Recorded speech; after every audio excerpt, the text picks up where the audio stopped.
Chapter 201 Fatty wants to befriend Xiao Yang. Upon receiving his prize money, Fatty extended a hand to Xiao Yang in greeting. "Hello, Xiao Yang, I'm Fatty, nice to meet you."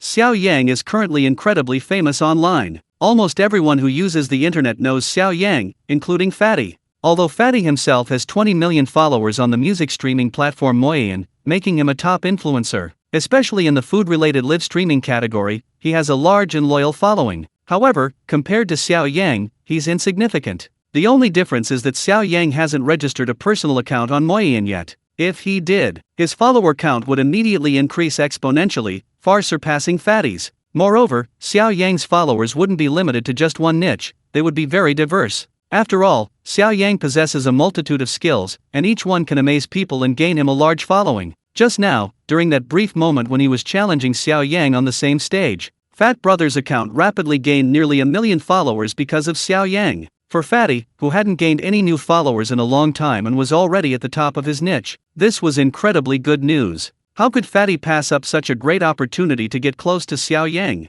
"Hello." Xiao Yang extended a hand. Fatty. He knew him too. Whenever it was late at night and his stomach was growling, he would find this person on Manhwa, a Chinese music streaming platform. That made his stomach growl even louder. Fatty shook Xiao Yang's hand. He exclaimed, "Master Xiao, you're incredibly talented. I'm completely convinced of your skill. I'm definitely a bit slower at eating. In this respect, you're unmatched in China. As far as I know, only one top-tier competitive eater in America might be able to rival you." The chubby guy kept praising Xiao Yang's prowess. Of course, 80% of it was genuine, and 20% was flattery. At this moment, Xiao, who had been waiting impatiently, tugged at Xiao Yang's sleeve. Daddy, are you done talking to Uncle? I'm hungry." Yang was also nearby. "Uncle Xiao, will you go to the buffet with us?" Dingley had received a 400 yuan coupon, saving a lot of money, so they could go to the buffet. Dingley took Yang's hand. Yang, your Uncle Xiao Yang and Xiao probably won't be going to the buffet today. Let's go." "Why?" Xiao and Yang asked in unison. Dingley smiled at Xiao. "Your dad just ate such a big hamburger, how can he have room for a buffet?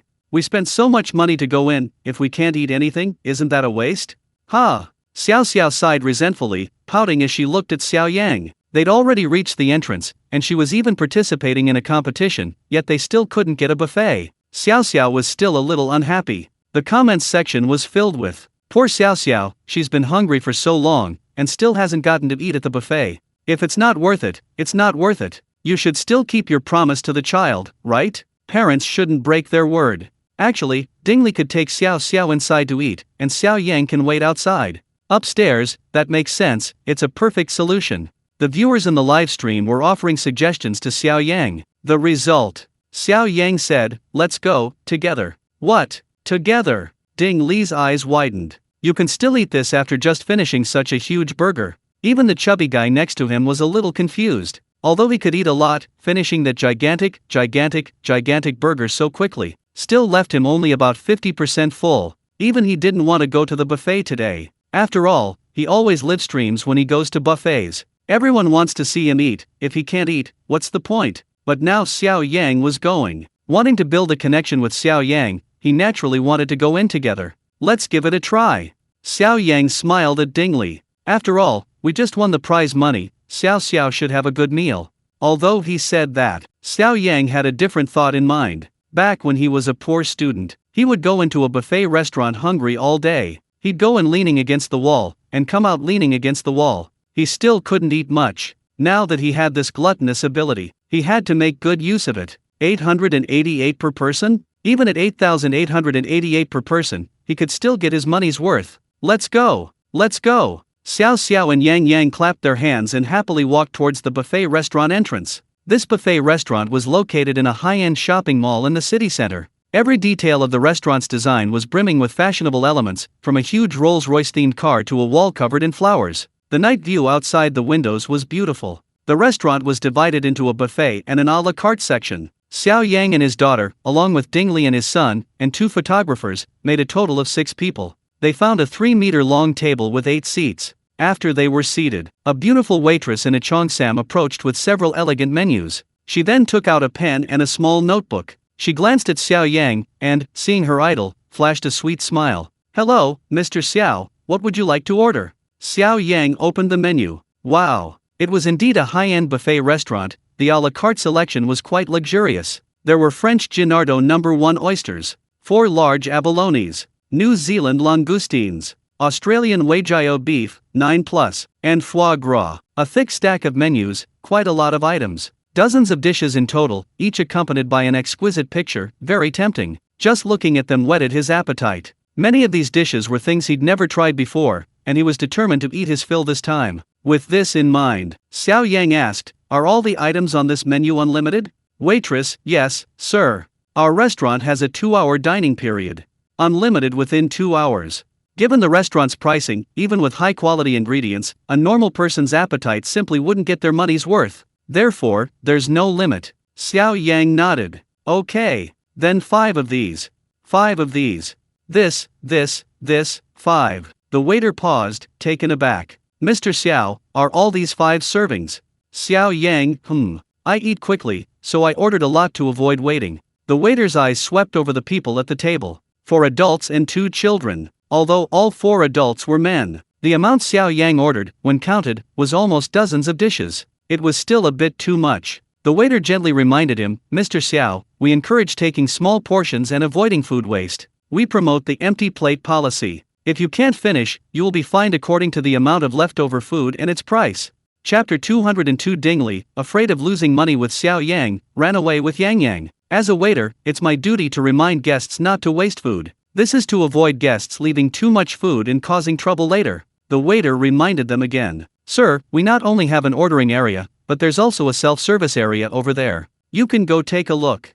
Xiao Yang nodded, "I know." Then he continued pointing to the dishes on the menu. 5 servings of this, 5 servings of this. At this moment, Dingley and the 2 photographers sitting at the same table couldn't sit still anymore. Ordering so much, they'd be in trouble if they couldn't finish and had to pay the fine. Dingley immediately said, "Xiao Yang, that's enough, that's enough. Just order for yourself first. No need to order for us." Xiao Yang continued flipping through the menu without looking up. "Okay, I know. I'm ordering for myself, not for you. This, 5 servings." Ah! Dingley and the 2 photographers were simultaneously shocked. "Wait, didn't you just eat 1 Big Mac when you were doing the challenge? You can still eat this much?" Xiao Yang was still looking at the menu, casually giving a hum. Seeing that Xiao Yang wasn't giving up yet, the pretty waitress was speechless. She had always idolized Xiao Yang. She never expected that meeting him in person would reveal such a wasteful and extravagant person. She came from the countryside. Every time she encountered customers like this, she felt a surge of anger. These people, just because they have some money, don't value other people's labor. She glanced at Xiao Yang, thinking to herself, "Humph, a jerk. 5 of these, 5 of these." Xiao Yang was still pointing at the menu, ordering. At this moment, Dingley couldn't stand it any longer and stood up. "Xiao Yang, I see you've ordered so much food, I'm afraid this table won't be able to hold it all. How about this, I'll take Yang Yang to sit over there." With that, he dragged Yang Yang away. The photographer who was following Dingley and Yang Yang also quickly slipped away behind the father and son. The comments section was filled with, "Ha ha ha." Dingley was so scared he ran away as fast as he could. Of course he ran. Was he going to pay for it later? Maybe Xiao Yang can eat a lot, but he already ate such a huge hamburger, and if he orders this much more, there will be a lot left over. The waiter just said that if there's too much leftovers, he'll have to pay for it. Who the hell wants to pay for that with him? Damn, even though Xiao Yang is rich and can afford to pay, this waste of food is just too much. Xiao Xiao is here too. It looks like the kid will follow his example and waste food too. It's interesting, I love watching. I'll sit here and watch how much food Xiao Yang wastes in the end. If he wastes a lot, I'll report him and get him banned. Upstairs, are you Xiao Yang's hater? At this moment, even Xiao Xiao couldn't stand it anymore and dragged the menu from Xiao Yang's hand aside. She angrily shouted, "Dad, that's enough. If you don't finish, you're wasting food. Didn't your teacher teach you when you were little, every grain of rice on your plate is the result of hard work?" The waiter silently gave Xiao Xiao a thumbs up upon hearing her words. "Okay, that's settled then." The menu was snatched away, and Xiao Yang shrugged at the waiter. The waiter glanced at the dozens of dishes on the menu and gave Xiao Yang a forced smile. "Okay, please wait a moment, sir." The moment the waiter left, the photographer who had been filming Xiao Yang and Xiao Xiao hurriedly said, "Xiao Yang, let's get this straight, you ordered all of this, it has nothing to do with me.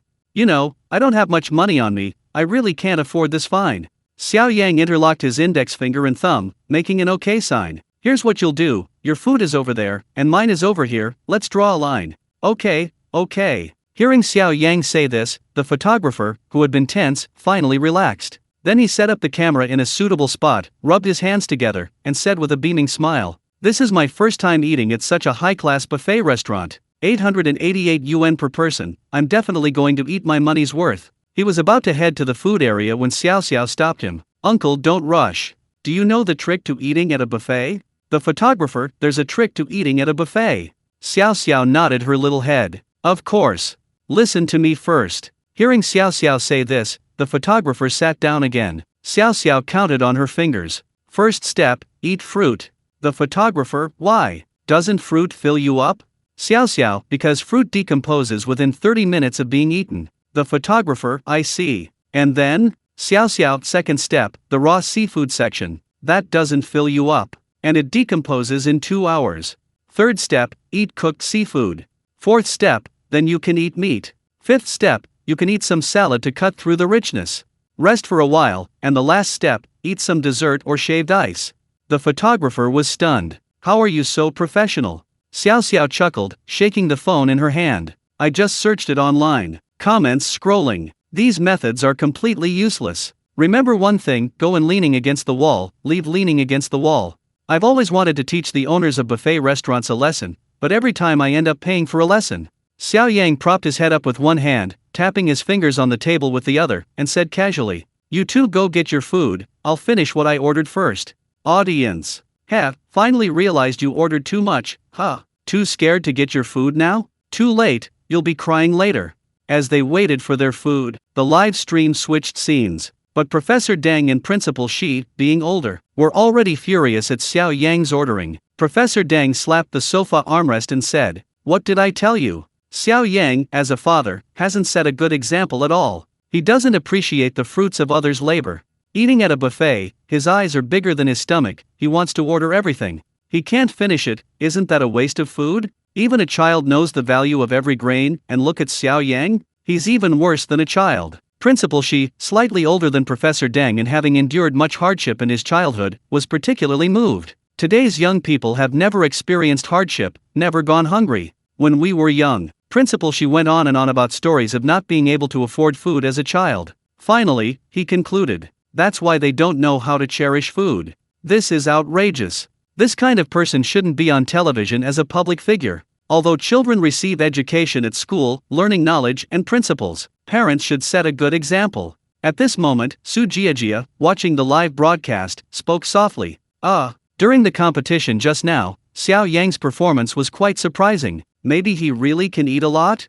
Maybe he just can eat a lot?" Professor Deng exclaimed excitedly, "Nonsense, didn't you hear the waiter say he ordered 5 or 60 dishes? He can eat that much by himself. If she can eat that much, I'm not surnamed Deng." The host, Xiao Ai, seeing Professor Deng becoming increasingly agitated, tried to persuade him, "Professor Deng, let's wait and see." Chapter 203 Fat Brother starts a livestream, competing with Xiao Yang in the ring. Xiao took 2 plates of food and placed them on the table. Xiao Yang glanced at them. "Why did you take so little? You could take it all at once, then you can sit down and eat. You won't have to run around while eating." Xiao, "Dad, we can't waste food. Take only what you can eat. Go get more if you need more. Besides, moving around a bit while eating helps with digestion, so you'll eat more." Xiao Yang nodded, "Okay, whatever you want." At this moment, many netizens didn't believe Xiao Yang could finish so much food. His eyes were bigger than his stomach. Ordering so much was a complete waste of food and set a very bad example for Xiao. Therefore, Xiao Yang could feel the audience's emotions rising rapidly. Just then, Fat Brother came in. He had just gone to the bathroom to induce vomiting. He threw up the entire giant hamburger he had eaten earlier. He was afraid that if he couldn't eat much during the live stream, he would lose face twice today. "Hey, Xiao Yang." As soon as he entered the buffet restaurant, his eyes searched for Xiao Yang. Actually, he wasn't just here to connect with Xiao Yang, he also felt humiliated by his recent loss in the challenge. After all, as a professional food vlogger, losing to an amateur like Xiao Yang was incredibly disheartening. Even though he couldn't eat as fast as Xiao Yang, eating more would restore his confidence. After all, a large appetite was his forte. Xiao Yang was handsome and stood out in the crowd. The chubby guy walked over and sat down very naturally. "Brother Xiao, How many people are at your table? Xiao Yang, 3. Fat brother, it's such a big table, let's share it and have some fun together. Audience. Is this fat brother so outgoing? Sharing a table after only meeting once? He's just trying to ride the wave. Don't you know? These internet celebrities only hang out with whoever is popular. Xiao Yang is so famous now, of course he'll try to piggyback on his fame. Upstairs, please, fat brother has over 20 million followers, how is he piggybacking? He's clearly here to rescue Xiao Yang. Upstairs, how is he rescuing Xiao Yang? Think about it, Xiao Yang ordered so much food, he definitely won't be able to finish it all. With fat brother here, he can eat a lot, at least he can help Xiao Yang share some of the burden, so he doesn't have to pay so much.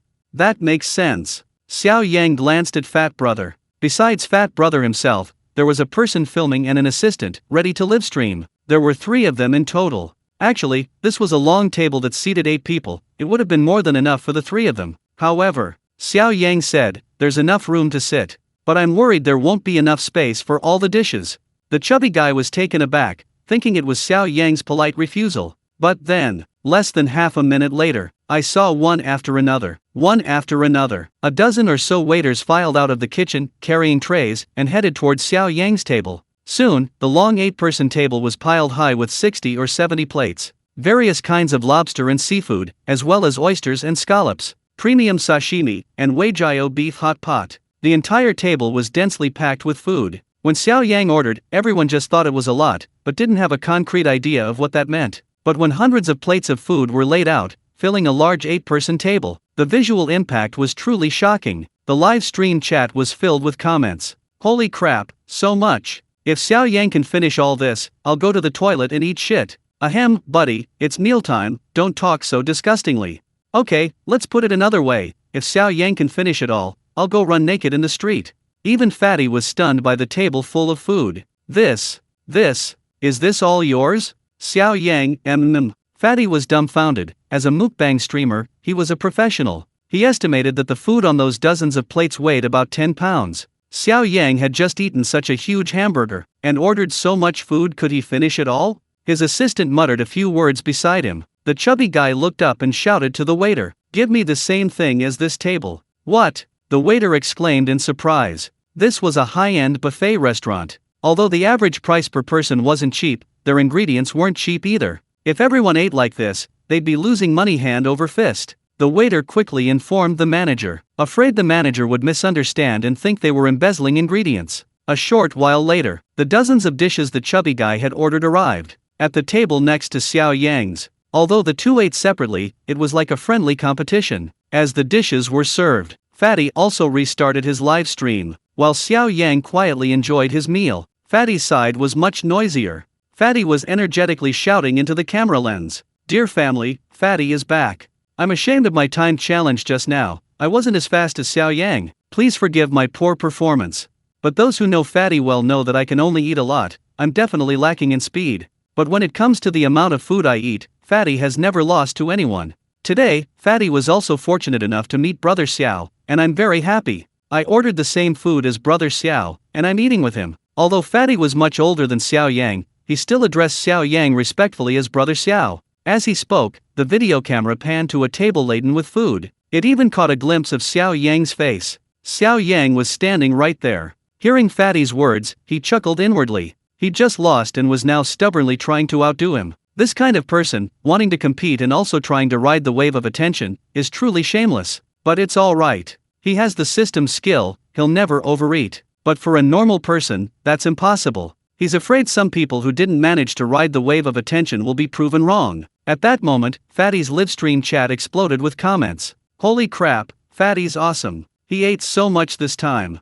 6,666. A 5-year fan, this is the first time I've seen Fatty eat so much. I'll send a gift to support him. Is that Xiao Yang on the other end? My god, does he have Fatty's appetite? Ordering so much, isn't that a waste of food? Holy crap, isn't the government cracking down on live streaming people with huge appetites eating? Hey, are you new here? Fatty's different from those fake eating, induced vomiting, and edited mukbang streamers. He really eats. He doesn't waste food, he's just honestly recording his life. Why can't he just enjoy the show? Fatty watched the lively chat. The screen was filled with Porsche and Carnival gift effects, and the number of followers was steadily increasing. His face was beaming. He thought to himself, awesome, so awesome. I'm so lucky today, I actually managed to ride on Xiao Yang's popularity.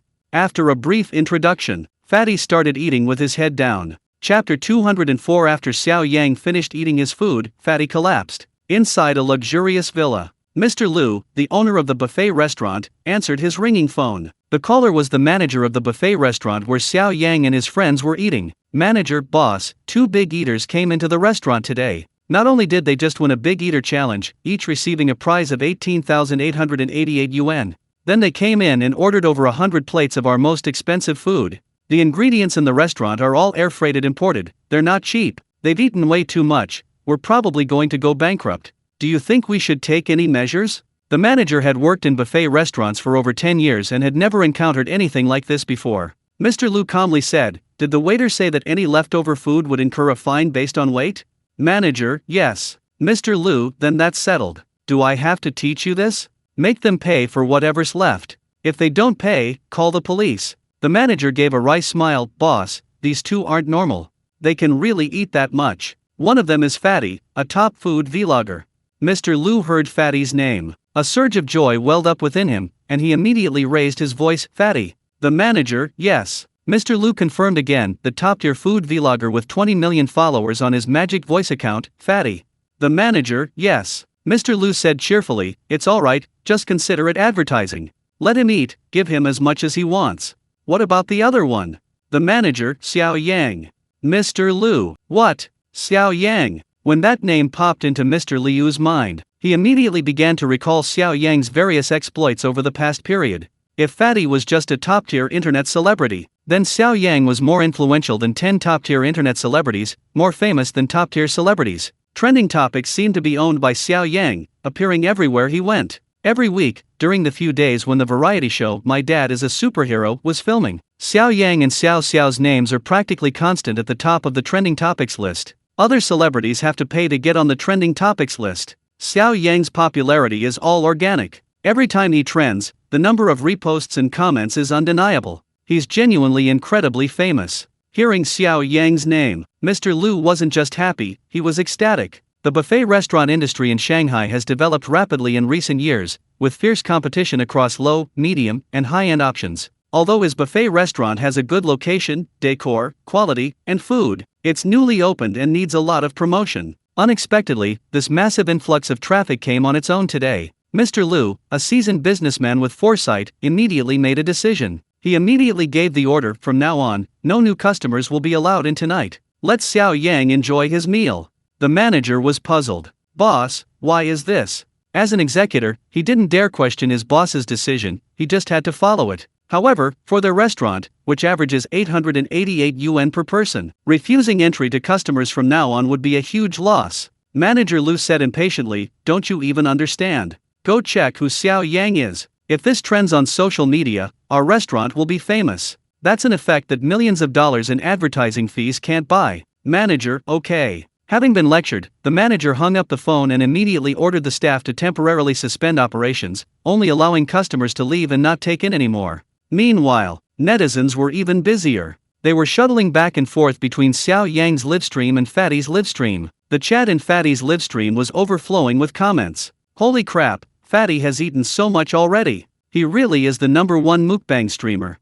Upstairs, you didn't go to Xiao Yang's livestream, did you? Xiao Yang has eaten so much too. Then, netizens rushed to Xiao Yang's livestream. The plates on the table in front of Xiao Yang were already half empty. At this moment, he was processing the small green lobsters in his hands. This restaurant was indeed authentic, each small green lobster was as long as a hand. The meat was incredibly plump. Since acquiring the big eater skill, Xiao Yang not only ate more, but seemed much more agile and skilled at eating in all aspects. He quickly peeled the shells off 5 plates of small lobsters, a total of over a dozen shrimp. Using a skewer, he threaded the shrimp meat together. Then, he put it in his mouth and gently pulled the skewer. The shrimp meat smoothly entered his mouth. Unlike his previous timed challenge, this time, Xiao Yang was primarily there to savor the delicious food. He chewed the shrimp meat in his mouth before swallowing. In the past half hour, he had already devoured 5 large plates of salmon, over a dozen hairy crabs, and dozens of imported oyster sashimi. He'd had enough seafood.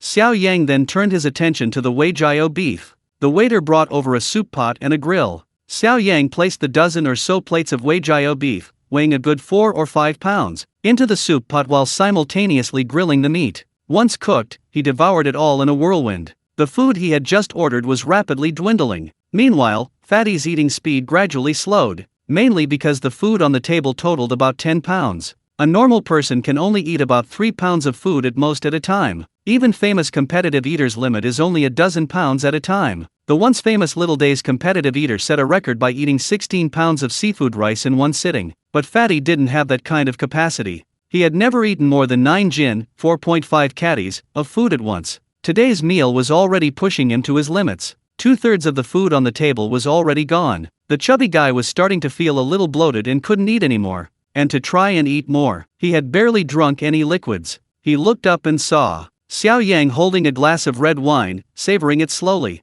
His expression was one of pure enjoyment. And on the table in front of him were only dozens of empty plates. All the food was gone. Netizens were stunned to see that Xiao Yang had eaten everything he ordered. The comments section was flooded with messages. Holy crap! He's finished. This can't be, it's fake. This is a sci-fi movie. Who could eat that much? Xiao Yang didn't even move his chair while eating, so there's no way he could induce vomiting. Where are the netizens who said they'd run naked if Xiao Yang finished eating? Please start a live stream so everyone can see. Heh, forget about the netizens for now, go make those so-called experts change their names. At this moment, Dingli walked over with Yang, who had finished eating and drinking. Looking at the empty table, he was stunned. He said in shock, eating, finished? Xiao Yang took a sip of red wine. Still a little unsatisfied, he said to Xiao Xiao. My dear daughter, the steak you just ate looked pretty good. Get daddy 3 servings, and 3 pork chops too. Xiao Xiao, huh? Daddy, you want more? Your stomach will explode. The portions of steak and pork chops here are huge. 3 servings of steak and 3 servings of pork chops weigh several pounds. Xiao Yang smiled, go ahead, daddy can eat. Just then, Fatty, who had finally finished eating yesterday's food, heard Xiao Yang's words. What? More? Before he finished speaking, thump, Fatty suddenly collapsed to the ground. Chapter 205. The buffet restaurant owner gives Xiao Yang a black card that allows him to eat for free forever. Seeing Xiao Yang order several more steaks and pork chops, Fatty rubbed his full stomach. He glanced at the scrolling chat in the live stream.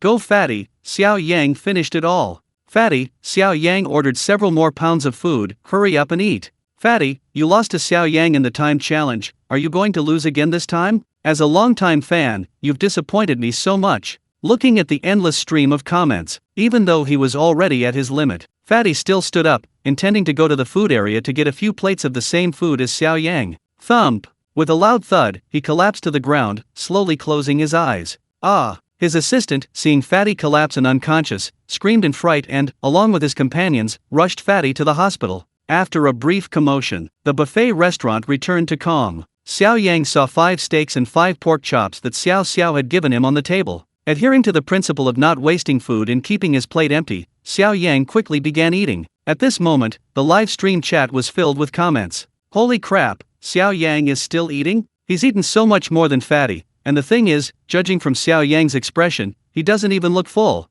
That's terrifying. I bet all buffet restaurant owners will never let Xiao Yang in again. Whoever goes there will go bankrupt. Just then, the buffet restaurant owner, Mr. Liu, arrived. He glanced at Xiao Yang's expression. He showed no discomfort, appearing completely relaxed. He felt relieved. But then, seeing the empty plates in front of Xiao Yang, he was shocked. Mr. Liu took out a card from his bag. He walked up to Xiao Yang and said respectfully, Hello, brother Xiao, I'm the owner of this restaurant, my surname is Liu. Nice to meet you. I hope the commotion just now didn't frighten you. To express my apologies, this is our restaurant's black card.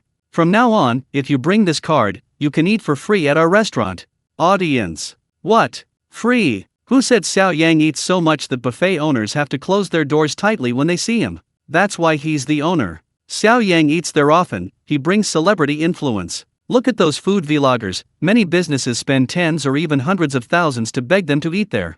The reason Mr. Liu dared to give Xiao Yang this card was, first, he saw Xiao Yang's celebrity influence and wanted to use his frequent visits to provide free advertising for the restaurant. That way, they wouldn't have to worry about customers. Second, he had no idea how much Xiao Yang could eat. In his mind, no matter how much Xiao Yang ate, he would eventually get stuffed, just like Fatty. To his utter surprise, Xiao Yang never got stuffed, he would only eat until he was about 80% full. Thank you, uncle. Before Xiao Yang could even take the card, Xiao snatched it from Mr. Liu's hand. Then she smiled sweetly. Uncle, your food is so delicious. Not only did my dad eat a lot, but I ate a lot too. She pointed to her empty plate on the table. Ha ha ha. Mr. Liu laughed out loud. Then, a thought crossed his mind. Xiao was a frequent topic of discussion online. This girl was clever and mischievous, very lovable, and her fame was no less than Xiao Yang's. So he bent down and said to Xiao, "Little Xiao, here's a card for you. Next time your dad brings you here, the meal is free."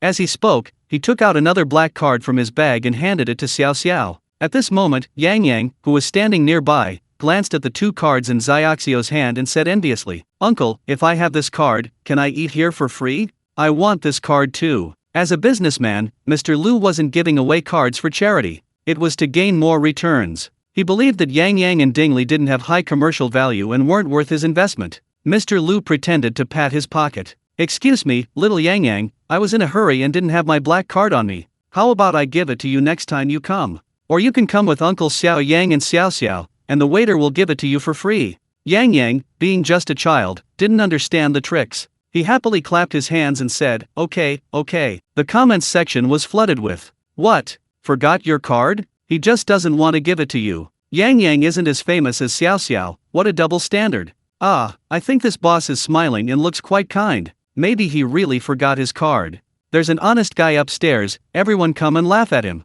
Meanwhile, in the observation room, several guests looked at Professor Deng. Professor Deng's face turned pale and then red. Su Jiajia opened her mouth, but finally couldn't hold back and said, "I didn't expect Xiao Yang to actually finish everything he ordered. That doesn't count as wasting food, right?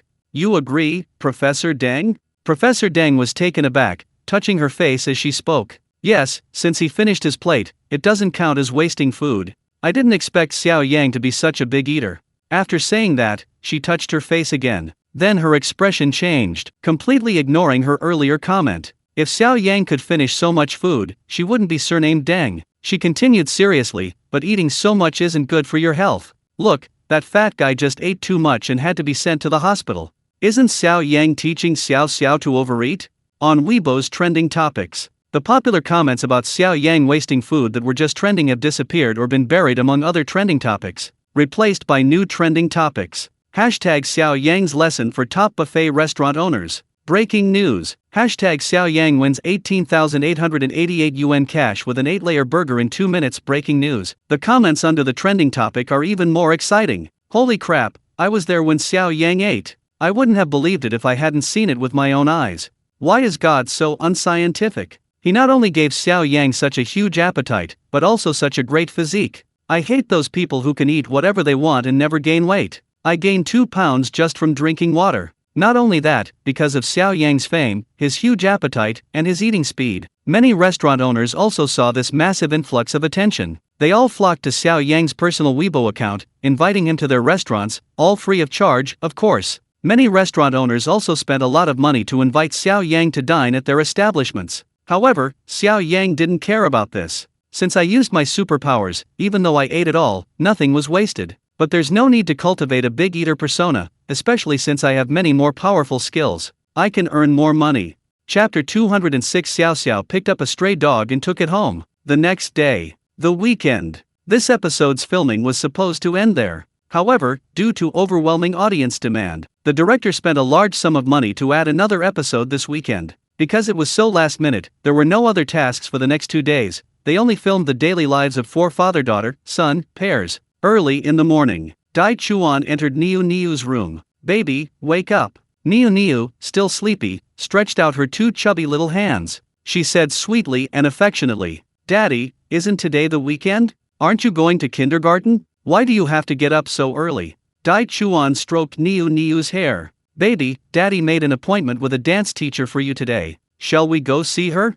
Recently influenced by Li Yang, Dai Chuan also felt that it was good for children to learn more skills. This way, the child will be more competitive in society when they grow up. "My own daughter, Niu, is only 5 years old, but we need to cultivate her talents from a young age. Otherwise, when she goes to elementary school, she won't have time to learn these extracurricular things." Hearing her father's words, Niu immediately opened her eyes and shouted excitedly, "Dance teacher? Dad, are you letting me learn to dance? Dai Chuan smiled and said, yes. The other day, didn't you say the dancing girls on TV were so beautiful?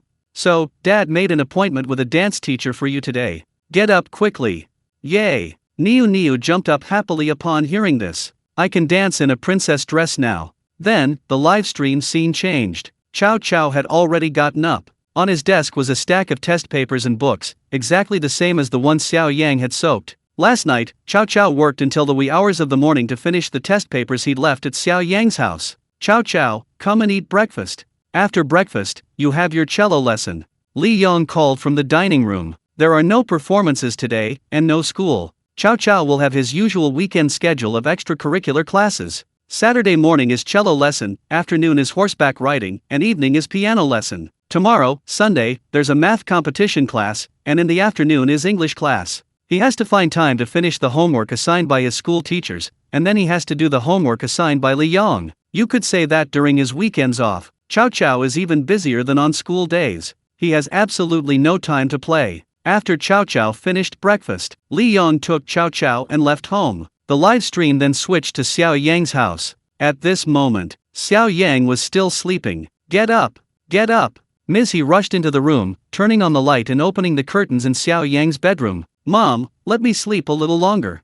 Get up. Look what Xiao brought back. Huh? What? Get up and see for yourself. Ms. He glanced at Xiao Yang and walked outside. Xiao Yang threw back the covers and went outside. At the doorway, he froze. Holy crap. What's this? Xiao Yang scratched his messy hair, pointing to something at Xiao's feet, completely bewildered. A dog. Can't you even tell? Xiao tilted her head back, giving Xiao a look that said, you're so stupid. Of course I know. Whose dog is it? Xiao, I don't know.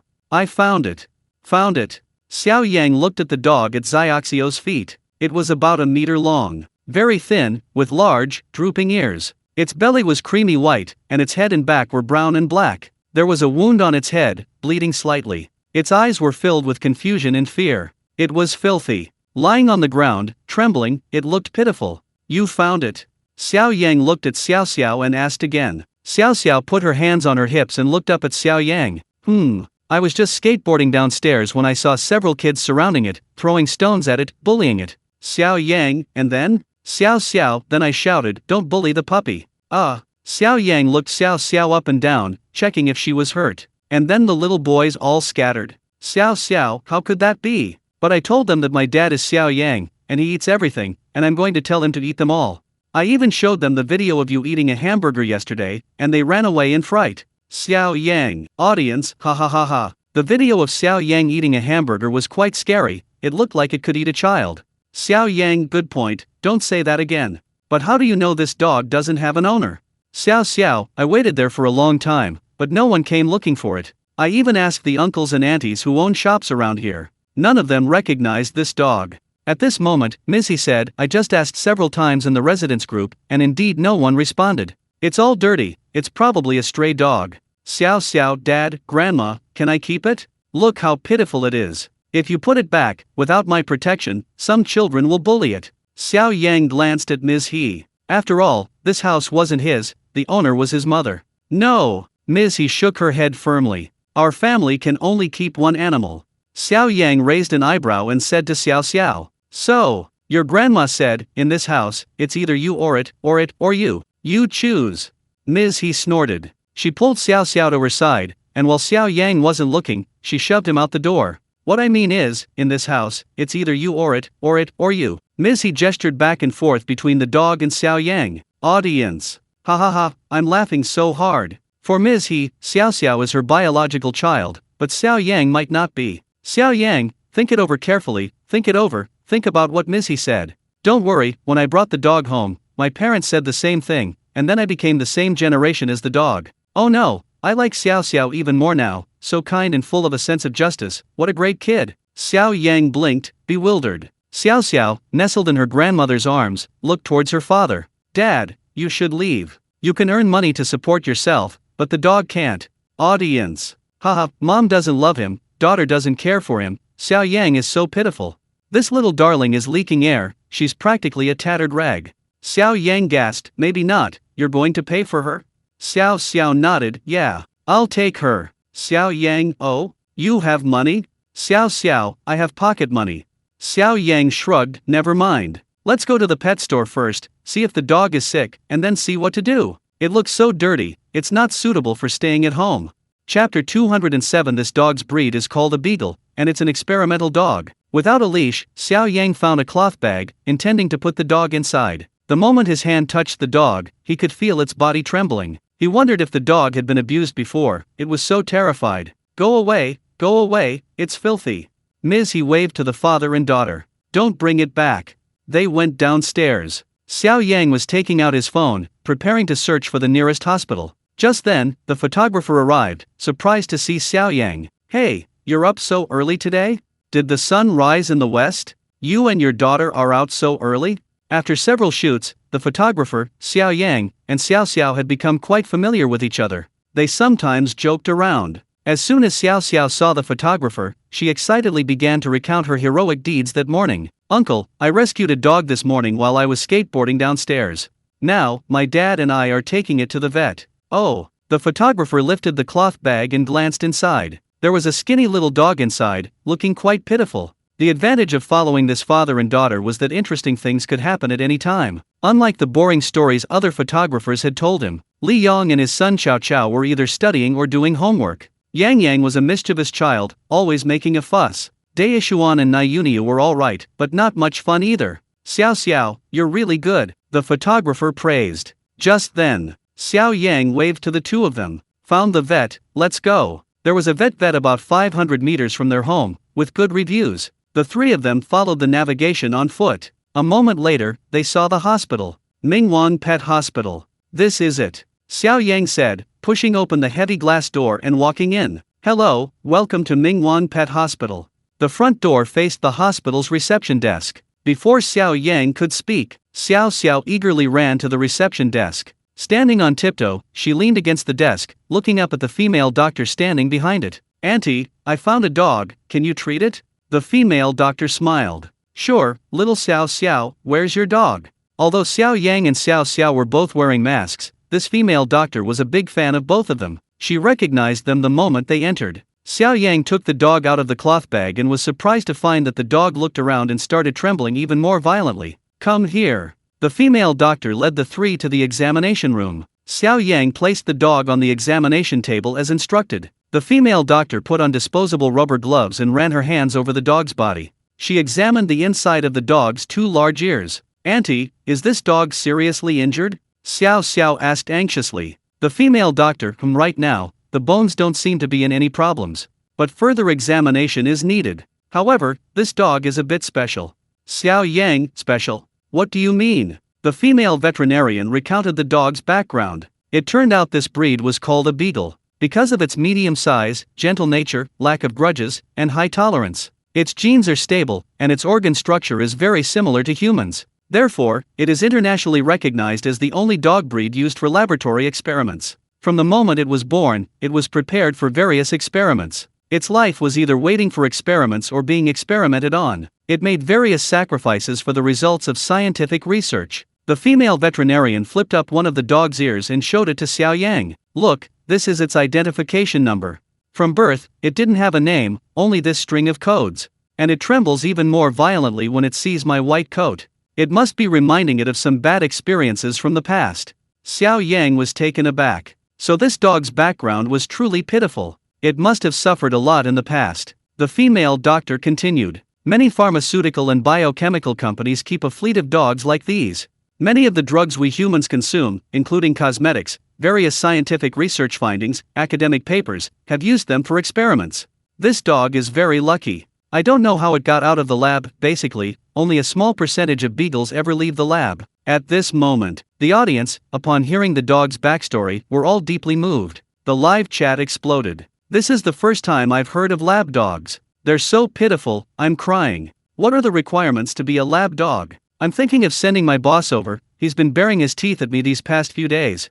Beagles are a breed specifically for lab work. People use them for experiments because of their kind nature. No matter how much humans hurt them, they'll still trust humans if you beckon them. What angelic dogs they are. I'm going to cry. Oh my god, can't we use human traffickers instead of beagles? The female doctor continued, I wonder if this dog is missing any organs. Ha! Missing organs? Xiao Yang blurted out. The female doctor nodded, yes, but we need equipment to see that, and that costs money.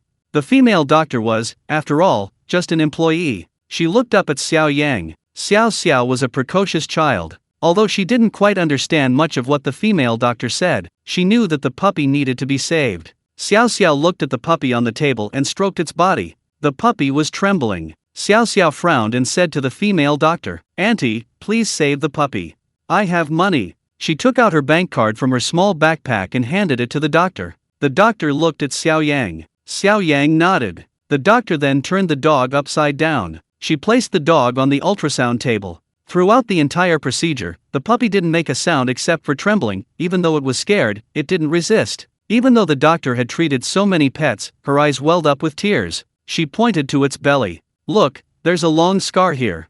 Xiao Yang bent down and followed the doctor's finger. A long, curved, old scar ran across the dog's entire body. It was a sight too painful to look at. After the female veterinarian started the equipment and scanned the dog's abdomen, she discovered that the dog was indeed missing an organ. It had no spleen. Chapter 208. Its name is Yang, the Yang meaning spirited and radiant. After the X-ray, the female veterinarian prepared to draw blood from the dog for a complete blood count, to check for inflammation or viruses. The moment the veterinarian approached the dog instinctively raised its front legs. It seemed as if it had repeated this action 1,000 times, making it a conditioned reflex. Not only Xiao Yang and the others, but even the veterinarian was stunned. Finally, after a series of examinations, the result was that the dog's spleen had been artificially removed. The rest of its body was healthy. However, due to poor nutrition, the dog was malnourished and extremely thin. Furthermore, having been used as a laboratory dog and having an organ removed, the dog's body would be weaker and more prone to illness.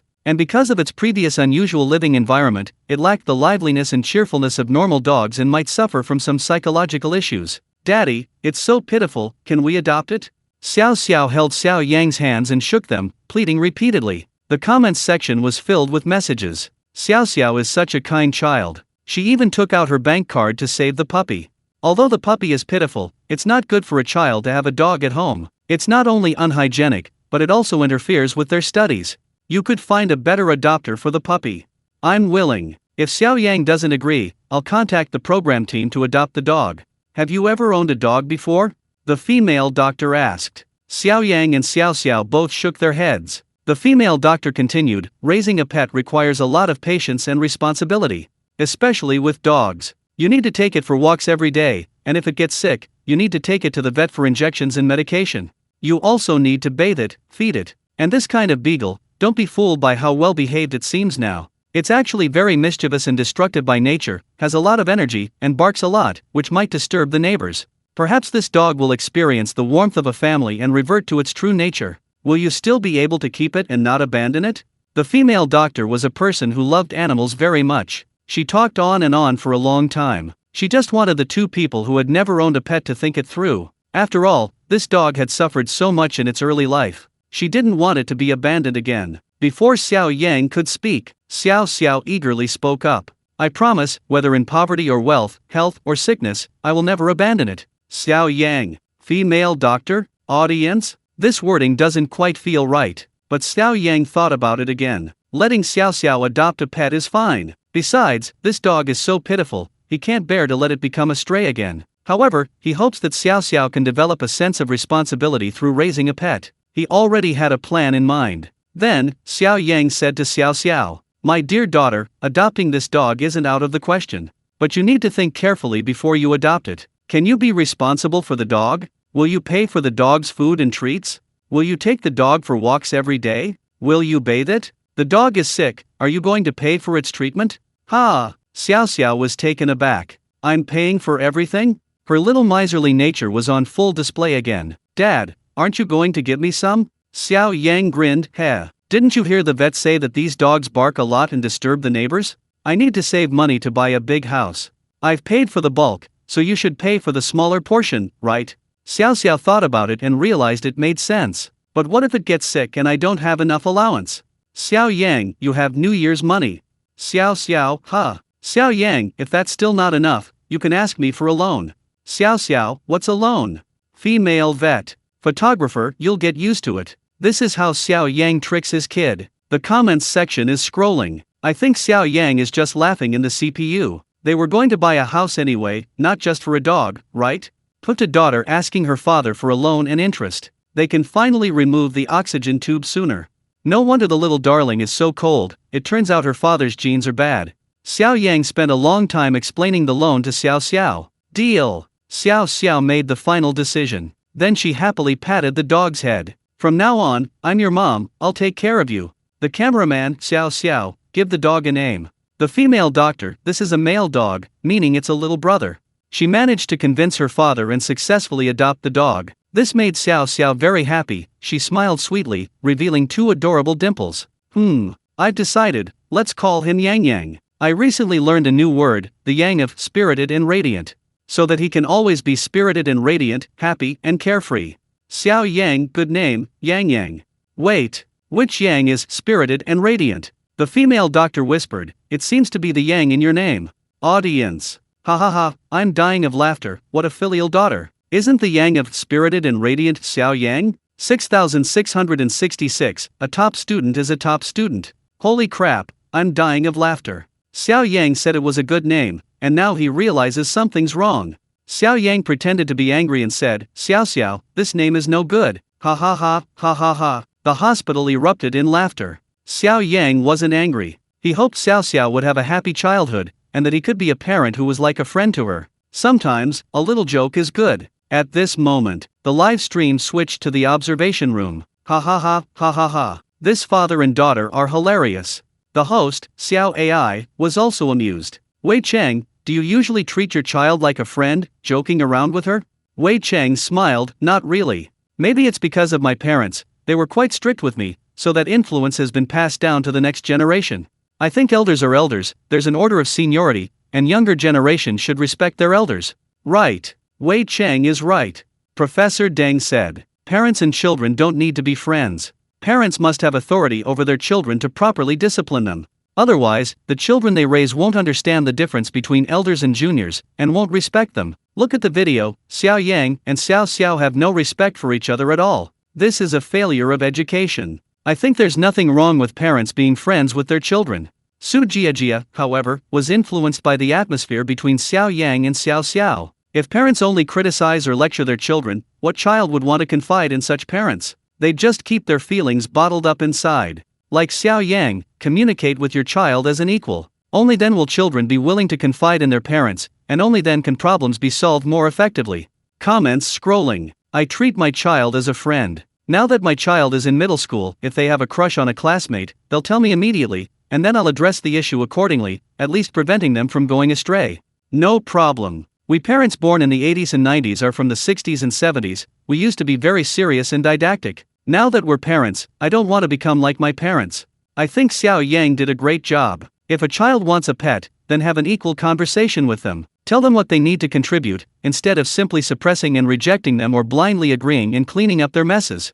Chapter 209 Xiao Yang's agreement to let Xiao Xiao keep a dog is extremely irresponsible. In the observation room, Xiaoxiao's adoption of the dog sparked a heated discussion among the observers. Professor Deng was the first to voice his opposition. Xiao Yang actually agreed to let his child have a dog. Dogs carry so many bacteria, he doesn't care about his child's health at all. The host, Xiao AI, has always loved cats and dogs, and has a ragdoll and a golden retriever at home. These 2 pets have provided her with much companionship and comfort in this unfamiliar city. So she couldn't help but say, but this dog was used as a lab dog from birth, contributing to our human scientific research, and it's even missing a spleen. If Xiao Yang and Xiao Xiao don't adopt it, it will spend the rest of its life as a stray. How pitiful, Professor Deng said coldly. While that's true, human progress always involves sacrifices, and this is just an animal. Besides, we can find it a good home, it doesn't have to be our own. Cats and dogs not only carry bacteria, but they also shed fur, which can easily cause respiratory infections. Especially for children, whose immune systems are weak, close contact with animals makes them more susceptible to illness. Not to mention, if they get scratched or bitten, the bleeding can easily lead to viral infections, especially rabies. Xiao Yang actually made Xiao Xiao responsible for the dog's daily care, which is even riskier and extremely irresponsible. Moreover, as a student, she's usually so busy with her studies. If Xiao Xiao adopts this dog, how much study time will she waste? She'll have to walk it morning and night, feed it, give it water, bathe it, and take it to the vet. Wouldn't it be better to use the time to do more practice tests? Professor Deng's words resonated with many parents in the live stream. Comments. Exactly. How many bacteria do those animals carry? Especially cats, and they even sleep on the bed. It's disgusting. Right, animals are animals. What's wrong with them contributing a little to humanity? Some cat and dog lovers are just being pretentious and hypocritical. When they eat pork, chicken, and those animals, nobody says anything about how pitiful they are? Last year, there was a news report about a big dog that went crazy and bit a child, leaving the child disfigured. It was terrifying. Xiao Yang actually dared to agree to Xiao keeping a dog. That's so irresponsible. At this point, Principal Shi nodded repeatedly in agreement. Professor Deng is right. When I visited students' homes, some of them kept cats or dogs. The moment you entered the house, there was a stench of cats and dogs, and cat and dog hair was flying everywhere. Is this kind of environment good for children's physical and mental health? Furthermore, many children already have poor self-control. With cats and dogs roaming around the house, they can't sit still to do their homework or study, their minds will wander off. Xiao Ai interrupted, somewhat indignant. Principal Shi, I just heard Xiao Yang say he wants to buy a big house. That way, he can have a separate space for the dog. Those smell and hair problems you mentioned shouldn't exist, right? As an older generation, Principal Shi disapproved of some young people these days. Not getting married or having children, keeping a cat or dog for companionship. He snorted coldly. Yes, Xiao Yang wants to buy a big house. I just don't understand some young people these days who don't get married or have kids, but keep cats or dogs, feeding and caring for them the best every day. They treat an animal better than their own parents. Xiao Yang didn't mention buying his mother a big house, but he wants to move to a bigger house because of a dog. This is simply outrageous. At this point, many viewers in the live stream became even more agitated. That's right, my daughter-in-law had a cat for many years, treated it like a treasure, and even slept with it. It's disgusting. This year, my wife got pregnant and wouldn't let me give the cat away. I looked for it all day, but she wasn't home, so I secretly threw the cat away. Principal Shi is right. Some young people are only good to cats, dogs, and their parents, constantly feeding them canned food and snacks, and taking them out for baths. They don't care about their own parents like that. The current trend is terrible, they've forgotten their roots. My son saved the allowance I gave him and secretly fed the stray cats downstairs. It's so unsafe. So I secretly poisoned those cats. At this moment, the scrolling comments in the live stream made many cat and dog lovers tremble. One man recalled something from his childhood. He was 10 years old then, and he picked up a stray puppy from outside. After much pleading, his parents finally kept it. From then on, this dog named Xiao Huang became his best friend. Because his parents didn't like the dog, they only fed him leftover rice. He saved his allowance to secretly buy canned food for it from time to time. He kept the dog for several years. On the day of his elementary school graduation, he happily brought home his excellent report card. This was a promise he had made to his parents when he got the dog. But when he came home that day, Little Yellow didn't greet him as usual. He searched everywhere but couldn't find it. His mother told him to eat first, and then look for it. Halfway through his meal, his mother told him that the meat in the pot on the table was Big Yellow. His mother said that he was in boarding school and middle school and under a lot of academic pressure, so he didn't have time to feed the dog. Little Yellow had also gotten fat, so it was better for him to eat it himself.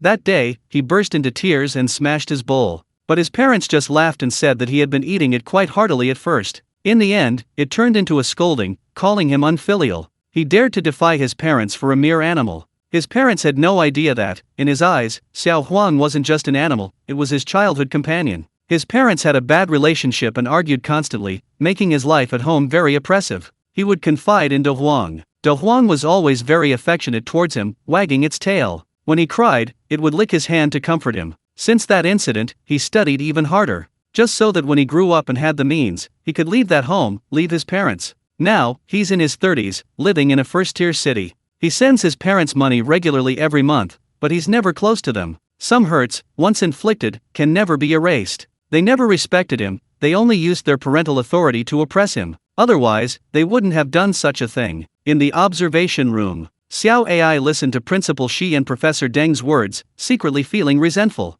However, as a host on the show, she couldn't directly confront the guests, she had to hold it in. Principal Shi, the school teaches children to love animals, so why is it that when it comes to actual practice, you can apply double standards? At this moment, Su Jiajia silently rolled her eyes. While watching the live stream, her eyes welled up with tears. If she weren't worried about ruining her makeup, she would have definitely cried. She also owns cats and dogs. Seeing the beagle's docile yet fearful eyes on the screen, her heart ached. These little creatures that can't speak have such a miserable life. Su Jiajia glanced at Principal Shi and Professor Deng. Xiao Yang's adoption of the lab dog is a very loving act, he did a great job. I also urge institutions that use cats and dogs for experiments to open up more adoption channels. I'd like to adopt one too. They've already contributed so much to humanity in their early lives, they deserve to enjoy their retirement.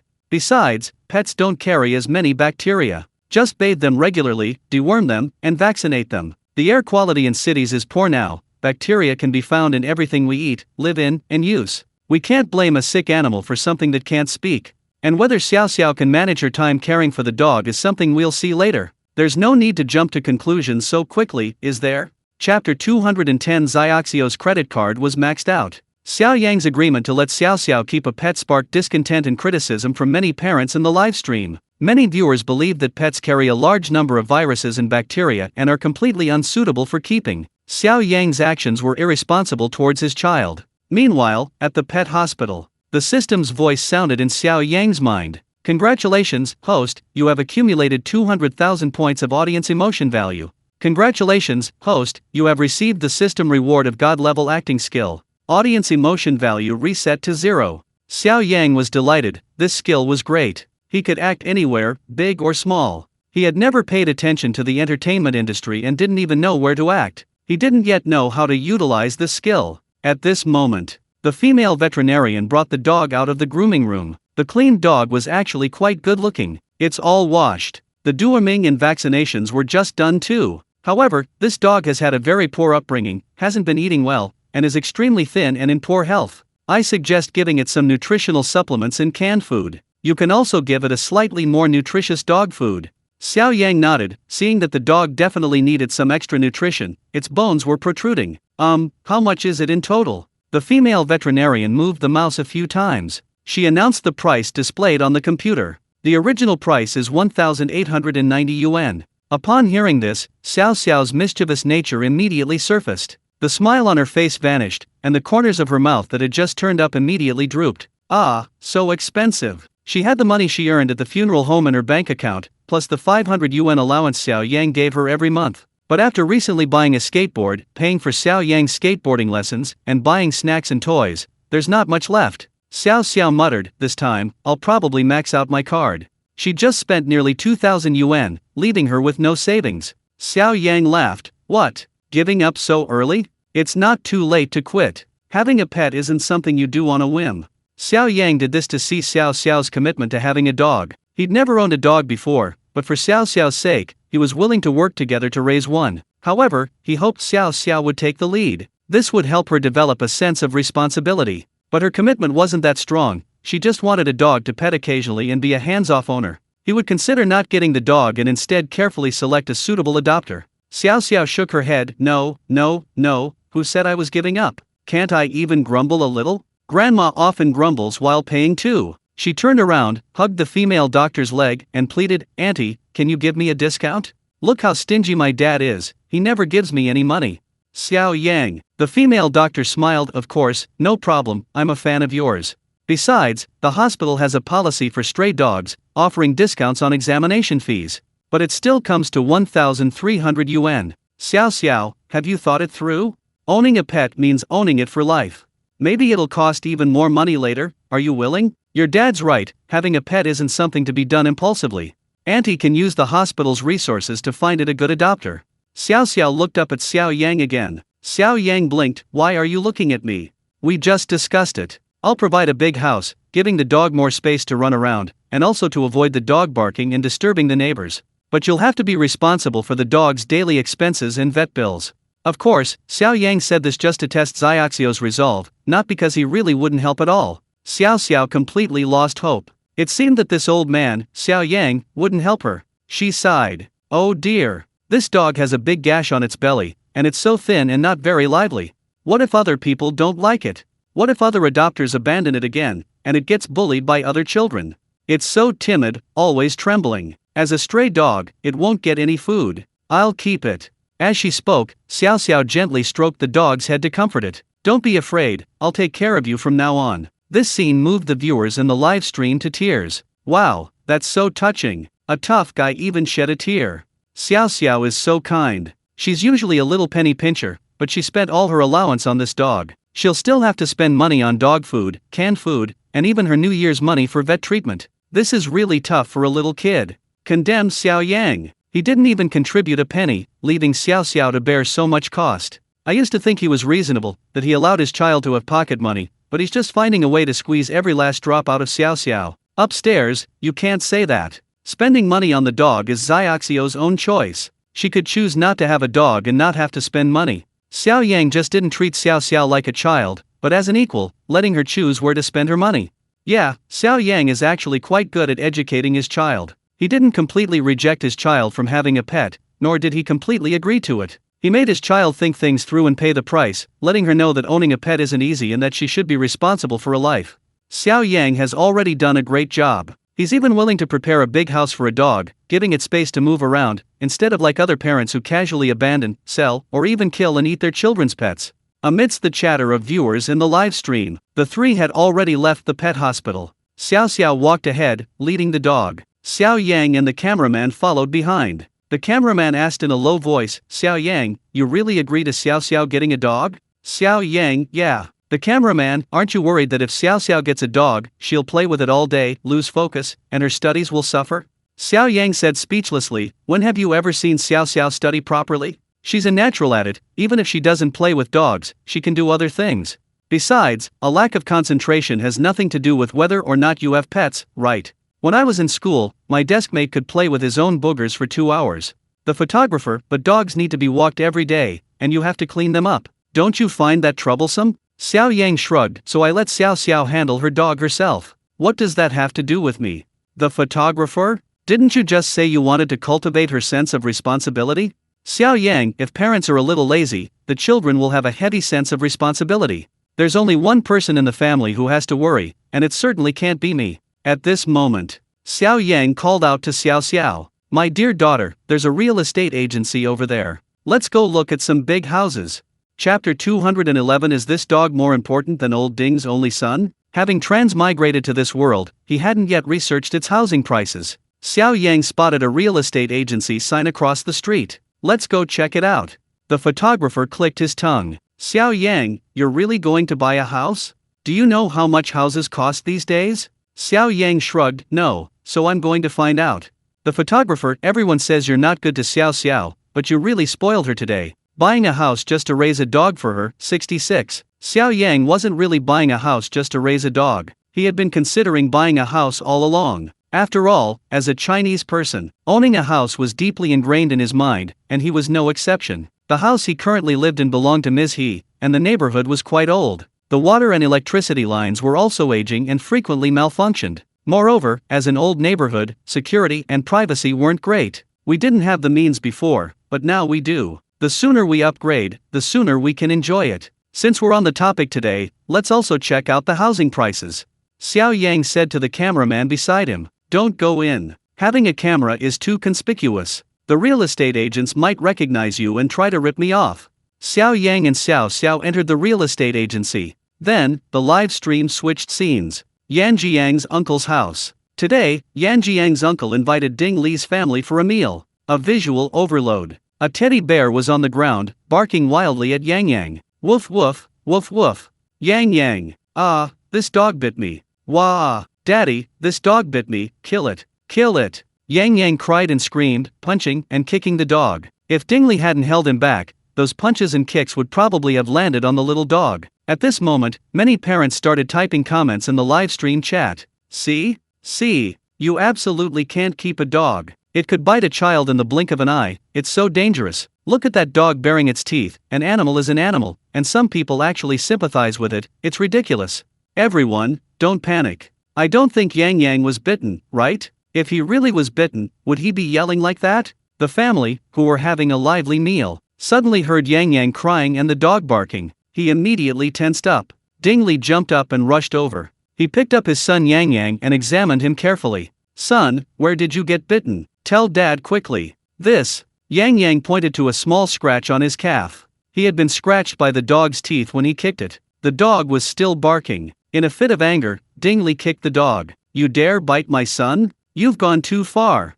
The teddy dog, kicked, immediately whimpered and ran away. Yan Jiang's cousin, the dog's owner, seeing her beloved dog kicked, she immediately stood up and shouted angrily, "Uncle, what are you doing?" "Ding Li, what? Didn't you see it bit your brother? Is your dog more important? Or Yang Yang? How can you talk like that, child?" Yan Jiang's cousin looked at the wound on Yan Jiang's calf. It wasn't really a wound, there wasn't much blood. It was just something that had been scraped, and it was a little red and swollen. She said, somewhat annoyed, "How many times did I tell Yang Yang to stop kicking my dog? I told him not to kick other dogs, or he'd get bitten. Now he knows what's what, right? And you didn't do anything, you were just laughing. Now you've learned your lesson, haven't you? I'll take him to get a shot." Although her dog had been bullied, they were all family, so Yan Jiang's cousin still said a few words, holding back her anger, and prepared to take Yang Yang to get a shot. Just then, bang! Yan Jiang's grandfather slammed his chopsticks on the table. A loud shout rang out. "How dare you speak like that? Your brother isn't even as important as a dog." "Yes, a dog? Or is our Ding family's only son more important? So what if I kicked your dog? It's just an animal." "Eldest son, what a fine daughter you raised. Yang Yang is her own brother, and he's not even as important as a dog." At this moment, Yan Jiang's uncle also spoke up to his cousin. "How dare you speak like that? You should apologize to your uncle's family. Is your dog more important than your cousin?" Upon hearing this, Yang Yang realized everyone in the room was taking his side. He immediately felt much more confident. He started making faces at his cousin, who was 20 years older than him. Yan Jiang's cousin heard everyone's comments. Clearly, she and the dog hadn't done anything wrong. The whole family spoiled this brat Yang Yang, and she glared at him angrily, trying to scare him. "If you kick my dog again, I'll buy a big dog just to bite you next time." "Yang Yang, woof." The uncle yelled at his cousin, "Get out." "Cousin, humph. Fine, I'm leaving." With that, Yan Jiang's cousin angrily picked up the dog and left. Afterwards, the family busied themselves taking Yang Yang to get his vaccinations. Meanwhile, the viewers in the live stream were already in an uproar in the chat. Yan Jiang's cousin is really clueless. How can a dog be more important than a person? And she's the only son in the Ding family. What if she gets bitten? Yang Yang is such a brat. She kicked the dog first, and her family didn't even discipline her, they were even laughing. It's not good for Ding Li's family to protect their child so much. I have a golden retriever, and I always avoid children. When a child threw a stone at my dog, it barked twice, and the parents said it was my dog's fault for scaring their child. If their child hadn't been so impulsive, would this have happened? It makes me so angry. If I were Yan Jiang's cousin, I would never eat or socialize with relatives like that again. They're all so sexist and can't distinguish right from wrong. Who says Xiao Yang can't raise children? Compared to this, I think Xiao Yang did a great job. Xiao has been raised to be such a kind child, so loving towards animals.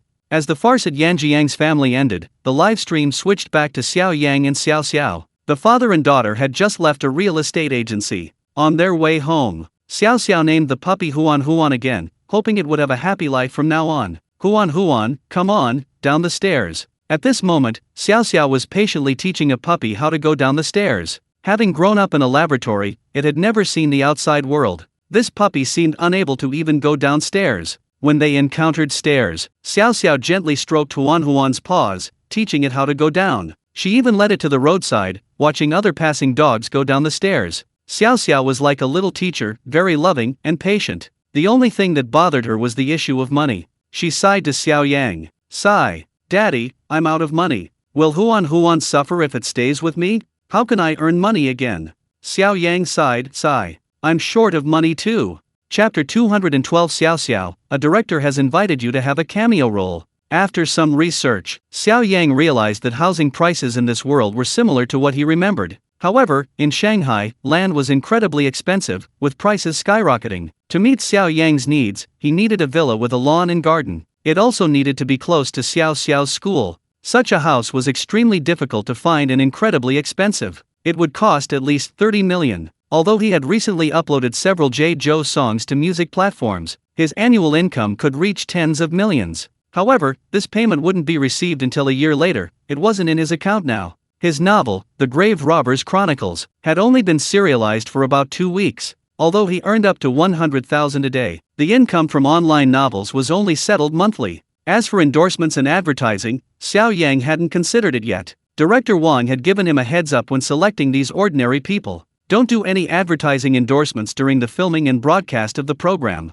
First, to avoid endorsing competing products. Second, to prevent guests from endorsing substandard or unethical products, which could drag the entire production team down with the criticism. So, we'll have to wait until after filming the variety show to really consider this. It's not the right time yet. Faced with exorbitant housing prices, we'll need to wait a while before we can buy a house. We can't think about that now. Oh well. Anyway, this beagle seems pretty docile right now. It probably has serious psychological issues. It'll be a while before it starts destroying the house. Unconsciously, the three of them had already reached their apartment building. Xiao Yang ruffled Xiao Xiao's hair. Don't think about money yet. Think about how to persuade Ms. He when we go upstairs.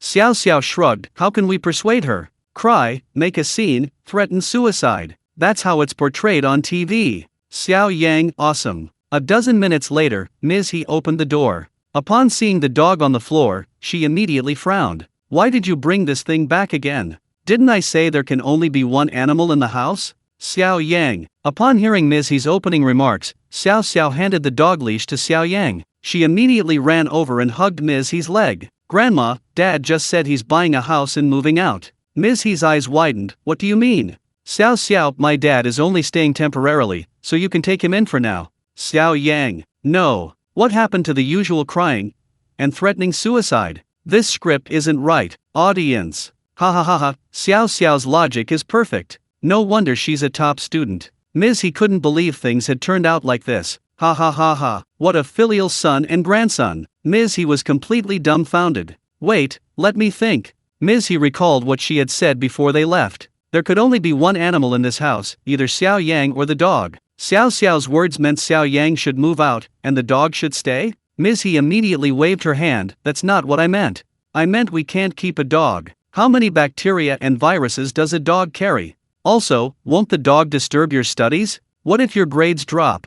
As she spoke, Ms. He glared at Xiao Yang. Xiao Yang, aren't you going to do anything about this? You're just letting Xiao Xiao act up like this. You're the father, you need to take responsibility. Before Xiao Yang could speak, he winked at Xiao Xiao, meaning, if you insist on having a dog, you're responsible. Xiao Xiao and Xiao Yang exchanged glances and immediately understood. She immediately clung even tighter to Ms. He's leg. She said with great emotion, Grandma, please let me keep it. It's so pitiful. It didn't have a father or mother when it was little, and it was even used for experiments. The vet said it has a big gash on its body, and it's missing an organ.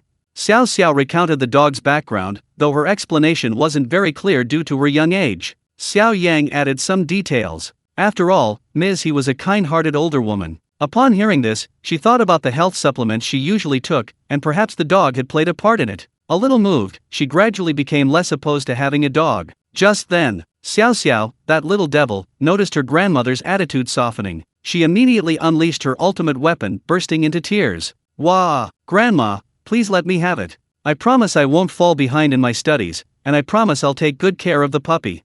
Please. Wah! Xiao Xiao cried so heartbreakingly, tears and snot streaming down her face. Xiao Yang was completely stunned. Wow! Professional! That's God-level acting. Okay.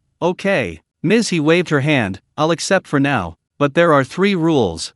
Xiao Xiao, if your studies suffer because of the dog, you'll have to find it another adopter. Okay. Thank you, Grandma. Xiao Xiao immediately stopped crying and beamed when she heard her grandmother agree. Xiao Yang chuckled beside her. Girl, you're so good at controlling your emotions. It's a shame you're not an actress with that kind of acting skill. Humph. Xiao Xiao rolled her eyes and led the dog into the house. She started preparing the dog's bed, food, and water. Ms. He slapped Xiao Yang on the shoulder. My dear granddaughter is so much better. Look how well she tidies up, much better than you. Xiao Yang chuckled. Of course. It's mainly because you're so capable. When I was little, you did everything for me, so I never had a chance to learn. Now I'm giving Xiao Xiao the opportunity to learn. Ms. He snorted. You didn't have a chance? You're just lazy. What did Xiao Xiao mean by the house she mentioned? Xiao Yang sat on the sofa, stretched out his long legs, and casually asked. The house we live in now is a bit old, and the elevator often breaks down. We live on a high floor, so we have to climb the stairs all the time. You're getting older, and it's not easy for your knees and legs to climb so high. I want to move to a nicer house, one with a garden and lawn. But, I just went to the real estate agency, and the prices are a bit high. I need to wait a while and save some money. Upon hearing this, Ms. He gently patted Xiao Yang's arm, pretending to be angry. Wasteful spending. However, although she said that, she smiled broadly. Everyone used to say her son was a good-for-nothing, only getting into a second-tier university and lacking ambition. But lately, for some reason, ever since he appeared on the variety show, he's been bringing her surprises every day. Everyone she knows now praises her son's success. She couldn't be more proud. The audience was deeply moved by the family's harmonious scene.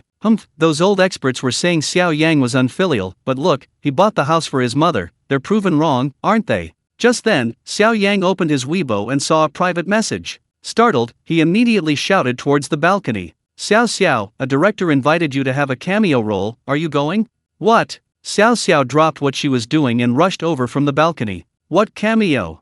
Chapter 213 Smile, your salary is 10,000 yuan. Acting? What to act in? When I heard that a director invited me to act, Xiao's eyes lit up, but soon began to doubt again. But, Dad, I've never acted before, can I? Xiao Yang said, through his native memories, I remember Xiao performing on stage. Haven't you performed on stage yet? Smile, well, I've been on stage. But it was just a big, immobile tree on stage. Xiao Yang, it's okay, if it works, you'll see if you give it a try. This life is about being brave and trying. This is an anti-Japanese movie with only a few lines, so it shouldn't be difficult. And so many uncles of directors and so many uncles and aunts of actors, they will all help you. What if everyone likes your acting? After all, Xiao is a child, and he still feels a little nervous when faced with unfamiliar things and environments. Smile, but... Xiao lowered his head, still struggling. Xiao Yang, the director said the salary was 10,000 yuan. 10,000? As soon as he heard the money, he looked up immediately. Go, I'll go. Xiao Yang touched and smiled at his head, little money fan. Laughing and saying, that's not it. I am now Huan's master and am responsible for it. You have to earn money to raise Huan. Only when you have money can you buy him dog food in cans, and only when he is sick can you take him to see a doctor. Actually, I'll pay you 10,000 yuan for the film. Please act with a smile. There's really not much enthusiasm for Xiao right now. It is estimated that the director was able to send a private message inviting Xiao to participate in the film because of Xiao's popularity. Based on Xiao's current fan base, it's estimated that the movie will be released when it's released. This group of fans will go to the theater to pay for Xiao and AI. This return is estimated to be hundreds or thousands of times Xiao's salary. On the other hand, Xiao Yang believes that for an actor with no acting experience and not a few lines, the price is already very high. There have been no classes these past 2 days, and the program team has no plans. It's better to take Xiao to a place like the film set to take a look, have some fun, and gain new insights. Learn how the film was shot on site. Isn't this more fun than paying to play script killing? At this point, the barrage rolls. Woohoo, we're going into the entertainment industry, 666, at such a young age, we have a bright future. We are so smart that we will definitely learn a few lines and act better than those little fresh meat. Which director, with such vision, actually saw us laughing? When it comes out, I will definitely go to the theater to see it. Hey, at a young age, I can earn 10,000 yuan in just a few words. The internet always reminds me that I am a piece of trash. As netizens in the live broadcast room discussed, Xiao Yang set off without stopping, accompanied by Xiao and the photography brother. Filming for the movie started today. In fact, the director sent Xiao Yang a private message 2 days ago, but Xiao Yang had just seen it. 1 hour later, several people arrived at the filming set. This place is in the mountains on the outskirts. It's autumn now. The mountain was covered with dead and yellow grass and trees, looking bleak. There were also a few dusty dirt roads and a few dilapidated houses. It is very suitable as the background for anti-Japanese films and rural films of the era. Knowing that Xiao Yang came with a smile, the director of this drama he personally came out to greet him. Director, he also has time to watch the variety show My Dad is Superman. He especially likes the little friend Xiao. This time we're filming. When he saw the quirky little girl character in the script, he immediately thought of Xiao. Although his funds were limited, he also offered Xiao Yang the highest salary of 10,000 yuan and sent him a private message, inviting Xiao to play the role. This private message was sent a few days ago, but there has been no response. He thought Xiao Yang felt the money was too little. After all, Xiao is very popular now. 10,000 yuan is too little even if you ask her for 100,000 yuan. I thought it was over, but I didn't expect that when filming started today, I suddenly received a call from Xiao Yang. Hello. At the first sight of Xiao Yang, director, he immediately grabbed Xiao Yang's hands and shook them excitedly. Xiao Yang replied, hello, director, he. Xiao also showed a sweet smile, hello, uncle, he. Hello, little one. Director, he looked at the smile in front of him. A baby's fat little round face, big round eyes that are dark, unison bangs covering the eyebrows, and short black hair that reaches the ears. Wearing a plaid shirt, a denim skirt and panties underneath socks. This clever look makes him naturally suited to be an actor. At this time, Hideo spoke to Xiao Yang and said, "I thought you and Xiao Xiao thought you had little money and wouldn't come. Oh, I'm ashamed to say that I'm not a famous director, and the cruise funds are insufficient. I really can't get much pay for the film." Before Xiao Yang came, he had consulted the information of this director. He graduated from a famous university and worked as a director for nearly 10 years, but he has always shot some relatively niche literary and artistic films. It has a small audience, has never been popular, and has not made much money. This time, they suddenly changed their previous style and made anti-Japanese themed films, which really made a big leap.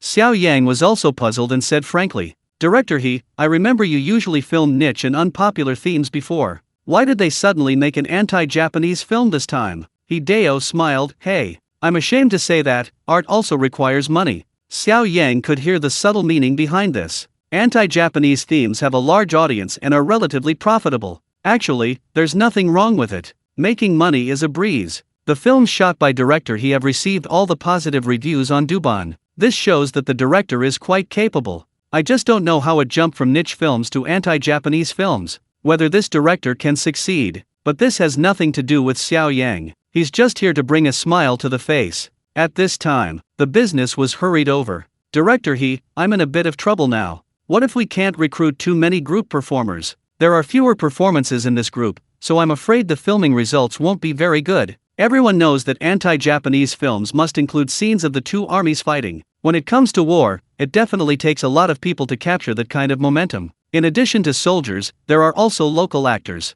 This type of movie must have a large crowd." Hideo is puzzled. What is so hard to find in group performances? Isn't that just a message to the agent? The manager smiled bitterly, "Here's how. But our budget is not enough. This recruitment only costs so much money, and there are too many group performances. If you spread them out, the unit price will be low and no one will come. If you want others to come, you can raise the price, but the budget is not enough." Director He patted his head, looked melancholy, and said to himself, "Hey, it's all about money. I originally wanted to make some money from this movie and go back to making art films. It seems I have little experience in shooting anti-Japanese war films. The cost is much higher than that of art films. To save money, he even dared not hire some famous actors. Only some old actors with good acting skills but low salaries were hired. This matter. Xiao Yang could hear it clearly from the side. Suddenly a plan came to mind. Chapter 214 Migrant workers who have been there for 200 days are nowhere to be found, and college students who have been there for 50 days are everywhere. Xiao Yang asked as he heard what director He and the venue manager said. "How many group performances do you plan to invite? How much is a day?" Stage manager, "We originally planned to have 300 group performances. This way, the current budget can only provide 70 days of rice buns. Hey, now group performances cost at least 120 days. The price is so low that no one comes at all." The venue manager sighed. "Hey, director, otherwise, just reduce the number of people. Don't have so many group performances." Hideo scratched his head for mercy. But the effect of shooting with a large lens may not be as good. Director He is very serious about filming and has high expectations for his films. The current situation makes him very difficult. A small round face was piled up in a burnt pile. Xiao Yang thought of a news story from the previous life and thought he might give it a try. Asked, "Do you have a chapter?" Stage manager, "Chapter. What chapter?" Xiao Yang, "Internship chapter." Stage manager, "Brother Xiao, do you have any relatives who want to intern?" "Yes, we'll cover one for you." Xiao Yang didn't say anything, so he took out his phone and pressed it a few times. After a few minutes, he said, "Okay, 300 people have been recruited. You can pick someone up at XX University now. Remember to stamp the show after it's over." "What? How is this possible?" The team members don't believe it. In recent days, he has contacted dozens of agents, but none of them have an ensemble performance and are willing to accept the price. Xiao Yang shook his right hand and shook his mobile phone in front of the attendant and Hideo. "See for yourself."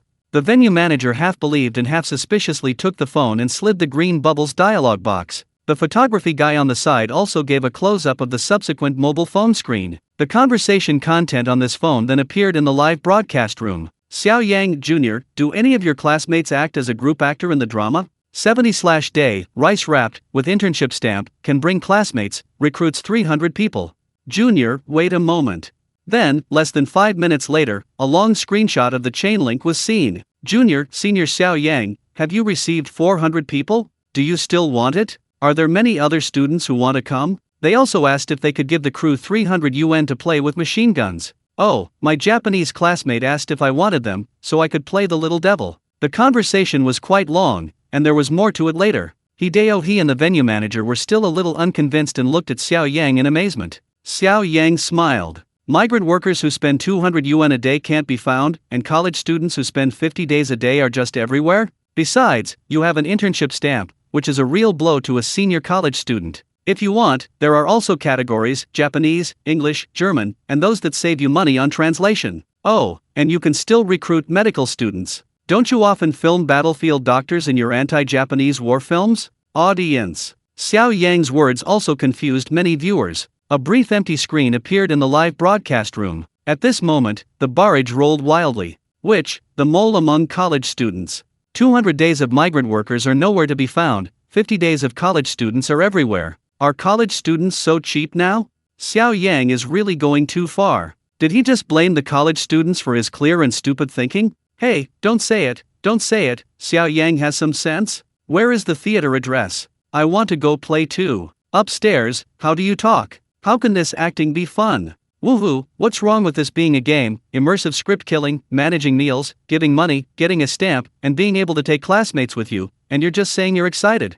666, I want to go too. Is this much more fun than script killing? Where is the address? I have to say, a roommate of mine was an ensemble performer. The director asked him if he could speak Japanese, and he said he watched movies often and knew some. He called out Linda as the machine turned on. Director, he was completely confused after listening to Xiao Yang's words. My head felt numb. How did Xiao Yang grow such a powerful brain? How could you even come up with this idea? He has been directing for so many years, but he never imagined that he could buy directly from the university campus. Not to mention that directors in their early 30s did not expect that the 40-year-old crew members who were working in this industry for so many years had never thought of such a method of divine operation. I exclaimed 6,666 in my heart. Director, he quickly pushed the venue staff and muttered to himself. Go, go. Before it's too late, let's take a picture today. Xiao Yang gave the venue manager the contact information of his younger brother who had just started school and the school address. The staff left the scene in a hurry. In the observation room, Su Jiajia, almost smiled. Even Xiao Yang was stunned by this operation. Don't look at her being a popular movie star now. But back then, when she was studying at the film academy, she also had a long career as a minor actor. He was young at that time and had never been severely beaten by society. Because there are no good intermediaries, I often stop at the entrance of the film factory and don't live for several days. Otherwise, the intermediary will overprice you. Actually, it didn't cost much money when I got it. If a crew could go directly to the school to recruit people at that time, she would not be happy to die. At this point, the matter of recruiting group actors was resolved. Xiao also finished her makeup and came out of the dressing room. The photography brother laughed. Yeah, this makeup artist is amazing. Xiao has changed a lot in one go. The smiling white little face turned gray and black at this time. He was wearing a coarse cloth outfit and trousers, and was covered in patches. There was also a red rope on the short hair, and a small braid was tied crookedly on the top of the head. This is like a little girl from the countryside before liberation. But Xiao didn't find it ugly at all, on the contrary, he found it quite interesting. She thought her father was right. Filming is so much fun. At this moment, director, he came over with the script and laughed. Smile, you read the script first. After that, when those group actors come, we can start. Smile and nod, okay. Director, he continued, you can ask Dad if you don't recognize the words above.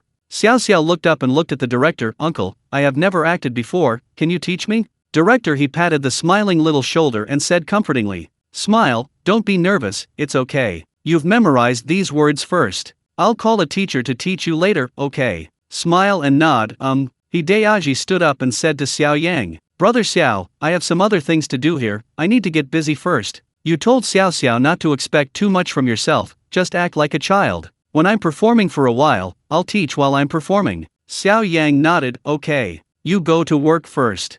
Chapter 215. Nayunia doesn't want to learn to dance, Dekawa disagrees. As Xiao Yang and Xiao waited for the group performance time, the screen switches in the live broadcast room. Nayunia was wearing white jumpsuits, socks and a pink bodysuit. The smooth hair was carefully tied up and tied in a bun at the back of the head, which was very cute. but her delicate little face seemed very unhappy. Dai Chuan pulled her little hand before she left the dance school gate. Nai Yunio said without hesitation, "Dad, I don't want to learn to dance anymore?" Dai Chuan was puzzled. Why? When you watch TV, don't you always say that the dancing sisters on stage are beautiful? Haven't you always wanted to learn? Why don't you want to learn now? Nai Yunio pouted pink, tender little mouth, almond-shaped eyes blinked and shook her head vigorously. "Dad, I don't want to be beautiful anymore, I don't want to learn anymore." The lady next to me just started crying and said it hurt. They say it's called practicing, and that anyone who learns to dance should practice it. It's terrible. As she spoke, Nai Yunio's eyes turned red, as if she was about to cry. "It hurts so much. I don't want to go." Dai Chuan understood the reason, touched Nai Yunio's head and comforted her. "Nai Yunio, you are 5 years old now and a big kid, so you can't be spoiled. You can't just give up when you encounter a difficult situation. Just now, the teachers praised you, saying that you are in good shape and flexible, and very suitable for dancing. Think about it, if you learn how to dance on stage, you'll look just as good as those dancing sisters on TV. How happy Mom and Dad are." Just now, the dance teacher told Daikawa that Nai Yunio has good innate conditions, not only good physique but also good flexibility. Diligent practice will definitely yield results. Dai Chuan thought that if Nai Yunio could become a dancer in the future, what would it mean to be a little tired now? It used to be his fault for doting on Nai Yunio and not planning for her. It's a bit late to start studying in Kaiming at the age of 5. Nai Yunio listened to her father, thought about it, and looked up and asked, "So if I don't learn to dance, will my parents be unhappy? You don't like me anymore?" In order to get Nai Yunio to accept dancing, Daikawa Onigamai nodded. Dad really wants to see you dancing on stage. Look at you, you are so beautiful. If you dance on stage, everyone's eyes will definitely look at you. And Dad just paid his tuition, but it's a lot of money. It's Dad's monthly salary. You see, the money Dad earns from working so hard is so he can one day see my baby girl dancing like a little princess on stage." When Nai Yunio heard Daikawa's words, she could only nod to make her parents happy. "Okay then. Let me learn." Barrage scroll. Why do parents like poor children? This girl clearly doesn't want to learn to dance, so why does she have to? Was having a happy childhood bad? Nai Yunio has long hands and legs, and her proportions are against the sky. It would be a pity if she didn't learn to dance. She is a good young girl. But learning to dance is really hard. When I was a child, I learned it for a few days, pressing my legs, lowering my waist, etc. It was not a common pain to train my body. I couldn't do it after a few days of learning. Why make children suffer like this? You guys have never been parents at first glance. How can you learn it easily? It's not easy. If a child doesn't understand something when he is young, then he needs his parents to help him plan. The more you learn, the better you can gain a foothold in society in the future. That is, even Xiao Yang, a father born in the 2000s, did not encourage Xiao to try filming. Isn't this also planning Xiaoxio's future path? If Xiao can enter the entertainment industry in the future, it will soar to the sky. With a daily salary of 208W, he will have no worries about food and drink in his life.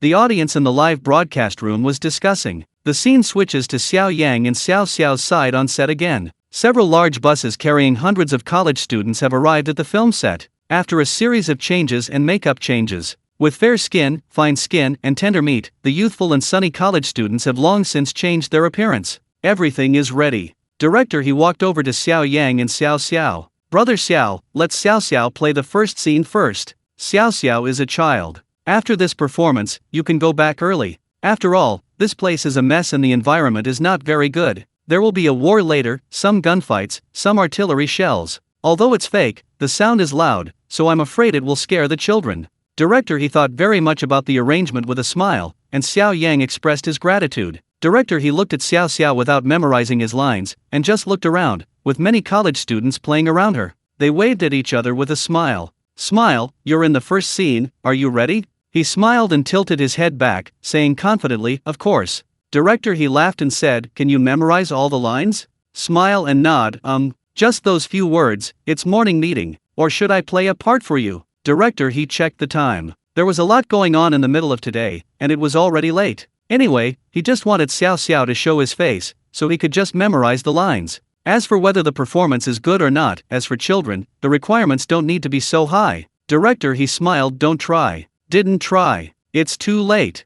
I just thought I saw your dad teaching you, so just do whatever you want. Just be sad and scared. I'm telling you what's wrong with the performance. Don't be nervous, if it doesn't work once, we'll just shoot a few more times. Anyway, acting rarely gets by once," he said solemnly with a smile. "Good. After saying that, several people started preparing to go. This play is called My Shangao. In the play, Xiao plays an 8th root child named Kuriko. Her name is Aria. While escorting a reporter on the 8th root army and transporting important map materials, the traitor and the devil captured Aria and took her hostage, coerced 8th root army and reporters to hand over maps and information. The devil asked Aria to stand on the mound and head towards 8th road, which was also the character's father shouting. There are very few lines for laughing. Director Wang of the program team also contacted Director He of this drama. This segment is not considered a key segment. The program team is allowed to follow the filming and synchronize it to the live broadcast room. Chapter 216, Xiao's acting skills explode, and college students seek guidance in acting. Action!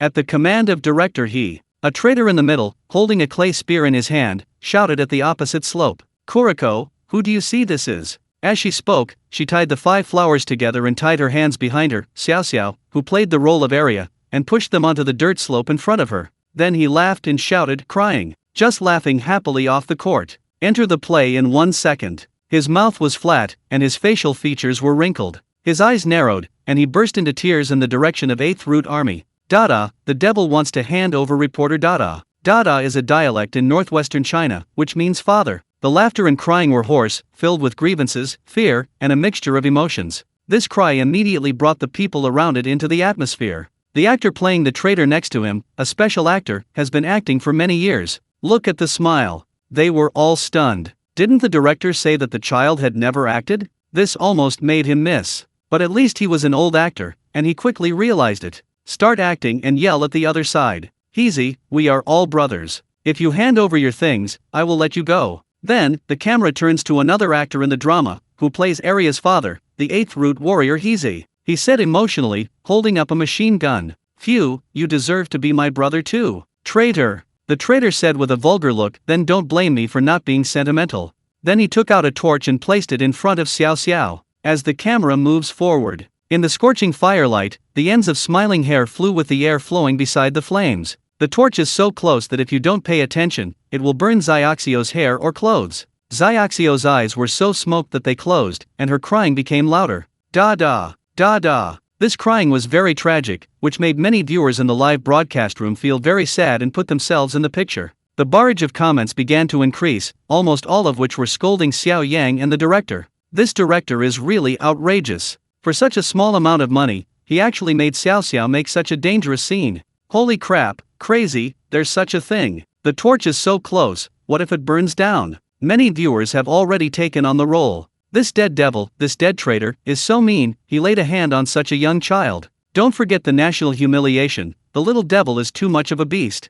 Xiao Yang just felt that his emotional level was rising wildly. The 5 facial features on Xiao's face were pulled into a mass. The flames swayed in front of Xiao's eyes as the breeze blew. Xiao kept in mind what her father had just taught her, to act like the torch was hot, and she was very scared. She cried and trembled, then took a step back unsteadily, as if she were aroused by fire. This subtle movement of laughing made everyone think she was burned, and their hearts tightened. A staff member next to director he reminded, "Director, Xiao won't really be scared, right? The crying and movements don't sound like acting. We can't take responsibility for taking breaks, adjusting, and not scaring things off." Director he also felt that it made some sense. Xiao just said that he has never acted, but now this is too realistic. Are you really scared? Are you truly showing your true feelings? But he really didn't want to stop shouting in the middle. This effect is so good, better than many old actors. If we do it over again, we'll lose money if it doesn't work out this well. Director he glanced at Xiao Yang, who was not far from Xiao.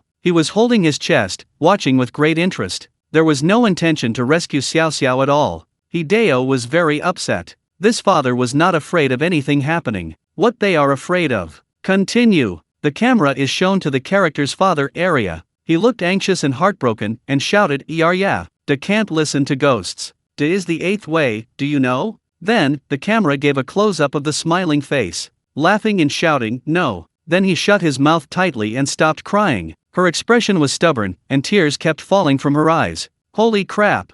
God. This child can cry whenever he says he wants and stop whenever he says he wants? Director he also patted his head and let out a loud cry. Originally, he only intended to make Xiao show his face and a few lines. Even if the performance is not good, the impact will not be significant. Unexpectedly, Xiao gave him an unexpected surprise. Emotional investment, such a rich and delicate performance. It's simply better than many of the popular small meat performances he's encountered. Smile and curl your lips tightly, with an expression that would rather die than give up. Suddenly, a wisp of red blood flowed from the corner of her dry mouth. Hideo felt a tingling sensation on his scalp. This action was not designed by him. Could it be Xiaoxio's mid-game performance? How is this possible? But this approach is simply the finishing touch. A descendant of the 8th Root Army, a child, would rather bite his own lip than help traitors and devils. Doesn't this demonstrate the 8th Root Army's spirit of fearlessness, courage, and justice? If the historical environment at the time of the performance is not right, will everyone be united in fighting against the demons? This approach is like a ceiling, the barrage of crazy scrolling. Xiao Xiao's acting is better than some top-tier actors who can't even pronounce words clearly. Explosion, so explosive, Xiao Xiao actually bit his lips to achieve dramatic effect. This little girl is really serious and focused in everything she does. It's worth learning from. Xiao Xiao is truly my favorite child. In my next life, I hope Xiao Xiao can be my mother, and I will enjoy happiness. Upstairs, don't be too outrageous. Cut. Director, he shouted, shouting. This one's over. The supporting actors around didn't expect it to go through so smoothly. I just found out. To cooperate with a child who has never acted before, when acting in this play. They were also prepared to perform it 10 or 8 times before it even happened. I didn't expect it to be so easy. However, they had just seen Xiao Xiao acting nearby and were also shocked. This cry and this word are so spot on. At this time, director, he ran over from a distance. Excitedly muttering, laughs, you acted so well. Tell my uncle what you thought about biting your mouth in the end. Xiao Xiao was stunned for a moment. I didn't bite my mouth. Director, did you get fooled too? Is that what you're talking about? As she spoke, she took a red capsule from her mouth. My dad taught me this, saying to finally bite through the capsule in your mouth. Director, he placed the red capsule in his hand and squeezed it with his hand. His hands were all red, like blood. This is not about shrinking the blood bag. Director, he seemed to react at this time. Smile, didn't you say you couldn't act? The ones you just played were all taught to you by your father? Smile and nod, yes. Yes, he was teaching me while I was waiting for my older siblings who were college students. This sentence was heard by several college students who were performing as a group. These people are all students in the acting department. They have also studied acting, but after almost 4 years, they still haven't learned how to act for a few hours. These college students had an idea and looked at director he next to them and said, Director, Xiao Yang is so good, can you let Xiao Yang teach us a few times? Although we don't know how to act as an ensemble, it won't be like a waste of your time if we shoot it. Hideo thinks there is nothing wrong with it. These college students are cheap, but they have no experience at all. There was just a scene. A charge, mouthful, full screw.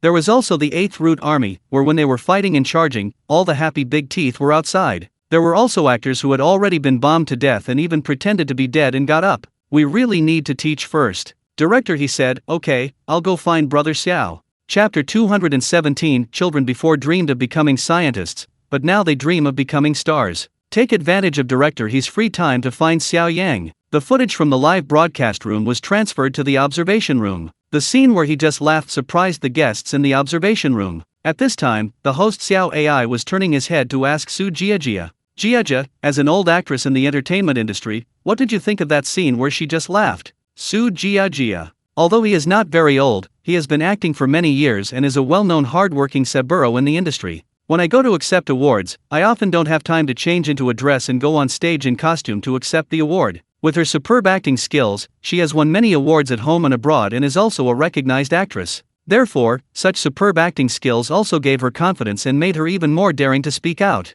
Great! Su Jiajia praised. Although Xiao Xiao is only 7 years old, you can see that her crying scenes are very layered. At first, I stood on the dirt slope, acting a little scared and aggrieved, and my crying was not too loud. When the torch was in front of her, she felt the danger approaching and her crying suddenly intensified. This dangerous atmosphere can be expressed simply through the laughter and crying. Finally, to stop her from crying, she immediately bit her mouth and stopped crying. The stubbornness on her face was perfectly portrayed. Tears flow when you say they will, and you will collect them when you say they will. It's very powerful. To say that you are not afraid of offending others is much better than many popular Xiao Xianro performances. I saw Xiao Xianro in this crying scene, learn from it. Xiao AI smiled awkwardly, thinking that Su Jiajia really dared to say it. I guess her agent is in a hurry. When it comes to small fresh meat, Su Jiajia is furious. Playing with these people on a regular basis is simply torture for her. She is very outspoken in her output. Once during a filming, I was having a scene with a little fresh meat. It was a scene of life and death. Xiao Yang plays the male protagonist, whose lover dies and he should be in great pain. As a result, this little fresh meat couldn't cry. A group of people accompanied him to repeat the play for more than an hour and still couldn't cry. Finally, you need eye drops to shed a few tears. Can the audience get involved in this kind of acting? Can you feel the character's sadness and pain? Su Jiajia's words deeply touched everyone present. The TV and movies I watch now really don't have the emotional quality that those old actors used to play. In particular, some traffic stars even don't carry their lines, lip-syncing there. Xiao just acted, although he only had a few lines. But even when crying, he can still recite his lines clearly, which is better than those traffic stars who were paid high salaries. Barrage scroll. Su Jiajia is right. It was easy to substitute watching TV movies in the past. Those old actors not only have good acting skills, but are also dedicated. Unlike what these actors are filming now, they all talk like they can't open their mouths and can't tell what they're saying without reading the subtitles. Nonsense, Xiao's acting skills are not as good as my brother's, but Xiao will film a few more movies, maybe he can catch up with my brother. I just smiled and said that Xiao Yang taught her to act like this. I didn't expect Xiao Yang to be able to act. Awesome, Xiao Yang will know quite a few. At this moment, Wei Cheng spoke, and he wondered why Xiao Yang could do anything. This is amazing. Su Jiajia calmed down a bit. I don't think they are all taught by Xiao Yang. It's possible that Xiao and her grandmother watch too much TV and imitate it themselves. Children have strong imitation ability. Wei paired up, pair. My son likes to imitate it when he watches TV, and he looks very similar. Sister Jia, when can I let my child play a guest role in your play? Wei Cheng said jokingly. Although it was a joke, Wei Cheng sincerely hoped that his son could enter the entertainment industry. However, his son has little singing talent. It would be even better if I could film, as filming can make money faster than singing. Okay, Su Jiajia said with a smile. The two entertainment industry guests were chatting vigorously. The other two experts were not happy. Ahem. Principal, she sat upright with a serious face. I don't quite understand why these parents have to send their children to act and become stars. Children today are influenced by these trends. One by one, they don't study well and just love to chase stars. Ask your parents for money to pay so-called celebrities, young fresh meat, buy gifts, and buy peripherals. Even from afar, spending the road money just to see these people from afar. Can a celebrity, with such a high salary, defend his country? Can it contribute to the progress of the country and mankind? Is acting more useful than building a cannonball for the country?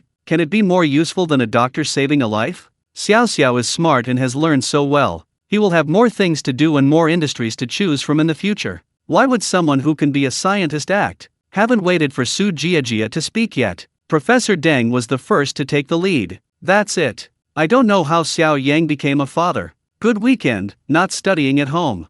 I'll take the kids to the pet hospital one moment and act on set the next. And this scene is so scary, the torch just dangled on the edge of the child's face. What if it burns the child? Why didn't Xiao Yang discuss with the director why he deleted this action? So irresponsible for the kids. Professor Deng's words have received support from a very young audience. The two experts said it well. A child who learns so well should contribute to the motherland in the future. What kind of drama should he act in, and what kind of star should he be? This kind of acting was just for actors in the old days, a low-class thing. Now the world has really changed. Give these people so much money. Principal, she is right. My child is obsessed with Xiao and can't memorize the texts. She knows Xiao lines very well. They also skipped training classes on weekends and went to support clubs with their classmates. Hey, so children today are a ruined generation. Our childhood ideals were to be scientists, doctors, and police officers. Children today dream of being stars, internet celebrities, glamorous, and rich. This is a bad atmosphere. Host Xiao AI was worried. The two stars were sitting here, and it was not appropriate for the expert to say this. He said quickly, "Those guests, let's talk about this first. Xiao Yang should be back. Let's watch the live broadcast first. Don't miss the exciting part." Chapter 218, the girl acts coquettishly. Brother Xiao Yang, teach me, please. On set. Xiao Yang went to the toilet but hadn't shown up yet. More and more college students gathered around and laughed. These college students usually say they hate bare children, but when you meet a child as smart and cute as Xiao, don't mention how much you like them. College student, laughing, would it be nice to take a picture for my sisters? Come compare. College student, laughs, you acted so well in that scene just now. Did your father really teach you to act? Smile, yes, but not entirely. I usually watch TV with my grandma, and it's all like this. College student laughs. How do you say you can cry just by crying? When I was in acting class, the teacher made me cry and I couldn't cry at all. How can you teach my brother how to do it? Smile, I cried when I thought about how much pocket money I spent on my dog's medical treatment today. College students. The barrage of live broadcast room scrolling. I'm just saying, Xiao must be smart and can handle it all at one point. He was born to perform the Eucharist, so how could it all be taught by Xiao Yang? I am Xiao Yang's classmate, and I proved that Xiao Yang can't act at all. At last year's orientation party, Xiao Yang went up to perform a skit. He couldn't even speak clearly when he was nervous. How could he possibly act? At this time, Xiao Yang returned. Look, how come there are so many people around? 3 inside and 3 outside. He shouted directly outside the crowd. Smile, are you in there? Dad, I'm in. Xiao Yang, then come out quickly, why are you still here? We're almost paid. Let's go back to the market and eat wheat. We're releasing a new product today. Smile, Dad, come in, these college brothers and sisters have something to ask you. College student? Why do I feel something is wrong? A junior? Xiao Yang, let it go, let it go. In an instant, the crowds inside and outside separated, making way for a path. It's still college students who are organized and disciplined. Xiao Yang, what's up? Before the rest of the people could speak, director he walked over quickly. Brother Xiao, I finally found you. I have something to do with you. Xiao Yang, why are you looking for me? What's up? Director that scene with Xiao just played was really good. Several of our staff members and the assistant director agreed. Xiao Yang raised his eyebrows, and then, want to add money? Hideo smiled, hey, Brother Xiao, it's not like you don't know what's going on with our crew. Definitely next time. Xiao Yang, next time, it will definitely be indefinite? Director laughing and saying it was you who directed it?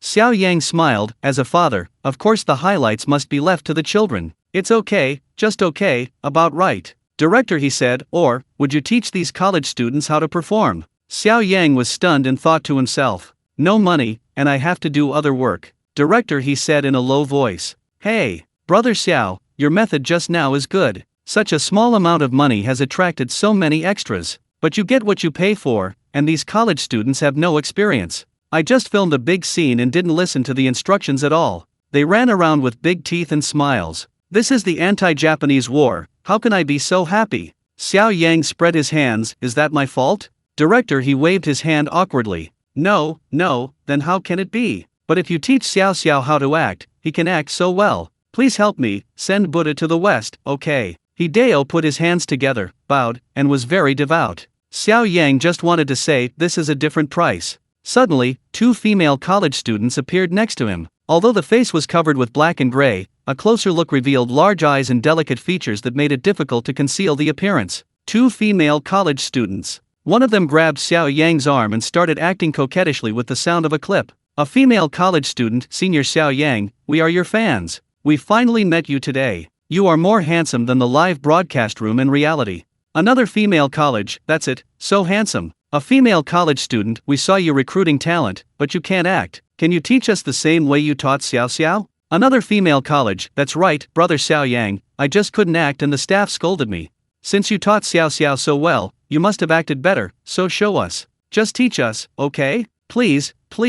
Xiao Yang was feeling clear all over, and a tingling sensation, like an electric shock, filled his body. At this time, in the crowd, someone shouted. Online barrage reports that Xiao Yang can't act at all and couldn't even speak nervously during the skits he performed during the university's orientation. It must not have been Xiao Yang who taught Xiao, but Xiao who realized it himself. You don't ask him to. Several male students, watching their female classmates act coquettishly towards Xiao Yang, felt worse than killing themselves. As for Xiao Yang, it is a thing that I remembered that orientation party through my native memory. But now that I have achieved God-level acting, I certainly can't let this become a disgrace to myself. The name must be corrected. Xiao Yang began, that's fine, Director I'll act in a scene. What are you planning to see me do? When Director heard this, he immediately took out the script from his clothes bag, flipped through it casually, and pointed to one of the pages. Just this paragraph.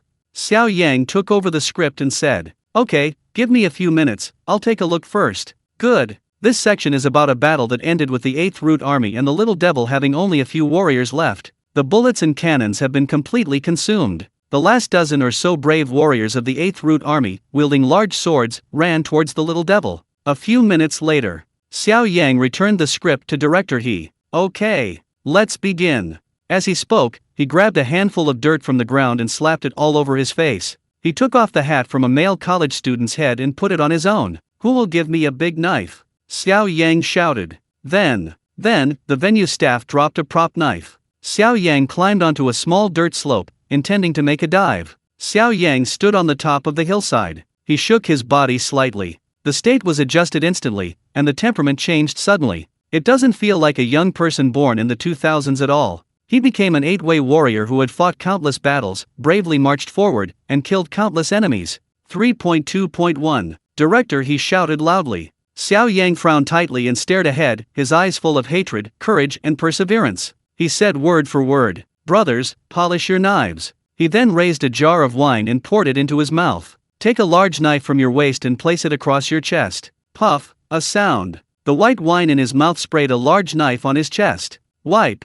Hideo was stunned. This action was not in the script. Did Xiao Yang add it himself? But I have to say, such a small action immediately made the atmosphere more shocking. Xiao Yang wiped the knife on his arm. Sudden. He raised his broadsword, the red silk on the handle flying in the wind. Shouting from his mouth, "Brothers, kill!" Xiao Yang rushed out. Chapter 219, The Good Fight, the devil who fights croaks. Go! Xiao shouted at the top of his lungs, roaring at the top of his lungs. He raised the large knife in his hand, his face flushed and veins bulged. It seems like there really is a little devil ahead. Suddenly, feelings of family and country came flooding back to my heart. His face was red and his veins were bulging, like a lone wolf king. A 100-meter sprint usually involves running forward. One man ran out of the might of 1,000 horses. A group of college students watching were stunned for a moment. Bullshit. This feeling, this energy came up at once.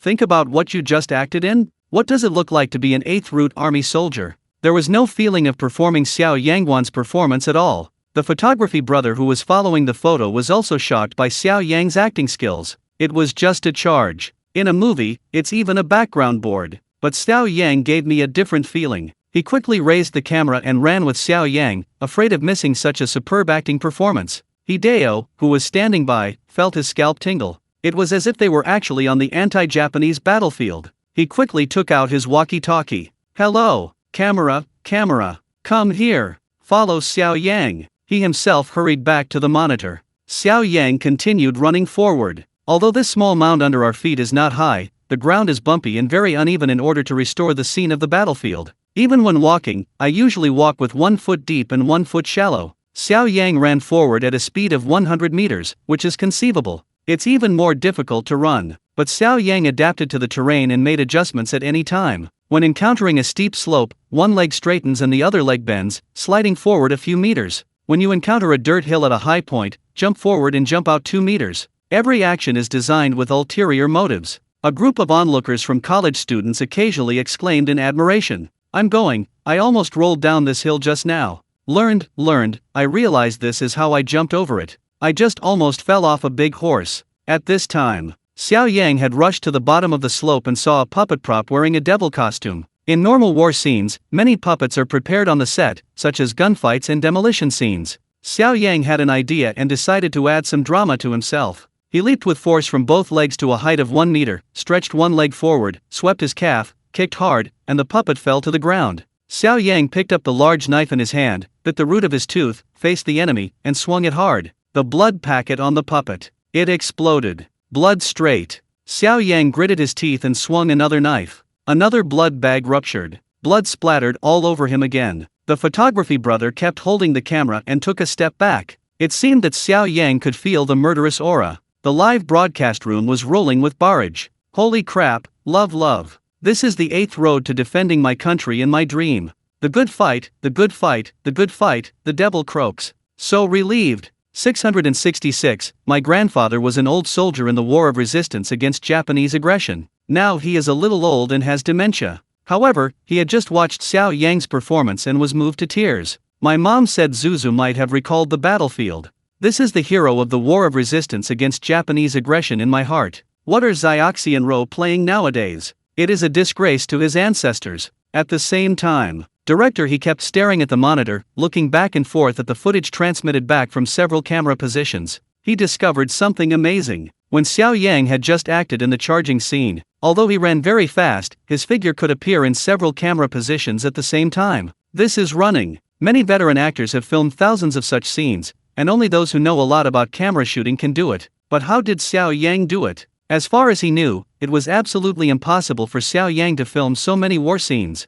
Otherwise, he would have been famous in the entertainment industry long ago. At this time, Xiao Yang had finished acting in the scene that director he pointed out to him and was walking back. Wherever he walked, many people around him applauded and lamented. Xiao Yang 666. Awesome. Back to Xiaoxio's side. He returned the hat to the college students and left the knife to the venue staff.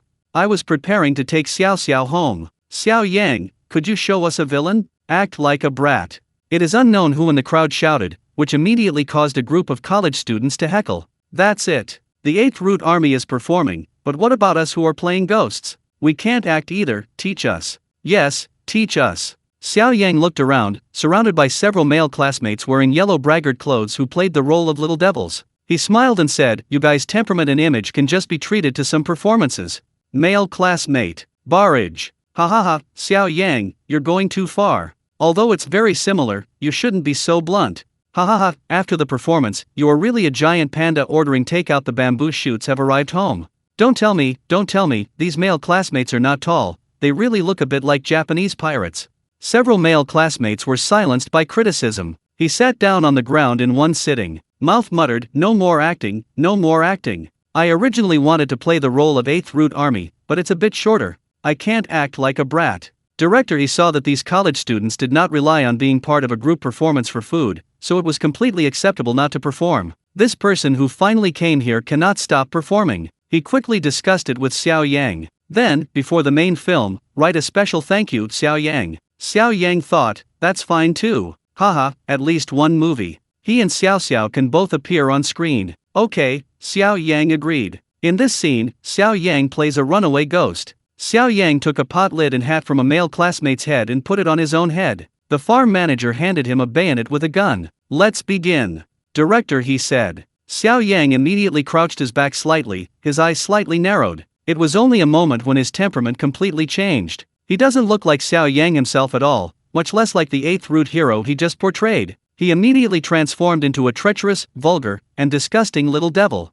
That's amazing. Enter the play in 1 second. Chapter 220. Xiao Yang really needs to be good-looking and have acting skills, and his acting skills need to be good-looking. Xiao Yang assumed he had been shot in the right calf. He limped forward and ran. It was as if someone was chasing him from behind. I took a few steps. Suddenly, his feet seemed to twist, his knees gave way, and his body lost control instantly. Bang, with a sound, he fell to the ground hard. All of this came naturally. Everyone around him thought Xiao Yang had really tripped over a rock on the ground. Are you okay? Several female college students who were very close to him wanted to help him up. Xiao Yang waved his hand to signal that it was not necessary. He struggled to his feet and limped forward again. Although the weather was not hot, fine beads of sweat actually appeared on Xiao Yang's forehead. It is very realistic to portray a deserter in a state of disarray. The surrounding group performers looked adoring and muttered softly, holy crap, this acting, it's really a broken cow. There was no trace of any performance. None of the teachers who taught us acting classes were as good as Xiao Yang. Okay, we're not some professional college like Beijing Film Academy. Our teachers' acting skills are definitely not as good as this, but where did Xiao Yang learn it? I've never seen him go to any professional school.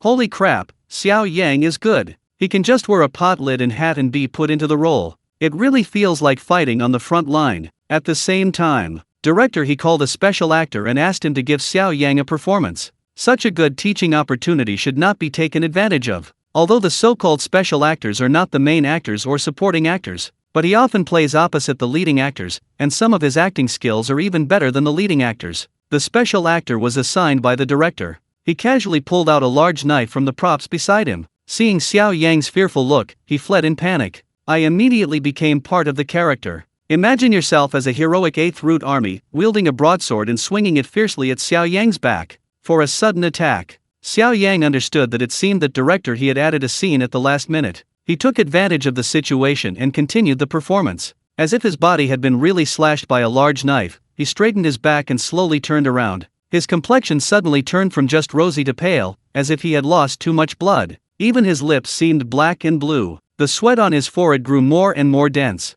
In an instant, Xiao Yang's eyes changed, from the fluke he had just had to panic. It turned into terror. He stretched one arm back in panic and then took it to his eyes. As if his hands were truly stained with blood, Xiao Yang suddenly opened his eyes wide, his face filled with shock and horror. He put his hands together, lowered his waist no lower, and bowed to eighth root. He speaks Chinese with a Japanese flavor. Please, you, let go, I. As he spoke, he moved back. The little devil is full of greed, fear of death and fearfulness. Xiao Yang's performance was so good that everyone thought he was a real little devil, not just acting. Even Xiao made a fierce substitution. Pointing to his own father, he shouted, "Hit the devil! Hit the devil!" What Xiao said didn't seem wrong to anyone. There were also many college students, just like patriotic young people before liberation. Raise your right hand and shout, "Down with the devils! Down with the devils!" 8 Root will certainly not show mercy to the little devils, please for mercy. He raised his broadsword in both hands, wishing he could unload 8 pieces of the little devil in front of him. Xiao Yang plays the little devil, dragging the remains, turning around and running. Xiao Yang's back felt like he had been stabbed multiple times.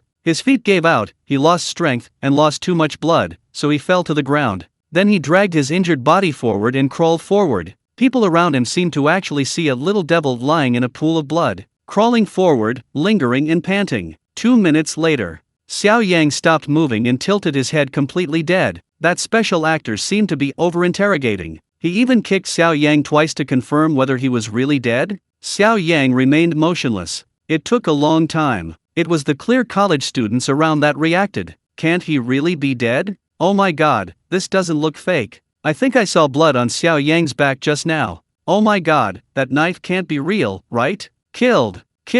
Barrage scroll. Spreading things? How did I hear someone say someone killed someone? Do you believe what college students say? I have to say Xiao Yang's acting is like a heifer on a plane, the cow is in the sky. Amazing, Xiao Yang really needs to be good looking and have acting skills. It would be a pity not to act in the entertainment industry.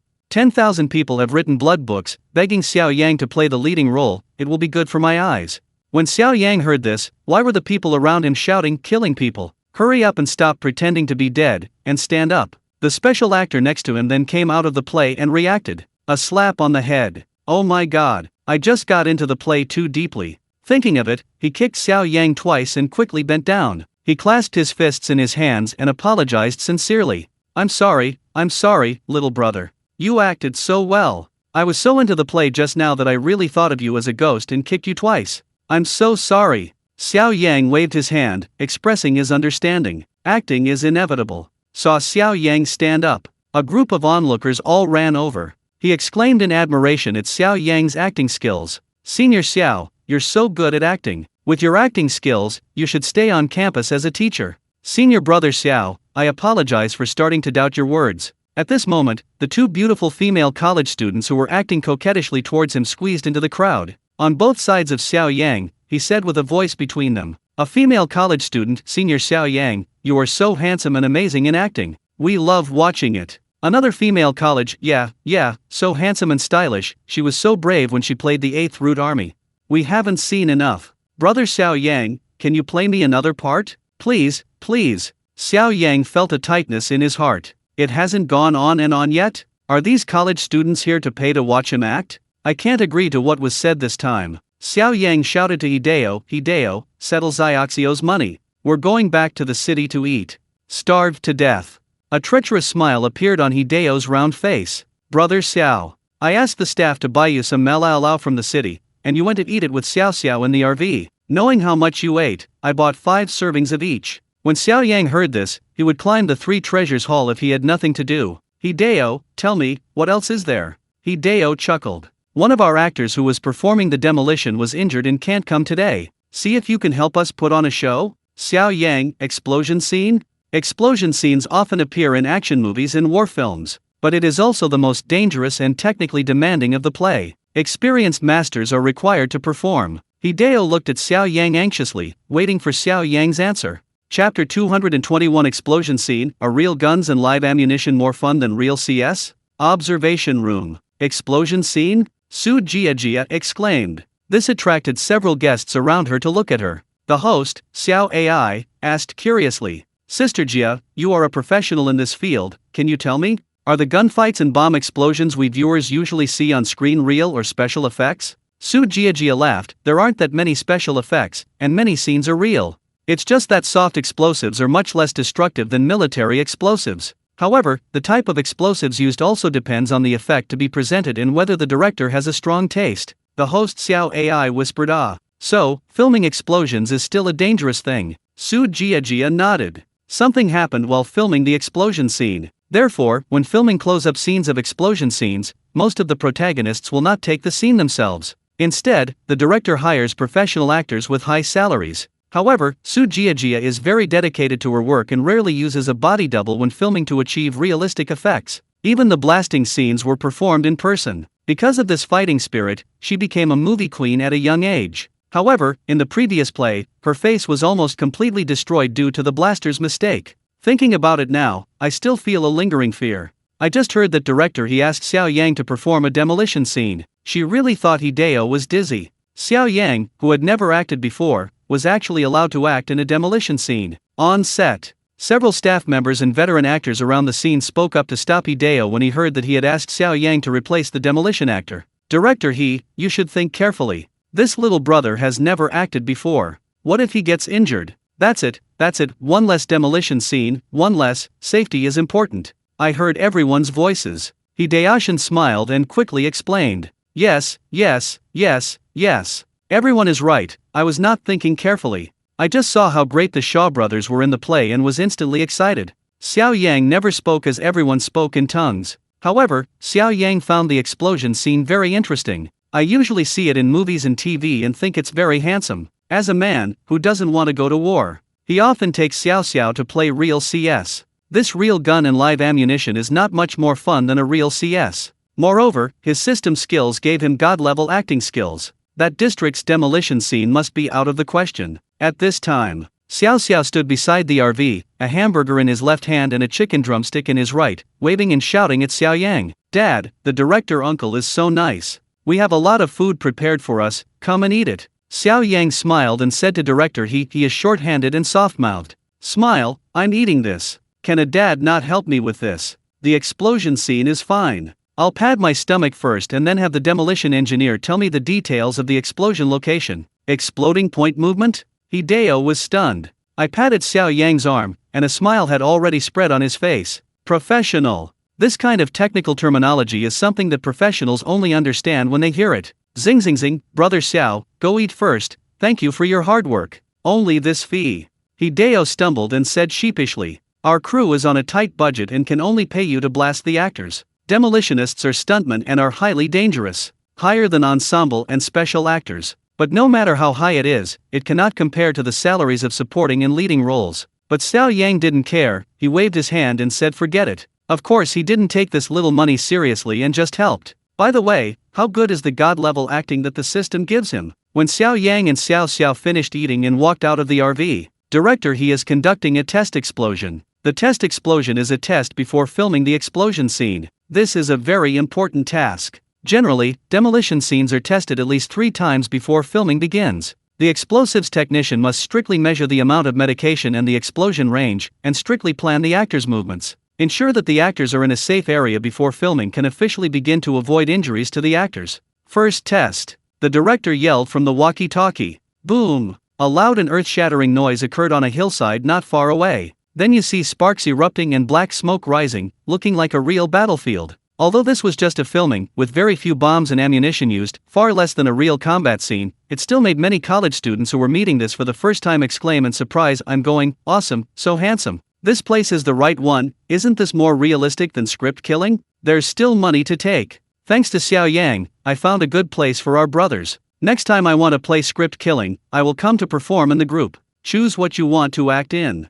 Lian Xiao was also nervous when he saw the black smoke in the woods. Hold on to Xiao Yang's clothes tightly, with a crying expression. Dad, there's a bomb, you better stop acting, right? Xiao Yang comforted him, it's okay, Dad will be fine. As everyone discussed. Director he shouted again from the walkie-talkie. First test explosion successful. Wiring again, second trial. Then, there was another boom loud bang. What followed was the smoke of gunpowder, the dust, and the smell of gunpowder wafting through the air. 10 minutes. The 3 blasting tests have been completed. Xiao Yang also changed into 8th Root Army clothes. The face was slightly darkened with tanning powder, which had some effect on the dirt and wounds. After this outfit, Xiao Yang is more like an 8th Root Army soldier who bravely kills the enemy than when he first demonstrated it to the students. Blast actor in place. The demolition team leader was shouting there, so Xiao Yang followed several group performances familiar with demolition scenes and walked into the demolition area. As they walked, the wiring demolition engineer talked about the movement of the explosion.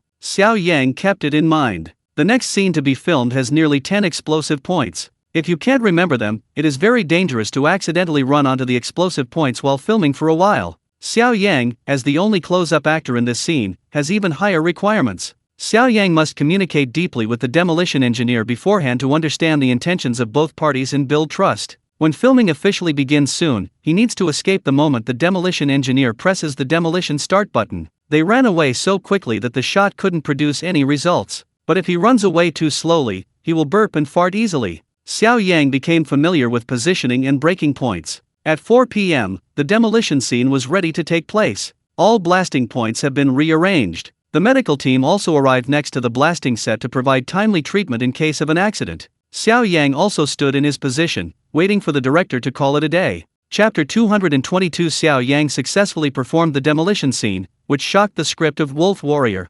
Start! Seeing that the preparations were complete, the director shouted from the intercom. In this scene, Xiao Yang and several other group actors who played the role of 8th Root Army were pursued by the ghosts. In a forest, he was running and fighting. Along the way, in addition to enemy fire, there were also bombs on the ground, and the atmosphere was very tense. The director of the battlefield team heard Director He's instructions and shouted at the mountain with a horn at the bottom of the hillside. Start! Xiao Yang immediately started moving when he heard the sound. He started running down the hill with a few group performances. The hillside is covered with fallen leaves, and the video shows it as a primeval forest. Xiao Yang thought about the blasting point just now and ran to the first blasting point first. Of course, you should not only remember the blasting points, but also some shooting movements with the devils. Go to hell, little devil! Xiao Yang shouted as he ran. They quickly reached the vicinity of the first explosion point, a distance of 2 meters from the explosion point. At the same time, the prepared demolition engineer took the opportunity to press the demolition button in his hand in time. Boom!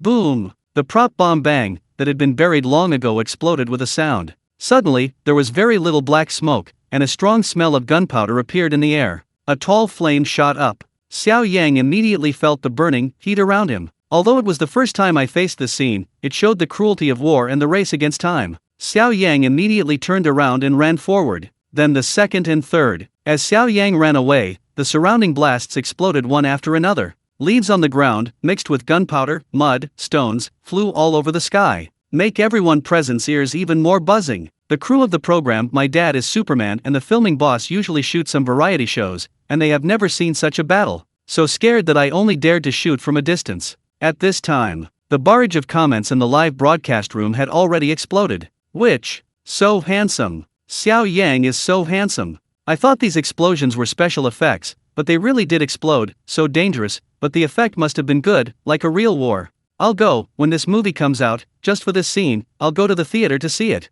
However, Xiao Yang was unaware of everyone's discussion in the live broadcast room. Run towards the last blast point. At this blasting point, Xiao Yang has a close-up view. You must complete a jumping and flipping motion to demonstrate the feeling of being blown away. This requires Xiao Yang to be very close to the blasting point. At this time, Director He watched Xiao Yang, whose monitor flashed past several blasting points, and roared from the walkie-talkie. Close up. In place. Close up.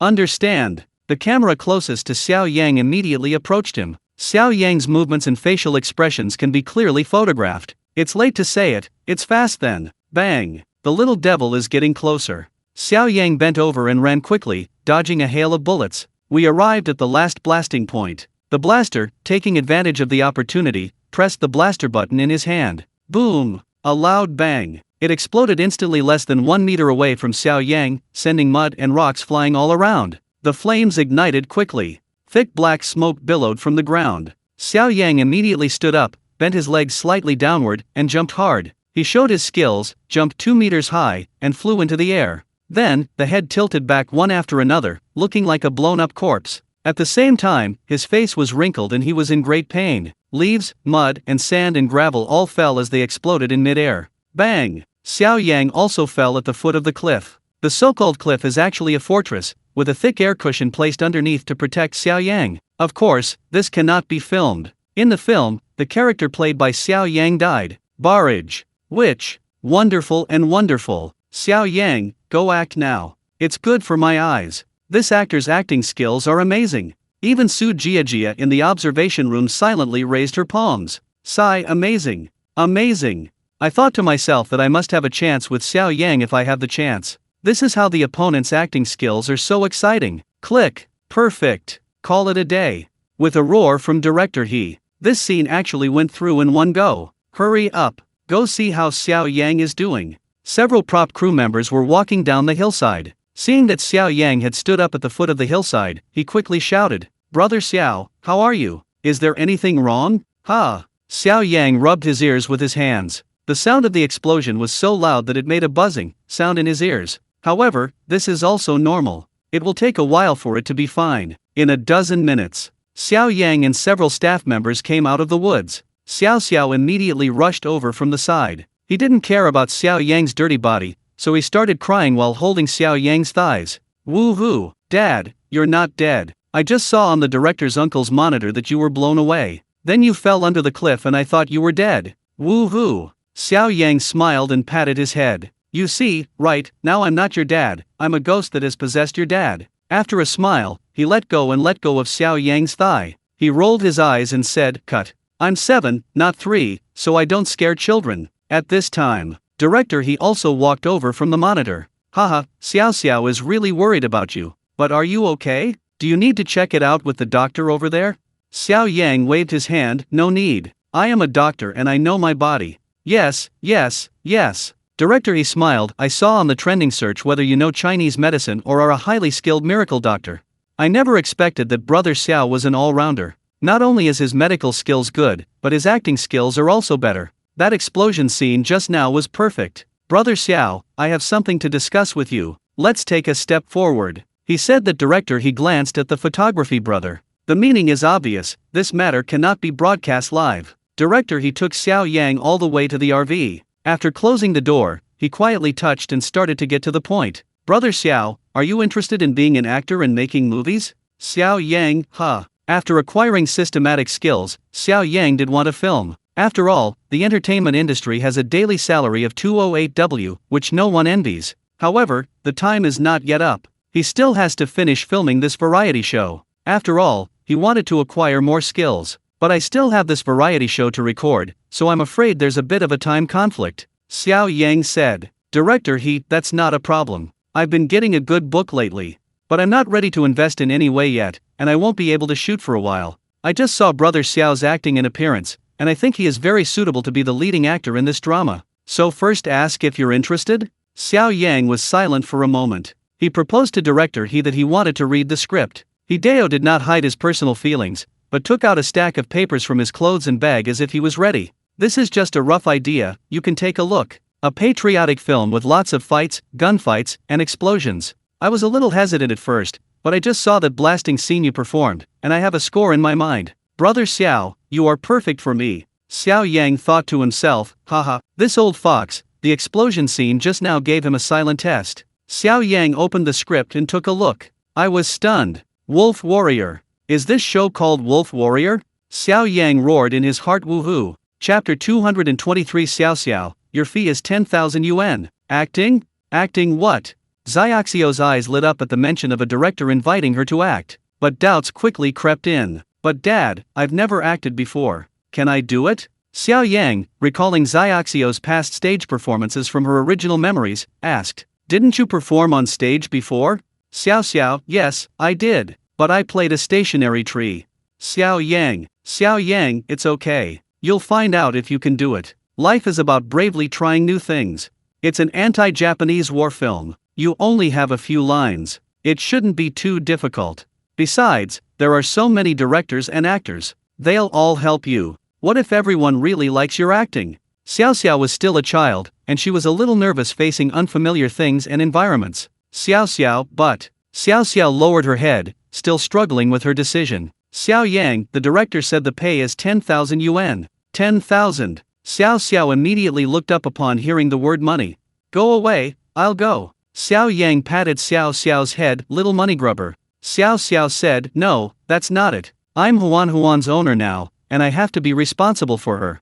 I need to earn money to support Huan Huan. Only with money can I buy her dog food and canned food, and only when she's sick can I take her to the vet. Actually, 10,000 yuan is a very low salary for Xiao Xiao to act. Given Xiaoxio's current popularity, that's really not much. The director probably only sent her a private message inviting her to participate because he values her fame. Given Xiaoxio's current fan base, it's estimated that when the movie is released, all these fans will go to the theater to support Xiao Xiao and buy tickets out of love. This return will likely be hundreds or even thousands of times Xiaoxio's salary. On the other hand, Xiao Yang believes that for an actor with no acting experience and only a few lines, this price is already extremely high. These past 2 days, there are no classes, and the production team hasn't made any arrangements. Why not take Xiao Xiao to a film set to see and have some fun, broaden her horizons? Let her learn how a film is made on set. Isn't that more interesting than spending money to play a murder mystery game? At this moment, the comments section is scrolling. Holy crap, Xiaoxio's going into acting. 666. So young, yet so promising. Xiaoxio's so smart, she'll learn her lines in no time. She'll definitely be a better actress than those young idols. Which director has such good taste to choose Xiao Xiao? I'll definitely go to the theater when it's released. Sigh, so young, and already earning 10,000 yuan for just a few lines. The internet constantly reminds me I'm a loser. Amidst the discussions in the live stream chat, Xiao Yang, along with Xiao Xiao and the cameraman, set off without stopping. Filming was starting today. Actually, the director had sent Xiao Yang a private message a couple of days ago, but Xiao Yang had only just seen it. 1 hour later, the group arrived at the filming location. This place was in the mountains on the outskirts of the city. It was already autumn. The mountain was covered with withered grass and trees, creating a desolate scene. There were a few dusty dirt roads and a few dilapidated houses. It would be perfect as a backdrop for an anti-Japanese war film or a period rural drama. Knowing that Xiao Yang had brought Xiao Xiao, the director of the film, Director He, personally came out to greet them. Director He often watched the variety show My Dad is a Superhero, and he especially liked the little girl Xiao Xiao. For this filming, when he saw a script for a quirky little girl role, he immediately thought of Xiao Xiao. Although the budget was limited, he offered his utmost sincerity a fee of 10,000 yuan and sent Xiao Yang a private message inviting Xiao Xiao to play the role. This private message had been sent a few days ago, but there had been no response. He assumed Xiao Yang thought the money was too little. After all, Xiao Xiao was very popular now. 10,000 yuan, or even 100,000 yuan, would be considered too little for her. He thought the project was over, but unexpectedly, he received a call from Xiao Yang during filming today. Hello, hello. Upon seeing Xiao Yang, Director He immediately grabbed his hands excitedly. Xiao Yang replied, hello, Director He. Xiao Xiao also gave a sweet smile. Hello, Uncle He. Hello, little Xiao Xiao. Director He looked at Xiao Xiao before him. A chubby, round face, big, dark eyes, bangs covering her eyebrows, and short, jet black hair reaching her ears. She was wearing a plaid shirt, a denim skirt, and tights. Her bright and clever appearance was perfect for being an actress. At this moment, Director He spoke to Xiao Yang. I thought you and Xiao Xiao wouldn't come because the pay was too low. Well, to be honest, I'm not a famous director, and the production budget is insufficient. We really can't afford much in terms of salaries. Xiao Yang had looked up Director He's information before coming. He graduated from a prestigious university and has been a director for nearly 10 years, but he has always made niche, art house films. The audience was small, so they never became popular and didn't earn much money. This time, he suddenly changed his style to make an anti-Japanese war film, a significant leap indeed. Xiao Yang was also puzzled and asked directly, Director He, I remember you usually make niche, unpopular films. Why are you suddenly making an anti-Japanese war film? Director He smiled sheepishly, sigh. To be honest, well, art needs money to support it. Xiao Yang understood the underlying meaning. Anti-Japanese war films have a large audience and are more profitable. Actually, there's nothing wrong with that, making money isn't shameful. Director He's films are all highly praised on Douban. This shows that the director is quite capable. I just didn't know that it would transition from niche films to anti-Japanese war films. Will this director succeed? But this has nothing to do with Xiao Yang. He was just there to show Xiao Xiao the experience. At this moment, a production assistant rushed over. Director He, we're in a bit of trouble. What if we can't find enough extras? Without enough extras, the final result might not be good. Everyone knows that films about the war of resistance against Japan need to depict scenes of battles between the two armies. Warfare, after all, requires a large cast to create that sense of grandeur. Besides soldiers, there are also civilian actors. This type of film requires a large cast. Director, he asked, puzzled, what's so hard about finding extras? Isn't it just telling an agency? The production assistant smiled wryly. That's how it works. But our budget isn't enough. We only have so much money for hiring. If we hire too many extras, the per extended rate will be low, and nobody will come. To get people to come, we need to raise the price, but the budget isn't enough. Director, he slapped his forehead, looking dejected, and muttered to himself. Sigh. It all comes down to money. I was hoping to make some money from this film and go back to making art films. It seems I have too little experience making war films. They cost much more than art films. To save money, he didn't even dare hire some famous actors. He only hired some veteran actors with good acting skills but low salaries. This matter. Xiao Yang overheard everything. Suddenly, an idea came to him. Chapter 224. Migrant workers earning 200 yuan a day are nowhere to be found, while college students earning 50 yuan a day are everywhere. Xiao Yang, overhearing director he and the production assistant's conversation, asked, how many extras are you planning to hire? How much per day? The production assistant, we originally planned to hire 300 extras. That means, with the current budget, we can only offer 70 a day including meals. Sigh. The price for extras now is at least 120 a day. That price is too low, nobody's coming. The production assistant sighed. Sigh. Director, how about we reduce the number? Not so many extras. Director, he scratched his head, looking troubled. But the effect of such close-ups might not be as good. Director, he was very serious about his films and had high standards for them. The current situation was putting him in a difficult position. His small, round face was furrowed with anxiety. Xiao Yang remembered a news story from his previous life and thought maybe he could give it a try. Do you have a stamp? Asked the stagehand. Stamp? What stamp? Xiao Yang, internship stamp. Brother Xiao, do you have a relative who needs an internship?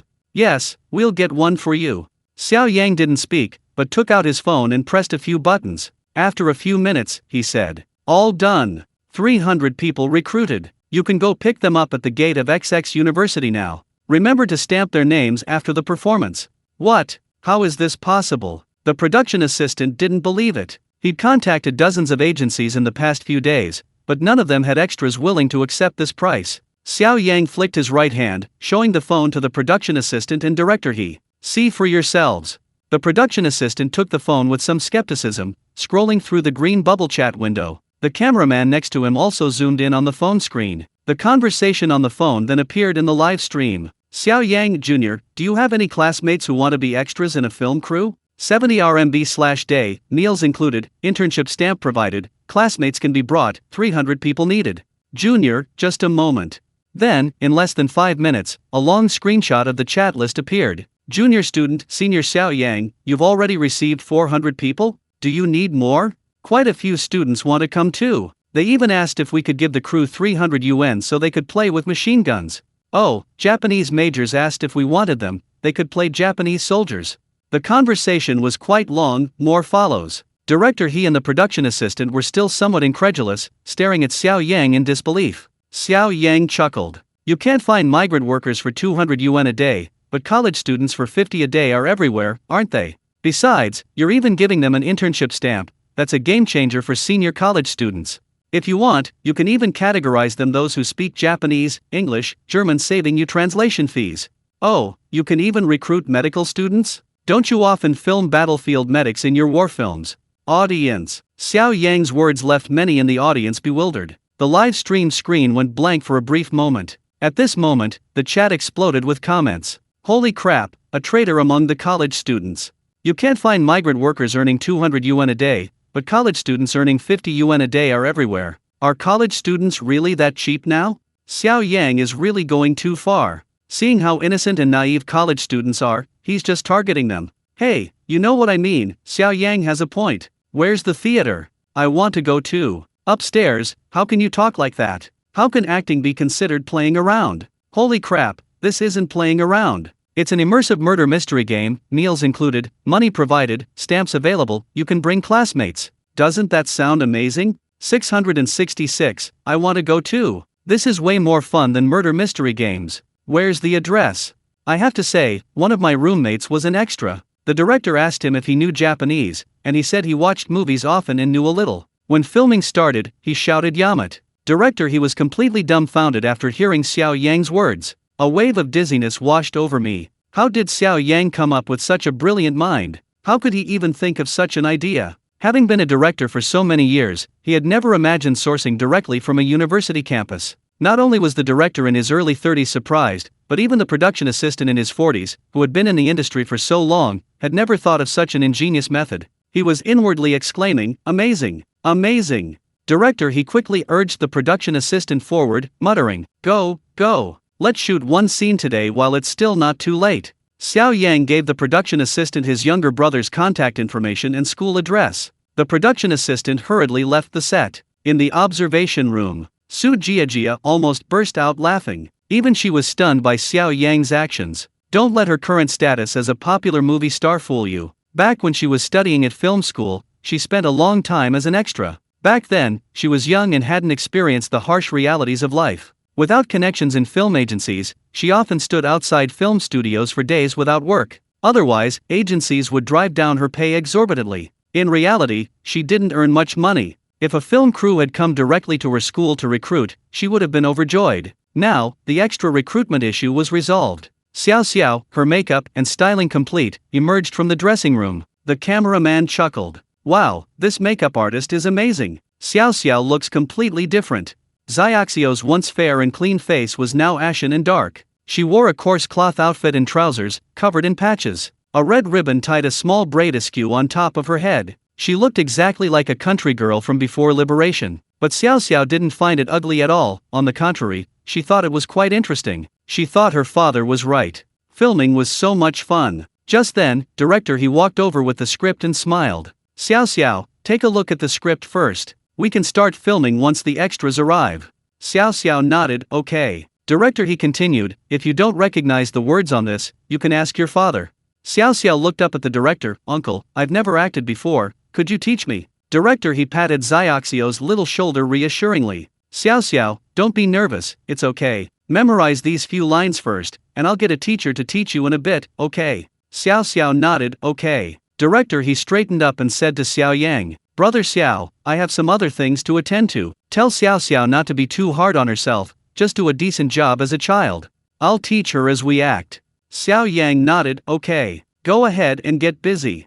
Chapter 225. Niu Niu doesn't want to learn to dance, Dai Chuan disagrees. While Xiao Yang and Xiao Xiao waited for the extras, the live stream switched scenes. Niu Niu was wearing white tights and a pink bodysuit. Her smooth hair was carefully styled into a cute bun at the back of her head. However, her delicate little face seemed unhappy. Dai Chuan, holding her little hand, had just stepped out of the dance school gate. Niu Niu said impatiently, "Daddy, I don't want to learn to dance anymore." Dai Chuan asked, puzzled, "Why? When you watch TV, don't you always say that the dancers on stage are very beautiful? Didn't you always want to learn? Why don't you want to learn now?" Niu Niu pouted her pink lips, blinked her almond-shaped eyes, and shook her head vigorously. "Daddy, I don't want to be pretty anymore, I don't want to learn." The girl next to me was crying, saying it hurt so much.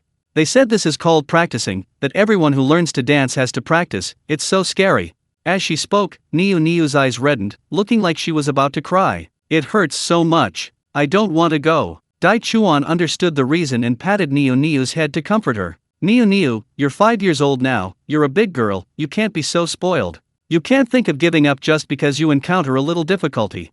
Your teacher just praised you, saying you have a great figure and are very flexible, perfect for dancing. Just imagine, if you learn, you'll look as beautiful on stage as those dancing ladies on TV. Your parents will be so happy." The dance teacher just told Dai Chuan that Niu Niu has excellent natural attributes, not only a great figure but also great flexibility. With diligent practice, she'll definitely achieve results. Dai Chuan thought that if Niu Niu could become a dancer someday, what did a little hardship matter? He blamed himself for spoiling Niu Niu and not planning anything for her. Now, at 5, starting her dance lessons is a bit late. After listening to her father, Niu Niu thought for a moment, then looked up and asked, "If I don't learn to dance, will your parents be unhappy? Will they stop loving me?" To get Niu Niu to accept dancing, Dai Chuan nodded almost unconsciously, "Daddy really wants to see you dance on stage. Look at you, you're so beautiful. If you danced on stage, everyone's eyes would be on you. And Daddy just paid the tuition, it was so much money, a whole month's salary. You see, Daddy works so hard to earn this money so that one day he can see his precious daughter dancing on stage like a little princess." Hearing Dai Chuan's words, Niu Niu could only nod to make her parents happy. Okay then. I'll learn. The comments scrolled. Why do parents like to manipulate their children? This Niu Niu clearly doesn't want to learn to dance, why force her to? Isn't a happy childhood better? Niu Niu has long arms and legs, her proportions are amazing, it would be a waste if she didn't learn to dance, she's a good prospect. But learning to dance is really hard. I learned for a few days when I was little, leg presses, back bends, etc. The physical training is incredibly painful. I couldn't keep up after a few days. Why make kids suffer like that? You people clearly haven't been parents. What's easy? None of it is easy. Kids are too young to understand, so parents need to plan for them. The more they learn, the better they'll be able to stand on their own 2 feet in society. Exactly. Look at Xiao Yang, even he's a 00's dad. He's encouraging Xiao Xiao to try acting. Isn't that planning Xiaoxiao's future? If Xiao Xiao can enter the entertainment industry, she'll be set for life, earning 2.08 million a day, and she'll never have to worry about food or drink again. The viewers in the live stream discussed. The scene switched back to the film set with Xiao Yang and Xiao Xiao. Several large buses carrying hundreds of college students had arrived at the film set. After a series of costume changes and extensive makeup transformations, the once fair-skinned, delicate, and youthful college students had undergone a complete transformation. All preparations were complete. Director He approached Xiao Yang and Xiao Xiao. Brother Xiao, let Xiao Xiao perform the first scene. Xiao Xiao is just a child. After this scene, you can go home early. After all, this set is quite chaotic, and the environment isn't ideal. There are battle scenes later, with gunfights and artillery fire. Even though they're fake, the sounds are still loud, and we don't want to frighten the children. Director He's arrangement was very considerate of Xiao Xiao, and Xiao Yang expressed his gratitude. Director He noticed that Xiao Xiao hadn't memorized her lines and was just looking around, with several college students playing around her. He beckoned to Xiao Xiao. Xiao Xiao, your first scene is yours, are you ready? Xiao Xiao tilted her head back, confidently replying, of course. Director He chuckled, you've memorized your lines? Xiao Xiao nodded, yeah, just a few lines, I knew them a long time ago. How about I act it out for you? Director He glanced at the time. A lot had happened today, so it was already late. Anyway, he just wanted Xiao Xiao to get some screen time. As long as she knew her lines, that was enough. As for whether she acted well or not, she's just a kid, so the expectations weren't too high. Director He smiled, no more practice. No more practice. There's no time. I think I just saw your dad teaching you, so just act however you like. Just make your expression sad and scared. I'll tell you what you do wrong later. Don't be nervous, if it's not good the first time, we'll just film it a few more times. Anyway, it's rare to get a good take in acting, Xiao Xiao said solemnly. Okay. After saying that, the group began preparations. The play is called My Shangjiao. Xiao Xiao plays the role of a child of the 8th Route Army soldier named Hezi. His real name is Area. While the 8th Route Army is escorting a reporter, transporting important map data, traitors and Japanese soldiers capture Area and take her hostage. They coerce the 8th Route Army soldier and the reporter into handing over the map and data. The Japanese soldiers make Area stand on a mound of earth and shout towards the 8th Route Army soldier, who is also her character's father. Xiao Xiao has very few lines. Director Wang from the program team has also contacted Director He of the play. This segment is not a key part. The program team is allowed to film it and broadcast it live. Chapter 226 Xiaoxiao's acting is phenomenal. College student seeks acting advice from Xiao Yang. Action. With Director He's command, a traitor with a middle parting, holding a homemade gun, shouted at the opposite earthen slope. Hey, look who's this? He then pushed Xiao Xiao, who was bound hand and foot and had her hands tied behind her back, onto the earthen slope in front of him. Then he yelled at Xiao Xiao, cry. Xiao Xiao, who had just been laughing happily off stage, instantly got into character. Her lips pursed, and her facial features scrunched up. Her eyes narrowed, and she burst into tears towards the direction of the 8th Route Army. Dada, the Japanese devils want a hand over reporter Dada. Dada is a local dialect in northwest China, meaning father.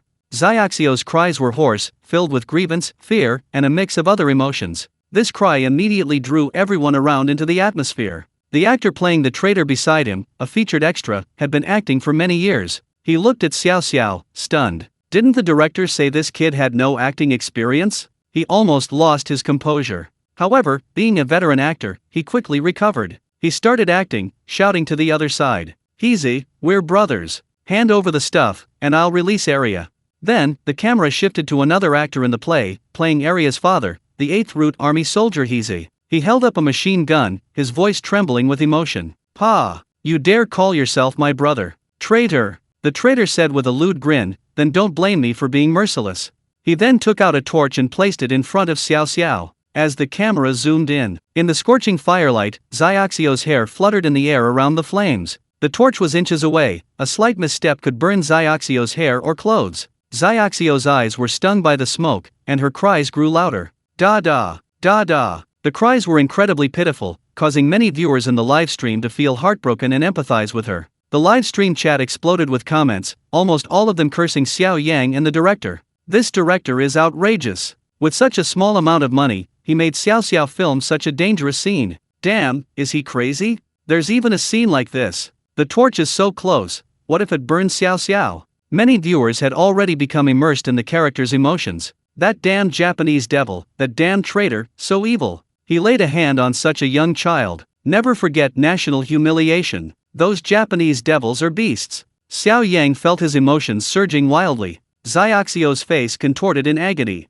The flame flickered in the breeze before Xiaoxiu's eyes. Xiao Xiao remembered her father's instructions to act as if the torch was very hot and she was terrified. She cried, trembling, and took a step back unsteadily, as if she had been stung by the fire. This subtle movement made everyone think she was burned, and their hearts tightened. A staff member next to director he reminded her, "Director, is Xiao Xiao really scared? Her crying and movements don't seem like acting. Should we take a break and let her calm down? We can't be responsible if she gets hurt." Director he, upon hearing this, also thought it made sense. Xiao Xiao had just said she'd never acted before, but now it was so realistic. Was she really scared, her emotions overflowing? But he really couldn't bear to call a halt halfway through. The effect was too good, better than many veteran actors. If they did it again, it wouldn't be as good, it would be a huge loss. Director he glanced at Xiao Yang, not far from Xiao Xiao. He was standing with his arms crossed, watching with great interest. He showed no intention of rescuing Xiao Xiao.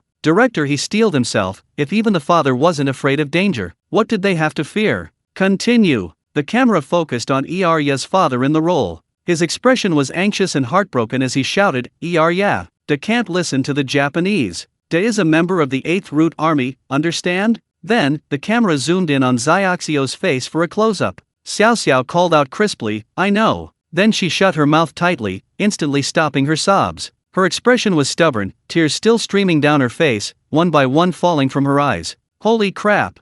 Amazing! This child, she can cry on cue and stop on cue? Director he slapped his forehead and exclaimed. Originally, he only planned to give Xiao Xiao a brief appearance and a few lines. Even if her performance wasn't great, it wouldn't have a big impact. He hadn't expected Xiao Xiao to give him such a pleasant surprise. Her emotional investment and nuanced performance were so rich and delicate. She was even better than many of the popular young actors he'd encountered. Xiao Xiao pursed her lips, her expression one of unwavering defiance. Suddenly, a trickle of bright red blood flowed from the corner of her parched mouth. Director he felt a chill run down his spine. This action wasn't part of his plan. Could it be Xiaoxiu's improvisation? How could that be? But this handling was absolutely brilliant. A descendant of the 8th Root Army, a child, would rather bite her lip until it bled than help traitors and Japanese invaders. Doesn't this perfectly portray the 8th Root Army's spirit of fearlessness, courage, and justice? Doesn't it perfectly depict the historical context of the time, the unity of the people in resisting the Japanese invaders?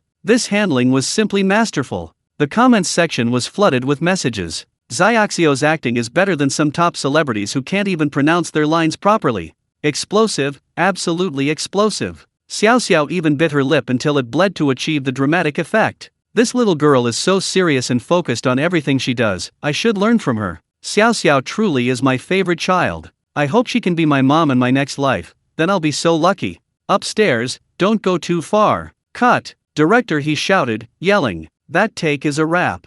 The supporting actors around him were also surprised that it went so smoothly. They only realized later that when they were acting with a child who had never acted before, they had prepared for 10 or 8 takes to get it right. They never expected it to be so easy. However, they had just witnessed Xiaoxiu's performance and were also amazed. The crying and the lines were so perfect. At this moment, director he ran over from a distance. Excitedly, he exclaimed, Xiao Xiao, you acted so well. Tell uncle, how did you decide to bite your own lip at the end? Xiao Xiao paused, I didn't bite my lip. Hee, director, I fooled you too, didn't I? You mean this, right?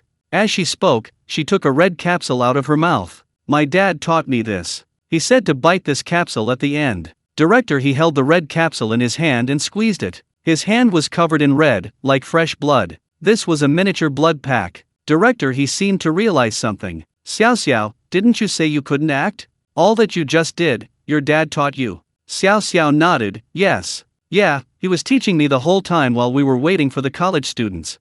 This was overheard by several college students who were extras. These were all acting students. They had studied acting too, but after almost 4 years, they still couldn't act as well as Xiao, who had only studied for a few hours. The students, quick-wit as ever, looked at Director he beside them and said, Director, Xiao Yang is so good, could you let him teach us a few tricks? Even though we're just extras, we don't know anything. It'll be a waste of your time if the footage doesn't look right. Director, he thought it made sense. These college students were cheap, but they had absolutely no experience. Just now, in one scene, a charge, and all they could hear was holy crap.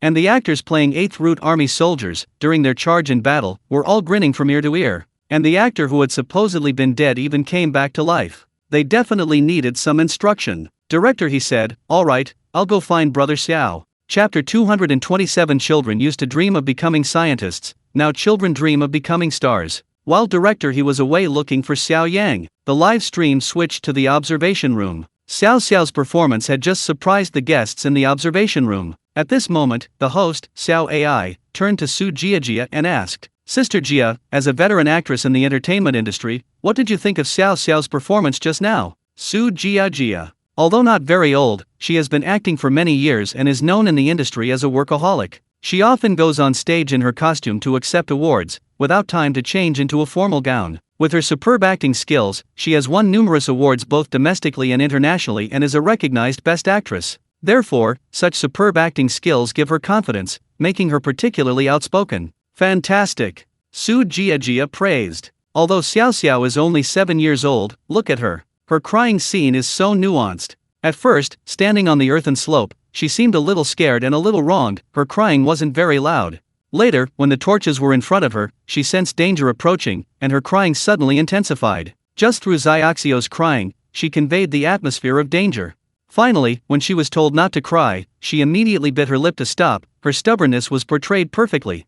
Her tears flowed and stopped so easily, it was amazing. To be frank, much better than many popular young actors. The young actors who saw Xiao's crying scene should learn a thing or two. Xiao AI smiled awkwardly, thinking that Su Jia was really outspoken. Her manager must be worried sick. Su Jia got furious just thinking about young actors. Acting with them was torture. She spoke very frankly. Once, while filming, I was acting opposite a young, handsome actor. It was a scene of life and death. The young actor played the male lead. His lover died, and he should have been devastated. But this young actor couldn't cry. A whole group of people had to rehearse the scene with him for almost an hour, and he still couldn't cry. In the end, he had to use eye drops to get a few tears out. How can the audience empathize with such acting? Can they feel the character's sadness and pain? Su Jia's words deeply resonated with everyone present. The TV shows and movies we watch now really don't have the same emotional depth as the performances of older actors. Especially some of these traffic stars, they don't even memorize their lines, they just lip sync.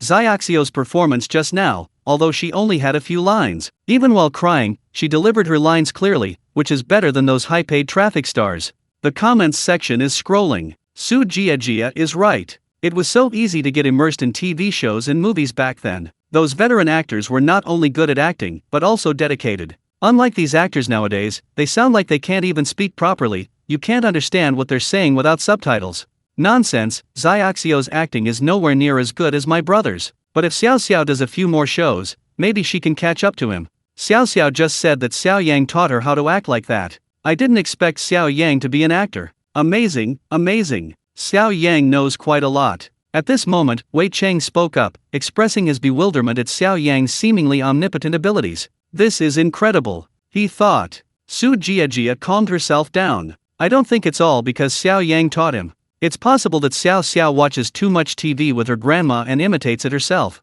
Kids have a strong ability to imitate. Wei Cheng agreed, right. My son likes to imitate what he sees on TV, and he does it very well. Sister Jia, when can my child have a cameo role in one of your shows?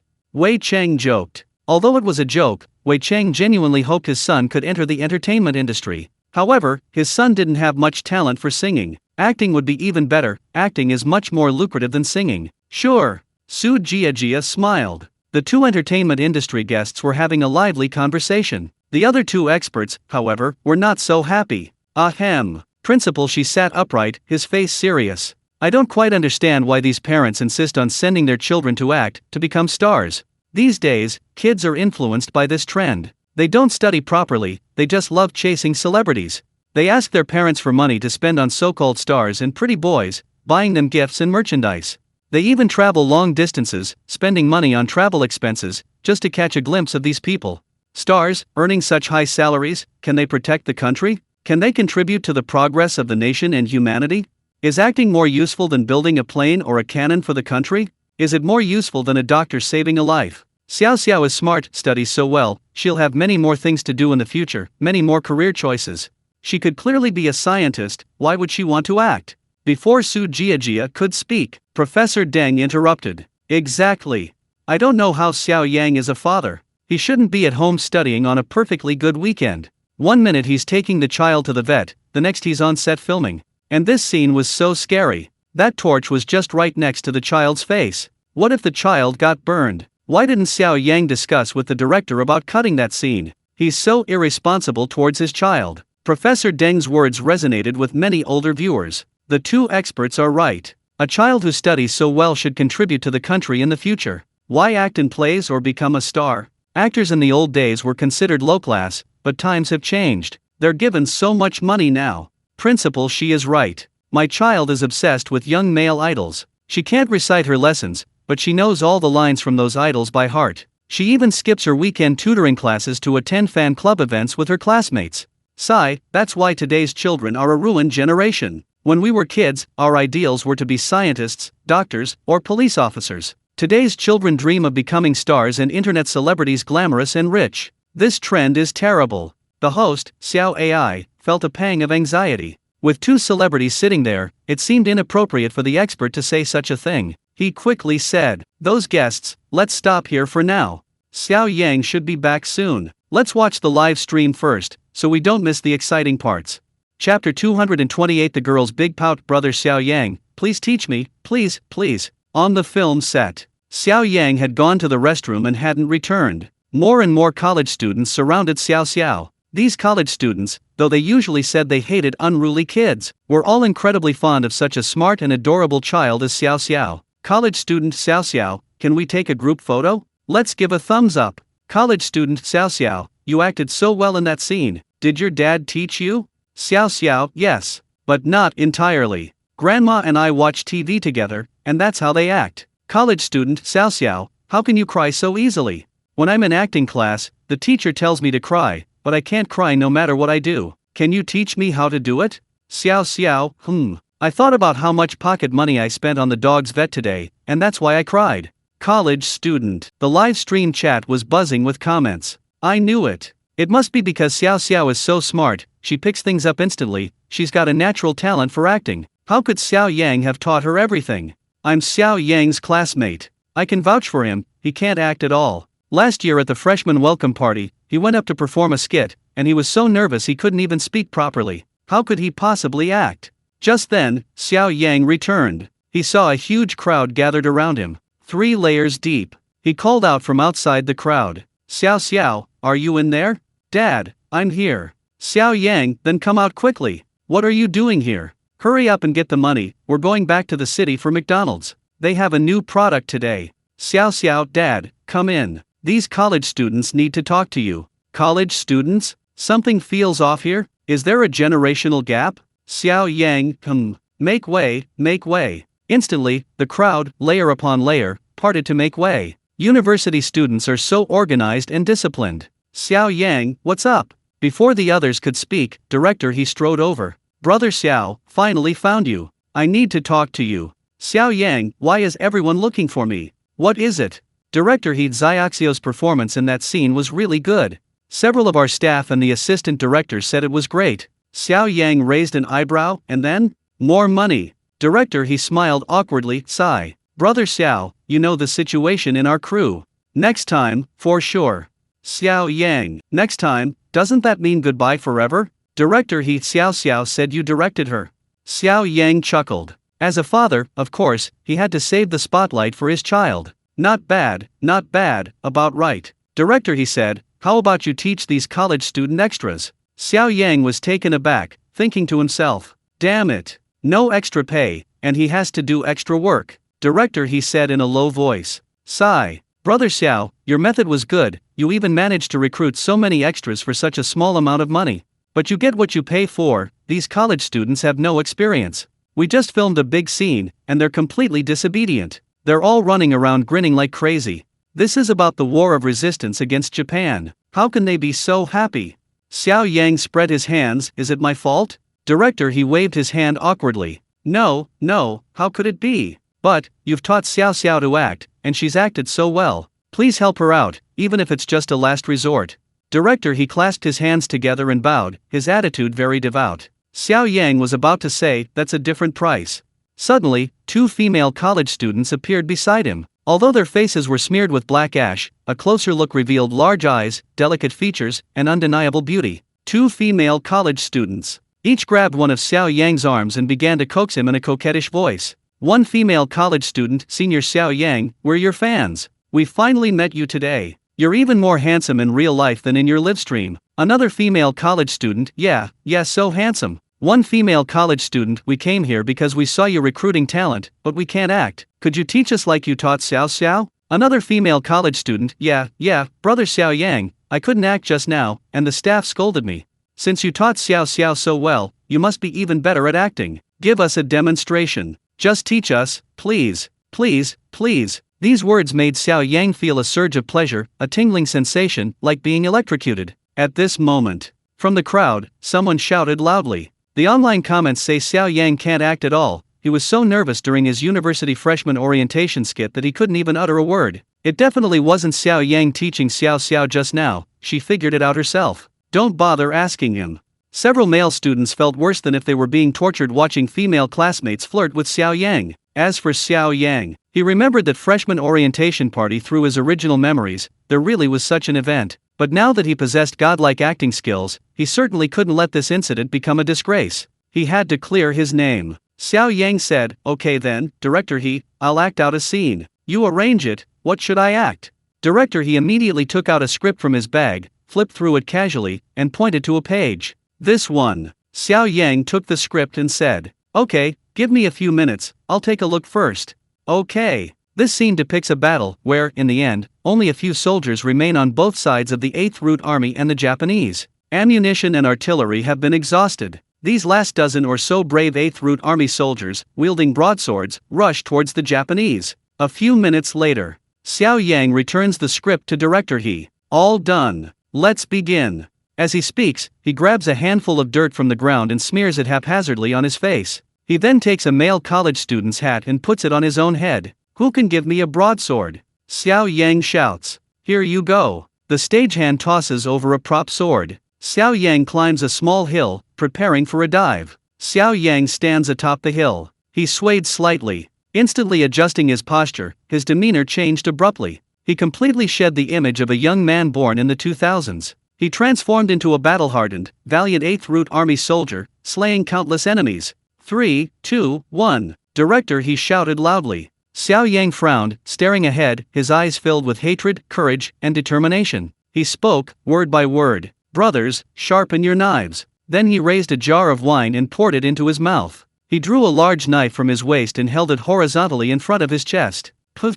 The wine in his mouth sprayed onto the knife in front of his chest. Asterisk whoosh. Asterisk. Director he was stunned. This action wasn't in the script. Did Xiao Yang add it himself? But it must be said, this small gesture immediately made the atmosphere even more shocking. Xiao Yang wiped the knife on his arm. Suddenly, he raised the broadsword, the red silk ribbon on the hilt fluttering in the wind. He shouted, brothers, kill! Xiao Yang charged out. Chapter 229. Well done. Brilliantly executed. The Japanese devils are screaming in despair. Charge! Xiao Yang roared hoarsely. He raised his broadsword, his face flushed, veins bulging. It was as if there were real Japanese soldiers ahead. Suddenly, a surge of patriotism and other emotions welled up within him. His face was flushed, veins bulging, like a lone, courageous wolf king. Whoosh! He sprinted forward like a 100-meter dash. One man exuded the momentum of 1,000 troops. The group of college students watching were instantly stunned.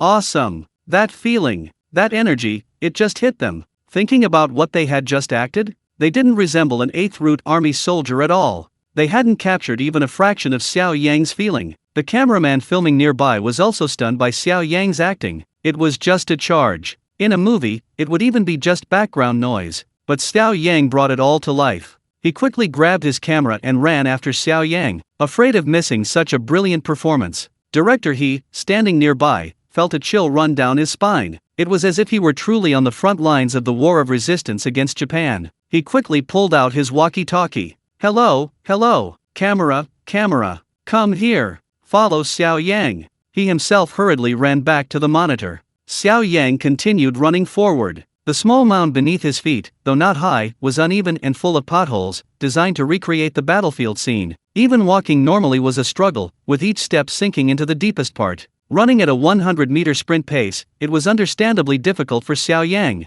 and even more so. But Xiao Yang adapted to the terrain, adjusting his movements as needed. When encountering a steep slope, he would straighten one leg and bend the other, sliding forward a few meters. When encountering a higher embankment, he would leap forward, bounding 2 meters. Every movement was meticulously designed. A group of college students watching occasionally exclaimed in admiration, "Wow, I almost tumbled down that slope just now. I learned something new. So that's how you jump over it. I almost fell flat on my face."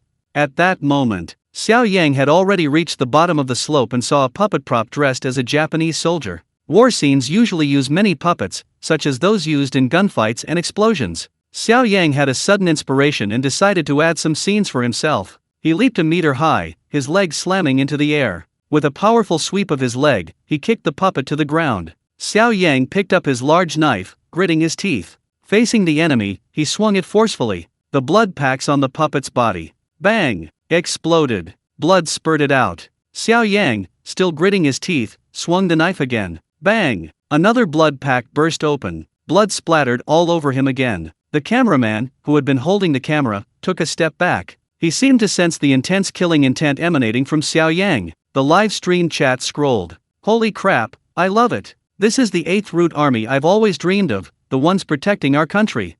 Well done, brilliantly executed. The Japanese devils are screaming in terror. So satisfying." 666. My great-grandfather was a veteran of the War of Resistance against Japan. He's getting old and has some dementia. But he just watched Xiao Yang's performance and was moved to tears. My mom said he might have been recalling the battlefield. This is the kind of war hero I admire. What are these young actors acting these days? It's a disgrace to our ancestors. Meanwhile, director He kept staring at the monitor, watching the footage from several cameras. He noticed something astonishing. When Xiao Yang was filming the charge scene, although he ran very fast, his figure appeared in several camera positions simultaneously. That's precise camera positioning. Many veteran actors, who have filmed thousands of such scenes and have a deep understanding of camera positioning, can achieve this. But how did Xiao Yang do it? As far as he knew, Xiao Yang couldn't possibly have filmed so many battle scenes. Otherwise, he would have been famous in the entertainment industry long ago. At this moment, Xiao Yang had finished performing the scene director he had assigned him and was walking back.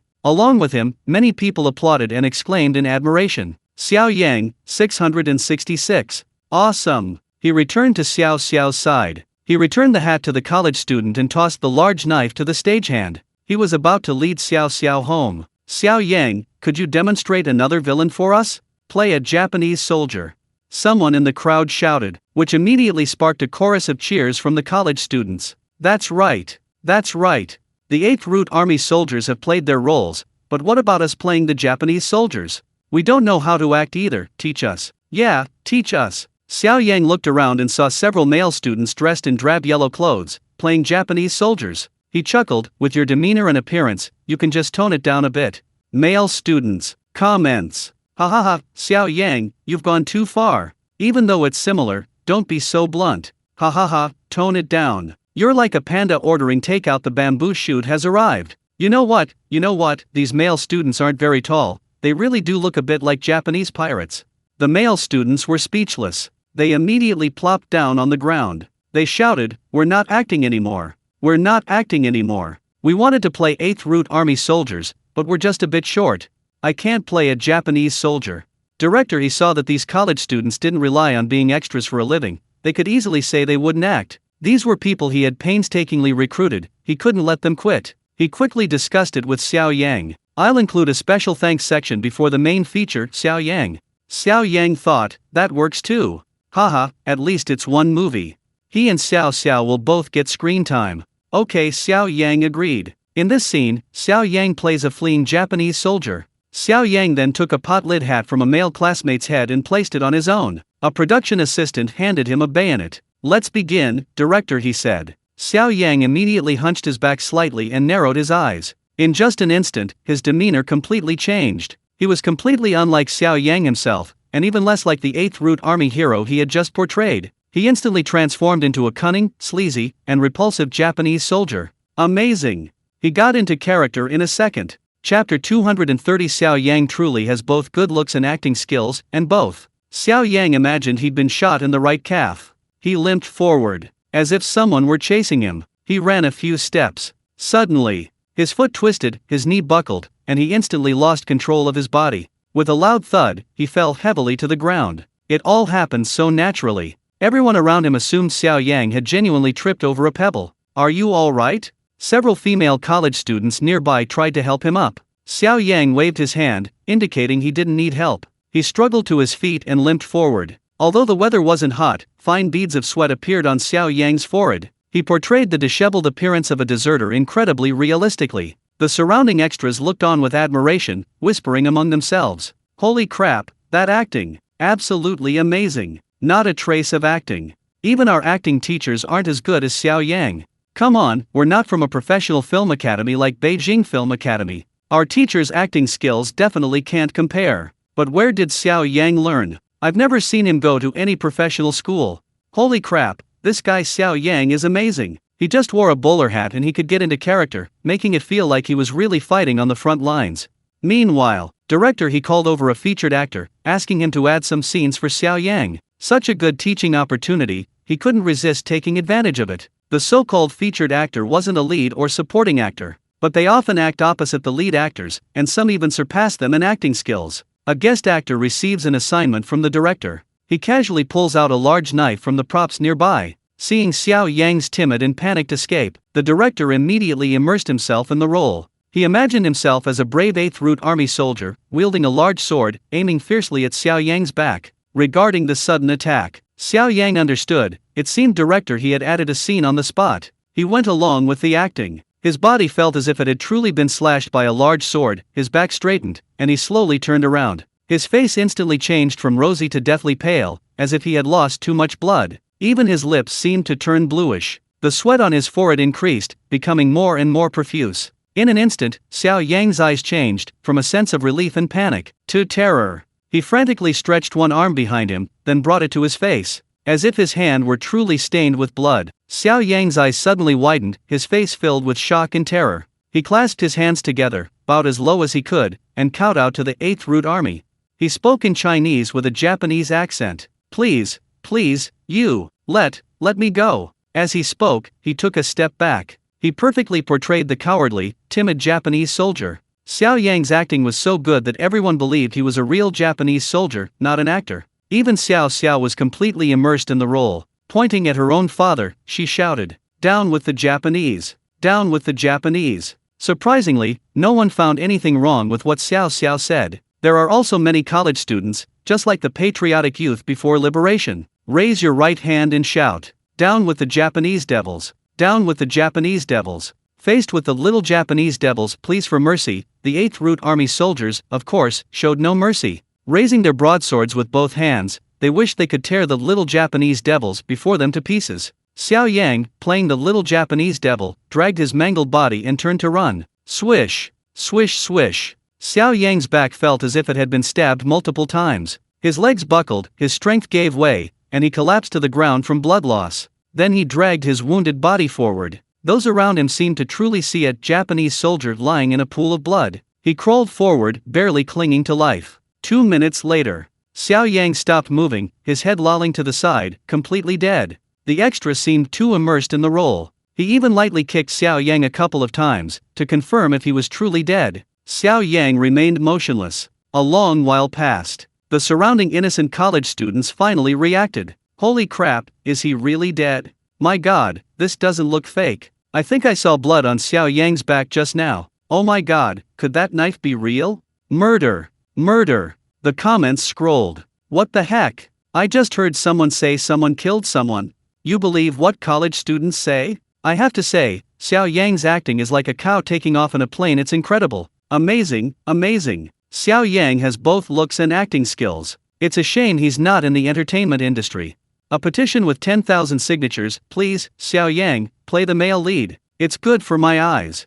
Upon hearing this, Xiao Yang realized everyone around him was shouting murder. He quickly stopped pretending to be dead and stood up. The extra next to him finally snapped out of his act and realized what was happening. He slapped his forehead. Oh my god. He'd gotten too into character. Remembering that he'd kicked Xiao Yang twice, he immediately bent over. He clasped his hands in a sincere apology. I'm so sorry, young man. You acted so well. I got so into character just now, I really thought you were a Japanese soldier and kicked you twice.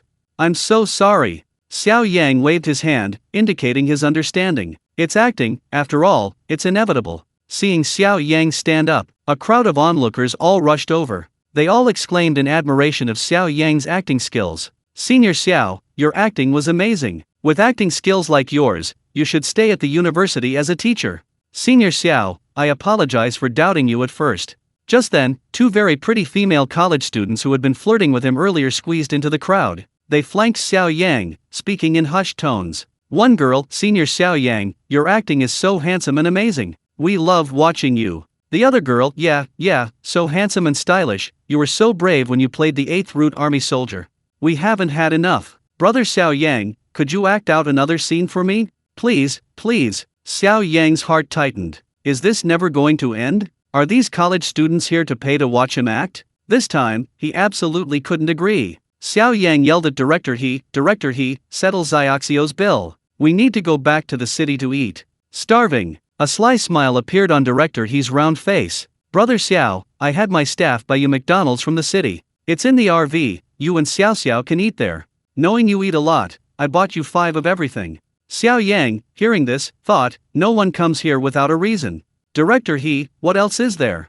Director He chuckled. One of our actors, who does explosions, is injured and can't come today. Could he perform a scene for us? Xiao Yang, an explosion scene. Explosion scenes often appear in action and war films, but they are also the most dangerous and technically demanding scenes. Only experienced experts can perform them. Director He stared blankly at Xiao Yang, awaiting his answer. Chapter 231 Explosion Scene. Is real guns and ammunition no more fun than live-action CS? Observation Room. Explosion Scene. Su Jia exclaimed in surprise. This drew the attention of all the guests around her. The host, Xiao Ai, inquired curiously. Sister Jia, you're an expert in this area, could you tell us about it?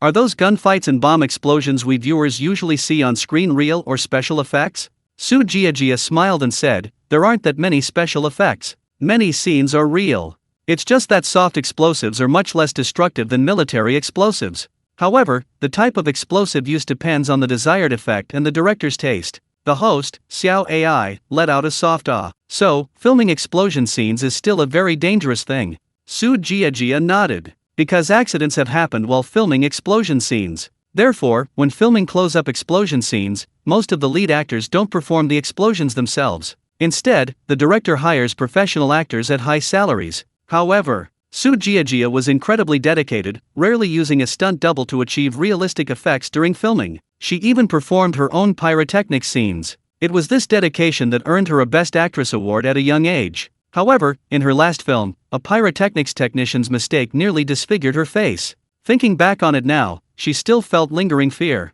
Just now, when she heard Director He ask Xiao Yang to perform a pyrotechnic scene, she truly thought Director He had lost his mind. He actually asked Xiao Yang, who had never acted before, to perform a pyrotechnic scene. On set, several staff members and veteran actors around her, upon hearing that Director He had asked Xiao Yang to replace the pyrotechnician, all spoke up to object. Director He, you should think this through. This young man has never acted before, what if he gets injured? That's right, one less pyrotechnic scene is one less, safety is more important. Hearing everyone's clamor, Director He chuckled awkwardly and quickly explained. Yes, that's right, that's correct. Everyone's right, I didn't think it through. I just saw Brother Xiao's acting was so good, I got a little excited. While everyone was talking at once, Xiao Yang remained silent. However, upon hearing about the explosion scene, Xiao Yang found it quite interesting. He usually saw it in movies and TV and thought it was very cool. As a man, who wouldn't want to be on the battlefield? He often took Xiao to play paintball. This real guns and bullets are much more fun than paintball. Moreover, the system skill gave him god-level acting skills. That mere explosion scene would be a piece of cake. At this moment, Xiao stood beside the RV, a hamburger in her left hand and a chicken leg in her right, waving and shouting at Xiao Yang. "Dad, the director is so nice. He prepared so much food for us. Come and eat." Xiao Yang chuckled and said to director, he who takes a bribe is bound to be obliging. Xiaoxiu's already eating, how can I, as her father, not help her out? The explosion scene is no problem. I'll have something to eat first, then I'll have the explosives technician explain the details of the blast placement. Explosion placement? Director, he was taken aback. He patted Xiao Yang's arm, his face already beaming. So professional. These technical terms were clearly only understood by professionals. All right, Brother Xiao, you go ahead and eat. Thanks for your hard work. But about the cost. Director, he stammered, looking apologetic. Our crew is short on funds, we can only afford to pay you for the pyrotechnics role. Pyrotechnics performers are stunt actors, facing high levels of danger. They earn more than extras and featured actors. But even so, it's still less than the salaries of supporting and lead actors. However, Xiao Yang didn't care and waved his hand, indicating it was fine. He didn't care about the money, he was just helping out. And, incidentally, he wanted to test just how good his god-level acting skills, given to him by the system, really were. When Xiao Yang and Xiao finished eating and stepped out of the RV, director, he was testing the explosions. Testing the explosions was a pre-shoot test before filming any pyrotechnic scenes. This was a crucial step.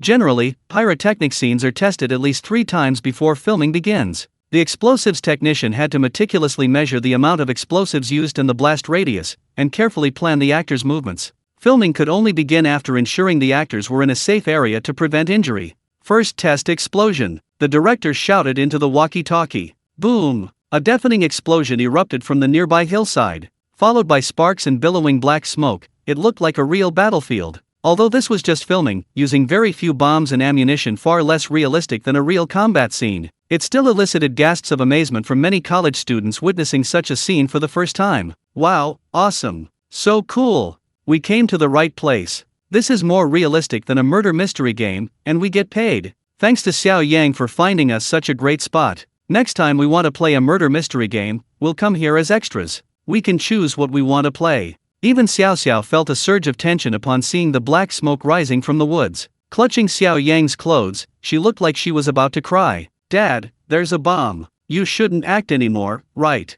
Xiao Yang comforted her. It's okay, Dad will be all right. Amidst the murmurs of conversation, director, he shouted again into the walkie-talkie. First test explosion successful. Set up the wiring again, test the second time. Immediately afterward, another deafening roar, followed by billowing smoke, flying dust, and the lingering smell of gunpowder. 10 minutes later, the 3 explosion tests were completed. Xiao Yang changed into 8th Route Army uniform. His face was slightly tanned with tanning powder, and some mud and wound effects were created. After this makeover, Xiao Yang looked even more like a valiant 8th Route Army soldier than when he was demonstrating to the students. Explosion actors, take your positions. The explosion team leader shouted, and Xiao Yang followed several extras familiar with explosion scenes into the explosion area. As they walked, the explosives technician explaining the movement for each explosion. Xiao Yang memorized it all. The next scene they were filming had nearly 10 explosion points. If he didn't remember them, it would be extremely dangerous to accidentally run into one during filming. As the only close-up actor in this scene, Xiao Yang faced even higher demands. Xiao Yang needed to have thorough prior communication with the explosive specialist to understand each other's intentions and build trust. When filming officially began, he needed to escape the instant the explosive specialist pressed the detonation button. Escape too quickly, and the footage wouldn't look right. But escape too slowly, and he'd likely be killed. Xiao Yang familiarized himself with the positioning and detonation points. At 4 p.m., the explosion scene was ready. All the detonation points had been rearranged. The medical team also arrived at the explosion set to provide timely treatment in case of an accident. Xiao Yang took his position, waiting for the director to call action. Chapter 232. Xiao Yang successfully performs an explosion scene and discovers the script for Wolf Warrior. Action! Seeing everything ready, the director shouted into the walkie-talkie. In this scene, Xiao Yang and several other extras playing 8th Route Army soldiers are being pursued by Japanese soldiers. They fight and run through a forest. Along the way, besides enemy fire, there are bombs on the ground, creating a very tense atmosphere. The battlefield director, hearing Director He's instruction, shouted up the hillside through a megaphone, "Action!" Xiao Yang immediately sprang to life upon hearing the voice. He and several extras began running down the hillside. The hillside was covered with fallen leaves, appearing in the video like a primeval forest. Remembering the explosion points, Xiao Yang ran towards the first one. Of course, he not only had to remember the explosion points but also had to perform some firefights with the Japanese soldiers. Whoosh! Whoosh! Little devils, die! Xiao Yang shouted as he ran. He quickly reached the vicinity of the first detonation point, within 2 meters. Simultaneously, the prepared demolition expert, seizing the opportunity, pressed the detonation button in time. Boom! Boom boom! The pre-planted explosive device exploded with a loud bang. Instantly, wisps of black smoke billowed, and a thick smell of gunpowder filled the air. Tall flames shot up. Xiao Yang immediately felt a scorching heat around him. Although it was his first time facing this scene, it revealed the brutality of war and the urgency of every second. Xiao Yang immediately turned and ran forward. Then the second, the third. As Xiao Yang ran, the surrounding detonations exploded in succession. Leaves, gunpowder, dirt, stones, flew everywhere. The sound made everyone present's ears ring. The cameraman from the My Dad is a Superhero program, who usually only films variety shows, had never seen anything like this before. He was so scared that he only dared to film from a distance. Meanwhile, the live stream chat was already exploding with excitement. Holy crap! So cool! Xiao Yang is so cool! I thought these explosions were special effects, but they're real. It's so dangerous, but the final effect will definitely be amazing, like a real battle. Wow, when is this movie coming out? Just for this scene, I'm definitely going to see it in theaters. But Xiao Yang was unaware of the discussions in the live stream. He ran towards the last explosion point. At this explosion point, Xiao Yang had a close-up shot. He had to perform a jump and flip to show the feeling of being blown away. This required Xiao Yang to be very close to the explosion point. At this moment, Director He, watching Xiao Yang flash across the monitor at several explosion points, shouted into the walkie-talkie, "Close up! Ready! Close up! Understood!" The camera closest to Xiao Yang immediately moved closer to him. It could clearly capture Xiao Yang's movements and facial expressions. In the blink of an eye, bang! Whoosh whoosh! The Japanese soldiers were getting closer and closer. Xiao Yang crouched low and ran quickly, dodging a hail of bullets. He reached the last demolition point. The demolition expert, seizing the opportunity, pressed the detonation button. Boom! A deafening explosion. The explosion occurred less than a meter from Xiao Yang, sending dirt and rocks flying everywhere. Flames quickly erupted. Thick black smoke billowed from the ground. Xiao Yang immediately stood up, his legs slightly bent, and leaped. He activated his skill, jumping 2 meters high and soaring into the air. Then, his head snapped back, looking exactly like a corpse blown away by the blast. His face contorted in agony. Leaves, dirt, and gravel rained down from the air. Boom! Xiao Yang crashed down the cliff. The so-called cliff was actually a retaining wall, with a thick air cushion protecting Xiao Yang below. Of course, this couldn't be filmed. In the final cut, Xiao Yang's character died. Comments: Holy crap! Amazing!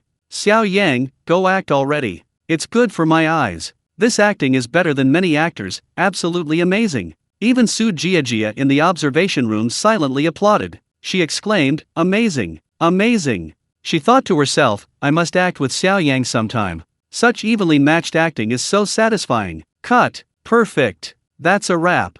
With director He's shout, the scene was actually completed in one take. Quick, go check on Xiao Yang? Several prop crew members were walking down the hillside. Seeing Xiao Yang standing up at the bottom of the hill, they quickly shouted, "Brother Xiao, how are you? Are you all right?"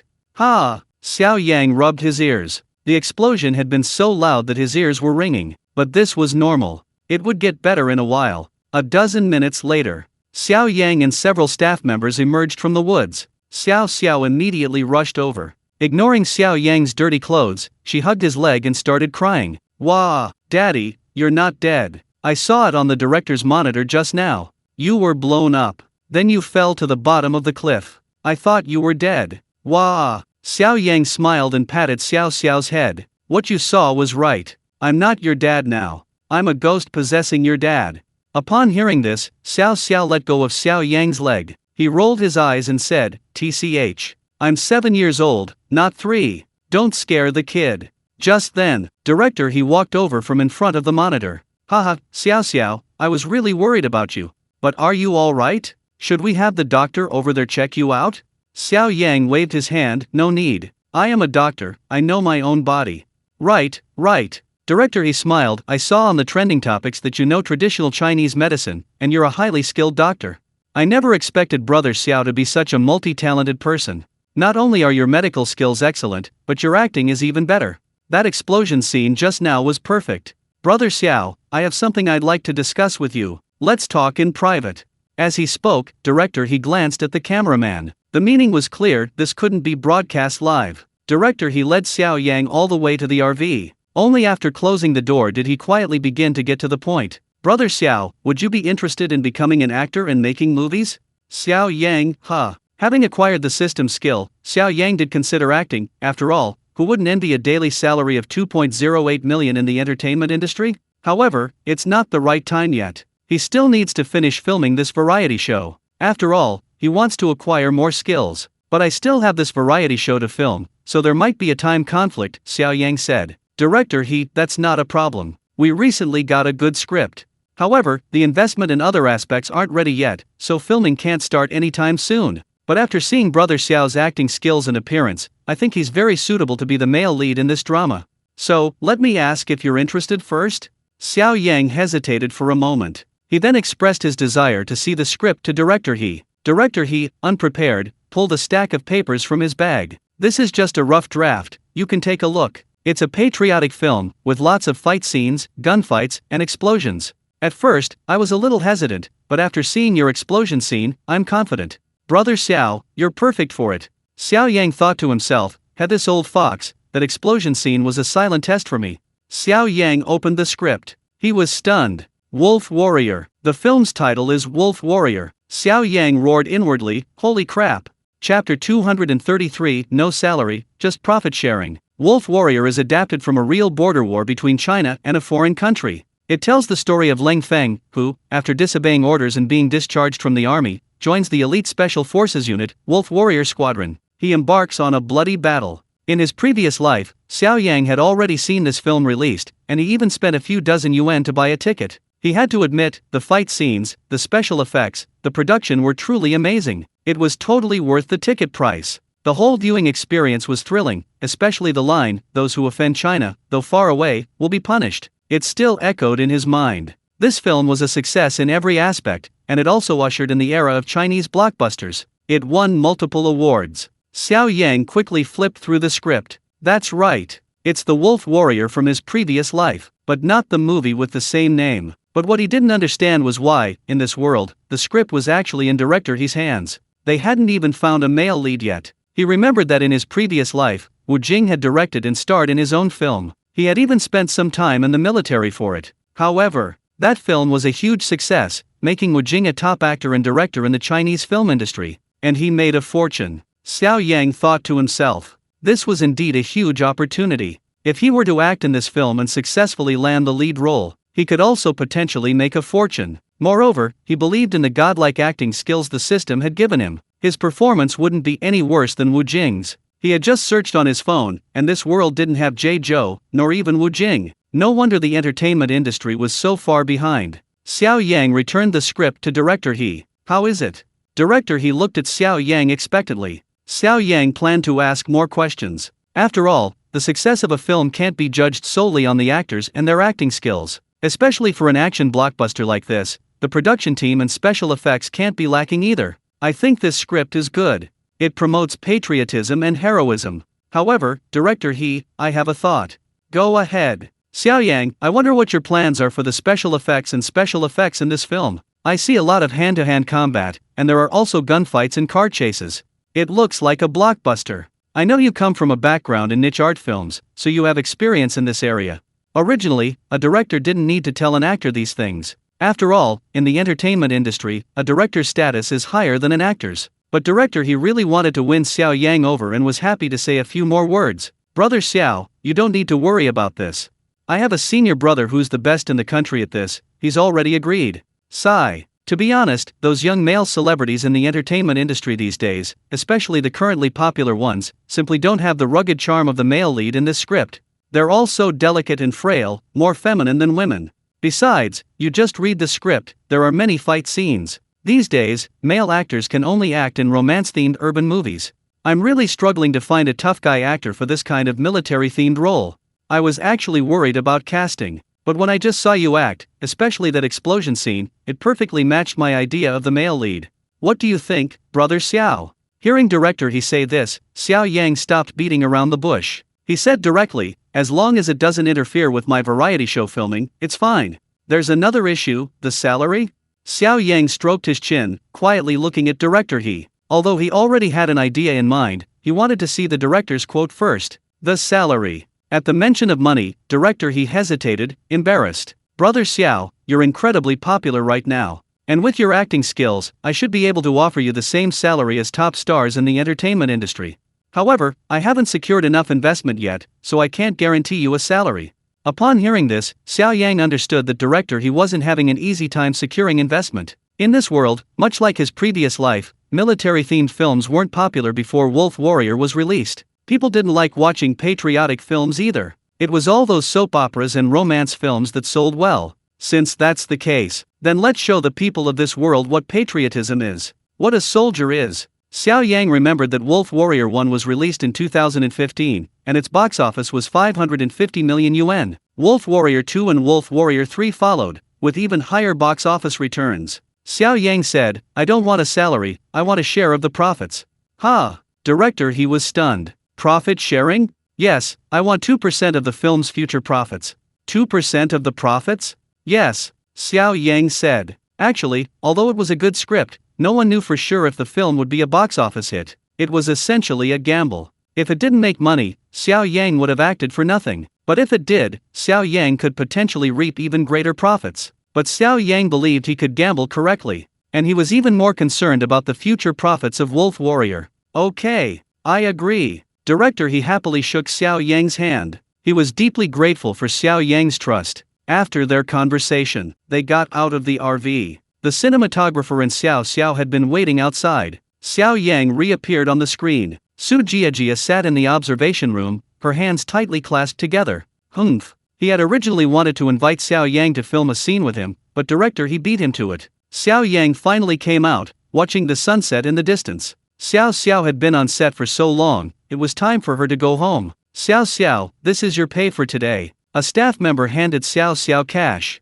This was something Xiao Yang had specifically instructed him to do. He wanted Xiao to hold a thick wad of cash so she would truly feel the impact. Thank you, Auntie. Xiao smiled at the staff member, holding the wad of cash. Then she turned to Xiao Yang with a grin and said, Daddy, today's tears were really valuable. Ding. Xiao Yang took out his phone and saw that 5,000 had been deposited into his account. It seemed his payment for helping out today had arrived. Although it wasn't much, it was still considered a lot among the extras. On the other side, 2 college students were eating boxed lunches. Looking at the wad of cash in Xiaoxio's hand, one college student said, Why do I have this feeling of being sold out? Another college student replied, Me too. Chapter 234 The car drove away, and Xiao was still in the toilet. The sun was setting. Xiao Yang drove Xiao and the cameraman away from the film set. In Xiao Yang's sports car, Xiao sat in the back seat, legs crossed, happily counting her money. 99,100. Xiao finally finished counting the thick wad of cash. She patted Xiao Yang on the shoulder and said, Dad, now I have money to buy Huan dog food and canned food, I don't need to ask you for a loan. In the live stream chat, many viewers drooled with envy. This is amazing. Xiaoxio's earning power is incredible. Sigh, the internet constantly reminds me of my own worthlessness. I can't stand this life where I'm worse off than my parents and children. Will Xiao Yang let Xiao enter the entertainment industry? Many parents are raising their kids to be internet celebrities these days. A 3-year-old can earn more money than their parents could in 3 lifetimes. Who doesn't want their child to shine brightly, at the top of the pyramid? Xiao Yang is probably the same, right?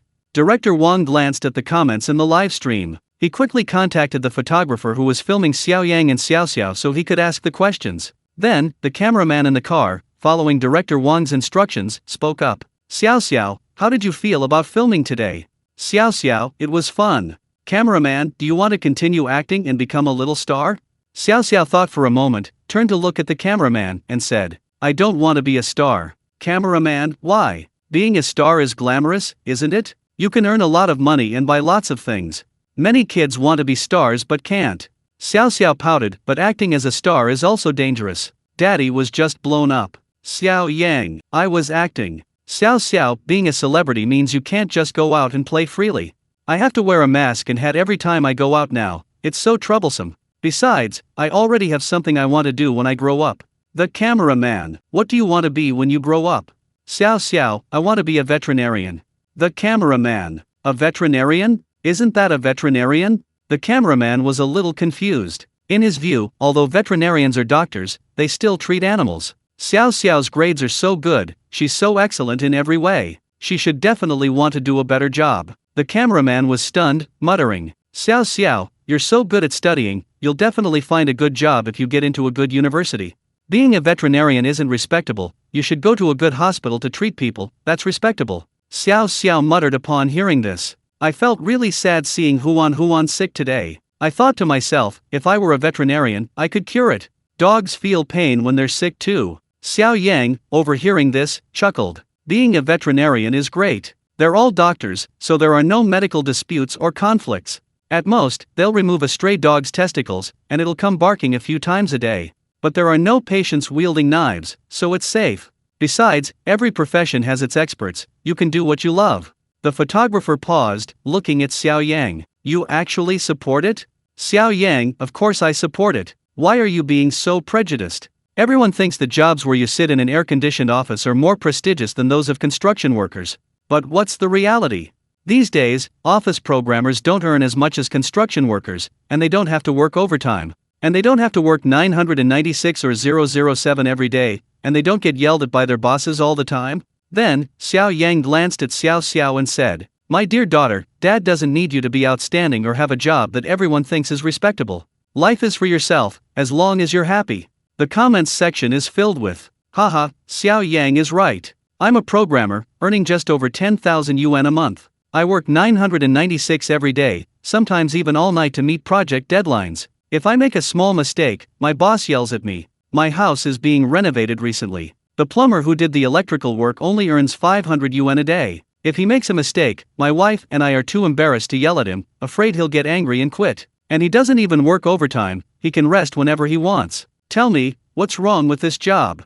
I can tough out a cold, but my cat's cold cost at least 2,000 yuan. Veterinarians have a lucrative future. Xiao Yang hit the nail on the head. At least there are no medical disputes, and no threats from patients. A few years ago, I saw a patient cut off the hand of a very good ophthalmologist because of his own actions. The doctor could never hold a scalpel again. Dai Chuan insists that Niu learn to dance, hoping to train her to be a dancer, but it's really just for his own face. On the contrary, I prefer Xiao Yang's educational approach, letting things take their natural course, letting the child do what she likes. Xiao Xiao is still very excellent. Xiao Yang's education is really good. He doesn't stipulate that Xiao Xiao must be outstanding, he just wants her to be happy. Nowadays, too many parents raise children hoping they will be successful and become a source of pride for themselves. They don't care about the child's feelings at all, which is why there are more and more children with depression now. Okay. The photographer lingered, savoring the moment. A while later, Xiao Xiao said, Dad, let's stop at the next service area, I need to use the restroom. Xiao Yang, okay, I'll just go fill up the tank. A few minutes later, Xiao Yang drove his sports car into the service area. Xiao Xiao, go to the restroom by yourself. I'll wait for you outside after I fill up. Xiao Xiao nodded, jumped out of the car, and hurried towards the restroom. Xiao Yang turned around, intending to ask the cameraman if he needed to use the restroom, but he found him asleep. He'd been carrying the camera all day. Anyway, the portable camera clipped to the rearview mirror could clearly record everything inside the car. The cameraman could just take a nap. Xiao Yang didn't wake him. He drove straight to the gas station a few steps ahead. Excuse me, how much do you need? The gas station attendant looked at Xiao Yang's cool sports car with envy. Number 98, fill it up. Upon hearing this, the gas station attendant realized their tank was empty. Sorry, we're out of 98 octane gas here. You'll have to go to the gas station 2 kilometers across the street. Oh, okay. Hearing this reply, Xiao Yang didn't even think and floored the gas pedal. Vroom! With a bang, the car sped off. At this moment, the comments section was flooded with messages. Holy crap, Xiao Yang, did you forget something? What the heck? It drove off. Xiao's still in the bathroom. 666, Xiao Yang, are those 2 holes under your eyebrows for breathing? A big kid like that didn't get on, can't you see? Chapter 235 Xiao Yang acquires the skill of speed. Ring ring. Ring. Whose phone is ringing? The cameraman was woken by a ringing phone. He hurriedly patted his pocket. My phone. Go back to sleep. Xiao Yang picked up the phone and saw it was an unknown number. He thought it was a spam call. While driving, he hung up immediately. Ring ring. The same unknown number rang again. Xiao Yang hung up again. Actually, he was thinking about the script while driving and was a little distracted, so he really didn't know Xiao hadn't gotten in the car. However, Xiao Yang felt the audience's emotional state in his mind rapidly increasing. Ring. Ring ring. Xiao Yang's phone rang again. Xiao Yang saw the same number calling 3 times. He pressed the answer button directly. Are you fucking crazy? Is this never going to end? A soft, sweet little girl's voice came from the other end. You're the one who's crazy, and seriously crazy at that. I'm asking you, where's your daughter? My daughter? Isn't she sitting in the back? Xiao Yang felt the voice sounded familiar, but didn't think much of it. However, the phone ringing woke up the photographer. He glanced behind him. He shouted, "Where's Xiao? Xiao's gone." Xiao Yang was stunned by the photographer's words. What? Xiao's gone? Oh no. Damn it, she went to the bathroom, forgot. The other end of the phone shouted, "Dad, turn around and pick me up right away." Xiao Yang hurriedly said, I'm sorry. I'll get off the highway and come back to pick you up right away." When Xiao Yang and the photographer returned to the service area and found Xiao was sitting at a table with a police officer, eating ice cream in small bites. Xiao Yang quickly knelt down to apologize to Xiao. Xiao angrily snorted, rolled her eyes, and ignored him. The police officer looked at Xiao Yang as he approached. He sighed at Xiao Yang. Sigh. You parents are so careless. If the child had gotten lost, we would have regretted it terribly. Luckily, the child was quick-witted and didn't panic. She realized she couldn't find your car. She went to the service area staff first, and then they handed her over to me. If she had encountered bad people, the consequences would have been unimaginable. I called you several times, and you hung up on me every time. Xiao Yang nodded quickly. Yes. Thanks, officer, thank you so much. I saw an unknown number just now and thought it was a spam call. Then he turned to Xiao, who was still fuming, and asked, Where's your phone? Why didn't you call me from your own phone? Xiao still had ice cream stains on her lips. She shouted angrily at Xiao Yang. Humph, you have the nerve to say that. Who knew I'd come out of the restroom and you'd just disappear in your car? I really don't know what you're thinking about all day. Xiao, with her mature demeanor, immediately amused the policeman standing nearby. At that moment, Xiao Yang heard the system's voice. Congratulations, host, audience sentiment points have accumulated to 200,000. Congratulations, host, you have acquired the swift leg skill. Audience sentiment points are reset to 0 again. Xiao Yang and Xiao thanked the police. They got back into their car and left the service area, embarking on their journey home. The live stream switched to the observation room. Xiao AI looked at the camera. I didn't expect such a small accident to happen at the end of this episode. But thankfully, it was a close call.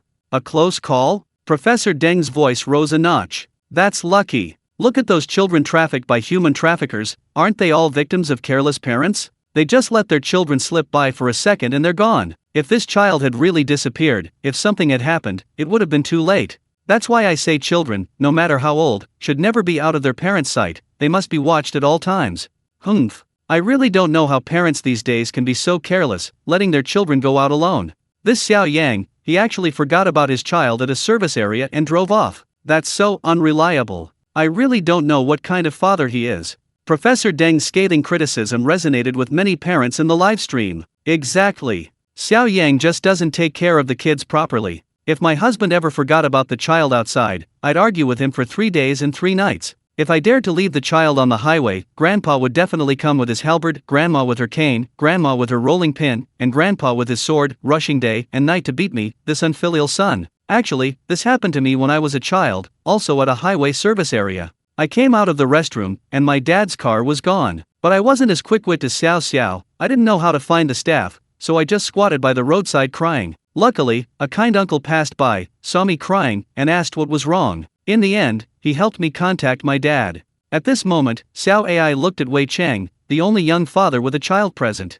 Wei Cheng, Have you ever forgotten about your child like this? Wei Cheng smiled awkwardly. A few days ago, we went to eat at a shopping mall. The restroom was outside the restaurant. I went to the restroom and went straight home, forgetting about my child. As soon as Wei Cheng said this, all the guests looked at him. Only Su Jiajia dared to laugh out loud. Ha ha ha, so dads aren't reliable when it comes to taking care of kids. It's not just Xiao Yang. Was your son scared? Wei Cheng shook his head. No, I remembered him not long after.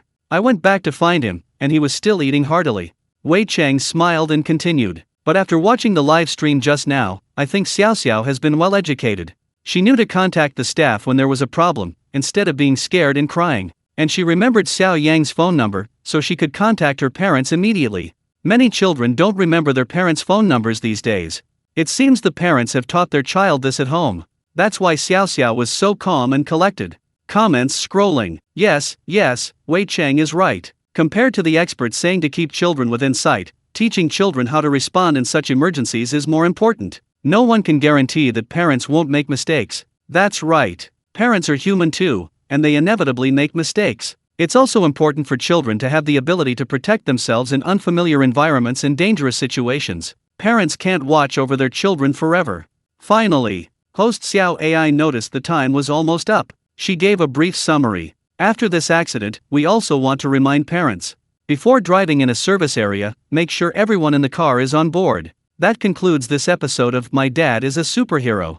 See you next time. Chapter 236, a new episode, going to Northeast China. With the conclusion of this episode, the footage of Xiao Yang's acting, and the incident of Xiao Yang leaving Xiao Xiao at a service area, quickly spread across the internet. More and more directors recognized Xiao Yang as a hidden gem of an actor. He has good looks, good acting skills, and popularity. They were all eager to cast him. Soon, another week passed. Autumn had arrived, and the sweltering heat of summer was gone. An occasional autumn breeze brought a touch of coolness. The weekend. A new episode of My Dad is a Superhero premiered. Everyone was already waiting in the live stream room. Good morning, a single word, yet it exudes a hint of aloofness and nonchalant composure, perfectly complementing her unrestrained demeanor. The ending punctuation is polite yet distant, aptly showcasing her noble and elegant temperament. I'm a lawnmower, grass, early. Which poor soul has to work on the weekend? It's me. I hate the 996 work culture. Twisted, roar. As the comments scrolled incessantly, the live stream room lit up from its previous dimness. Viewers surged forward, eagerly entering the live stream room. The host, Xiao AI, smiled and began her opening remarks for the new episode. Hello everyone, welcome to the latest episode of the live variety show, My Dad is a Superhero. This time, our four families' fathers and children will be spending a 2-day, 1-night weekend in Northeast China, participating in a marathon and experiencing the local customs and culture. I'm sure the viewers are as excited as I am. Before the live broadcast begins, as always, let's watch a street interview. At this moment, the live broadcast quickly switched scenes. The on-location host, holding a microphone with the My Dad is a Superhero logo, was searching for passers-by to interview. His gaze settled on a man who appeared to be about 1.8 meters tall. Host, hello, I'm a reporter from My Dad is a Superhero. May I interview you? Man, yes, of course. The host looked up and handed him the microphone. Would you help your child with career planning? Before the host could finish speaking, the man hurriedly waved his hands. Uncle, I'm a primary school student. He then revealed his little genius hand hidden in his sleeve. Audience, haha, this kid is really good looking. The host paused, then smiled awkwardly. However, the kid didn't notice the reporter's embarrassment and instead asked, Uncle, what do you mean by career planning? The host laughed, well, little one, what kind of job do you want to do when you grow up? What do you want to be? Kid, I have one. When I grow up I want to be a bank manager. The comments section was flooded with, this kid is amazing, not only is he tall, but his vision is even higher. He's thinking about becoming a bank manager at such a young age. This kid's parents must be elites, and like Xiao Yang, they taught him about finance from a young age, otherwise how would he know what a bank manager is at such a young age? Host, bank manager? The boy nodded, yes. I want to be the president of XX Bank and inherit my dad's fortune. Because my grandfather is the president, and my mother is the vice president, so I want to inherit our family fortune. The boy's words left the host completely speechless. At this moment, the live stream exploded. Holy crap, this needs a thorough investigation. Young master, what are you talking about inheriting? You should say guarding, the guardianship of 3 generations of bankers. Sure enough, The social elites have already planned out their children's paths long ago. No, they've paved the way for them. Director Wang gasped through the screen. Holy crap! What did he just hear? Inheriting the family fortune in the bank. Is this something you can say on a live stream? Quick! Quick! Quick! Cut the camera. Director Wang frantically instructed his staff to switch the live stream feed. The live stream feed immediately switched to the Dai Chuan family home. Dai Chuan was hurriedly packing his luggage, muttering to himself, "Wife, hurry up and wake Niu Niu up, get her dressed. Otherwise, we'll miss the plane." Meanwhile, Yang, taking advantage of Ding Li's inattention, secretly took his homework from his suitcase and hid it under the bed. However, all of this was being broadcast live. Li Yang and Cao Cao were already prepared. Li Yang pulled an English book from his suitcase. "Son, take this book with you. You can read it on the plane. I've noticed your English accent isn't quite right these past few days. Musical English has American and British accents. You need to be able to speak both, understand?" Cao Cao nodded. The live stream continued to switch scenes. Xiao Yang was still not up. Xiao Xiao had already dressed herself and was standing in front of Xiao Yang's bed with a suwana, a traditional Chinese wind instrument. Viewer comments. What? Xiao Yang taught Xiao Xiao to play the suwana? I wonder how well she's doing. Upstairs, need I say more? Xiao Xiao is so smart, she understands immediately, and with a master like Xiao Yang guiding her, she must be playing very well. Sigh, speaking of the suwana makes me sad. My child saw Xiao Yang playing the suwana last time and kept insisting on learning. I spent thousands of yuan hiring a teacher for him, and it almost cost me my life. On screen, Xiao Xiao bows solemnly 3 times to Xiao Yang. Then, she rolls up her sleeves. She moves her mouth, takes a deep breath. She puts all her strength into it and blows a note. N.A. Na N.A. A tune from Journey to the West, Monkey King, begins to play. However, the melody is inconsistent and lifeless. Xiao Xiao puffed out her cheeks, strained with all her might, rolled her eyes, and shook her head. She played a discordant tune. This made the viewers in the live stream burst into laughter. Ha ha ha, which episode is she playing from? Did Monkey King die? Finally, I found Xiaoxio's blind spot. Where did that tune go? Xiao Xiao, if it's really too much, let's just give up. She's practically blowing herself away. Haha, I took a screenshot of Xiao Xiao playing the suwana with her eyes rolling. It's hilarious. Xiao Xiao. Xiao Yang was startled awake by the sound of the suwana. Are you planning to send your dad away? Xiao Xiao rubbed her cheek and said, Dad, we should go. Xiao Yang, the plane is about to take off. We're going to the northeast today, have you forgotten? Xiao Yang sat up abruptly. Right. I haven't been out of town for weeks, I forgot. Go get your luggage, we're leaving in 10 minutes. Chapter 237 Xiao Yang and Xiao Xiao play a dialect challenge. Airport waiting room. Niu Niu was nestled against her father's lap, asleep with her eyes closed. Yang snatched Ding Li's phone and started watching cartoons. Cao Cao was holding an English book, quietly reading aloud. Li Yang was correcting his pronunciation. Your pronunciation is wrong, not authentic. I'll have you read it with authentic British pronunciation, then with authentic American pronunciation. Your pronunciation has a Chinese accent, try again. Hearing his father's words, Cao Cao turned the page back. He read it again. On the other side, Xiao Yang sat in a chair, head tilted, eyes closed, dozing off. Thump! A sound. While dozing off, Xiao Yang's head tilted, and his upper body suddenly slumped onto the chair next to him. Xiao Yang woke up with a start. He yawned and stretched. I really don't know why we had to take a plane so early today. I'm so sleepy. She complained. Couldn't we have taken a plane to the northeast last night? Director Wang must have wanted to save on a night's hotel bill. In the control room, Director Wang glared at her. This Xiao Yang, slandering him. Xiao Xiao, standing to the side, looked at her good-for-nothing father and pouted speechlessly. The staff members sitting behind them overheard. Because the kids have school on Fridays, the parents have to work, and Li Yang has to work late. So we had to take this early morning flight. Just in time for the 12 o'clock marathon. Xiao Yang grinned, the marathon doesn't start until 12 o'clock? Are we going to run or go have lunch? Thinking back to his previous life, weren't marathons always started much earlier? The start time of the marathon here is really strange. Xiao Yang was thinking. Xiao Xiao said, to keep you from falling asleep, how about I play a game with you?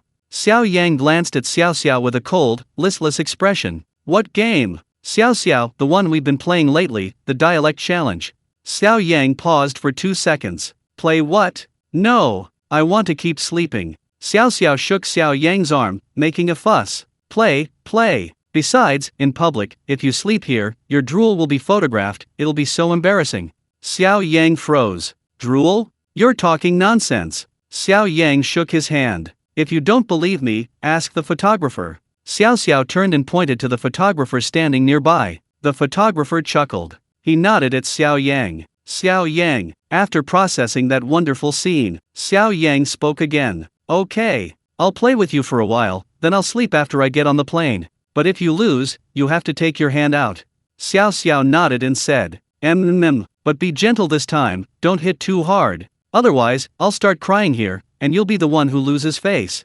Okay. Xiao Yang agreed. After all, the father and daughter played quite roughly at home. Xiao Yang went first with a question. Xiao Yang, start. The two began clapping rhythmically. Xiao Yang, how do you say that in dialect? Jinmen. Xiao paused for a second. Oh, you too? Do you still recognize me? You too. Xiao Yang gave a thumbs up, indicating he'd passed. The two started clapping again. This time, Xiao asked, how do you say it in dialect? Yunnan. A song immediately popped into Xiao Yang's head. He started singing, I didn't have K, dinosaurs fight wolves, wolves fight. Xiao nodded. The two started clapping again. This time it was Xiao Yang's turn. How do you say it in dialect? Wuhan. Xiao was confused. Xiao Yang raised his hand, about to slap Xiao's hand. Xiao immediately whispered, hey, wait a minute, I know. Then she shook her head and said, hey buddy, that's pretty fun. Xiao Yang lowered his hand. The two continued. Xiao, how do you say it in dialect? Xinjiang. This really stumped Xiao Yang. He genuinely didn't know. Xiao said, how about that? You can't do it, can you? Hurry up and put your hand out, let me hit you. Xiao Yang tried to cheat, looking at Xiao, you know it. Xiao snorted, of course. Hey friend, you expect to find a carpet in a 1 UN bowl of noodles. Saying that, slap. She slapped Xiao Yang's leg. Ha. Xiao and Xiao Yang's dialect challenge amused the staff nearby. It resonated with people from all over the country. A staff member from Sichuan and Chongqing stood up and said, Xiao, do you know Sichuan dialect? Xiao shouted at the top of her lungs. Come on, buy cherries. The cherry jumped off a building. At this moment, the comments scroll. Ha, why would a cherry jump off a building? Go save it. 666, the Sichuan Chongqing native understands, Xiao imitated it perfectly, it has the feel of a Sichuan Chongqing street. The staff member, Xiao, is now breathless. Ha. So similar. Auntie will teach you another one. Rat poison, the rat eats it and can't escape, left foot stomps right foot, tail hits head, after you're done shopping and rushing around, remember to bring the rat a meal. The comments scrolled. Everyone says that everyone in Sichuan and Chongqing is a rapper, and seeing it today, it's truly living up to the name, amazing. Ha, then you haven't seen Sichuan and Chongqing aunties fight. They are born rap masters. It's said that the Orange app sells services to help people argue, but Sichuan and Chongqing don't accept them because they can't win the argument. Haven't you heard of the Sichuan Chongqing Tyrannosaurus Rex? The excitement on Xiaoxio's side attracted more and more people, including Yang, who was playing on his phone. He stopped playing on his phone, sat down next to Xiao Yang and Xiao, and asked, Xiao, you're going to the Northeast soon. Can you speak the Northeastern dialect? Xiao, that's easy. First, lower your voice and add some intonation. Welcome to the Northeast. The pine and cypress trees try to cover their branches, but the snow falls and frost settles. What are you doing, young man? It hurts to be empty-handed. My sister has an accent. Xiaoxio's few words in Northeastern dialect once again made everyone around her burst into laughter. Chow heard the laughter not far away, put down his English book, and wanted to go join in the fun. He had just closed his book when Li Yong glared at him and said seriously, What are you doing? Study your English properly. What's so good about learning this dialect? That accent is so rustic. One sentence made Chow open his English book again. The comments section was flooded with messages. Ha, Xiao is so funny. You know what, her Northeastern dialect is pretty standard, the thick Northeastern accent is really great. She could pass for a Northeastern kid if she went to the Northeast. The contagiousness of Northeastern dialect is amazing, one Northeasterner can influence a whole room of roommates. Having a Northeastern friend is so much fun, she has a natural sense of humor. I still miss the Northeastern skits on the Spring Festival Gala when I was a kid. Bayun and Hai too. Everyone exchanged a few more words in their respective regional dialects. Just then, an announcement came over the loudspeaker. The flight from Shanghai to northeast China is about to depart. Please take your belongings with you. Chapter 238. Xiao Yang smiled and arrived at the Northeast Marathon venue. As the guests and production crew flew, the live broadcast switched to the observation room. Nonsense. Principal Shi frowned, his voice low and angry. Xiao Yang is being ridiculous. Instead of teaching his child to practice standard Mandarin, he's teaching Xiao Xiao to speak a dialect. You need to know that speaking standard Mandarin is extremely important. As the common language of our country, accurate pronunciation of Mandarin not only affects a child's language expression but also their social interactions and future career development. In schools, teachers need to obtain a Mandarin proficiency level of at least grade 2B to take the teacher qualification exam. It's not just teachers, many professions require speaking standard Mandarin. Think about it, when you're at work, in important situations, if you speak your hometown dialect, who can understand you? At school, if your Mandarin isn't standard, you'll be criticized by teachers and ridiculed by other children. Other children speak standard Mandarin, but your own child is influenced by the dialect and speaks broken Mandarin. The host, Xiao Ai, nodded. That makes some sense. Professor Deng then echoed Principal Shi's words. It's more than just making sense. Principal Shi is absolutely right. Dialects are not only detrimental to communication, but they also sound so unsophisticated. Children need a good language environment, otherwise they're easily misled. Of course, children have the highest receptiveness and learn languages the fastest. Cheo Keo's father did a great job. He paid attention to Cheo Keo's English pronunciation from a young age and even had him learn 2 accents, British and American. This way, when he grows up and communicates with foreigners, he won't have an unsophisticated Chinese accented English. Children should be nurtured to be internationally oriented from a young age. The 2 experts' words resonated with many parents. The expert is right. I usually spend so much money on designer brands and high-end cosmetics to make myself look sophisticated and elegant. But my Mandarin isn't good enough. The moment I open my mouth, I feel my overall image drop several levels. Don't even mention it. My child spent the summer at his grandparents' house and came back speaking only a dialect. It's infuriating. I think Professor Deng is right. While children are young, they should be taught Mandarin, English, or other languages. Why teach them dialects? I really don't know what Xiao Yang was thinking. Was he doing it on purpose? At this moment, the host, Xiao Ai, looked at Wei Cheng. Brother Cheng, does your child speak the local dialect? Wei Cheng, my child has been in a bilingual environment since childhood. I'm from the Sichuan-Chongqing region, so at home we speak Sichuan-Chongqing dialect. At school, we speak Mandarin. Mandarin and Sichuan dialect are both spoken. Xiao Ai, doesn't the child feel confused? Wei Cheng, no, some children learn English and Mandarin together from a young age, and they don't get confused. Then it's the same if they learn the dialect and Mandarin together. Xiao Ai, many parents only let their children speak Mandarin. Some parents are very careful about their Mandarin pronunciation for their children's sake. Why did you decide to teach your child to speak Sichuan dialect? Wei Cheng smiled. My wife and I are both from Sichuan and Chongqing, but we haven't lived there for a long time. So speaking Sichuan dialect at home is like maintaining a sense of nostalgia for our hometown. It's our native accent. I feel we shouldn't lose our native accent, so the child has a language environment and will naturally learn it. Besides, Sichuan and Chongqing dialects have a relaxed feel to them. They're very distinctive. Including Tianjin dialect, which has a comedic flavor, and Northeastern dialect, which is very humorous, they shouldn't be forgotten. Wei Cheng's words resonated with many people. No problem, language is just a way of communicating with people. What's with the rustic stuff? Just use whatever's convenient. Su Jiajia said with a smile. You. Professor Deng glared at her. Su Jiajia looked at Professor Deng and blinked. A few days ago, I saw a trending topic. A woman got into an argument with a trained police officer on a high-speed train, constantly saying shut up. She spoke English, but she was swearing in English. Then her English isn't exactly sophisticated or high-class. The comments scrolled. Exactly. Some people are just obsessed with foreign things. They think they're superior just because they speak a few words of English.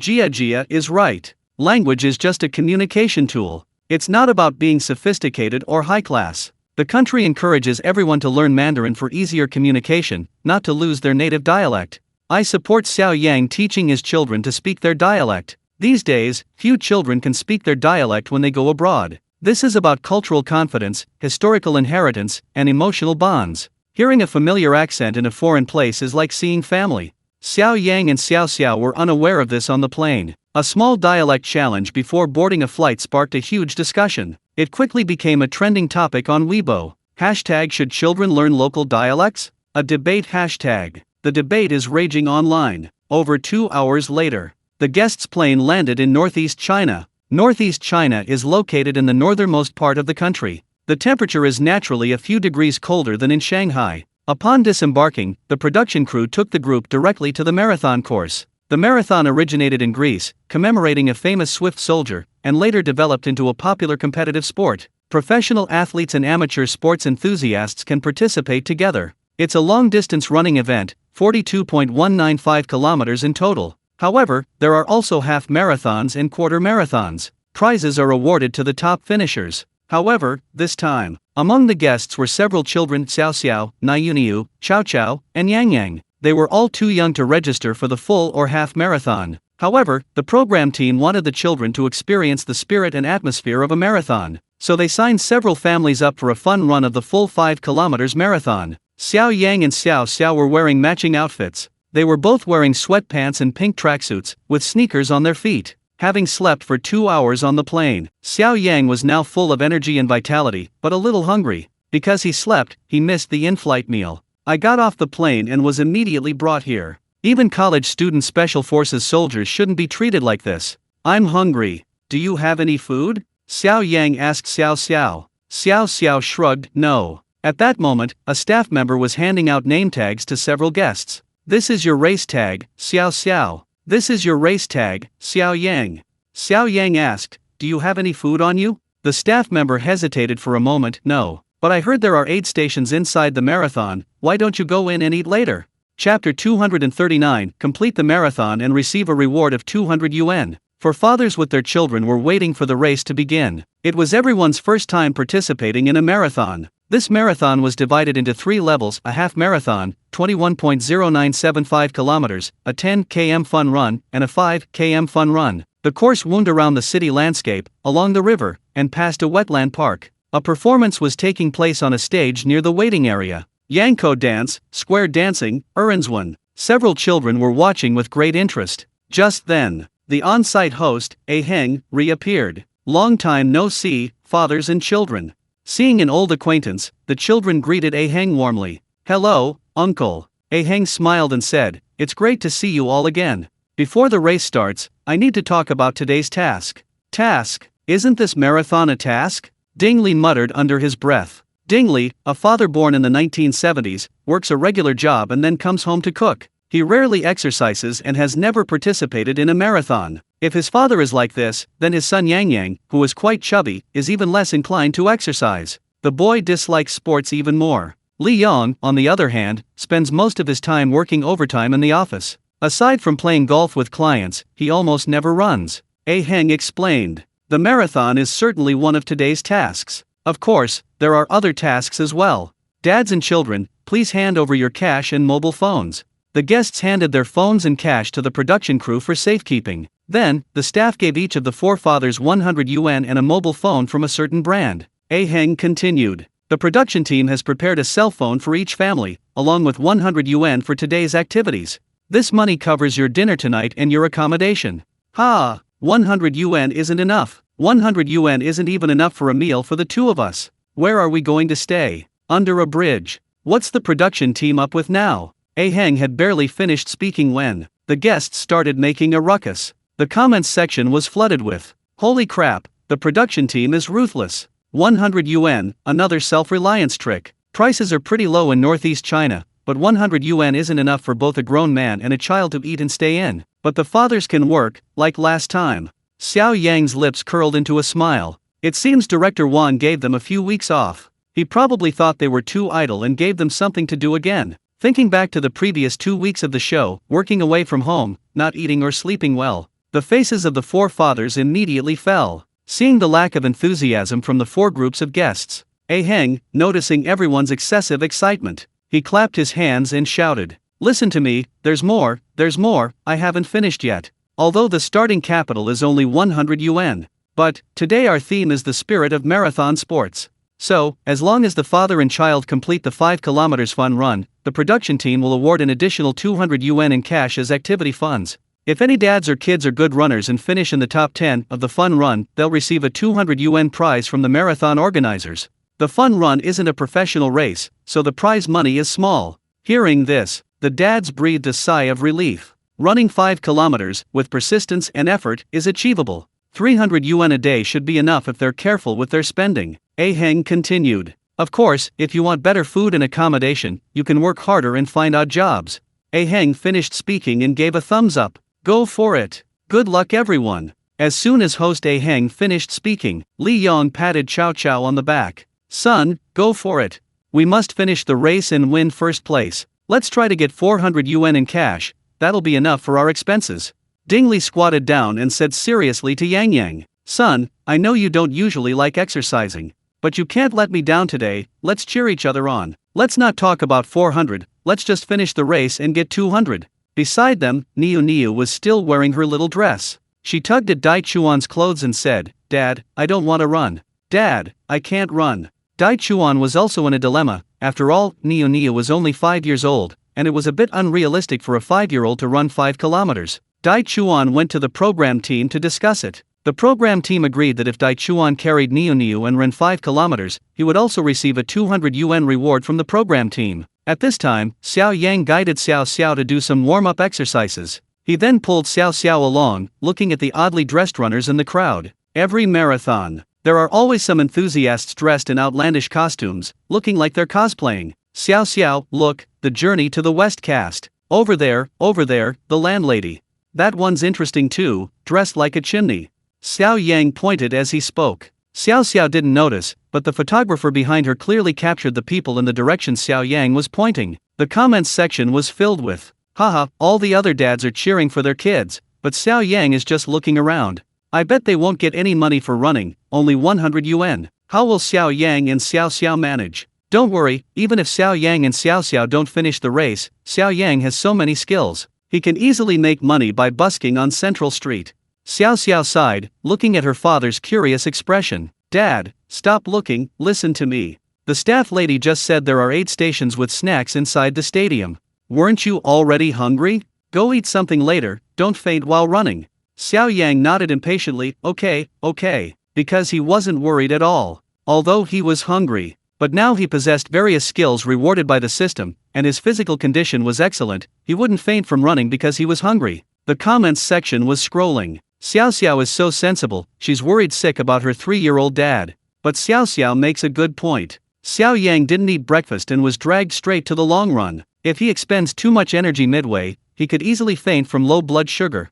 At this moment, the host, Heng, said, Everyone, let me continue explaining the rules of this marathon. We've registered for this fun run, a 5-kilometer race with a 1-hour time limit. Please go to the designated area to check in later, and bring your ID cards. There are water and beverage stations along the route, as well as shower facilities. The aid stations will have chocolate, small snacks, and other dry food. If you're thirsty or hungry, you can take some. The outdoor host, Heng, finished speaking. For father-daughter, or son, pairs headed to the marathon starting line. 12 p.m. sharp. All runners, get ready. 3, 2, 1, bang! With a crisp gunshot, the marathon officially began. Nearly 10,000 runners shot off the starting line like arrows. Chapter 240 Xiao Yang teaches Xiao professional long-distance running techniques, and they encounter their first aid station, the marathon course. Besides sports enthusiasts, there were also many professional runners. Professional half-marathon and full marathon runners participated for the hefty prize money. Many professional runners live off their prize money. In this race, the male and female champions of the half-marathon will each receive a prize of 100,000 yuan. Of course, because the program was registered as a fun run. Even with his incredible speed, Xiao Yang missed out on the huge prize money of the professional race. However, the high prize money also attracted many skilled runners, including black runners and foreign runners. At the start of the race, several black runners quickly pulled ahead, far ahead of the competition. The My Dad is a Superhero program team had contacted the organizers beforehand. They could have their cameraman follow the 4 groups of fathers and children, filming them. They were all in the crowd of tens of thousands. Dai Chuan was leading Niu at the very back. Although it was called running, Dai Chuan was actually leading Niu along. My dear, if you finish the whole race, we'll get 200 yuan. With the money, we'll have dinner tonight and a place to sleep. You have to try your best to finish by yourself, okay? Niu knew she was participating in a competition with many people today, so she specially wore her favorite little dress. With her hair in a neat little braid, she nodded to her father. Okay, Daddy, Niu will try her best. A little ahead of Dai Chuan and Niu were Dingli and Yang Yang. Yang Yang's chubby little body jiggled as he ran. He stopped, panting, after jogging 500 to 600 meters. Huff, huff. Yang Yang gasped, I'm not running anymore, I'm exhausted. He wiped the sweat from his forehead. The comments section was flooded with, who do you think will give up first, Niu or Yang Yang? I bet on Yang Yang. Why? Yang Yang is so much older than Niu, his stamina should be much better, he can take this opportunity to exercise and lose some weight.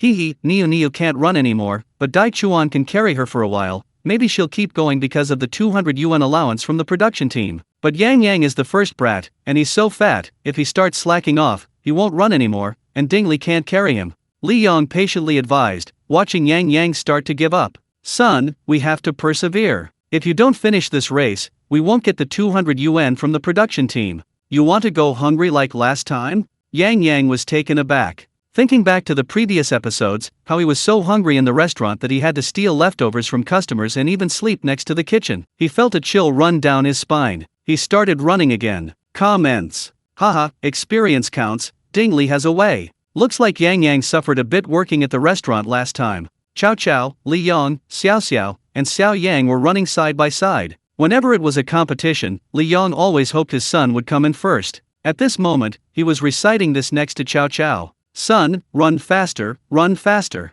I don't expect to get first place, but at least I need to bring home a ranking. Chow Chow said, sounding aggrieved. But Dad, I've never practiced running before, how can I get a ranking? Li Yong, it's just running, what's so difficult about it?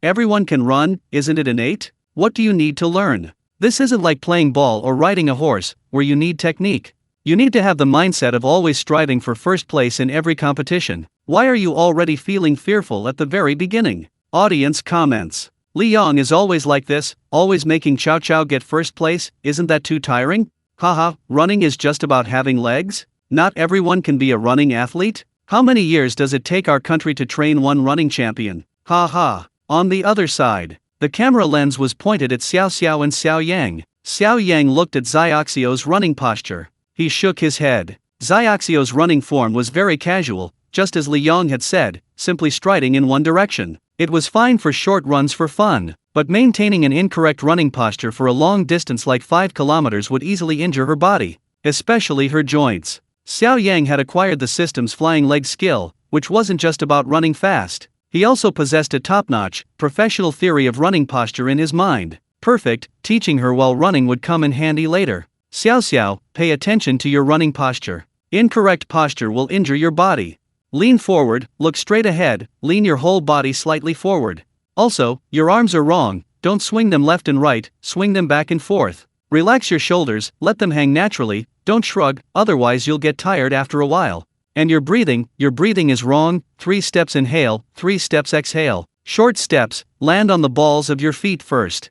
Xiao Yang's long, detailed instruction. It shocked the audience. Holy crap. Xiao Yang sounds so professional. Is Xiao Yang a professional runner too? Pfft, not necessarily. So what if you're good at theory? You have to learn to run in college. I can too. Many people are all talk and no action, great in theory, but when it comes to practice, they know nothing. At this moment, Li Yong, Chow, Xiao, and Xiao Yang had already reached the 2-kilometer mark. A row of tents stood beside the track, with the words aid station written on them in large characters. The first aid station. Supply station. Dad, we've arrived at the supply station. You can go get something to eat now.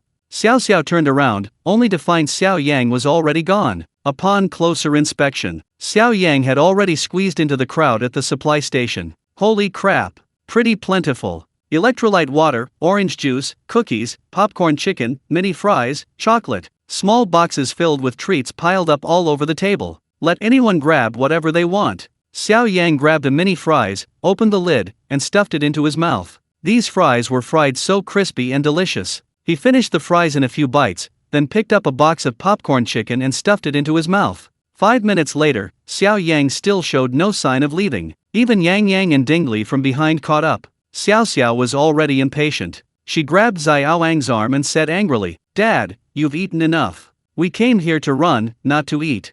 I still want to win a prize. Xiao Yang waved his hand. Honey, there's still so much good food. Or, you can run ahead first, and Dad will catch up with you in a bit. Dad! Chapter 241 Xiao Yang obtains God-level makeup modification skills. Wow, so much delicious food. Yang and Ding Li arrived. Seeing so much delicious food, Yang's fatigue from running immediately vanished, his eyes lighting up. Xiao Yang, Xiao, what are you still doing here? Ding Li squeezed through the crowd, looking at the two with a puzzled expression. He thought to himself, weren't these two running quite fast at the beginning? How come they're only here now? At the mention of this, Xiao became furious. She had wanted her father to replenish his energy, but her father just wouldn't move. Dad! Xiao shouted again. He looked at Xiao with a disappointed expression. Xiao Yang waved to Xiao. Sweetie, you run first. Daddy's legs are long, I'll catch up with you in no time. Sweetie, let Daddy eat a little longer.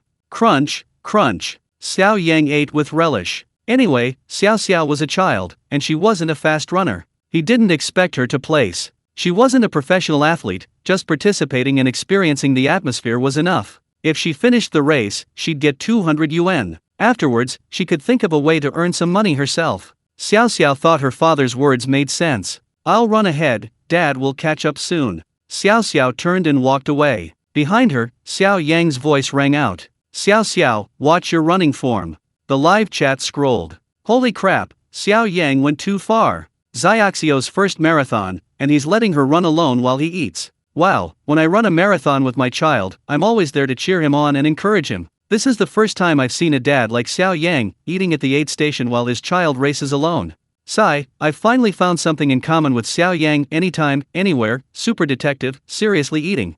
A walk after eating, then another 99 bites on the roadside. But, has everyone forgotten that Xiao Yang is a big eater? If he keeps eating like this, he'll eat the whole aid station. What about the volunteers behind him? Staff, stop him. The control room. A staff member turned to Director Wang. Director, shouldn't we tell the staff over there to stop Xiao Yang? Our theme this time is sportsmanship, it's about running, not eating. If Xiao Yang finishes all the food, the people behind him will cause trouble, and the production team will lose face too. Director Wang thought this made sense. Just as he took out his phone to make a call, he saw something change on the screen. Xiao Yang was giving Yang a box of popcorn chicken. Yang, you eat this, that's delicious too. Ding Li was speechless. These two, Yang and Xiao Yang, are natural foodies. They ate about 10 boxes of fries and popcorn chicken. He couldn't resist any more and tugged at Yang's arm. Son, come on, stop eating. We still have to finish the race to get that 200 yuan prize money. As they were talking, Xiao Yang moved closer to Ding Li and whispered, Brother Ding, can't you even do basic math? We don't even know if Yang can finish 5 kilometers. If we can't get the 200 yuan, the production team will only give 100 yuan, which isn't enough. Let the kid eat more now, so he won't be hungry tonight. That'll save on dinner money. 100 yuan is enough for you and your son to eat somewhere for the night. You should eat something too. Ding Li was taken aback. After thinking about it carefully, that makes sense. He knew his son's habits. 5 kilometers, completed in under an hour. Most likely impossible. It's better to eat here. Although Xiao Yang's voice was soft, it was still heard by several volunteers at the table. Wow, good heavens, this contestant is eating at a buffet? Upon closer inspection, this contestant looks familiar. Isn't that the big eater Xiao Yang? If we let him eat his fill, wouldn't the entire stall have enough for him? The volunteers were startled. They quickly said, this contestant, why don't you run a little further to digest and eat more? There are more hearty dishes later, our famous northeastern dishes, sweet and sour pork, chicken stew with mushrooms. If you go too late, the other contestants will have eaten them all. Xiao Yang heard this. These are all famous northeastern dishes. With such hearty dishes, the snacks suddenly seemed less appealing. Whoosh! A gust of wind blew by. The hems of everyone's clothes swayed slightly. What flew by? The volunteers looked at each other in bewilderment.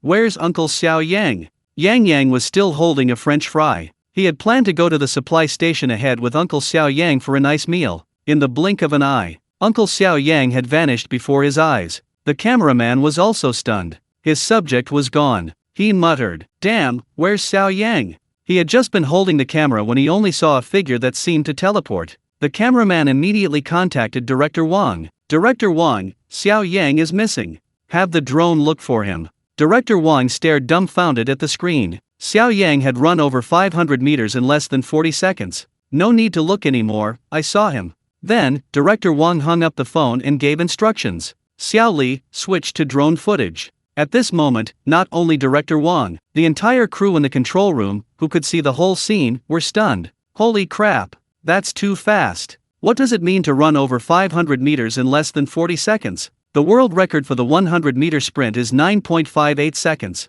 But the 100-meter sprint is all about explosive power in those few seconds, using all your might just for that 100 meters. But Xiao Yang ran over 500 meters at a speed faster than the 100-meter sprint record. This is something ordinary people can't achieve. Of course, all of this, besides the few staff members in the control room who had a complete view of the situation, who just witnessed it, the audience is still unaware. Right now, the audience is dissatisfied with Xiao Yang for letting Xiao run the marathon alone. Xiao Yang felt the system's voice in his head. Congratulations, host, audience sentiment points accumulated to 200,000. Congratulations, host, you have obtained the God-level makeup transformation skill. Emotional value reset to 0. Please try again, host. God-level makeup transformation? Xiao Yang glanced at the system's explanation. Last time, the system gave him the God-level embalmer skill. That was for restoring the faces of the dead and applying mortuary makeup. It could only restore the deceased's appearance before death. But this time, the system rewarded Xiao Yang with the God-level makeup transformation skill, which was for applying makeup to the living. It could make people incredibly beautiful, even transforming an ugly woman into a celestial being, comparable to a disguise technique. Xiao Yang wondered, what use is this skill to me? My face is already incredibly handsome. Chapter 242 Black athletes are making money in marathons. Xiao Yang is going to run a half marathon. At this moment, each family was simultaneously live-streaming. The observation room, like a picture within a picture, was located in a corner of the live-streaming room. Dai Chuan, holding Niu's hand, was still walking at the back. Because of her young age, Niu started to struggle after reaching 2 kilometers. She needed to rest for a while. Dai Chuan accompanied her to the supply station for water and snacks. Yang and Dingli were a little ahead of them, because of the tempting food. Yang and Dingli had already reached the 2.4 kilometer mark. Xiao and the cameraman behind her had reached the 2.8 kilometer mark. Li Yang and Chao were still a little ahead, at the 3 kilometer mark, because they had been running fast all along. Chao's stamina was starting to give out, and he was slowing down. Li Yang kept encouraging him, Chao, keep going, victory is just around the corner. Let's try to get a good ranking. Go for it, Dad will always be with you. The footage from the 4 families. Xiao Yang was nowhere to be seen. He hadn't seen Xiao Yang since he ran away from the supply station. The comments section was filled with, poor Xiao, all the other kids had their dads running with them, but Xiao was running alone. Having a dad like that really makes her strong and independent. Parents should be like Li Yang, planning a good future for their children and being there to support them in crucial moments.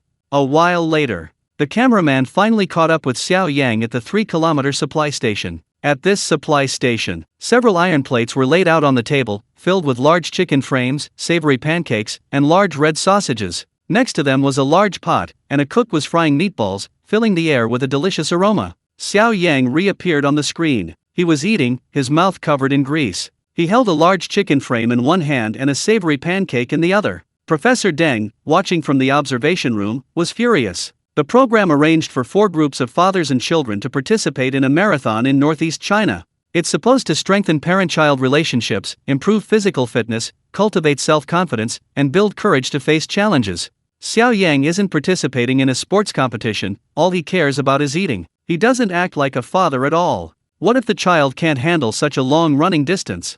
Xiao Ai whispered from the side. At this hour, he probably hasn't eaten breakfast and is genuinely hungry. Seeing so much delicious food, he didn't think much about it. Besides, he and Xiao weren't separated for long, only 4.5 minutes. He should be fine, right? Xiao Ai explained on Xiao Yang's behalf. Although Xiao Ai said this, Professor Deng's words still made the parents watching on screen even angrier. At this moment, Xiao Yang could feel the audience's emotional threshold in his mind rapidly rising. He was about to leave to find Xiao when he overheard the discussion of 2 other contestants beside him. Participant A, did you see those black guys just now? They're here to pan for gold again. Participant B, yes, I saw them. They're all top-notch. Ethiopia's athlete Raphael, and Konya's athlete Cole. Last time, the Ethiopian athlete also won first place in the full marathon in Guangdong, with a time of 2 hours, 5 minutes, and 26 seconds. That Konya runner, Cole, has been running in China for years. You can see him in marathons all over the country. He's won at least several million in prize money. Xiao Yang was participating in a marathon for the first time, so naturally he didn't know anything about it. Overhearing the conversation between the two runners next to him, he became interested. He was also curious why so many black people participated in marathons in China. So he asked runner A next to him, "Brother, what do you mean by black people panning for gold?" Runner A glanced at Xiao Yang and recognized him immediately. "Hey, you're that Xiao Yang, right?" Xiao Yang smiled and nodded. Upon seeing the person who had recently become a sensation online, the two runners immediately became very excited. They were even more open and eager to share everything they knew. Participant A said, "Marathons have 4 standards: bronze, silver, gold, and platinum. For a city marathon to achieve gold label status, there's a crucial requirement: it must have outstanding athletes registered with the IAAF from 5 different countries, and their performance must meet the standards. To achieve this level of competition, the organizers invite some foreign professional athletes. But European and American athletes are expensive, while black athletes are much cheaper." Participant B interjected, "Not only that, but these black athletes are actually managed by agencies. They're specifically there to make money in China. You see, this race, although not of a high standard, has high prize money, so there will be 2 strong black participants." At this point, participant A sighed deeply. Sigh. These black athletes are sweeping up all the prize money for domestic marathons. And they pull all sorts of dirty tricks during the races. You didn't go to the Beijing Marathon last time, did you? A bunch of black runners were blocking our country's path, deliberately obstructing our runners. Participant B interjected, "And another time at a major international race, I saw a black athlete following right behind our Chinese runners, making us Chinese runners break the wind for him." Breaking the wind is a running slang term. It means that being behind reduces wind resistance. At this moment, participant A sighed. "When will we have a strong Chinese runner in marathons to put these people in their place?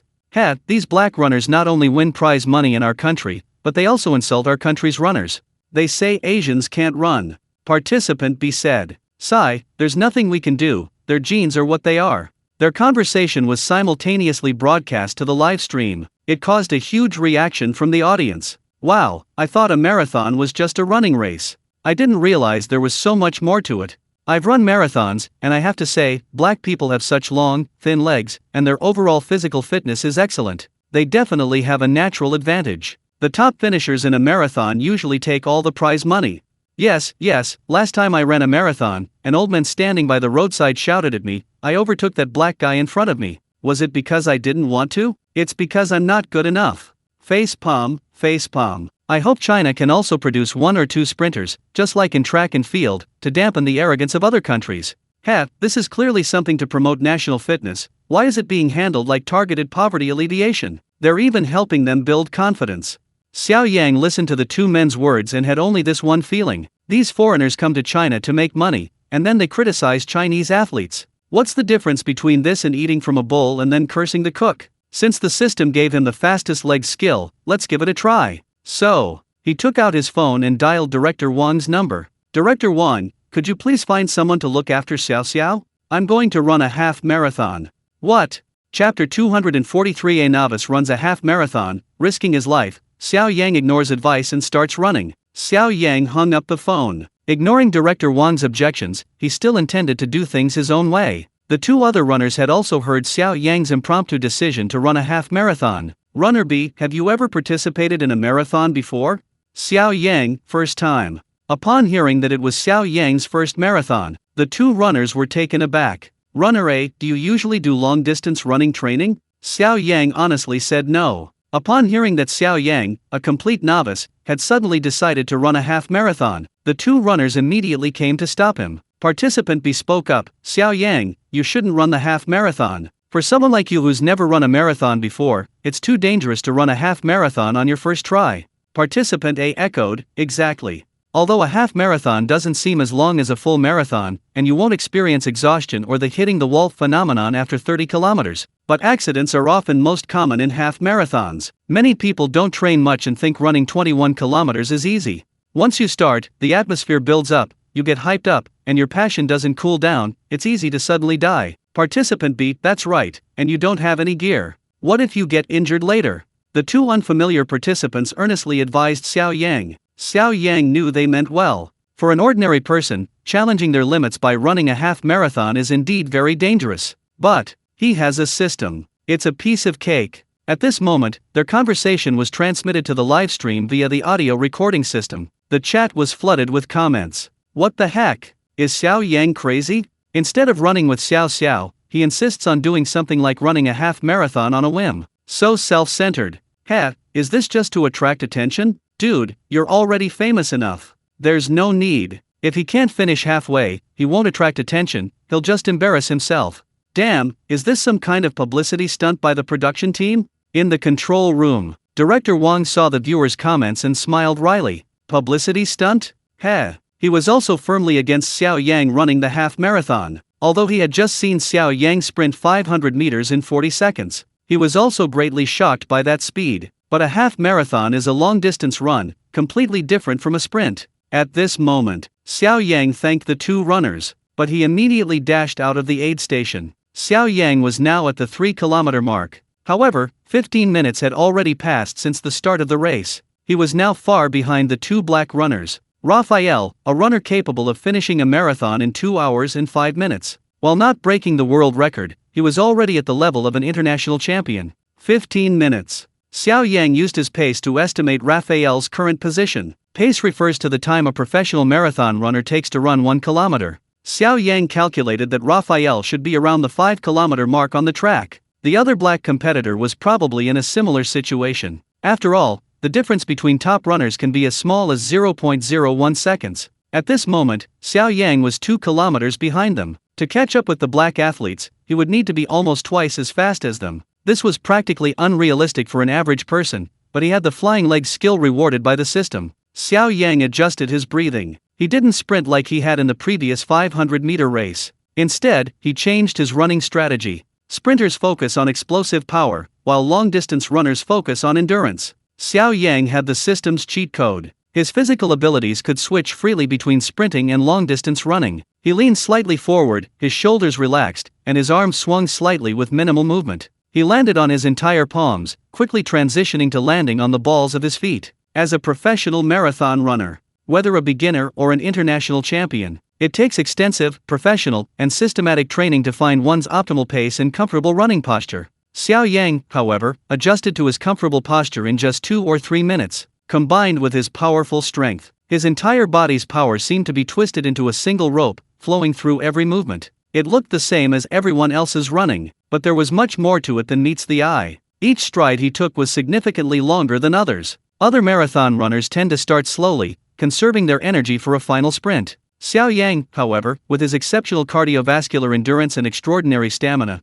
could maintain a remarkably fast pace throughout. The initial stretch was crowded. Xiao Yang had to weave quickly through the crowd. Many other runners, unaware of what was happening, felt as if a gust of wind had swept past them. They stared at the figure rapidly disappearing into the crowd ahead. What's going on? Is this a marathon newbie? Speeding up so early, he'll run out of energy later. Yeah, that's how these newbies are. They all think they're so great at the start, sprinting like crazy, but later they're either out of breath, getting leg cramps, or just completely exhausted. Heh, just like us old guys. They'll learn after a few runs. We were like that at the beginning too, we learned our lesson after a few tries.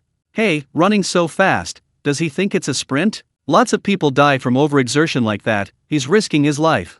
Xiao Yang continued running. He could hear the wind rushing past his ears, and the cheers of the passers-by on both sides of the road. At this point, the cameraman from the production crew had completely lost track of Xiao Yang. Director Wang had arranged for a drone to follow him closely. Wow, I think Xiao Yang's running form is so cool. He exudes charisma and looks so professional. Hey, you upstairs fairy, stop swooning. What do you know? What good is professional form? Do you think this is a sprint? It's only a few kilometers. Running so fast, will he even have the energy to reach the finish line? He's going to be proven wrong. Not long after he started running, Xiao Yang spotted the figure of a black athlete ahead of him. Chapter 244 Xiao Yang crosses the finish line in 59.26 minutes to win the championship. Xiao Yang spotted several black athletes ahead of him in the distance. They were nearly 200 meters ahead of the Chinese athletes, forming the leading group. 200 meters might not seem like much to the average person, but on the competitive running track, it's an insurmountable gap.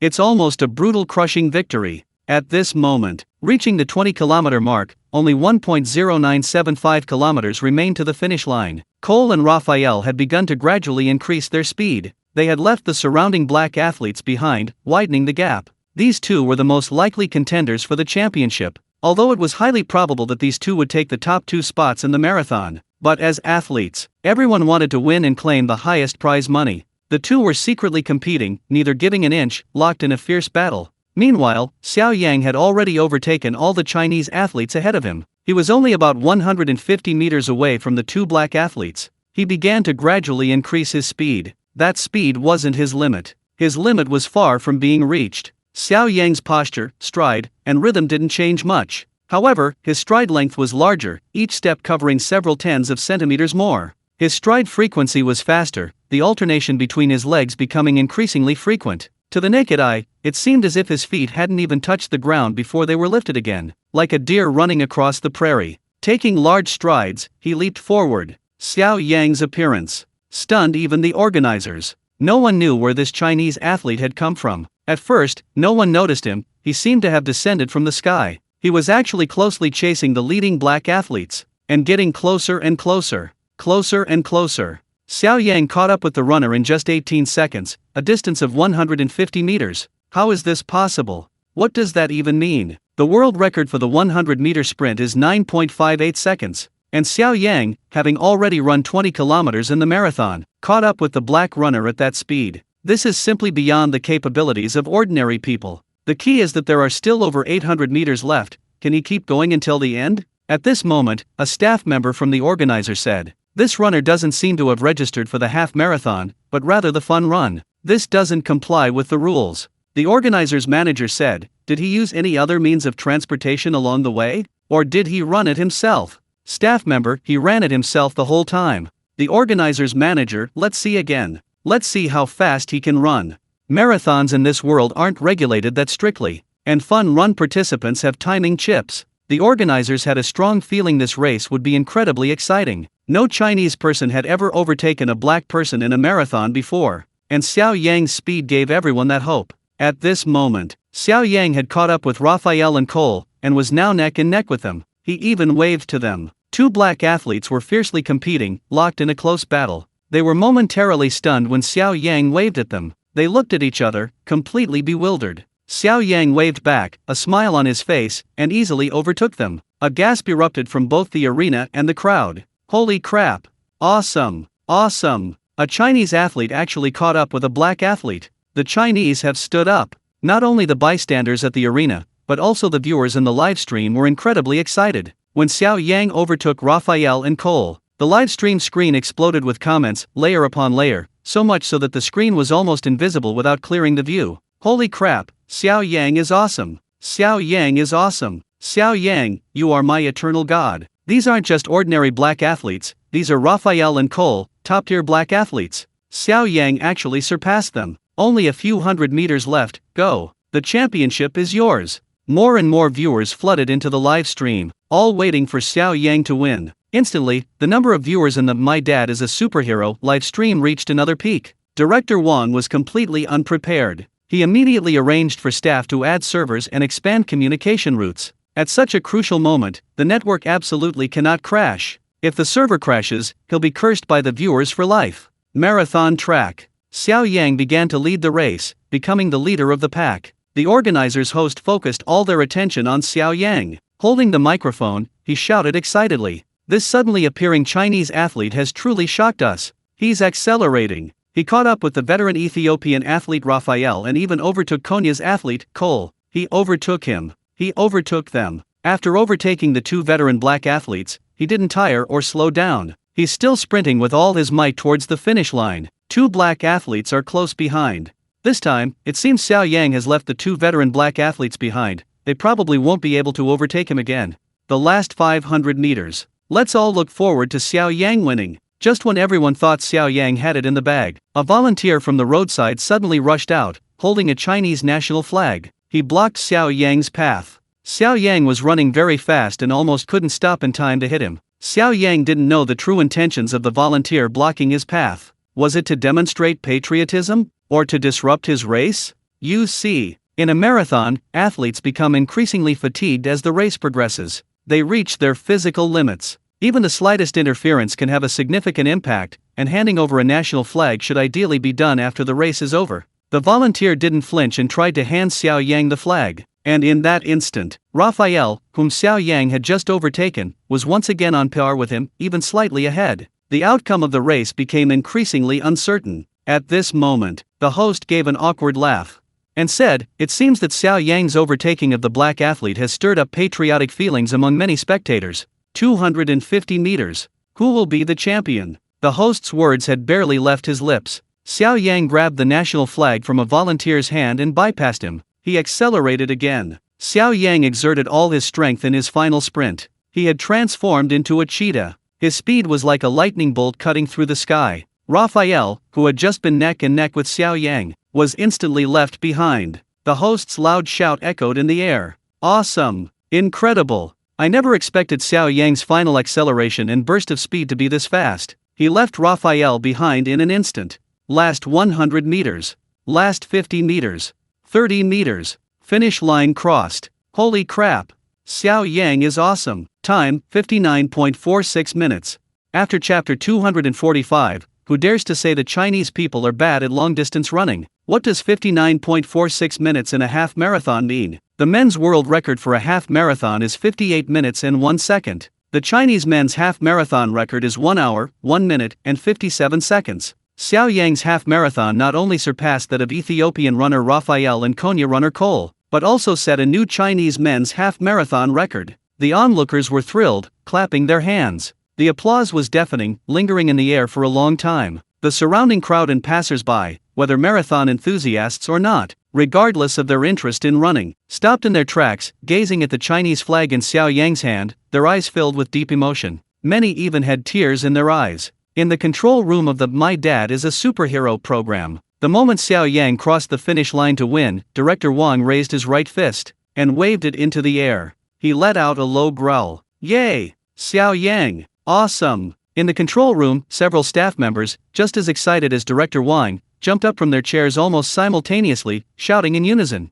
"Holy crap! Amazing! Incredible!" Although they didn't know much about marathons, they knew that it was extremely difficult for Chinese athletes to outrun black athletes. Very few could be counted on one hand. 1 minute after Xiao Yang crossed the finish line, Raphael crossed the line, finishing second in the race with a time of 1 hour and 46 seconds. Cole followed closely behind, finishing third with a time of 1 hour, 1 minute, and 5 seconds. While these results were considered normal for them, very good, they were still behind Xiao Yang. The race ended. Raphael and Cole's management teams questioned the race results. Because Xiao Yang had registered for the fun run. Although the starting point was the same, the distance was different, so the finish line was different. Xiao Yang was supposed to turn off at the 5-kilometer mark to finish the fun run, but he ran directly along the half-marathon course to the finish line. Although the marathon rules in this world aren't as strict, after all, it's a competition, and rules are essential. Xiao Yang's behavior violated the rules. He missed out on the first-place medal and prize money. Only then did everyone realize that Xiao Yang wasn't eligible for the half-marathon. Just now, everyone was only focused on Xiao Yang's running speed. Actually, Xiao Yang didn't care about the ranking or prize money. He just wanted to show everyone that Chinese people are no less capable than anyone else. Chinese people can outrun those black people. At this moment, someone in the crowd said something. Even if Xiao Yang isn't number one this time, it doesn't matter. In our hearts, he's number one. That's right. We all saw it just now. He ran much faster than those two black guys. Everyone started shouting their opinions. Their reactions infuriated the black guy and his manager, who had lost the competition. They had traveled all the way to China to try their luck, only to be overtaken by some unknown young Chinese man who seemed to have appeared out of nowhere. Xiao Yang looked completely ordinary, his physique and posture showed no outstanding qualities. How could he possibly achieve such an excellent result? The black athletes and their agents simply couldn't believe it. The agents even pointed out to the organizers that Xiao Yang was practically invisible for the first 10 kilometers, only to suddenly reappear later. As a participant in the fun run, Xiao Yang most likely cheated before the 10-kilometer mark, conserving his energy. To overtake the two black athletes, they demanded a thorough investigation. At this moment, the live stream chat was buzzing with comments. These black athletes and their agents are really something. They're allowed to make money in our country's marathons. Now they have the nerve to question the abilities of our athletes. Investigate thoroughly? Investigate what? So many viewers in our live stream saw everything clearly. Xiao Yang ran on his own. What cheating? Not only did he not cheat, he even let you win and ate twice. So many people in our live stream can vouch for Xiao Yang. Director, what are you thinking? Protect our crystal. At this moment, the marathon organizers also received a very long video from the My Dad is a Superhero program team. The video showed Xiao Yang running the entire marathon. The organizers watched the video. They were shocked. Xiao Yang not only finished the half marathon in 59.46 minutes, but also ate and drank heavily at the 2 kilometers and 2.5 to 3 kilometers aid stations. Before the 2 kilometers aid station, he was running slowly alongside his child. Only after leaving the 3 kilometers aid station did he suddenly accelerate, running swiftly to the finish line. Keep in mind, Russell and Cole didn't stop at any aid stations for any supplies during the entire run. Incredible! Incredible! It seems Xiao Yang not only didn't cheat to conserve energy, he even let Raphael and Cole have an easy time. After all, Xiao Yang covered the same distance in far less time than the two of them. The organizers showed the video to the black athletes and their agents. The group was speechless with shock.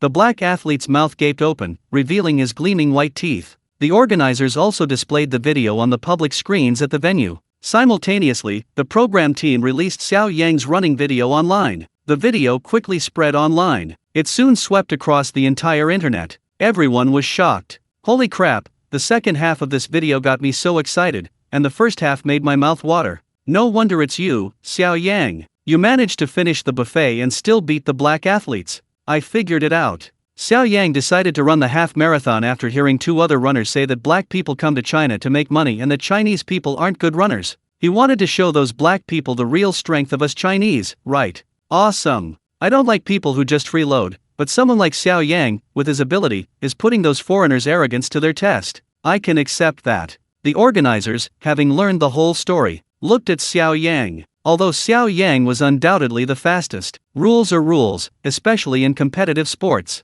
Without rules, chaos would ensue. Therefore, the medal and prize money could not be awarded to Xiao Yang. Xiao Yang smiled slightly, indicating his understanding. Rules are rules, I accept them. My purpose in running this race is to show everyone that no one will dare say the Chinese people are no good at long-distance running. Applause erupted around him. Chapter 246 Track and field teams from various provinces and cities invite Xiao Yang to join. He gave his acceptance speech. Xiao Yang prepared to leave. After all, he wasn't a formal participant in the half marathon. The certificate and prize money were no longer relevant to him. He had already proven to everyone what he wanted to prove. Xiao Yang greeted the organizers and was about to leave when the host stopped him. Hello, Xiao Yang. The moment you sprinted just now, I got goosebumps all over. Xiao Yang, may I interview you for a moment? Xiao Yang nodded, it's my pleasure. But hurry up, I need to go see my daughter. The host handed him the microphone. I imagine many of you, like me, are curious about your training methods to run so fast. Xiao Yang smiled, thinking he couldn't very well tell everyone it was because of a system reward, could he? He could only reply, there's no special training, maybe it's just talent. The host persisted. I noticed you maintained a very high pace throughout the marathon. You barely slowed down. Your cardiovascular system is truly impressive. Do you train specifically for it? Xiao Yang, talent. Several questions followed, and Xiao Yang's answer was always talent. Livestream chat. Ha, the host is almost crying during the interview. Xiao Yang's answers are always polite, enthusiastic, and attributable to talent, not a single word more. That's true. Xiao Yang knows so much, and he's not exactly a hard worker. In all the time I've seen him stream, the only thing I've seen him put effort into is gaming. Xiao inherited his genes, she doesn't need to learn much, but she excels at everything. After a few more sentences, the host couldn't get any substantial information and ended the interview. Xiao Yang, welcome back to participate in the Northeast Marathon next time. Xiao Yang smiled and said, okay, next time, as long as the schedule doesn't conflict, I'll definitely register as a formal half marathon or full marathon runner. He said goodbye to the host. Along the way, Xiao Yang encountered many marathon runners who asked for his autograph or photos. And that wasn't all. On Weibo's trending topics, the top trending topics were all about this marathon. It turned a sport that usually doesn't receive much attention into an incredibly hot topic. Hashtag Northeast Marathon, Chinese runner Xiao Yang crushes veteran black runner. Hashtag breaking news. Hashtag Xiao Yang breaks Chinese men's half marathon record with a time of 59.46 minutes. Hashtag breaking news. Hashtag Northeast Marathon, a veritable feast for dozens of kilometers. Hashtag hot. We Chinese have finally achieved something great in long distance running. So Xiao Yang left Xiao Xiao behind for something big? Ha, okay, I forgive him. Wow, there's so much good food at marathons, I'll sign up for the buffet next time. Of course, besides netizens watching the spectacle, many track and field coaches from various provinces and cities have already started taking action. Xiao Yang was still on the track when he received a call from his track and field coach. Hello, is this Mr. Xiao Yang? This is Coach Hu from the Shanghai track and field team. Have you ever considered becoming a professional long-distance runner? I just watched your competition. Your posture, movements, speed, and overall physique are all perfect. You're very suitable for a professional career. I hope you'll consider joining our track and field team. That way, you'll receive more professional and standardized training and have access to resources for participating in major professional competitions. Xiao Yang listened attentively to Coach Hu's words over the phone. That's right. If an athlete wants to go further and participate in more prestigious, high-profile competitions, they should join such a professional team. However, he didn't have any plans to become a professional athlete at the moment, so he politely declined. Then, the Sichuan track and field team coach called. The Hubei track and field team coach called. The Anhui track and field team coach called. He received calls from about 10 coaches in total, and Xiao Yang politely declined them all. Finally, Cochin, from the national track and field team, also called. When Xiao Yang expressed his desire not to become a professional athlete yet, Cochin expressed his regret. However, he indicated that if Xiao Yang intended to pursue a professional career, he should remember to contact him. A dozen minutes later, Xiao Yang found Xiao Xiao. She was being accompanied by a female staff member from the program crew and a cameraman. She was happily eating a roasted chicken leg by the roadside. Xiao Xiao watched Xiao Yang approach. She rolled her eyes at him and turned her head away. Xiao Yang walked up to Xiao Xiao, squatted down, and stood at eye level with her. What? Are you angry? I'm sorry, my dear daughter, I was wrong. I shouldn't have let you run the marathon alone. This scene truly portrayed the image of a loving father. At this moment, Xiao Xiao turned her head. A smile was actually playing on her lips. Hee, I was just teasing you. I'll let it go this time, I won't hold it against you. The auntie from the work group showed me the video of your running race. Dad, you ran so fast. You even overtook those dark-skinned uncles. I heard so many people clapping for you. I can brag about it at school later. Xiao Yang smiled. And you? Did you reach the finish line? Xiao Xiao's round eyes sparkled, and she nodded. Yes. Although I was exhausted, and almost couldn't run anymore halfway through, the auntie kept encouraging me. She smiled at the work group auntie beside her. She continued, unfortunately, I didn't win a prize. Xiao Xiao is a good student. She excels in everything she does, and usually wins prizes in competitions. But this time she didn't win, and she felt a little disappointed. What a strong-willed little girl. At this moment, Xiao Yang said, Xiao Xiao, shall Daddy tell you a story about the marathon? Xiao Xiao tilted her head, staring curiously at Xiao Yang. Long ago, the Sina and the Bosnians were at war. In one battle, the Sina were victorious. To bring the good news back to Athens, the Sina soldier Pheidippides was ordered to run from Marathon back to Athens. After announcing the news, he collapsed and died. To commemorate this warrior, the marathon race was created. And thus, the spirit of the marathon arose. The spirit of challenging oneself, pushing limits, striving, and never giving up. You just said you almost gave up, but you persevered and finished the 5 kilometers. Then you experienced the spirit of the marathon. In this race, you challenged your own limits.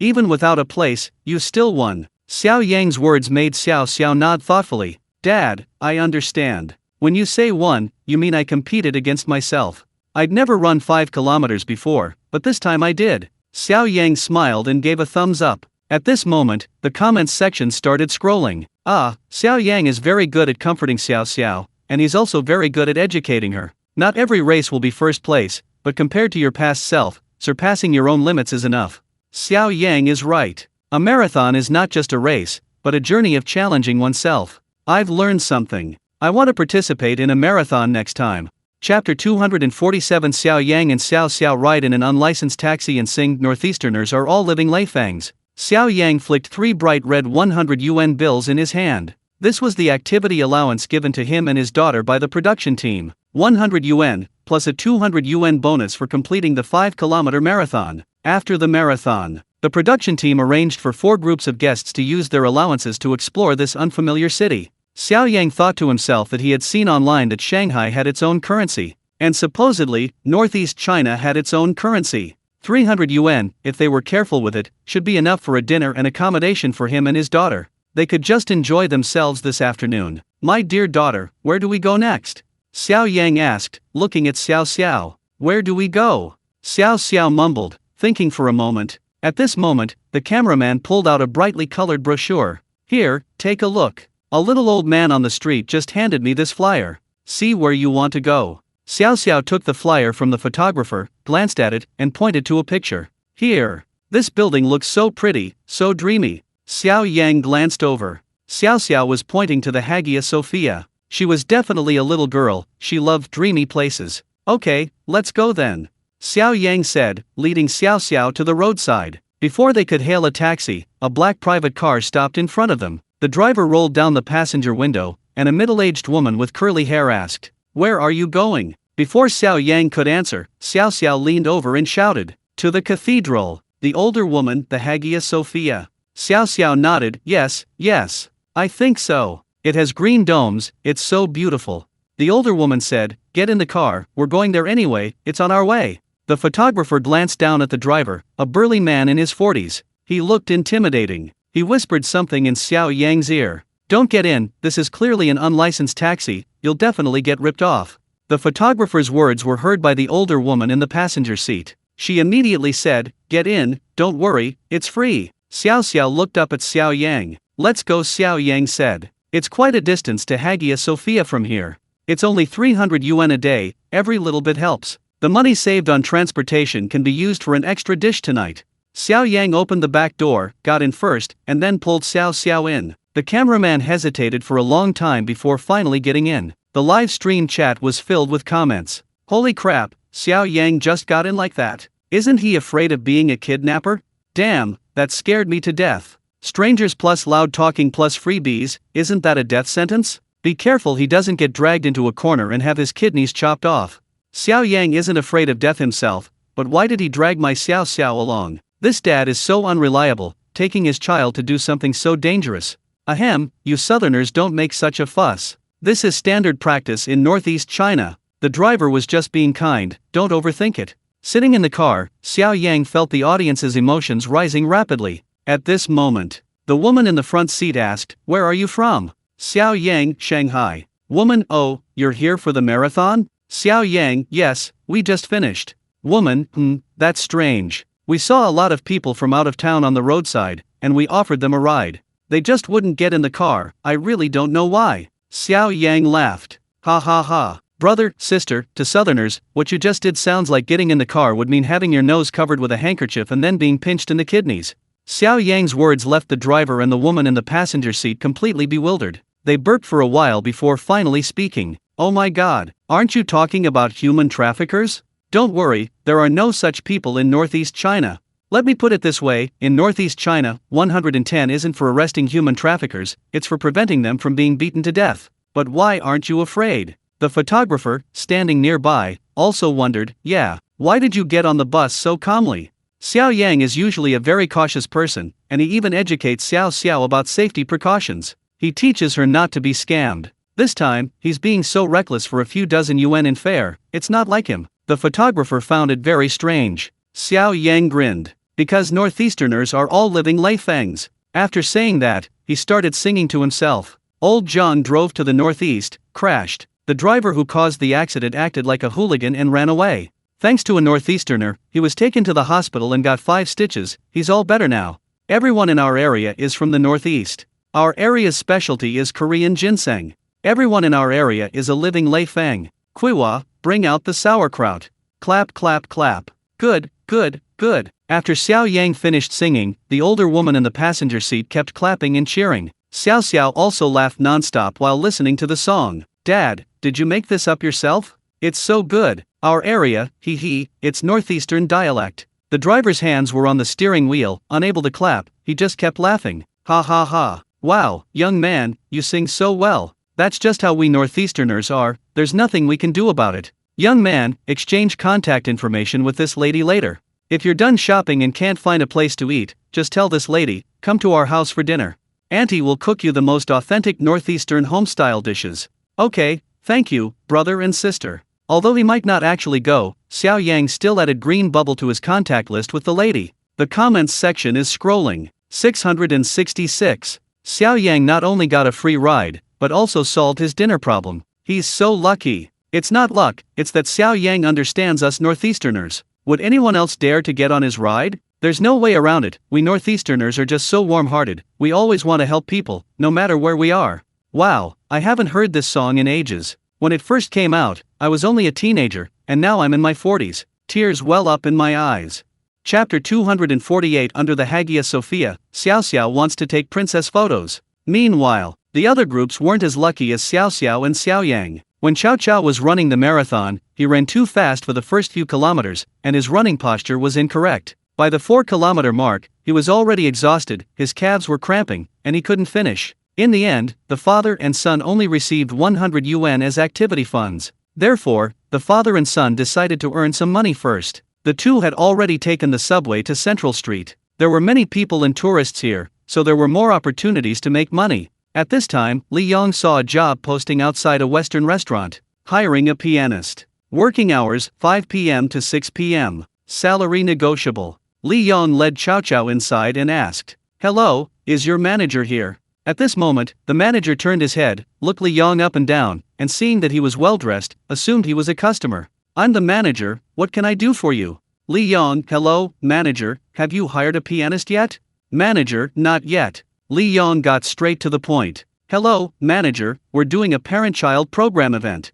Could my son audition for one night?" Then Li Yong turned and pointed to the cameraman behind him. "My son plays very well, he's already past level 9. You can try it if you don't believe me." Li Yong found this job for Xiao Xiao for 2 reasons. First, to earn some money. Second, to let Xiao Xiao show off his piano skills in front of a public audience. The manager glanced at the cameraman behind Li Yong, then at Xiao Xiao. He looked vaguely familiar, and said, "Okay, you can try." After saying that, Xiao Xiao walked to the piano and sat down. He placed his small, slender fingers on the piano keys. Then, an elegant piano melody slowly began to play, sometimes clear and cool, sometimes passionate. Very beautiful.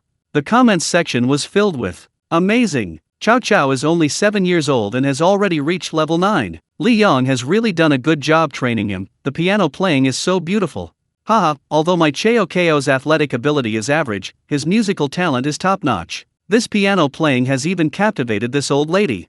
At this moment, the restaurant manager nodded upon hearing the music. "You played so well. We pay others 200 per hour, but since there's no one here today, you can play for an hour."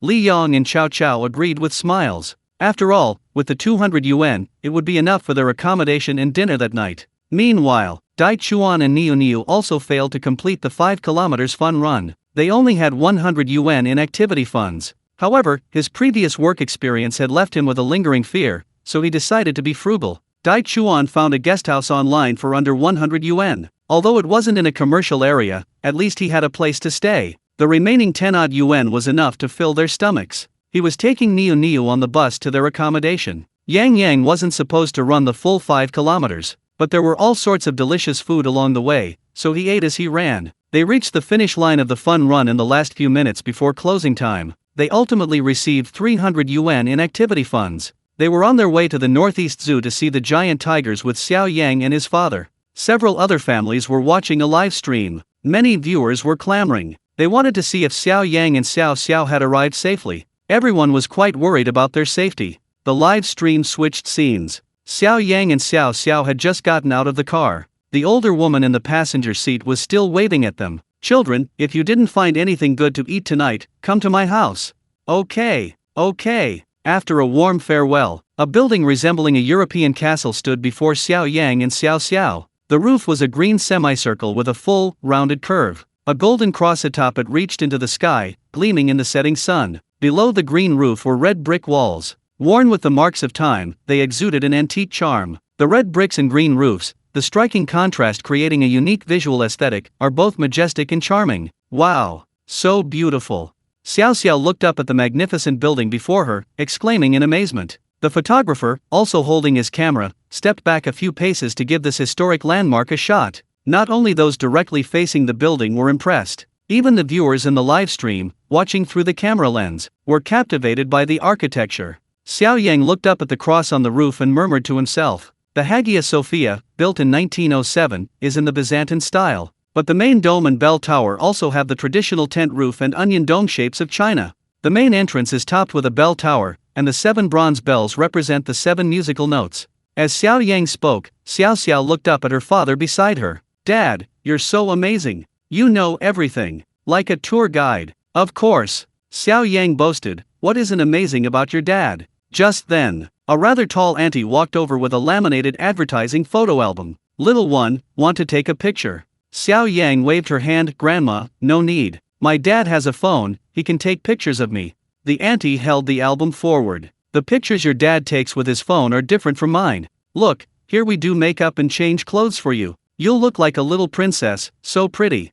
How about it? Take a picture." Xiao Yang glanced at the album in the auntie's hand. Each little fairy was made up, wearing various puffy dresses and crowns on their heads. "Isn't this a complete makeover?" "Indeed, quite pretty." The photographer also gave the brochure a close-up, clearly displaying the images in the live stream. The chat was filled with comments. "It's so pretty. How much is a set? I want to take pictures too. Thank goodness Niu Niu isn't here, otherwise she'd go crazy, haha, she'd probably want them all." Xiao Xiao glanced at it and was immediately drawn to the photos. Although Xiao Xiao isn't usually as enthusiastic about dresses as Niu Niu, but seeing the photos in the album, with people made up and wearing yellow wigs, looking like real princesses and princes, so incredibly beautiful, what little girl could resist? "I want to take pictures," Xiao Xiao exclaimed. So, Xiao Yang asked his aunt, "How much?" Aunt, 199, 299, 399, 599, 799, different tiers.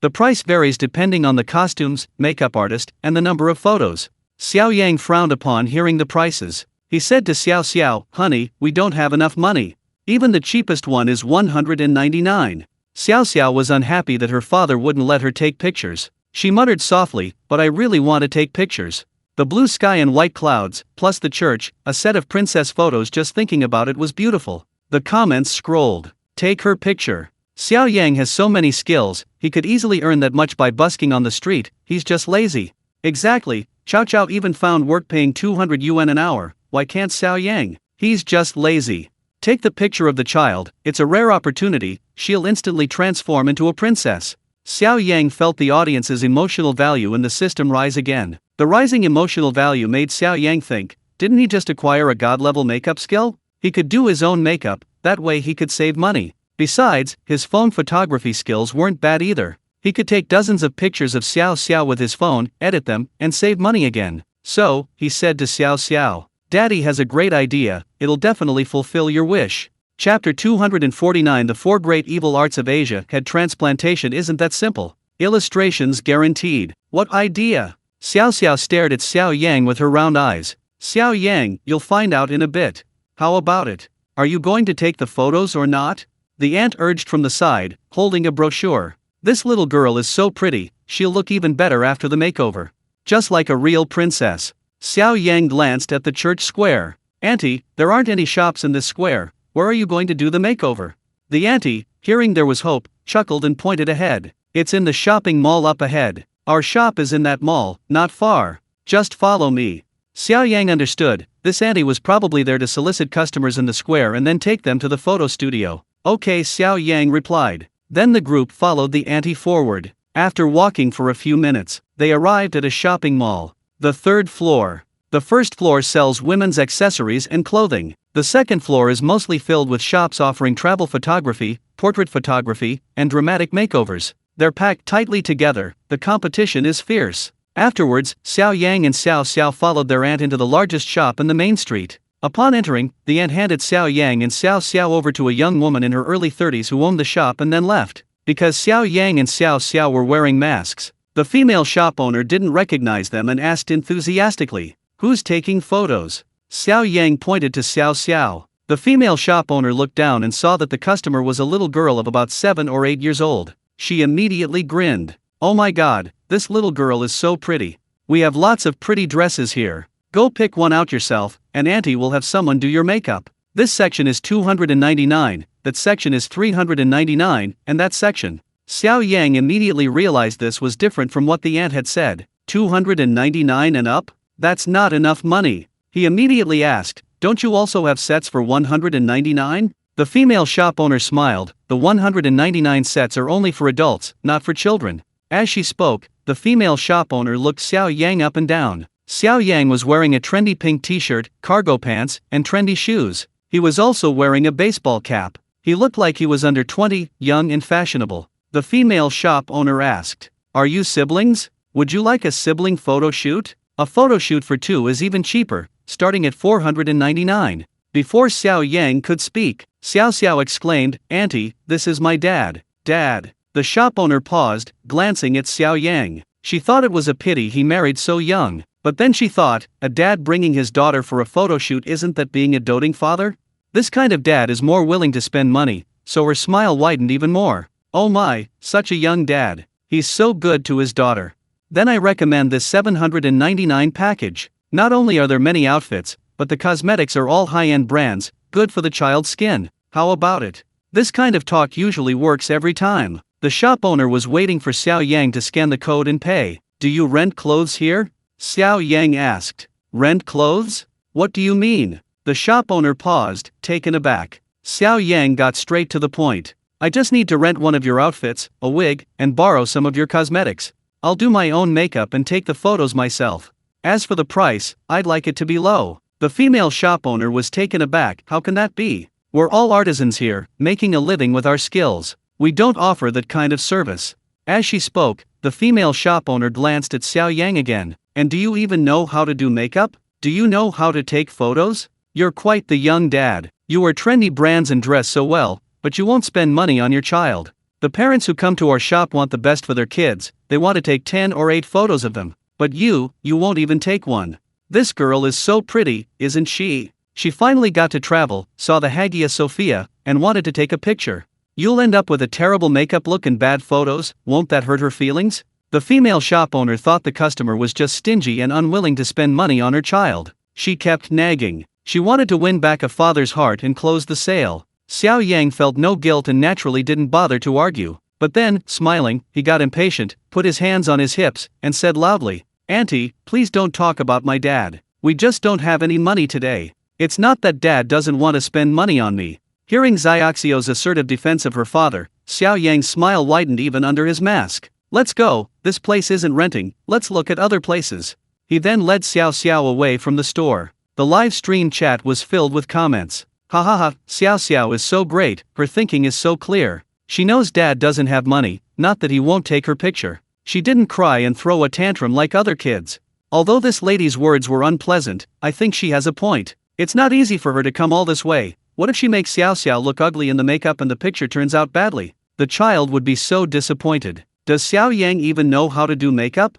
Yeah, the makeup Xiao Yang does for dead people is just restoring the face of the deceased, restoring their real appearance. That's very different from a complete makeover, right? Can this even work? Not only did the viewers in the live stream doubt Xiao Yang's ability to do makeup, even Xiao didn't believe it. She'd barely stepped out of the shop before speaking. Dad, the great idea you just mentioned was that you were going to do my makeup and take pictures? Xiao Yang, Xiao, aren't you the one who does makeup for dead people?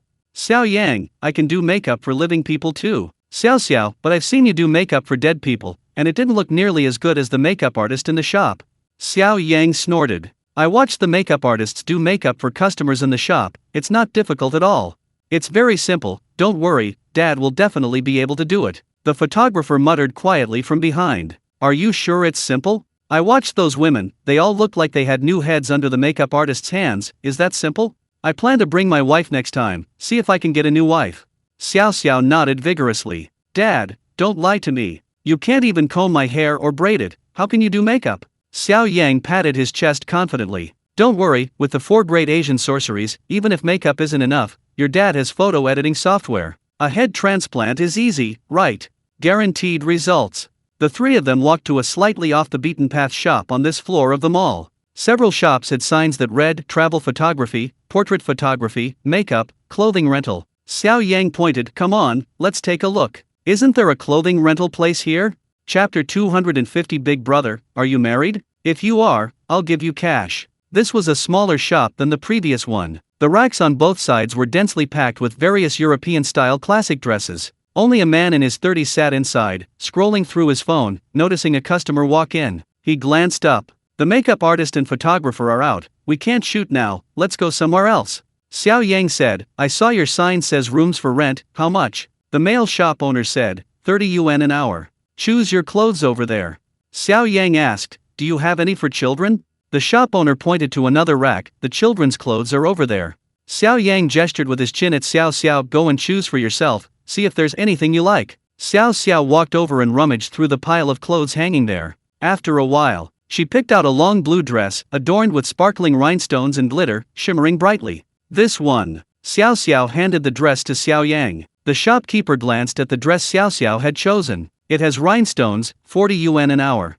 Upon hearing 40 yuan an hour, Xiao Xiao realized that borrowing it for 2 hours would cost 80 yuan. She thought, that's so expensive. She started to whine and plead with the shopkeeper. Uncle, we're little potatoes from the south. Can you lower the price? Besides, we really don't have much money. The northeastern shopkeeper, seeing such a cute little girl whining to him, was a little overwhelmed. He scratched his bald head. Oh, from the south, huh? Okay, uncle will give you a discount, 60 yuan for 2 hours, okay? Xiao Xiao looked up at Xiao Yang. Xiao Yang spoke up. Brother, lower the price a bit more, 50 yuan for 2 hours, and I'll also borrow your cosmetics and wig. What? The male shop owner was stunned. That's not how you bargain, brother. No way, we're just a small business. Look at all those rhinestones on this dress, what if a few fall off when you wear it? I'll lose a lot of money. Besides, our cosmetics are all high-end brands, very expensive, and you're only giving me this much money. The male shop owner waved his hand, refusing to do it no matter what. The comments section was filled with, wow, this northeastern guy is really honest. A dress covered in rhinestones like that would cost hundreds to rent elsewhere. Hey, don't even mention it, when I got married, my wife rented a wedding dress with even fewer rhinestones, and it cost 2,888 yuan, only for 1 day. Everyone thought this northeastern shop owner was really honest. The photographer muttered under his breath. 60 yuan is pretty cheap. You can definitely get it for 100 yuan to borrow some cosmetics.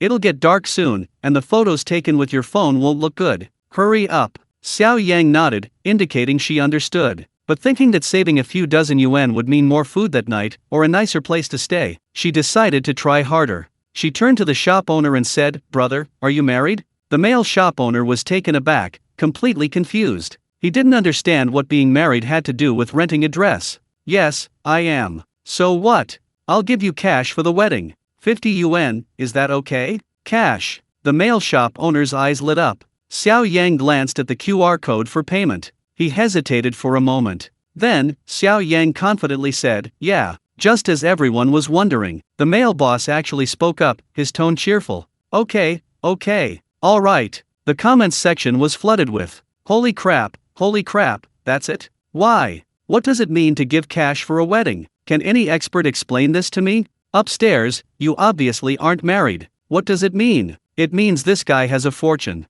Xiao Yang really knows his stuff. This 50 yuan will determine the power dynamics in the group chat for the next few days. Haha, this guy was just a workaholic before, but suddenly he's got his own ideas. As soon as he said this, the photographer also gave Xiao Yang a thumbs up. Awesome! Xiao Yang paid the 50 yuan first. The male boss led the group to the dressing room. Looking left and right, he didn't see anyone who looked like they knew how to do makeup. Who's doing the child's makeup? Tell her to hurry up, the dress is only available for 2 hours, extra charge for overtime.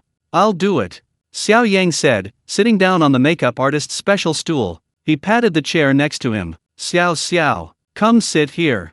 You, the male boss asked in surprise. You know how to do it? As a man from northeast China, he hadn't seen many men who knew how to do makeup, but he couldn't interfere. He was still a little stingy with the price. He advised, go ahead, but these are all high-end brands, good stuff, so use them sparingly. Don't smear it like you're painting a wall. Indeed. Many beginners, or those who are bad at makeup, easily treat their faces like walls, applying foundation like they're plastering a white wall. Xiao Yang gave an okay sign. Then, he gestured towards Xiao Xiao's face. Suddenly, he asked, Boss, do you have a bed here? The boss looked completely bewildered. Xiao Yang smiled awkwardly. Others can sit, but I'm a bit bad at applying makeup. Boss? Audience? Xiao Xiao. Xiao Xiao pouted and whispered. Dad, you still say you can do makeup. What are you doing? Xiao Yang chuckled. My dear daughter, sometimes you shouldn't worry about the process. Just look at the result, I guarantee you'll be satisfied in a bit. Comments. Holy crap, I wasn't too doubtful of Xiao Yang at first, but now I'm seriously doubting whether he even knows how to do makeup. Is Xiao Yang even a father? Doing makeup while asleep, that's so unlucky. What if he asks Xiao Xiao to do her makeup with her eyes closed? He might actually send the child away. Xiao Xiao is so cute, she'd look good in a dress without makeup. Why does she have to do it like this? Xiao Yang felt another surge of emotion from the audience. Doing makeup while asleep? The male boss frowned, finding it a bit strange, but didn't think much of it. He figured the child was tired from traveling and wanted to lie down for a while. This is the only sofa we have. The male boss stood up, making room for her on the sofa. Xiao Yang thanked him. He then helped Xiao Xiao lie down on the sofa. He picked up a few cosmetics and got ready to begin. Children's skin is very smooth and delicate, so makeup rarely cakes. Xiao Yang first sprayed a moisturizing mist evenly on Xiao Xiao's face. He moisturized her skin. Then he took out a primer and squeezed out a pea-sized amount.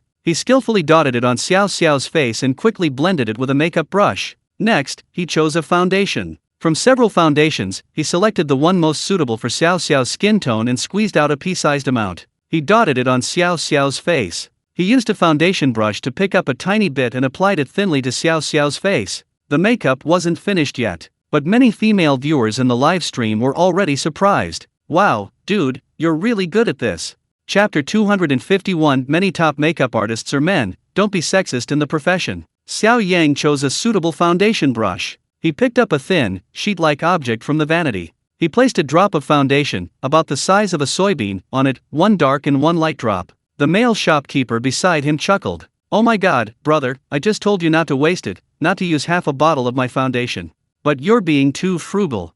That little bit you squeezed out won't even cover half a face. No, it's not a big deal, brother, you can use it freely. Xiao Yang thought to himself, these Northeasterners are really honest, afraid I'll be taken advantage of. He quickly said, brother, don't worry, this is enough, there's even extra. A true makeup master doesn't need much foundation to create a perfect base. As he spoke, he dipped the foundation brush into a small amount and brushed it onto Xiao Yang's face. His technique was skillful, natural, and he even made reasonable sections. Based on Xiaoxiao's bone structure, the foundation on her face varied in shade and color. After applying one layer of foundation, Xiao Yang gazed intently at Xiaoxiao's small face. He then used a brush to pick up a little more foundation and applied it to Xiaoxiao's face. It was as if Xiaoxiao's face was a canvas. A corner of the live broadcast room. In the observation room, the hosts, Xiao Ai and Su Jiajia, watched with great interest. After all, they were both women, and one was a host, the other an actress. They paid particular attention to appearance and makeup. However, Professor Deng, standing to the side, had a cold expression. As a woman in her 50s, her thinking was rather old-fashioned. At this moment, she coldly said, "Humph, a grown man doing someone else's makeup, what kind of behavior is that? And it's his own daughter doing her makeup." 7 or 8-year-olds are naturally beautiful, lively, and adorable. They look good without makeup. Besides, children's skin is delicate. Cosmetics contain so many toxic substances, they'll ruin her skin. Professor Deng's words resonated with many parents. That's right, girls are naturally beautiful, and parents should guide them. This is the age for studying, they shouldn't be focusing on this. Children are naturally innocent and cute. Those children with makeup online look mature like adults, even a bit tacky. Professor Deng. Xiao Yang only does Xiao Xiao's makeup once in a while, it's not like he does it every day. It's also so Xiao Xiao looks better in photos. Xiao Ai explained, helping Xiao Yang out. When I was little, our school organized performances for Children's Day on June 1st, and we had to wear makeup too. And Xiao Yang's makeup skills seem really good. Jia, what do you think? Su Jiajia was staring intently at the screen watching Xiao Yang do Xiaoxiao's makeup, completely absorbed, and didn't hear her. As a celebrity, she always maintained a high-priced makeup team to serve her. Although she didn't do her own makeup, over the years, she had watched top makeup artists do their work and learned from them. She observed that Xiao Yang's technique for applying foundation was almost exactly the same as the techniques of the top makeup artists she had encountered. Jia, Xiao Ai raised her voice slightly. Only then did Su Jiajia hear her. Ha! Xiao Ai repeated what she had just said. Su Jiajia nodded. That's right. His makeup technique, applying small amounts multiple times, and using the light and shadow of the foundation for contouring, makes the face more three-dimensional. He's like a master. And Professor Deng, who says men can't be makeup artists. You don't know, do you? Our country has a very skilled makeup artist, Mr. Mao Zedong, who is a man. He's extremely accomplished in makeup techniques. He did the makeup for many of the major films and TV dramas we see. And now he even has his own training school, training thousands of makeup artists. He also has his own makeup brand, which is excellent and can easily outperform a range of international high-end makeup brands. So, it's not strange or shameful for men to wear makeup, or even be makeup artists. There shouldn't be occupational gender discrimination. The comments section was filled with, "No problem, this old man, what era are we living in? Occupational gender discrimination? Don't you know? Many top makeup artists these days are men." I also think Xiao Yang is a makeup expert. I knew that makeup palette he had was something special. Many people don't even know what that is, let alone how to mix colors. Xiao Ai and Su Jiajia's words left Professor Deng speechless. Meanwhile, Xiao Yang had finished applying foundation to Xiao Xiao. Compared to other makeup artists, whose foundations looked like blank walls. But after Xiao Yang finished Xiao Xiao's foundation, her face looked more hydrated and radiant than before. And the 2 drops of foundation, the size of soybeans, on the palette were still there. Xiao Yang, Xiao Xiao, do you feel any discomfort or stuffiness on your face? Xiao Xiao, no, I don't feel anything at all. The male boss, who was sitting nearby watching Xiao Yang apply makeup, glanced at Xiaoxiao's small face. Wow, my goodness. Brother, your technique is amazing. You can make this look with so little foundation. I always told you that the makeup artist I hire is wasteful with her products, always squeezing out so much. She won't admit it. When she gets back, I'm going to give her a good talking to. Tell her to use this much from now on. Xiao Yang smiled and didn't say anything. His makeup skills were truly something most people couldn't achieve. Xiao Xiao was young and had good skin, so naturally there were no blemishes that needed concealing. Skipping the concealer step, Xiao Yang directly took a brush, dipped it in some loose powder, and set Xiaoxiao's makeup. Then Xiao Yang picked up an eyebrow razor. The sharp blade gleamed coldly. Xiao Xiao looked at the small blade, a little nervous, and whispered, "Daddy, what are you doing?" Xiao Yang, shaving your eyebrows. There's a lot of stray hair around them. Xiao Xiao covered her face with her hands, looking at Xiao Yang's eyebrows and asking, "Daddy, have you shaved yourself before?" Xiao Yang, hee, your dad's eyebrows are like ink paintings, so beautiful, they don't need any grooming. Hurry up, stop talking nonsense, it'll be dark soon. He was about to pull Xiaoxiao's hands down. Xiao Xiao looked aggrieved. This knife is so sharp, you have to be careful, you can't disfigure me. It wasn't just Xiao Xiao who was worried. In the live stream, many of Xiaoxiao's fans were on edge. They cried out, "No! Safety was more important than looking good." After all, it was her face. What if she got a big cut? It would be terrible if Xiao Xiao, at such a young age, got disfigured. Chapter 252. Dad, how did you know I like Princess Elsa? Don't worry, your dad's hands are very steady. Xiao Xiao hesitated for a moment, then voluntarily lowered her hand from her face. Okay. I trust you this time. Xiao Yang, holding a razor blade, quickly shaved off the stray hairs around Xiaoxiao's eyebrows. He shaped them into a thin, long shape. Then he chose a dark brown eyebrow pencil. He carefully drew lines on Xiaoxiao's eyebrows. The effect was like individual strands of real eyebrows. This is what's now commonly known as wild eyebrows. Next, Xiao Yang selected a highly saturated eyeshadow palette, primarily purple, from among many others. He picked up an eyeshadow brush, first applying a pinkish-brown eyeshadow all over Xiaoxiao's eyelids. Then he applied a dark purple eyeshadow, deepening it from the outer corner of the eye, blending it slightly along the lower lash line. Finally, he applied concealer to her eyelids. Light purple, bright purple. Several different colors were blended onto Xiaoxiao's small eyelids. Lightening where needed, deepening where needed. Not a single stroke was superfluous. With eyeshadow applied to both eyes, her eyes immediately became more three-dimensional. Even without colored contact lenses, the makeup made Xiaoxiao's eye sockets appear sunken, like a little mixed-race girl. The entire makeup look was instantly transformed. The comments section was flooded with, "Holy crap, amazing! How did Xiao Yang do that? He blended so many colors on such small eyelids, and it doesn't look messy at all, on the contrary, it looks great. Did Xiao Yang study art before? How can he have such a clear understanding of facial bones and muscles? He can create such a three-dimensional effect with just a few strokes. I've tried before, and I can't achieve such a three-dimensional effect at all. No, it's just a purple eyeliner, what's so special about it? How can you fairies tell the difference?" I don't see anything special about it. Xiao Yang, of course, had no idea what the viewers in the live stream were saying. Xiao Yang took out an eyeshadow pencil and started drawing eyeliner around Xiao Xiao's eye socket. He drew the eyeliner in one smooth stroke. It takes years of practice to achieve that. Then he applied mascara. Xiao Xiao's eyelashes were already long and curled, and after applying mascara, they fluttered like false eyelashes. The most important part, the eye makeup, was finished. Next came contouring, blush, and lipstick. The whole makeup look was almost complete. Xiao Yang then chose a brown eyeliner pencil, preparing to add a few freckles to Xiao Xiao's cheeks. Daddy, what are you doing? I don't want freckles. Freckles aren't pretty. Xiao Xiao lay on the sofa, holding a small mirror and looking at her face. Seeing that her makeup was finished, her father had made her look like a doll. Suddenly, her father added a few freckles, and she immediately became unhappy. She pouted and grumbled, like a crack appearing on a perfect work of art. Xiao Yang smiled and said, "Daughter, don't be so hasty. These few freckles are the finishing touch, you'll see in a moment." As he spoke, he put one hand on Xiaoxio's back and took her hand, lifting her up. The shop owner came over and took a look. "Oh my goodness. Young man, I didn't expect you to be so skilled. The change is amazing. It's just the hair color that's wrong, otherwise she'd look like a little foreigner.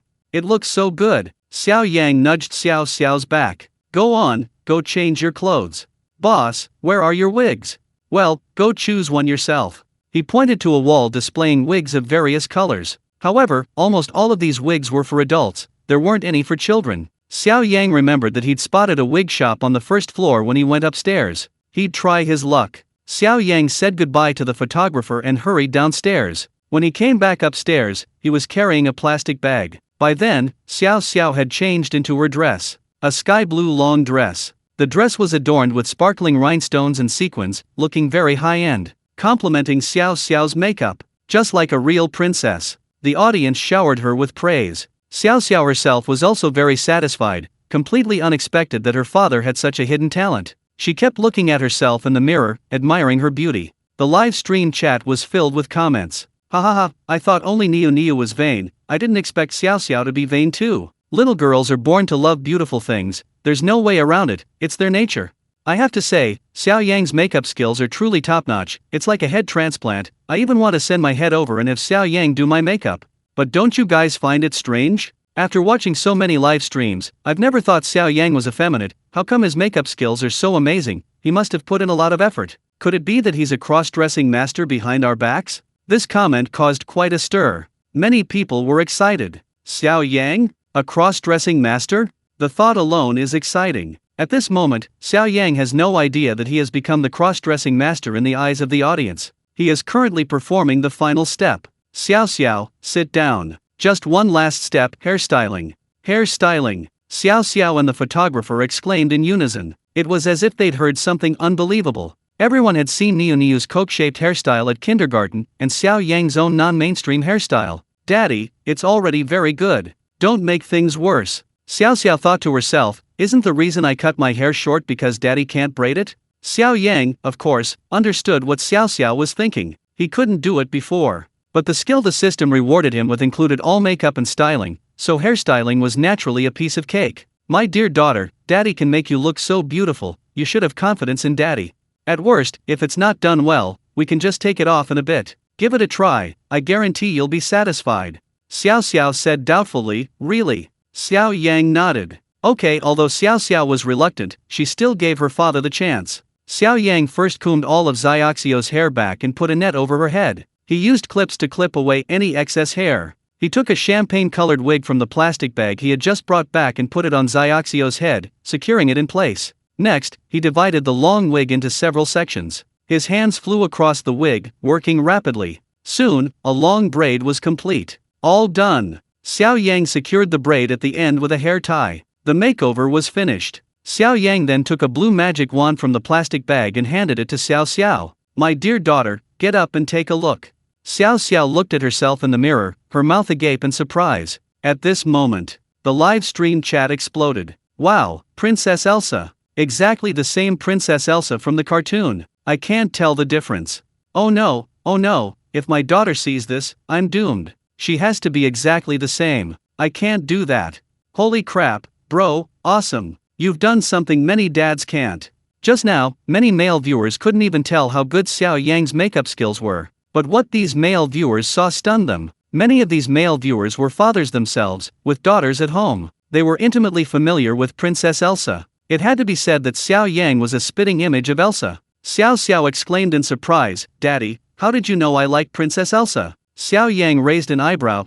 You're my daughter. What do you like? What don't you like? Don't I know?" Hearing this, the viewers in front of their screens were moved. It turned out that everyone had misunderstood Xiao Yang before. He truly cared deeply for Xiao. It was just that they were young and expressed themselves differently. Chapter 253. The boss personally took photos of Xiao for free. Princess Elsa is the female lead in Disney's animated film Frozen. The film teaches children to face difficulties bravely, cherish family and friendship, and understand the power of love. The female lead is a global phenomenon and an idol for many girls. Xiao also adores the character Elsa. She even has Elsa as her phone wallpaper. When Xiao Yang saw the blue rhinestone-studded dress Xiao had chosen, he thought of altering it to resemble Elsa. They took some photos under the St. Petersburg Cathedral. Xiao would be so happy. Waiting for the prince to save the princess, to save themselves as queen. Xiao recited the line from the animated film in fluent English. The Chinese translation is, "The princess waits for the prince to rescue her, the queen saves herself." Xiao's fan. Some people haven't seen this, but my Xiao not only speaks dialect, but her English is also fluent. It's just a language, unlike some people who use it to show off. Xiao had just finished speaking. The male boss next to her chuckled and said, "Oh my god. So alike, so alike. My little girl keeps asking about Elsa, I've watched it with her dozens of times. It's exactly like the one in the cartoon. Brother, you're really amazing." Saying this, the boss gave Xiao Yang a thumbs up. Then he continued, "Little girl, what did that English sentence you just said mean?" "It means..." Before Xiao could finish speaking, Xiao Yang sang in a northeastern accent, "I am the queen, confidence shines." Xiao. The viewers in the live stream were already laughing hysterically. "It's amazing. You know what? It really does have that feel." The male shop owner looked at Xiao Yang with suspicion. "Really? Xiao Yang, yeah." Then, without saying a word, Xiao Yang went to take Xiao's hand. Xiao, hurry up. It'll get dark soon, and the photos taken with the phone won't turn out well. Wait. Xiao Yang, holding Xiao's hand, was just about to step out of the shop when the male shop owner called out from behind. Xiao Yang turned around. "What? Didn't I already give you the money?" The male shop owner waved his hand. No. Brother, I want to ask you something. Could I take pictures of this girl?" Xiao Yang. The male shop owner immediately pulled out his phone, showed his portfolio, and explained, "Look, I'm actually a photographer too, but we have a professional photographer at the shop, so I don't usually take on projects. However, my photography skills are top-notch around here." Xiao Yang looked at the photos. They were indeed quite good, but he didn't understand the owner's intention. Why would he suddenly offer to take photos of Xiao for free? The owner chuckled. "Young man, in a bit, I'll take photos of the child. Could you keep a couple of photos at the shop afterwards? It'll be good for advertising. With your makeup done so well, plus my photography skills, everyone who sees the photos will definitely say they're great." Xiao Yang thought about it and agreed. If it were a professional model, they would charge for this. But Xiao Yang considered that Xiao was already dressed and made up. If it weren't for the owner taking the photos, he would have to use his phone. The sky was getting dark, and the lighting was poor. His phone photos definitely wouldn't be as good as those taken with a professional camera. "Okay." Xiao Yang agreed. After saying that, the owner, holding his large camera, went out with Xiao Yang and the others. The group returned to the Hagia Sophia Cathedral. The sun had already set. Only the last rays of sunlight remained. The lights of the Hagia Sophia Cathedral were on. It was dreamlike. Although it wasn't winter yet, the locals, for the sake of the tourist experience, used artificial snow machines to create snow from time to time. At this moment, snowflakes were falling from the sky over the square. In the snow, Xiao tossed her skirt up with one hand and held the magic wand her father had given her in the other. She sang, let it go, can't hold it back anymore."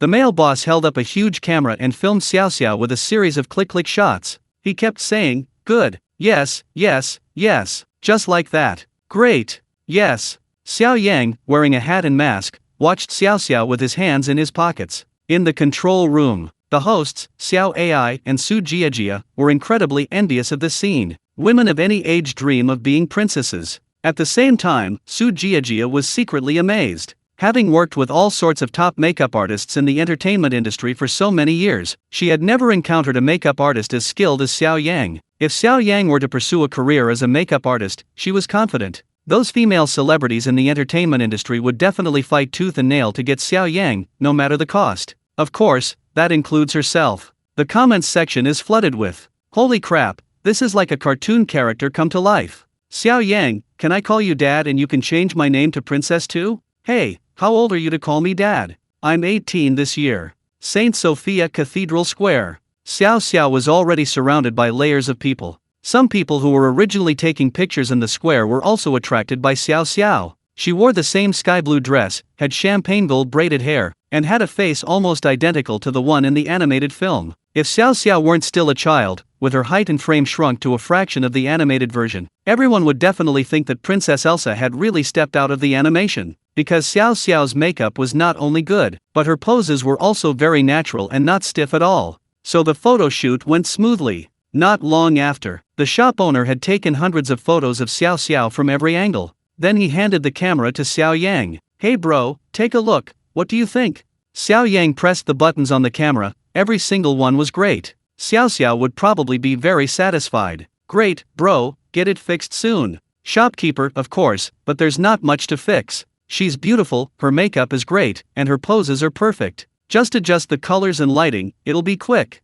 Xiao Yang, Xiao Yang took out his phone and glanced at the time. It was 6 o'clock. He was hungry, and Xiao Xiao must be hungry too. The photo shoot should be over. He should quickly have Xiao Xiao remove her makeup and then go somewhere to eat. But then he remembered. He only had 150 yuan left, and he felt a little depressed. After deducting the money spent on renting clothes, to make it perfect, Xiao Yang spent another 100 yuan on a wig and a magic wand. 150 yuan. This includes dinner and lodging tonight. It's really a bit difficult. Xiao Yang thought to himself, after dinner, he still needs to find a way to earn money. Just then, he heard a little girl shouting nearby. "Mommy! Princess Elsa! Princess Elsa! I want to take a picture with her." Xiao Yang looked in the direction of the voice and saw a young woman leading a little girl towards Xiao Xiao. He suddenly thought of a way to make money. Chapter 254 Group Photo, 30 photos. Xiao Yang and Xiao Xiao become tourism ambassadors for Northeast China. Xiao Yang patted the shop owner on the shoulder. "Brother, want to earn some extra pocket money?" The shop owner hesitated for a moment, then immediately beamed. "Of course I do." Thinking about how his wife only gave him 200 yuan a month for pocket money, he felt a pang of bitterness. Xiao Yang whispered to the shop owner, "Let my daughter be a mannequin, 30 yuan a photo. You take the photos, no editing. You get 10 yuan, I get 20, are you in? I'll still give you cash later." The shop owner's eyes lit up. Wow, brother, that's a great idea. But is your daughter willing?" Xiao Yang patted his chest confidently. "Don't worry about that." Xiao Yang walked over to Xiao Xiao and said, "My dear daughter, wouldn't you like to eat well, drink well, and stay in a nice place tonight?" Xiao Xiao nodded, "Of course. But, do we have that much money?" Xiao Yang raised an eyebrow, even through his mask. You could tell he was grinning mischievously. "I've thought of a great way to make money. But you'll have to stand there a while longer." Xiao Yang had barely finished explaining his plan. Xiao Xiao, like the monkeys at the tourist attraction. Xiao Yang, but thinking about it carefully, it did seem to make sense. Xiao Xiao, hands clasped, said, "Okay, but you can only stand for half an hour."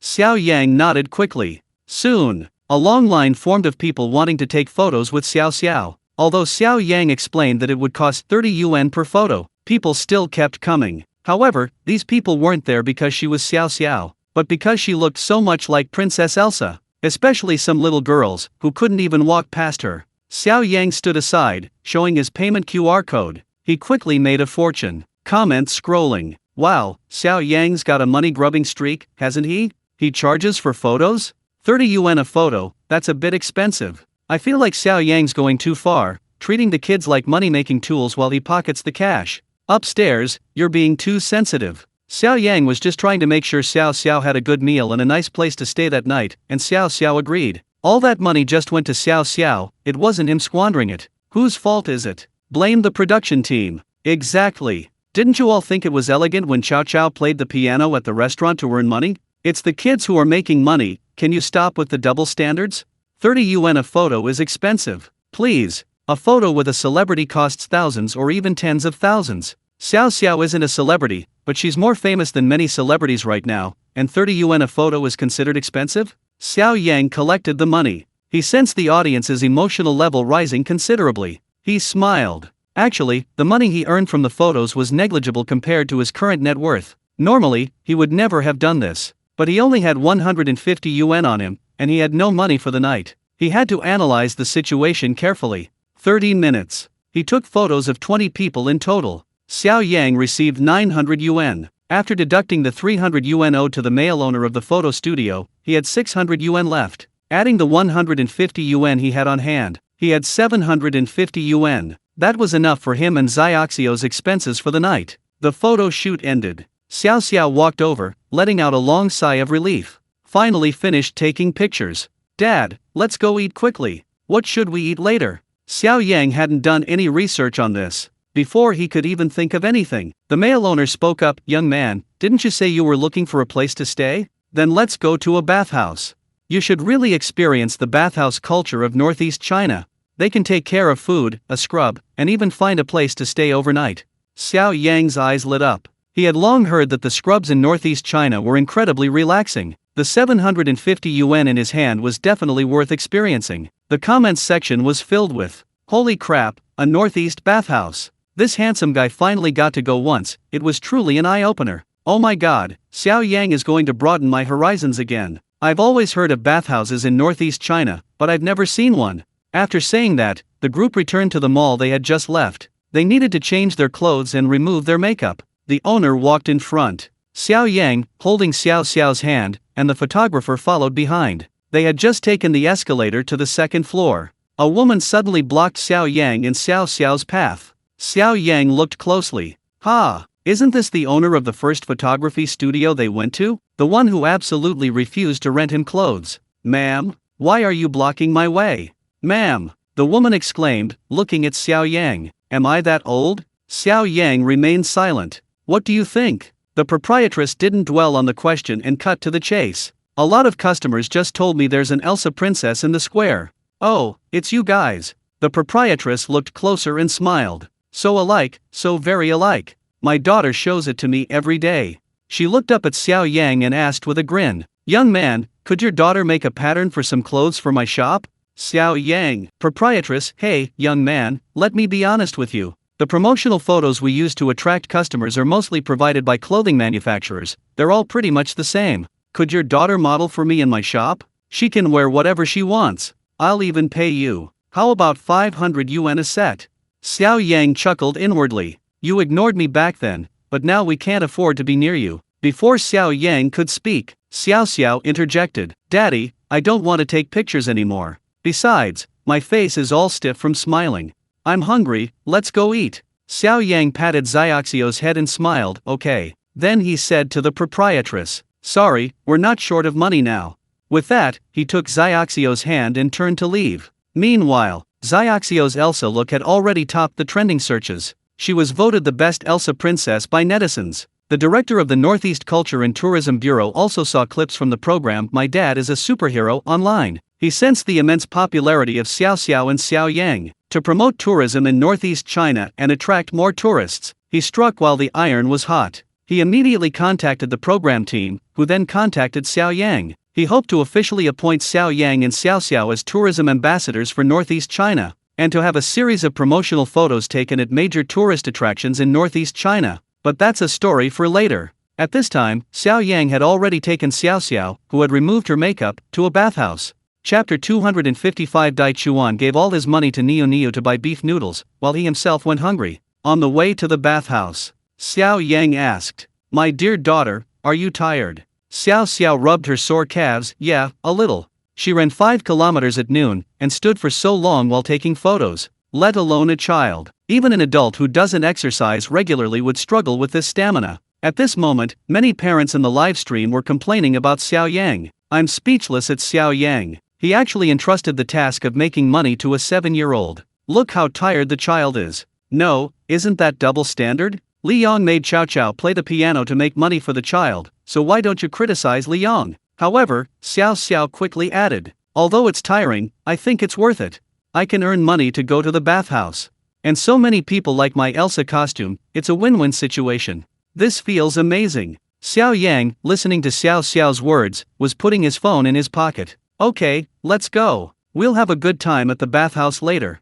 Seeing this scene, many viewers smiled knowingly. Often, it's parents worrying unnecessarily. Isn't there a kind of coldness called "your mom thinks you're cold"? Many things that children think are worthwhile are not worthwhile in the eyes of adults. They often think it's for your own good but oppose it. For example, Xiao Xiao's work as a model to earn money. Xiao Xiao felt it was a bit tiring, but very worthwhile. However, many netizens still questioned and opposed it from head to toe. As Xiao Yang and Xiao Xiao headed to the bathhouse, the live stream switched scenes. Dai Chuan and Niu Niu had already taken several subway lines to reach their hotel. After settling in, they went out to find something to eat. Because they wanted value for money, their hotel was located in a rather remote area, with few restaurants nearby. After walking for a while, they finally found a noodle shop. The owner, an elderly man, greeted them with a smile. "What would you like to order?" Dai Chuan glanced at the menu on the wall. Vegetarian noodles, 5 yuan a bowl. Beef noodles, 12 yuan a bowl. Dai Chuan called out, "A bowl of beef noodles, please." The owner glanced at the father and daughter. "Just one bowl?" Dai Chuan, He only had enough money for one bowl of beef noodles. Of course, the cameraman's meals and accommodation were covered by the production team, so he didn't need to pay for them. The cameraman ordered a bowl of noodles for himself. A moment later, Niu Niu's noodles and the cameraman's noodles were served. Steaming hot, topped with several large slices of beef. Mouth-watering. Dai Chuan took out Niu Niu's special bowl and chopsticks from his bag. He added the noodles to the small bowl first, blew on them to cool them, and then carefully fed them to Niu Niu bite by bite. Niu Niu then realized that her father had only ordered one bowl of noodles. She asked in her childish voice, "Daddy, why didn't we buy 2 bowls of noodles? Aren't you going to eat?" Dai Chuan picked up a few noodles and put them back in the small bowl to cool them down faster. "Because we don't have enough money. The production team only gave us 100 yuan. Niu Niu blinked, thought for a moment, and asked, "Daddy, is it because I didn't reach the finish line at noon? The crew won't give us any money." Dai Chuan nodded with a smile. Niu Niu lowered her head, looking aggrieved. "Daddy, I'm sorry. It's all my fault." Dai Chuan picked up a piece of beef and put it in Niu Niu's mouth. He said with a chuckle, "It's okay if you can't run, we won't learn to run anymore anyway. Just focus on learning to dance when you get back." Niu Niu nodded. She swallowed the noodles in her mouth and said in her childish voice, "Daddy, let's eat together." Dai Chuan shook his head with a smile. No, sweetie, if you're full, Daddy won't be hungry."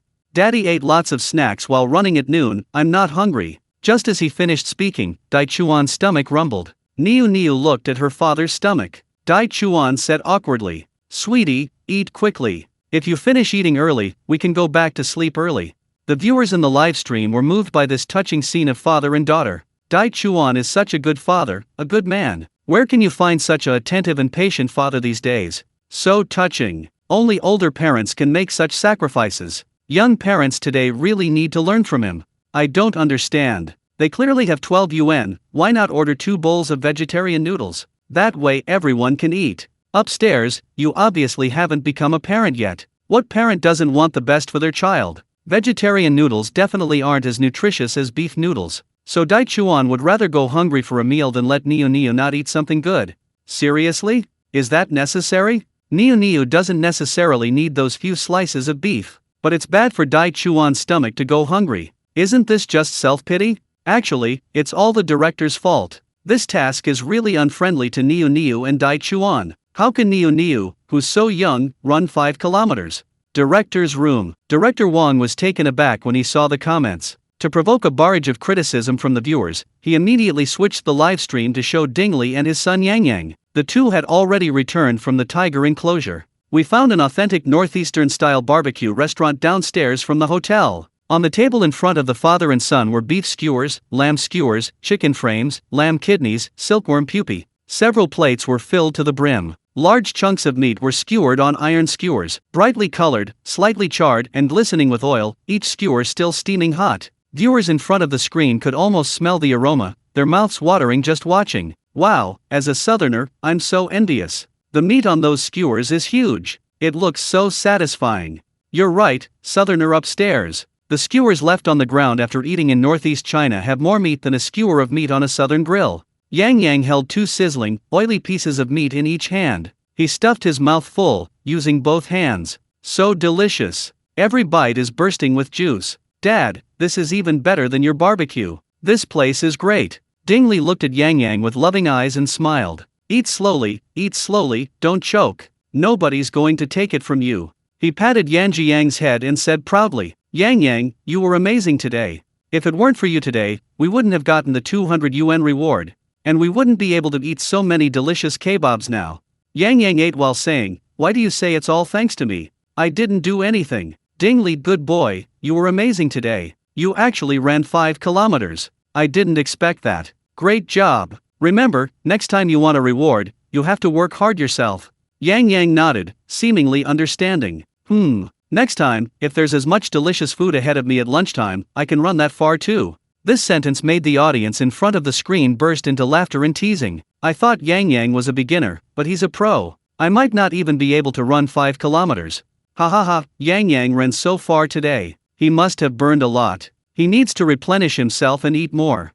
Chapter 256. If your father hadn't forced you to learn piano, would you have earned 200 yuan today? On the other side, Cao Cao had just finished playing the piano. His melodious music earned applause from many customers. After the performance, the restaurant manager paid him 200 yuan as promised. The father and son left the restaurant. They had 300 yuan, enough for their expenses tonight. They found a decent restaurant to eat at. After ordering and sitting down, Cao Cao looked at his digital watch. Xiao Xiao sent him a message. She said she was going to a bathhouse with her father. Because of filming several episodes of the show, the children had become quite familiar with each other. They often exchanged messages using their digital watches or mobile phones. A bathhouse? Cao Cao didn't know what a bathhouse was either. Looking up at Li Yang, he asked, Dad, what's a bathhouse? Xiao Kao's question was overheard by the old man serving them food. Hearing bathhouse, it was like a radar had been triggered. The old man started talking non-stop. You're from the south, right? Then you must try our northeastern bathing culture. Getting a scrub there, you feel completely refreshed, it's amazing. After a scrub, you feel like you've wasted decades of bathing. You can even stay overnight there. There are lots of fun things inside, like a movie theater, arcade games for kids, a water park, and so much more. The old man's words. Xiao Kao's eyes lit up. He shook Li Yang's hand pleadingly, Dad, let's go too. The photographer who was following Li Yang and his son Cao Cao chimed in. I've heard a lot about the bathhouse culture in northeast China. Now that we're here, we should definitely check it out. You must be tired from running the marathon today, you can relax here. Okay, let me see. Li Yang agreed, opening his phone and finding a group buying deal for the bathhouse. Adult tickets were 108 yuan, including showers, baths, and various drinks and fruits. The games inside were also available. You could even stay overnight in the lobby. Children's tickets were 88 yuan. He had enough money, but sleeping in the lobby. He couldn't stand so many people in one room. After looking at the deal, Li Yang turned off his phone. He told Cao Cao, we're not going this time, we don't have enough money. Cao Cao said, didn't the uncle at the restaurant give you 200 yuan when you played the piano? How can it not be enough? Li Yang was surprised that Cao Cao was actually talking back and questioning him. He immediately felt his parental authority being violated. Frowning, his attitude was extremely impatient. This 200 yuan is only enough to sleep in the lobby, not a private room. Sleeping in the lobby, with so many people, it's dirty and noisy, how can I possibly rest properly? Isn't this all your fault? During the marathon, I couldn't even finish the last kilometer. If I had finished, the production team would have given me an extra 200 yuan. Eat quickly, then find a place to stay. Get to the hotel early, we'll still have some time. You still need to do your homework today. Li Yang spoke enthusiastically, while Xiao Kao's head was almost touching his chest. The photographer beside him sighed inwardly. Firstly, he felt sorry for Cao Cao. Secondly, he pitied himself. If the father and son didn't go to the bathhouse, he couldn't go there either. The comments scrolled. Poor Cao Cao. He played the piano for an hour and earned 200 yuan. He can't even manage his own money, and now he has to listen to Li Yang's nagging. Some parents are clearly at fault, but they refuse to admit it, shifting the blame onto their children, using psychological manipulation. Like Li Yang, he clearly insisted Cao Cao run faster, twisting his ankle and preventing him from finishing the race, yet he blames everything on Cao Cao. After a while, Cao Cao felt increasingly wronged and began to sob softly. At this moment, Li Yang's anger subsided. Hearing Xiao Kao's cries, he changed his tone, his voice softening considerably. Cao Cao, Dad is doing this for your own good. Look, if you don't go to the bathhouse, Dad won't go either. Think about it, in a bathhouse, so many people sleep in the same lobby, and some even snore. It's as noisy as a high-speed rail station. How can anyone sleep in such a chaotic environment? Don't you agree? Besides, your ranking dropped one place in the last exam. Dad wants you to study hard and catch up, right? Xiao Xiao nodded, muttering softly, Then, Li Yang continued. Dad does all this for your own good. Think about it, you used to dislike playing the piano so much. Today you earn 200 yuan in just 1 hour. Isn't that much easier than earning money as an assembly line worker in the factory? And so many people listened attentively to your playing and applauded for you. Don't you feel a great sense of accomplishment? If Dad hadn't forced you to learn the piano, would you have earned 200 yuan today? Xiao Xiao nodded after hearing Li Yang's words. He mumbled softly again, Li Yang pressed his advantage, continuing his lecture. You're still young, you don't understand anything. How can you only think about playing? That's why Dad is strict with you and makes you study hard. It's all for your own good. Dad is an adult, so I've planned things out for you early on. If you follow Dad's plan, things will get easier and easier, understand? Xiao Xiao wiped the tears from his face. A child this young can't see that far ahead. All I know is that he studies very hard. Li Yang handed the menu to Xiao Xiao. Come on, my good son, you worked hard playing the piano just now. What else would you like to eat? Order another dish. At this moment, the comments in the live stream chat were scrolling incessantly. Li Yang is absolutely right. Working on a factory assembly line for a day only earns 200 yuan? This is 200 yuan for playing the piano for an hour in a restaurant. Those who said Li Yang was too strict with his child should take a good look. If you don't raise your child properly, he'll suffer when he grows up. Exactly, children are young and don't understand things, they're playful. But parents have more experience than their children, they should help their children plan their lives properly, otherwise it's a parent's dereliction of duty. While Li Yang and Xiao Xiao were enjoying their meal, Xiao Yang and Xiao Xiao had already entered the entrance of the bathhouse, a 5-story building. In the very center stood a magnificent and imposing gate. Xiao Xiao tugged at Xiao Yang's clothes. Daddy, is this the bathhouse? Wow, it's so grand. Like a hotel. Xiao Yang looked at the sign above the gate, which read Cosmic Happy Water World in large characters. This is it. Come on, let's go in.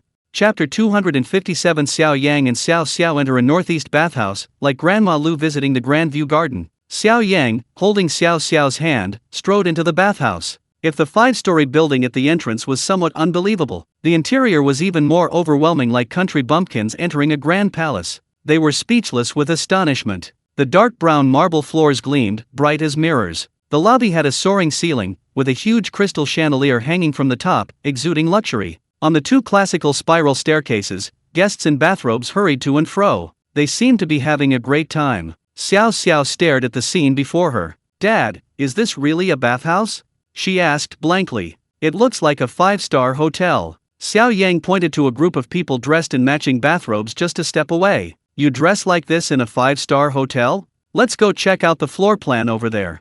Xiao Yang was also visiting Northeast China for the first time and didn't quite understand the bathhouse process. First floor, Galaxy Lobby, Water Park. Second floor, Fantasy Rafting, Family Water Play Area. Third floor, Bathing and Scrubbing Area. Seeing this meter-tall sign, the 3 of them looked at each other in disbelief. This isn't a bathhouse. This is heaven. At this moment, the viewers in the live stream were stunned. What water park? What rafting? This is a bathhouse? Isn't it just a bath? Why is there rafting? Thanks to Xiao Yang for promoting the bathhouse culture of Northeast China, he's really made us proud. As a Northeasterner, I can say these are basic operations. Northeast bathhouses are just that amazing. They have everything you could want, you could play all day without leaving. At this moment, even a small-time Southerner was envious. Is it expensive? I'll book a plane ticket right now. Just then, a beautiful woman from Northeast China, dressed in a uniform, approached with a smile. Hello, are you 3 here for the bathhouse? Please follow me. Xiao Yang and the others followed the greeting woman to the cashier. Each person received a wristband. The wristband's purpose was to record various purchases. There was no need to use a phone or pay in cash. When leaving, they would swipe their wristbands to pay and then retrieve their shoes. After receiving their wristbands, Xiao Yang and the others looked at the numbers on their wristbands to find the corresponding lockers, change clothes, and store their belongings. The photographer also put his enormous camera into a locker and retrieved a small, portable camera. It was almost 7 p.m. when they came out of the changing room. The group decided to go to the buffet restaurant for dinner first, and then go to the bathhouse. The buffet restaurant was on the 4th floor. After swiping their wristbands inside, the group was stunned by what they saw. Wow! The photographer blurted out. This is just as good as that all-you-can-eat restaurant we went to last time, which cost 888 yuan per person. It's nearly 1,000 square meters in size. All sorts of seafood, steaks, grilled meats, sashimi, and even cakes and fruits. The photographer immediately snapped a few photos and posted them in the photographer's group chat. The 3 photographers in the chat exploded. Holy crap! Holy crap! Holy crap! Why do you always eat and sleep better than us in every episode? This isn't fair. I'm going to give the director some feedback, and have them take turns filming Xiao Yang and Xiao Xiao, the photographer, haha. The photographers were having an outdoor barbecue with Ding Li and Yang Yang. They were enjoying their meal when they saw the self-service restaurant in the group chat. The skewers in their hands suddenly lost their appeal. The photographer filming Li Yong and Chow Chow replied to a message. Is this in a bathhouse? A bathhouse. As he spoke, the photographer posted a floor plan he had just taken in the group chat. The other 3 photographers were all gritting their teeth in frustration. When the director assigned the photographers for the first episode, they thought Xiao Yang was unreliable and refused to work with him. Now they regretted it immensely. Not just the photographers. Even the staff in the control room, including Director Wang, were incredibly envious. Their boxed lunches felt like chewing wax. While everyone was envious, Xiao Yang and Xiao Xiao were already picking out their food at the buffet, each carrying a tray. Salmon, prawns, hairy crabs, oysters, steak, sweet shrimp, scallops, grilled durian, barbecue. As they picked, the father and daughter simultaneously fixed their eyes on the last remaining grilled lobster on the table. Xiao Yang held the lobster by the head. Xiao Xiao, on tiptoe, grabbed the lobster by the tail. Just as Xiao Xiao was about to pull the lobster away from her father's hand, Xiao Yang also tightened his grip slightly, not letting go. Xiao Xiao was clearly used to her father's actions.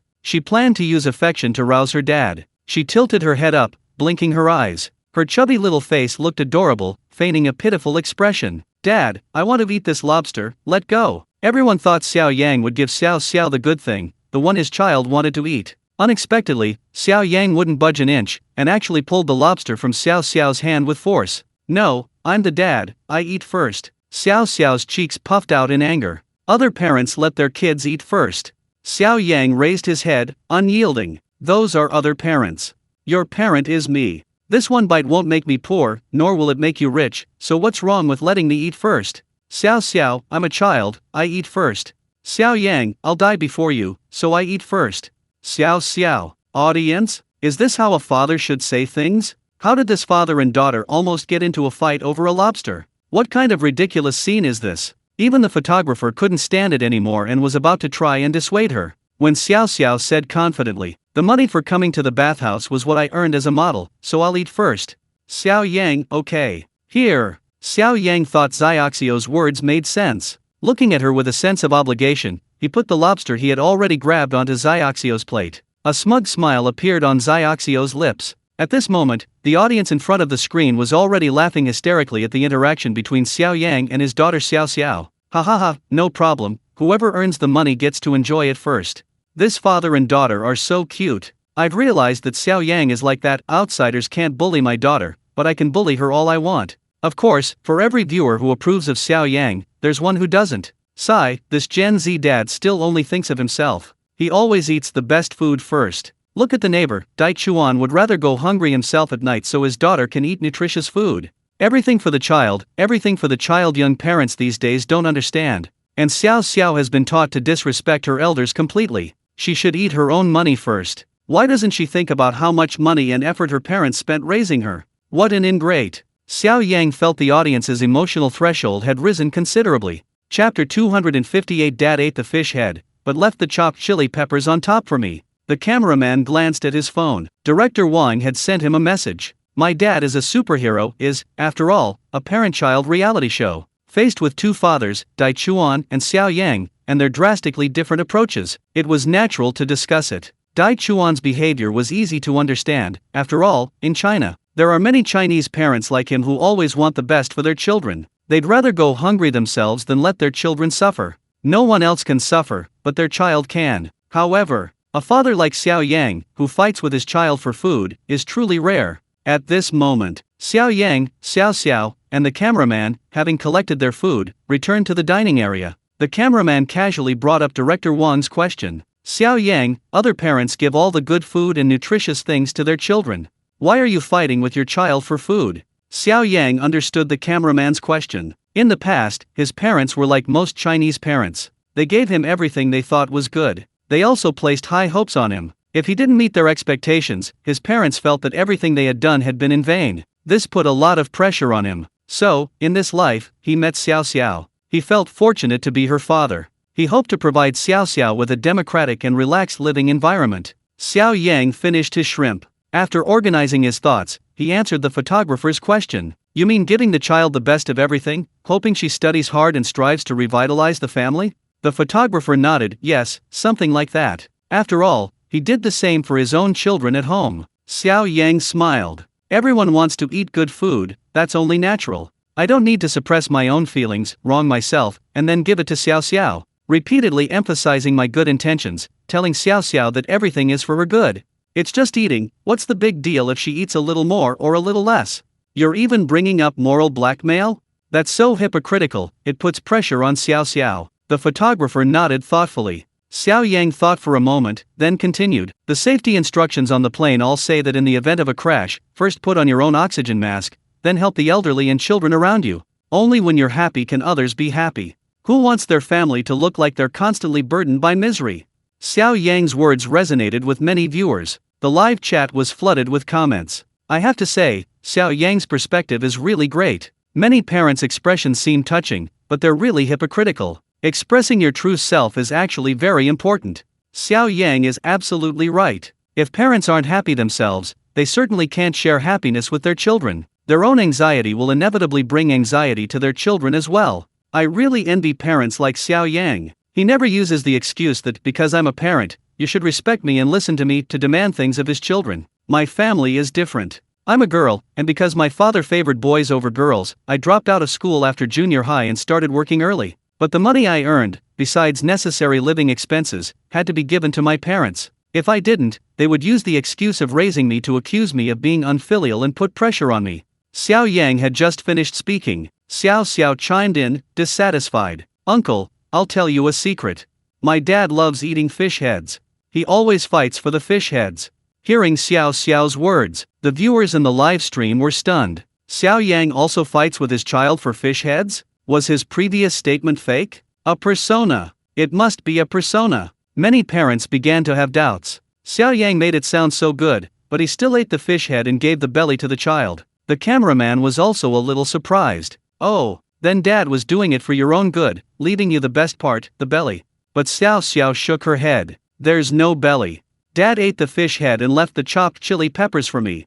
The cameraman, the audience. Xiao Yang chuckled awkwardly. Eat quickly, we still need to scrub our backs afterward.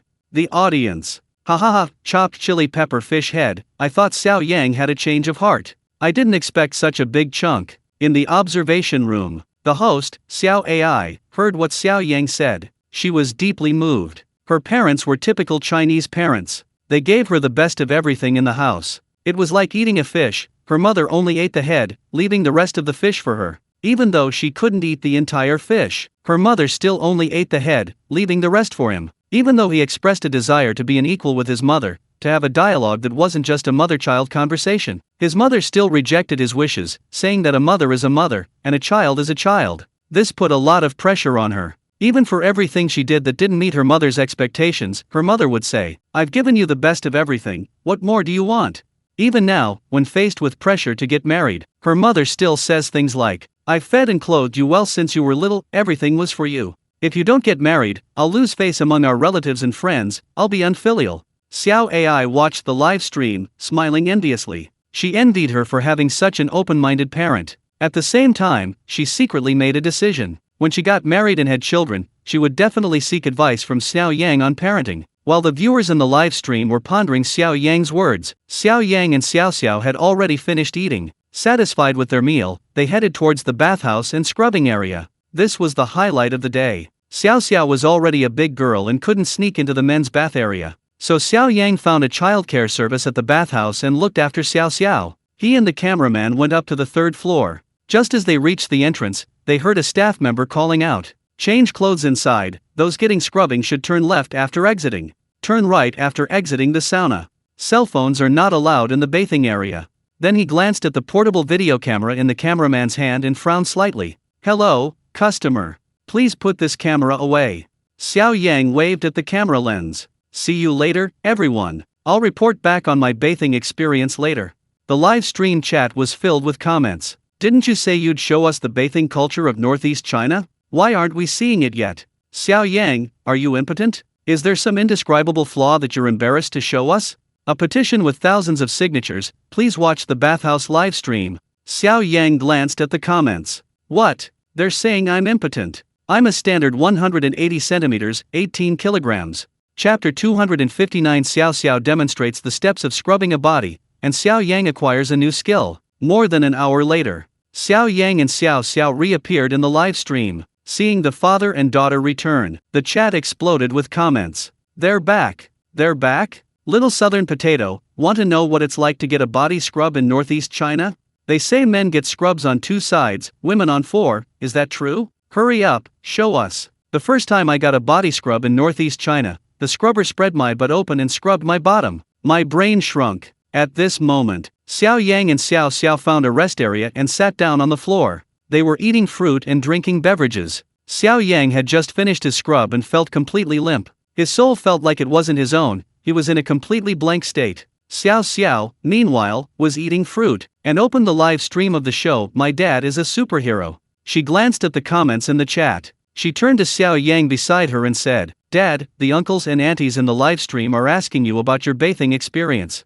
Xiao Yang leaned against the small table with fruit and drinks, propping his head up with one hand. The bathing experience? Well, everywhere you look is covered in white. Just then, Xiao Xiao volunteered eagerly. Dad, you lie down, I'll demonstrate how to scrub for the uncles and aunties in the live stream. Xiao Yang, okay. He just wanted to lie down anyway. With that, Xiao Yang shrank back onto the tatami mat. He lay flat on his back. Xiao Xiao squatted to her father's left. She pulled a tissue from the table and spread it out in her hand, pretending it was a bath towel. She said in a childish voice, Okay, let's begin. Now I'm the bathhouse auntie.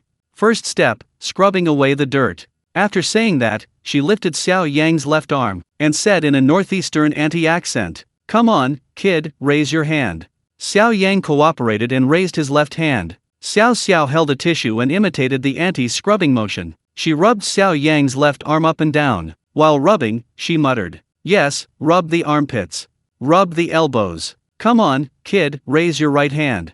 Xiao Xiao lowered Xiao Yang's left arm, and raised his right arm, rubbing up and down. Then, she took the tissue and rubbed towards Xiao Yang's groin. Rub the groin. Flip over. Xiao Yang cooperated perfectly and flipped over. Xiao Xiao continued rubbing, still speaking like a northeastern auntie. She glanced at the cameraman beside her. Imitating the casual chatter of a northeastern auntie, she muttered to herself, Oh my, this is definitely a southern kid. Those little arms and legs, so thin, so lovely. Then, Xiao Xiao straightened up, looked at the camera lens, and held up 2 fingers. Second step, rinsing off the mud. Xiao Xiao did a pantomime, spreading her arms across her chest as if she were carrying a bucket of water and splashing it on Xiao Yang. Wow, that washes off the mud. Then comes the topping. The bathhouse auntie said she gave me a milk bath. She smeared milk all over my body. Like how grandma seasons chickens and ducks. Then comes the patting and massage. As Xiao Xiao spoke, she imitated her aunt's technique, massaging Xiao Yang's upper body. She learned each step perfectly. Dad, did I demonstrate correctly? The cameraman was already doubled over with laughter. Luckily, he wasn't holding a camera, otherwise the video screen would have been shaking terribly. The viewers in the live stream were also in stitches. Ha ha ha, Xiaoxiao's acting talent is amazing. She imitates the northeastern auntie perfectly. Xiao Xiao and Xiao Yang should perform a skit on the Spring Festival Gala, specifically a skit about scrubbing a baby's back. I'd definitely watch. Ha ha ha, Xiao Xiao is so cute. I love her. As a native northeasterner, let me tell you, Xiaoxiao's demonstration is flawless. The only difference is that the auntie scrubs the child more gently, only using breast milk. Adults have more options. In my opinion, not scrubbing a baby's back is like washing dishes without detergent, purely half-hearted. Once, I took a classmate who had been scrubbed by me to a bathhouse for the first time. The old man was shocked after scrubbing for a moment and said, Kid, you have more dirt on you than in my flower pot. The bathing demonstration is over. Xiao Yang and Xiao Xiao also ate some fruit and snacks. They drank some beverages and rested for a while. 9 p.m. The other three father-daughter, or son, pairs had already returned to their hotel, ready to put their children to bed. Xiao Yang and Xiao Xiao, however, decided to try out the other attractions at the bathhouse. Xiao Yang counted his remaining balance. He and Xiao Xiao had spent 750 yuan on the buffet, entrance fees, and the cost of their recent body scrubs. They had 350 yuan left. The father and daughter looked at the floor plan for a while. A cinema, a library, foot massage, a swimming pool, an outdoor hot spring, a water park, surfing. Xiao Xiao pointed to one of the signs and said, "Daddy, I want to go to the water park and surf." This bathhouse had invested heavily in these water park and surfing facilities. They weren't included in the entrance fee, they were charged separately. If they went on these activities, it meant that the father and daughter wouldn't be able to get a private room to sleep in that night. They would have to sleep in the lobby, which would be noisy. After all, with so many people in the lobby, it's inevitable that some will snore or grind their teeth. Xiao Yang explained the pros and cons to Xiao Xiao. "Xiao Xiao, if we go on this, we won't have money for a private room. Aren't you afraid of the noise if we sleep in the lobby? We can also go see a movie, that's free. Since it's your money, you decide how to spend it." Xiao Xiao thought for a moment. Let's go to the water park. Let's go. Comments scrolling. Xiao Yang shouldn't have let Xiao Xiao choose this. She's so excited, how will she fall asleep later? What does a kid know besides playing? The remaining money should be used to buy a room so the child can rest well at night. Xiao Yang spoils the child too much. I think Xiao Yang himself wants to play too, ha ha ha. They arrived at the water park. Xiao Yang and Xiao Xiao each spent 110 yuan on water park tickets. This includes the cost of a swimsuit, swimming trunks, and a swimming ring. Xiao Yang was once again moved by the prices in northeast China. Artificial wave pool, artificial lazy river, slides. Xiao Yang and Xiao Xiao were having a blast. Playing and playing. Xiao Yang felt the system's voice in his mind. "Congratulations, host, audience sentiment points accumulated, 200,000. Congratulations, host, you have received the system reward, Divine Chef's Northeastern Cuisine, points reset to 0. Instantly, many Northeastern cuisine recipes suddenly flooded Xiao Yang's mind. Xiao Yang was startled. This special skill couldn't be revealed easily. Otherwise, he wouldn't be able to slack off later. Chapter 260. Watching a two-person comedy performance in the lounge, Xiao Xiao and Xiao Yang are recognized. After playing in the water for a while, Xiao Yang and Xiao Xiao changed their clothes and walked back to the lobby to sleep. It was still early, but the lobby was already quite full, most of them having reserved seats in advance. Everyone was either sitting cross-legged chatting, scrolling through their phones, or playing on their computers. There were even spontaneous performances. After all, with so many customers in this bathhouse, good spots were scarce, practically a commodity. If they didn't come early to secure a spot, they were prepared to listen to the cacophony of snoring all night long. Xiao Yang had done his research online beforehand. So, before Xiao Xiao had even finished playing, he pulled her out of the pool. Xiao Yang looked around the lounge, his eyes like radar, carefully searching for a quiet, secluded spot. "Xiao Xiao, what?" Before Xiao Yang could finish speaking, he looked down. Xiao Xiao was gone. The photographer was nowhere to be seen. "Oh my god," Xiao Yang muttered, looking up. Xiao Xiao was standing outside a crowd, waving her little hand at him. "Daddy, come quick." Xiao Yang walked towards Xiao Xiao, and there she was. In the middle of the crowd, a young couple was performing a traditional northeastern folk dance. The two were wearing bathrobes from a bathhouse. They were even twirling bright red, shimmering gold handkerchiefs in their hands. They were singing and dancing in harmony. A small stage, the two of them are singing, performing a northeastern folk dance, so yee-hoo yahoo hi, clap clap clap. Bravo! Bravo! The onlookers smiled broadly. They clapped their hands, cheering continuously. Xiao Xiao watched with great interest. The photographer was also captivated by this northeastern folk dance. While watching with amusement, the camera was pointed directly at the two performers of Erinzwan, a traditional Chinese folk art form. The live stream chat was filled with comments. "Wow, Erinzwan. This trip to the bathhouse was definitely worth it. Eating, drinking, and playing, and now we even have Erinzwan to watch before bed. Northeasterners are so interesting, so lively. They can put on a show anytime. Mom, I want to go to the Northeast too." Upstairs, of course. In the Northeast, you can be broke, but you can't be without work. Remember, the Northeast doesn't support idlers. I can spin anything, even a piece of cloth. When I was little, I'd spin the washcloth around while washing my feet. This unexpected Erinzwan performance before bedtime made the viewers in the live stream even more eager to visit the Northeast. In the control room, a staff member said to Director Wang, Xiao Yang and Xiao Xiao, this father-daughter duo, are really interesting. They know how to pick a location. This day is full of surprises. No wonder the audience loves watching them. The other group's guests are all asleep. This father-daughter duo's livestream even has a two-person comedy act. Director Wang looked at the consistently high number of viewers. He remembered the other cameraman complaining to him earlier. They wanted to take turns filming Xiao Yang and Xiao Xiao. He shouldn't keep good things to himself. He couldn't help but laugh. Yeah, I was initially disappointed that we hadn't planned a two-person comedy act segment this time, but now it's a ready-made one. He thought to himself. If all the guests on a show were like Xiao Yang and Xiao Xiao, they could create their own entertainment, which would save him a lot of trouble. There was no need to rack their brains to assign tasks or create entertaining moments. Meanwhile, Xiao Yang and Xiao Xiao were squeezed into the crowd watching a two-person comedy act. They watched several songs in a row. They completely forgot about reserving seats. All right, today, my husband and I were just improvising, so we'll stop here. Everyone, please disperse, please disperse. After a few songs, the performers put away their red handkerchiefs and said with smiles, "No, no, one more song." Many onlookers cheered, including Xiao Xiao. "Auntie, uncle, sing one more song. We haven't heard enough. Sing another verse." Xiaoxiu's shout immediately attracted the attention of others, including the young couple who had just performed a folk opera. The woman saw Xiao Xiao and paused for a moment. She took a quick step closer and looked. "You're Xiao Xiao, right? You're the Xiao Xiao from My Dad is a Superhero." This time, there was no baseball cap or mask to disguise her. She was soaking and scrubbing herself at the bathhouse, without any makeup to conceal her identity. Xiao Xiao was recognized. Xiao Xiao nodded. The woman looked up again. She saw a handsome man behind Xiao Xiao. "Xiao Yang, you're Xiaoxiu's father, Xiao Yang, right?" Xiao Yang couldn't hide it anymore. He could only nod in acknowledgement. "Xiao Yang, Xiao Yang." The woman's voice immediately drew the attention of those around her. Everyone looked at Xiao Yang. It really is Xiao Yang.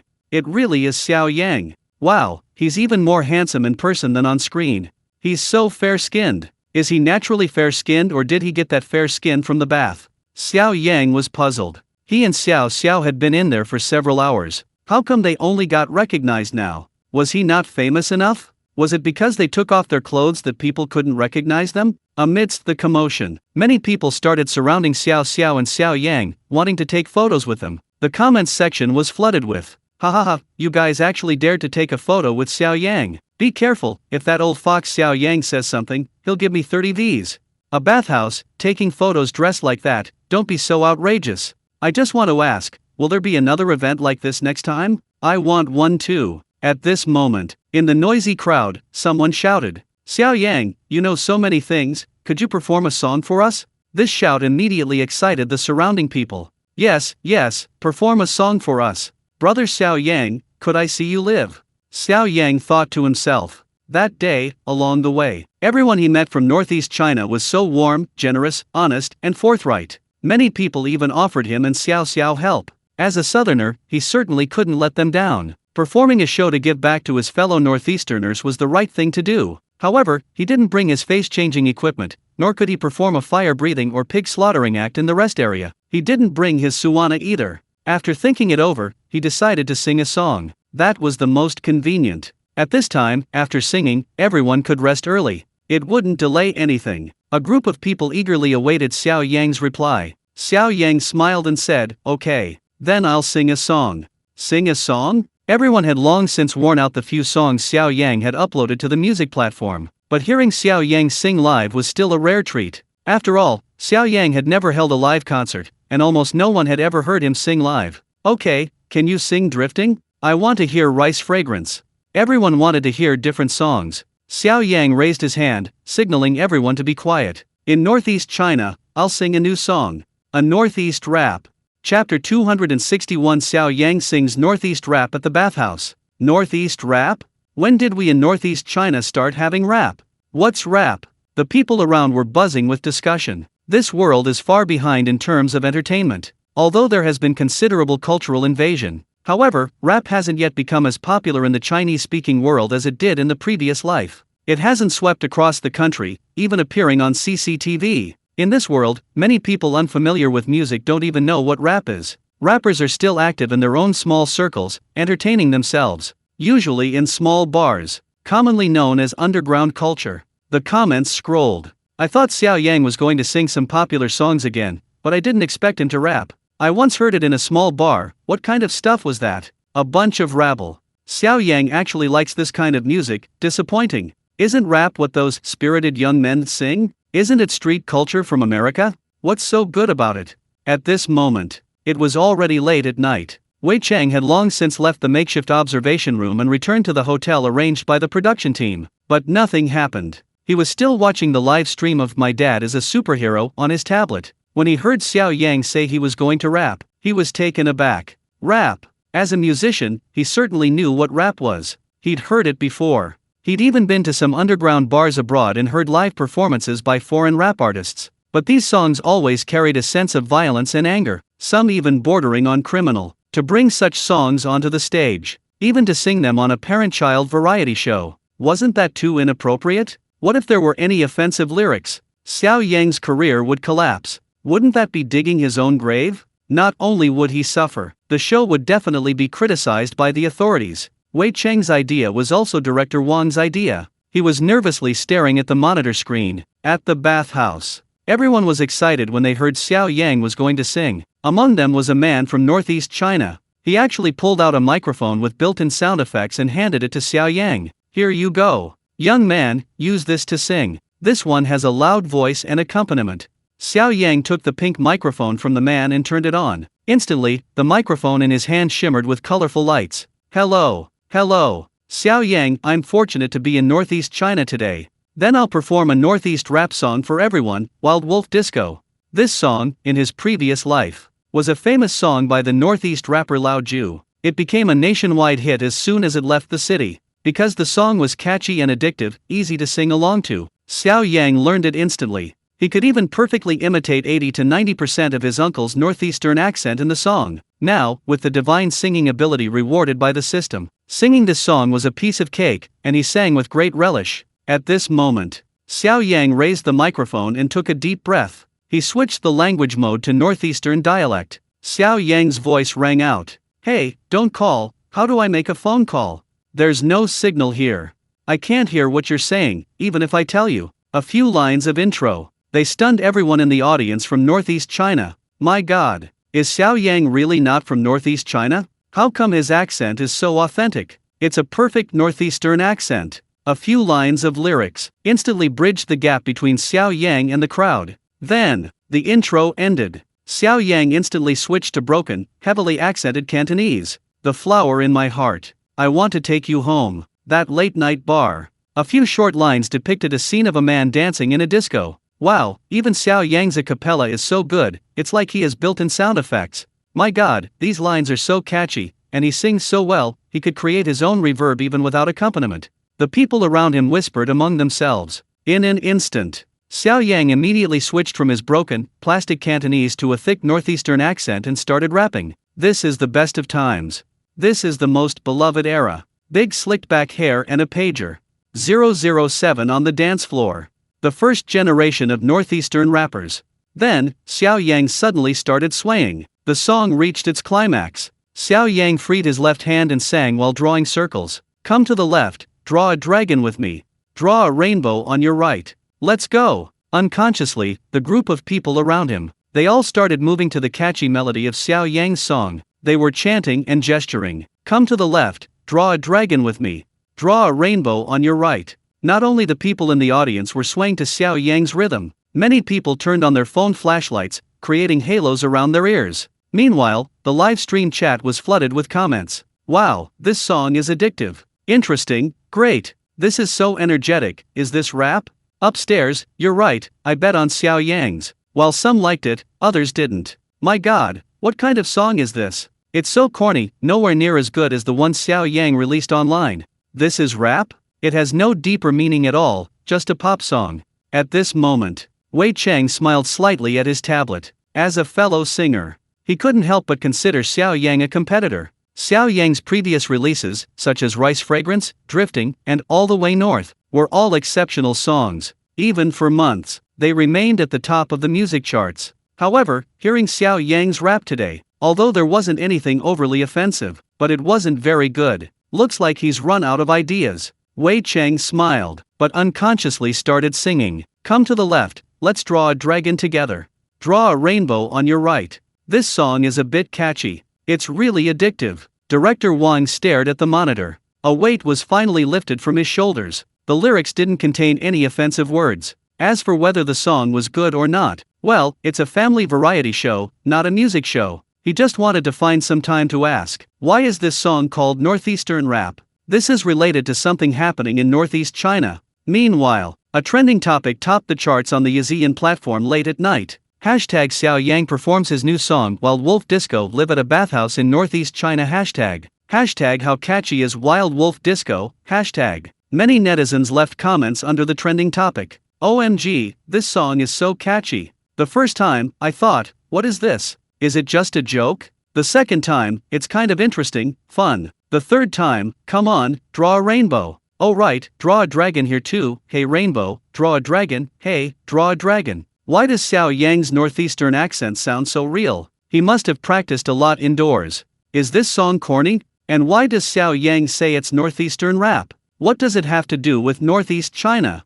Once upon a time, in the northernmost industrial city of China, in billiard halls, arcades, or some tacky bars, people discussed Hong Kong and Taiwanese music, yearned for the culture of developed southern cities, savored every imported word, and eagerly imitated them. From then on, the Northeasterners' longing for the outside world was written in their songs. The decline of the Northeast is also the decline of generations, and we can only reminisce about the past glory of our hometown through the stories of our parents. Yes, as a Northeasterner, I heard boundless sorrow in this song, from the wave of layoffs that left countless families bewildered overnight, to the subsequent decadence and disillusionment, from the nation's most favored son to a land of poverty. Chapter 262. Those born after 2000 will enjoy a life of luxury, relying on their parents and children. Achieving appreciation for both highbrow and lowbrow tastes is an essential quality. Just like this song, it has become a perfect vessel for a bygone era and art. Xiao Yang's song truly captures the essence, a poignant story cloaked in absurdity. A popular singer in the Chinese music scene, never imagined that a song he looked down upon, a song considered unsophisticated by them, suddenly became a hit everywhere. On music streaming platforms, this song, Wild Wolf Disco, is also at the top of the trending charts. Many netizens have started posting their own versions of the song on music streaming platforms, singing and dancing along. Come to the left, let's draw a dragon together. Draw a rainbow on your right. After returning from Northeast China, Xiao Yang re-recorded the song and uploaded it to a music platform. He also filmed a music video. But that's another story. A bathhouse. After a period of fun, it gradually became late at night. Xiao Yang discovered that the spot he had chosen in the lounge was already taken. He had no choice but to hold Xiao Xiao's hand and search for another place to sleep. Although the lounge of the bathhouse was only so big, actually, at night, anywhere in the bathhouse could be used as a bed. Some people even spread a blanket on the floor in the lounge and slept there. Not to mention those who slept on the sofas or tatami mats. Xiao Yang and Xiao Xiao had just stepped out of the lounge when they saw a man in a black suit hurrying towards them. Mr. Xiao Yang. Hello, I'm the manager of the bathhouse. The man introduced himself. I'm a fan of yours too. You came to our bathhouse without even saying a word. If it weren't for the commotion you caused with your singing, the other staff wouldn't have told me you were here. I was at work and didn't have time to watch the live stream, so I didn't even know. My boss also heard you were here and told me to take good care of you, so you and Xiao Xiao can experience our Northeast bathhouse culture. What other activities would you like to try? I'll arrange it. Xiao Yang thanked him. He explained that it was late and the children should go to bed. The production crew had other filming commitments tomorrow. The manager said that since that was the case, then he would give him and Xiao Xiao a private suite so they could get a good night's rest. Afterwards, Xiao Yang and Xiao Xiao took their room keys and went upstairs. Unexpectedly, on the 5th floor, there were suites that were basically like a hotel. The manager generously gave them 2 rooms as a gift. After all, the traffic Xiao Yang and Xiao Xiao brought to their bathhouse was pure cash. As a Northeasterner, he couldn't afford to be careless. It had to be arranged. Early the next morning. Observation room. Host Xiao AI and the other 3 observers were already seated in the observation room. Xiao AI, with a smile, spoke in a beautiful voice. Good morning, everyone. It's a new day.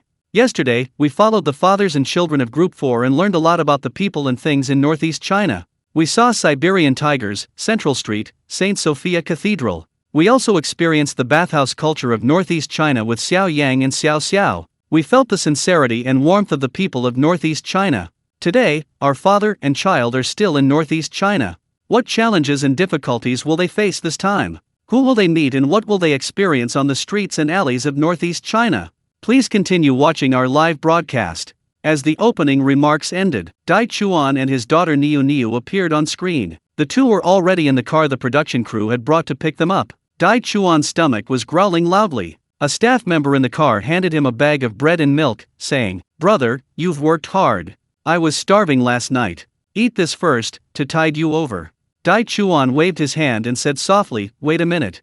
It turned out that Niu Niu was still asleep. She was sleeping on his arm. Dai Chuan was afraid of waking Niu Niu. She barely moved, let alone ate anything. The live stream chat was filled with comments. "Ah, good dad. It reminds me of when I was little. On long bus rides, I'd sleep on my mom's lap. She wouldn't move a muscle until her legs went numb, without uttering a sound. It's all for the children. Generations of Chinese parents have done it this way." The live stream switched scenes. Yang held a bag of steaming beef shortbread. Each beef shortbread was small. Yang ate them in almost 2 bites each. Beside him, Dingli held several plastic bags. Inside were porridge, meat pies, fried dough sticks, shumai. He was watching Yang eat heartily with a smile. Then, turning to a staff member beside him, he said, "I've heard so much about the famous morning markets in northeast China. Yang was still sleeping today, so I went to the market by myself. It was full of delicious food. And it's cheap too. This beef pastry Yang's holding is full of beef, and it's only 1 yuan. And that mutton soup, a whole bowl full of mutton, is only 3 yuan.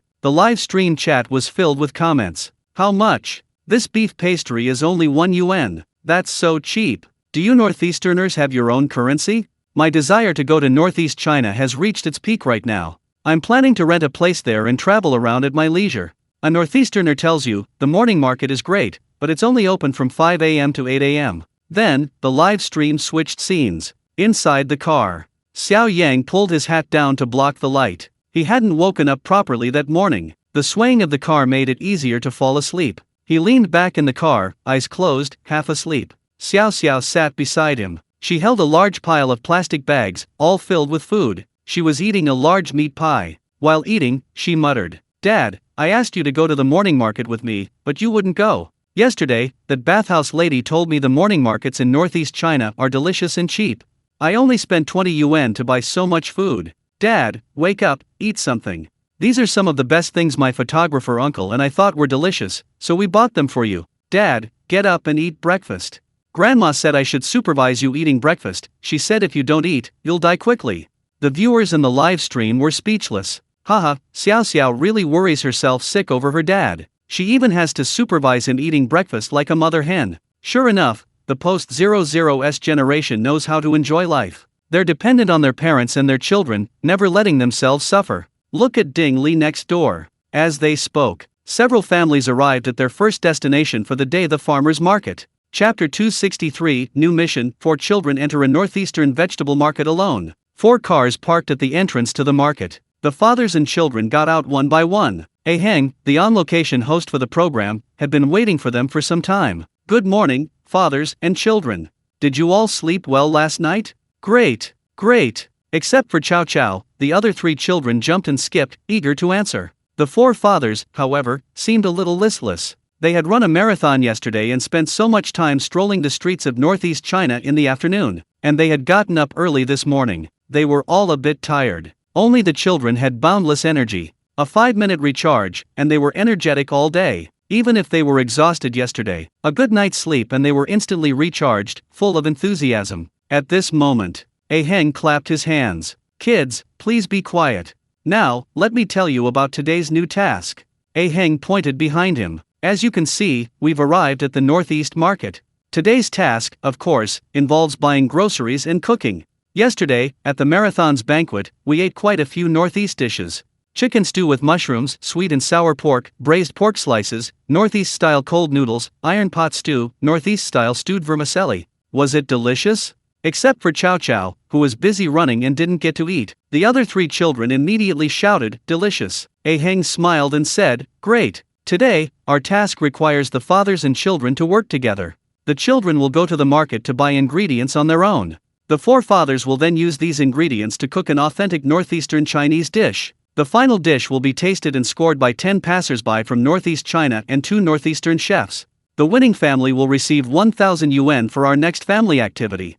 The rules were explained clearly. Host Heng took 4 20 yuan bills and distributed them to the 4 families. This was to be used as funds for buying groceries. 20 yuan. The fathers were a little confused. It seemed like 20 yuan was more than enough to cook a dish. In fact, it was quite challenging. After all, a dish requires more than one ingredient. In fact, it needs several ingredients to come together. What dish are you making? What ingredients do we need to buy? How much to buy? How to allocate the funds? All these aspects. The person cooking needs to plan ahead. Otherwise, they'll just go in and buy whatever they want without any strategy. This often results in not buying what's needed and overspending. This is easy for someone who cooks regularly, but for a kitchen novice, it's definitely not easy. At this point, many viewers started to worry about Xiao Yang and Xiao Xiao. Oh no, Xiao Yang and Xiao Xiao's group is going to embarrass themselves big time. They might not even be able to buy the groceries properly. Although Xiao Xiao can cook a few dishes, she's only a beginner, she definitely won't be able to complete this task. Don't think Xiao Yang and Xiao Xiao can't complete the task, the other groups are in trouble too. The production team is too cunning, they've set a trap for the guests from the very beginning. What do you say, upstairs? You only have 20 yuan? How much can you buy at a northeastern market? And you think you can cook a dish with that? Dream on. Oh, aren't prices in the Northeast supposed to be low? 20 yuan can't even buy you anything? That's not what I meant. You'll see in a bit. Amidst the discussion, several father-son/daughter pairs watched several Northeastern cooking tutorial videos on the phones provided by the production team. Having decided on the dishes they wanted to make, they got to work. The 4 children went into the market. This market was actually a secluded alleyway. Both sides of the street were lined with vegetable vendors. It was the morning rush hour. The market was incredibly lively. The shouts of vendors echoed constantly from both sides. Chili peppers, wild chili peppers, big chili peppers, autumn peppers, the last batch. Mix some dumpling filling, stir-fry some sliced meat, stir-fry some wood ear mushrooms, stir-fry some eggs, stir-fry some potato slices, stir-fry some mushrooms, stir-fry some dried beans, and the rest can be mixed with some pickled vegetables. Economical, affordable, and inexpensive. You go to Tsinghua University, he goes to Peking University, I roast sweet potatoes, we all have a bright future.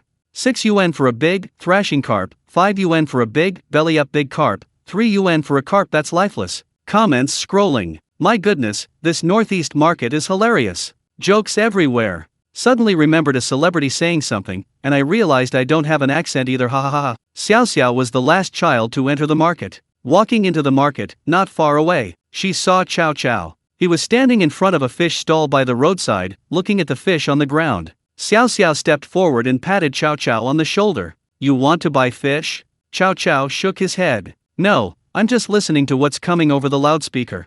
Chow Chow pushed up his small glasses. He could understand each word on the loudspeaker, but when put together, he didn't understand. Chow Chow, Xiao Xiao, do you know what Benben Lanbeng means? And what does Zai Leng Leng belly up mean? Xiao Xiao pointed to a pile of fish on the ground. That's easy. Those that jump the highest, aren't they just bouncing? They look fresh, and fresh fish are more expensive. They must be bouncing fish, 6 yuan. Those with white bellies and their mouths opening and closing, they're probably bouncing fish belly up. They're almost dead, only 5 yuan. The last one to stop breathing means dead. That's what they say at the funeral home. No breath, passed away, both mean dead. Dead means cheap, 3 yuan. Chow Chow stared wide-eyed at Xiao Xiao, dumbfounded. Really? At that moment, an old woman buying vegetables at the next stall overheard Xiao Xiao and Cheo Keo's conversation. He chuckled and said, "Little girl, you're so smart. You're right, that's exactly what the loudspeaker is saying. Kids, are you 2 little potatoes from the south? Thin arms and thin legs, so cute. Little potatoes? What little potatoes?" Chow Chow said, "We're people." Puffed. Cheo Keo's serious words made the surrounding staff laugh. Xiao Xiao put her hands on her hips, looking at Chow Chow and muttering, "Chow Chow, don't you usually go online? You don't even know this? Northeasterners call us Southerners little potatoes. When does Chow Chow ever have time to go online? Every day, besides doing practice problems and attending various tutoring classes, he doesn't even have enough time to sleep." The comments scroll. Xiaoxio's internet speed is like 8G, she knows everything. Excuse me, as a Northeasterner, but is it true that southern little potatoes are really not 1.6 meters tall? Ahem, who are you looking down on? I'm 162 centimeters. A whole 2 centimeters more, be careful. I have to say, compared to her, Xiaoxiao's thinking is much quicker. So cute.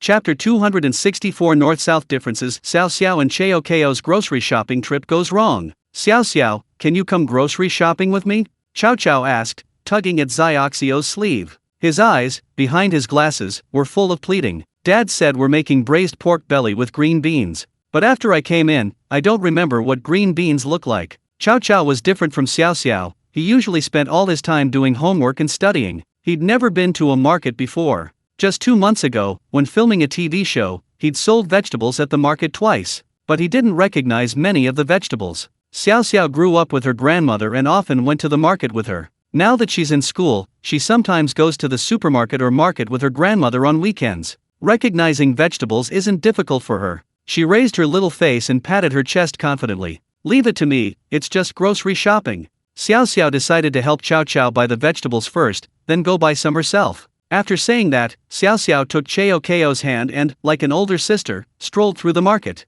A short while later, Xiao Xiao and Xiao Xiao stopped in front of a stall. Xiao Xiao pointed to something green in her pocket and asked the older woman behind the stall, "Grandma, is this green beans?" The older woman, "Yes." "Little one, what do you want to make?" Xiao Xiao, Northeast-style green beans stewed with pork belly. The older woman smiled and pointed to the plastic bag. "Yes, this is it. You're helping your parents buy groceries, so good. How much? How much?" Xiao Xiao was momentarily confused. His father had told him to order a little, just enough for one dish. But how much is a little? How much is one dish? He had no idea. Xiao Xiao lowered his head shyly, fidgeting with his fingers. He kept stammering for a long time, unable to utter a single word. Xiao Xiao, watching from the side, was getting anxious. Impatient as ever, she took a step forward, blocking Xiaoxiao's path. She'd learned her lesson from buying mushrooms last time. She always asked the price first. "Grandma, how much are these green beans per pound?" The vegetable vendor, upon hearing this, "Oh, this little girl is quite experienced. She even knows to ask the price first. 2 yuan per pound. How much do you want?" Xiao Xiao thought for a moment. She scooped up a handful. Probably enough for a plate. "Grandma, we want this much." The vendor looked at Xiaoxiao's small hands. Actually, it wasn't much, less than half a pound. So little. Which stall sells so little? She suspected some kid was messing around and teasing her. She immediately waved her hand. "Come on, little one, go play somewhere else. Or you can ask your parents to buy some." After saying that, she ignored Xiao Xiao and Xiao Xiao. Xiao Xiao and Xiao Xiao didn't know what was going on. The photographer following behind them pulled them aside. He whispered, "In the north, you have to buy a whole bag at a time. If you buy less, they won't sell to you." "Oh, what should we do?" Xiao Xiao muttered. Just then, a local from northeast China walked up to the green bean stall. "Auntie, how much are these green beans?" 2 yuan a jin. "Then I want 10 jin." "Okay, this bag is 10 jin. Take it." Xiao Xiao and Xiao Xiao watched as the customer walked away with a whole bag of green beans. The two children looked at each other, stunned. Xiao Xiao counted on his fingers. "But I only have 20 yuan. If I buy 10 jin, 5 caddies, I won't have money for anything else. What should we do?" The comments section was filled with, "10 jin. Is this for a restaurant? No, it's just for home. 10 jin won't last 2 meals." I finally understand why the friend from Northeast China said the production team was setting a trap. This is definitely a trap. Buying a whole bag like this, 20 yuan isn't enough. What should we do? This is too much of a burden for us kids. Xiao Xiao and Xiao Xiao squatted by the roadside. The two rested their chins on their hands. Xiao Xiao sighed, looking dejected. "What should we do? If I don't finish the task, Dad will be unhappy." This time, even with her extensive experience at the market and her quick wit, Xiao Xiao was at a loss when faced with the differences between North and South. She stared blankly at the pedestrians on the street. She sighed. "Sigh. I don't know either." "Xiao Xiao, why don't you buy your own groceries first, and then help Xiao Xiao figure something out?" Seeing the two children's initial setback, the photographer following behind Xiao Xiao checked the time and reminded her. Okay. Xiao Xiao stood up, looking at Xiao Xiao who was still squatting on the ground. "Xiao Xiao, come with me. I'll buy the groceries Dad assigned, and then we'll help you figure something out." "Okay." For some reason, Xiao Xiao felt safer with Xiao Xiao. The two children stood up from the roadside and continued walking. A short while later, they ran into Yang Yang. He was wandering aimlessly around the market, his hands empty. After asking, they learned that Ding Li had asked him to buy 2 potatoes. The vendors all complained that 2 potatoes were too few and refused to sell them to him. "Hey, I've got an idea!" Xiao suddenly exclaimed. This startled Yang Yang and Chao. "What?" Chao and Yang Yang stared at her, completely bewildered. Xiao blinked, a smug smile playing on her lips, and said, "These people won't sell to us because we're buying too few. Then if we each buy a little, wouldn't that be more?" Chao and Yang Yang still didn't understand, looking at Xiao. Xiao patiently explained, "It means we're all cooking the same dishes and buying the same ingredients. Half a pound of green beans per person, wouldn't that be too much for 3 people? That's 1.5 pounds. Staff, audience, wow, Xiao's little brain works so fast. Hahaha, cooking the same northeastern dishes, Xiao is exploiting a bug in the show's plot. But why are there 3 people? Didn't we bring Niu? Chao realized and beamed. Right, Xiao, you're so smart. Yang Yang finally understood, but then asked another question. But why are there 3 people? Aren't we bringing Niu? Xiao's round face flushed slightly as she said shyly, "No, it's because I can't go shopping with you." "Why?" Xiao pouted and said, "Dad only told me to buy eggs.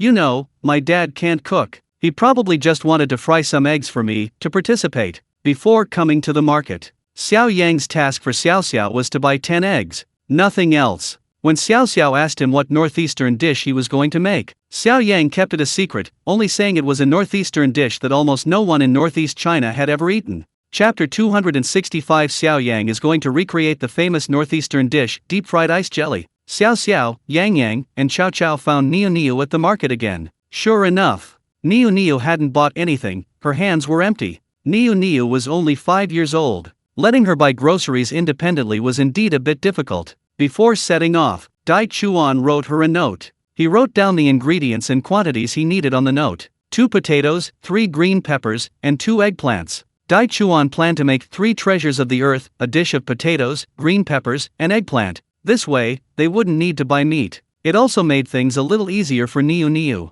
However, when Niu handed the list to the vegetable vendors, several vendors refused to help. They all told Niu to have her parents come and buy the groceries themselves. "Niu, do you want to come shopping with us?" Xiao said. "Shopping with us?" Niu's cute little face was full of confusion. Xiao explained briefly, "Whatever we buy, you buy too. We'll buy together, and you just give us the money." Niu was still young and didn't quite understand the question. However, she had already encountered setbacks several times. She was almost in tears. Since she didn't have to buy anything herself, she was naturally more than happy to accept. She immediately agreed. But which dish to make? What ingredients did they need to buy? The children spent some time discussing it further. Finally, the children decided to make northeastern-style green bean stew with pork belly. The 3 children bought 2 jin, 1 caddies, of green beans, 3 jin, 1.5 caddies, of pork belly, and 2 jin, 1 caddies, of potatoes. 20 yuan per person was about right, which they spent. Xiao bought 10 eggs. An hour later, the 4 children returned home laden with their prizes. The 4 fathers were surprised, wondering why, apart from Xiao, no one else had one. When all the other children bought the exact same things, the staff explained. Several fathers burst into laughter. Luckily Xiao was here, otherwise, we'd all be completely lost this time. And where the 4 fathers cooked, they set it up at the entrance of the vegetable market. For stoves and a large pot have been set up. Several tables in front have been arranged to form a long, simple work platform. Various seasonings were laid out on top. Knives and a cutting board. The director deliberately placed the stir-frying area here, because this place has a warm, homey feel. Their parent-child program is also an educational program. It also records the little things in the life between the father and the child. It's a show about everyday interactions. That's why this challenge was set up here. It's down to earth, allowing more ordinary people to participate. At the same time, it expands the program's influence. Besides the work table, stove, and cooking utensils set up by the production team, a mobile home from the production team was also parked nearby. This RV not only serves as a mobile workspace for the staff, it also contains water for washing vegetables, a refrigerator, and various appliances for emergencies. Everything is ready. Ding Li, Yang, and Dai Chuan have already started picking and washing vegetables, getting busy. But Xiao Yang is nowhere to be seen. The live chat is scrolling. Where's Xiao Yang? Hahaha, Xiao Yang must know he's a kitchen disaster, so he's not planning to show his face. Cooking in the street is practically public execution, too embarrassing. If it were me, I'd come later too, to avoid embarrassment as much as possible. Didn't Xiao Yang ask Xiao to buy 10 eggs? He should be making a dish, right?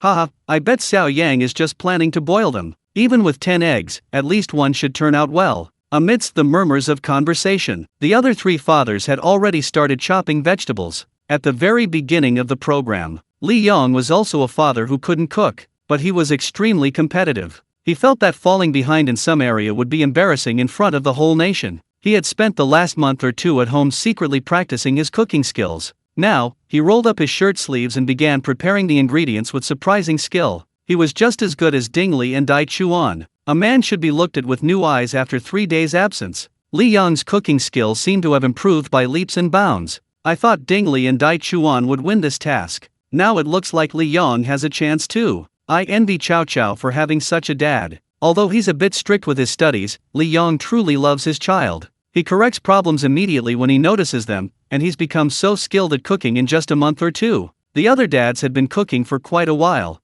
Xiao Yang slowly walked over from a distance. He carried a plastic bag and got directly into the production crew's RV. After a while, he got off empty-handed. He tied on an apron and walked to the cutting board. At this moment, the host walked in. He was just as curious as the viewers in the live broadcast room. What kind of northeastern dish was Xiao Yang, known as the kitchen killer, planning to make? Was it really, as everyone guessed, boiled eggs? He looked at the 10 eggs on the cutting board and asked. Xiao Yang, the other 3 dads are all preparing northeastern-style braised pork belly with green beans. Can you tell everyone what you're making today?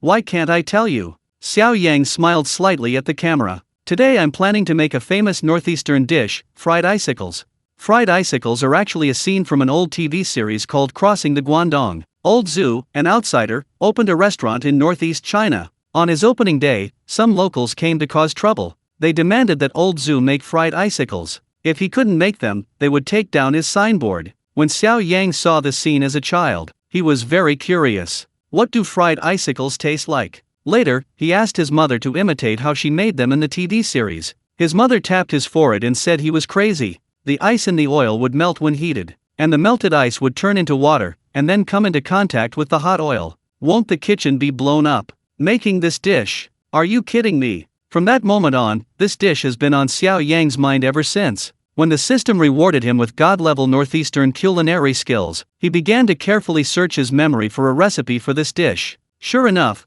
there really was such a dish. Today, he's going to recreate it. Deep-fried icicles. The host, A Heng, shouted. How can you put ice in oil? Won't it explode? A Heng asked the northeastern chef beside him with great skepticism. Chefs, does deep-fried icicles really exist? The 2 chefs chuckled. One of the chefs said, of course not, that's all from TV dramas. We don't actually have this dish in northeast China. I once tried to recreate it, but the result was just water inside. It's not some kind of deep-fried icicle. This young man is joking. Hearing the chef say this, the live stream chat exploded with comments. Isn't this just like grilling icicles? It's all just a gimmick. But Xiao Yang always manages to do something unexpected. What if he actually succeeds this time? I believe the rest, but we've all seen Xiao Yang cook before. Like me, he can only demonstrate his culinary skills by boiling water. And even the northeast chef just failed. How could Xiao Yang, this kitchen killer, possibly succeed? If Xiao Yang can make it, I'll be backwards.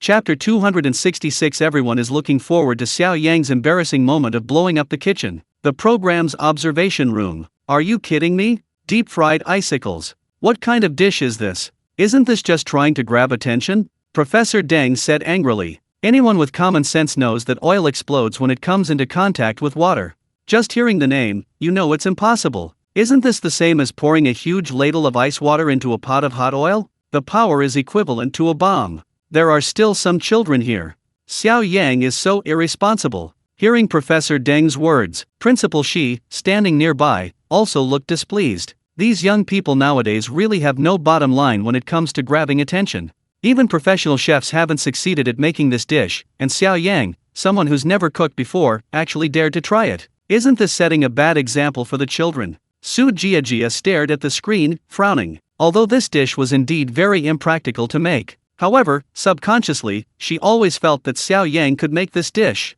At this moment, Xiao Ai, the host, said, perhaps it's precisely because Xiao Yang is a kitchen novice that he's so ignorant and fearless? After all, a true kitchen novice wouldn't know that water shouldn't be in the oil pan. Xiao Ai's words made everyone suddenly realize. That's right. How would a kitchen novice know that oil shouldn't be in contact with water? Many viewers in front of the screen unconsciously smiled. They watched like they were watching a spectacle, waiting for Xiao Yang to make a mess of the kitchen later. This included director Wang backstage. If the ice cubes actually exploded in the oil, it would certainly be an interesting scene. Those who were used to Xiao Yang's showmanship were eager to see him make a fool of himself. Of course, many viewers, like Professor Deng and Principal Shi, scoffed at Xiao Yang's actions. For a moment, Xiao Yang could feel the audience's emotions rising. He understood that no one believed he could make this dish. However, he didn't care what they thought. He had the cheat code of a system. At this moment, he had already begun doing things his own way.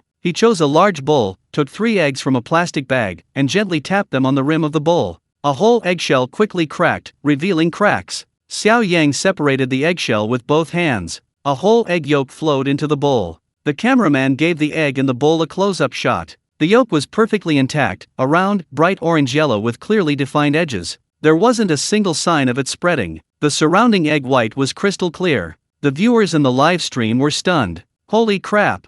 That egg beating technique is amazing. Fast, ruthless, precise. Did Xiao Yang secretly practice his cooking skills at home? His egg beating technique is so good. It's just beating an egg. Why are you fans praising it so much? What's wrong with beating an egg? I can't beat eggs. Every time I beat an egg, there are bits of shell inside, and it takes me ages to pick them out. Not only were the viewers a little surprised, even Xiao Yang's daughter, Xiao Xiao, was somewhat astonished. Dad, you can actually beat eggs? Xiao Yang's lips curled into a smug smile. How about that? Isn't Dad amazing? It was the first time Xiao Xiao had ever seen her father crack eggs. Xiao Yang usually never even stepped into the kitchen. Xiao Xiao clapped her hands enthusiastically, cheering him on. Amazing, amazing. My dad can actually crack eggs. Xiao Yang, is that really a compliment? Then, Xiao Xiao asked again. Dad, what are fried icicles? I've never had that dish before. Did Grandma teach you? Xiao Yang, of course not. Ms. He wouldn't make something so frizzy. Fried icicles are a specialty of Northeast China. In winter, Northeast China is especially cold, with snow and ice everywhere. There are rows and rows of icicles hanging from the eaves. They're like popsicles. Then you fry the popsicles in oil, and that becomes a dish. Xiao Xiao, frying ice in oil. Xiao Xiao is a child who can cook. After thinking about it carefully, she realized this dish was impossible to make. Dad must be teasing her. Dad does this kind of thing all the time. Xiao Xiao glared angrily at Xiao Yang. Humph, Dad, I'm a primary school student now, not a kindergarten kid anymore. Do you think I'd believe your nonsense? Xiaoxio's words amused everyone around. Not only did the onlookers not believe it, even his own daughter didn't believe it. This was awkward. However, despite everyone's disbelief, Xiao Yang's hands never stopped moving. At this moment, he held a large bowl in his left hand and a pair of chopsticks in his right. He quickly stirred the eggs in the bowl. Clang, clang, clang. A minute later, the 3 eggs in the bowl were scrambled. He then poured a little cornstarch slurry into the bowl. Next, he selected a stainless steel pot and placed it on the stove. He poured a little oil into the pot.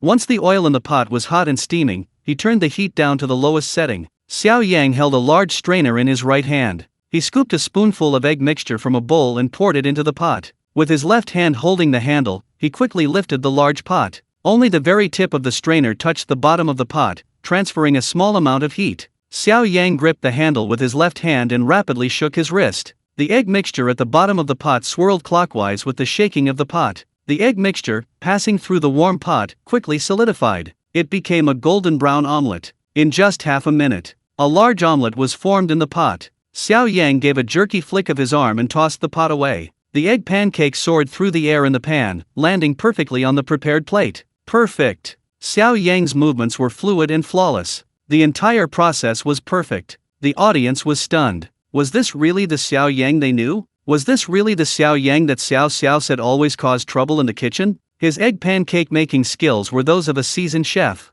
To enhance the show's entertainment value, the host, A Heng, even went to the stove. He picked up the stainless steel pan Xiao Yang was using. He discovered that the pan was incredibly heavy. It was difficult to lift even with one hand, let alone like Xiao Yang had just done. He held the pan with one hand the entire time, controlling the heat and rotating the large pan with perfect precision. This is too heavy. The host could only lift the pan with one hand for a few seconds before he couldn't move it anymore. He immediately put the pan back on the stove with both hands. The two chefs from northeast China watching Xiao Yang make the egg pancake secretly admired him. Chapter 267. Xiao Yang's pancake stand is big and round. A tall, robust chef from northeast China. Seeing the host's embarrassed expression, he laughed and explained, "Ha ha, this pot is indeed quite heavy. But as a professional, experienced chef, you need to have strength. When things get busy, you can stand all day long. Not to mention those hands, one for swinging the ladle, the other for tossing the wok.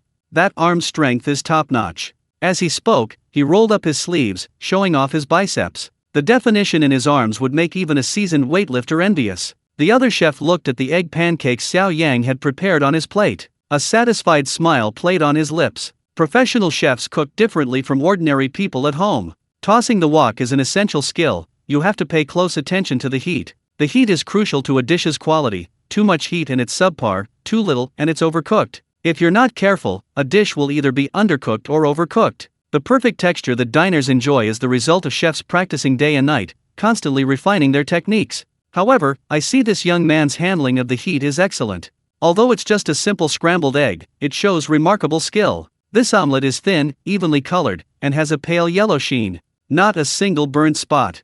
And the shape is perfect, round, like a full moon. Hearing the expert's words, Dingley stopped what he was doing and went to watch Xiao Yang's performance. As the father in the program who cooks the best, he is quite knowledgeable about cooking at home. Just now, when Xiao Yang said he was going to make deep-fried icicles, he thought Xiao Yang was joking. Having filmed the show together for so long, he knew Xiao Yang's cooking skills very well. If he could cook, he wouldn't have done something as absurd as bringing Xiao Xiao to a banquet. But now, he looked at the plate. He was stunned. This? It was an egg pancake that Xiao Yang had made. This couldn't be. He had made egg pancakes countless times at home. Even now, sometimes he still didn't get the heat right, and the eggs would be slightly burnt in places, let alone making an egg pancake as thin as paper, and as round as a full moon. The viewers in the live stream were also stunned by this scene. Holy crap! 666. Xiao Yang's pancakes are so big and round. What do we do? I think Xiao Yang might actually know how to make this dish.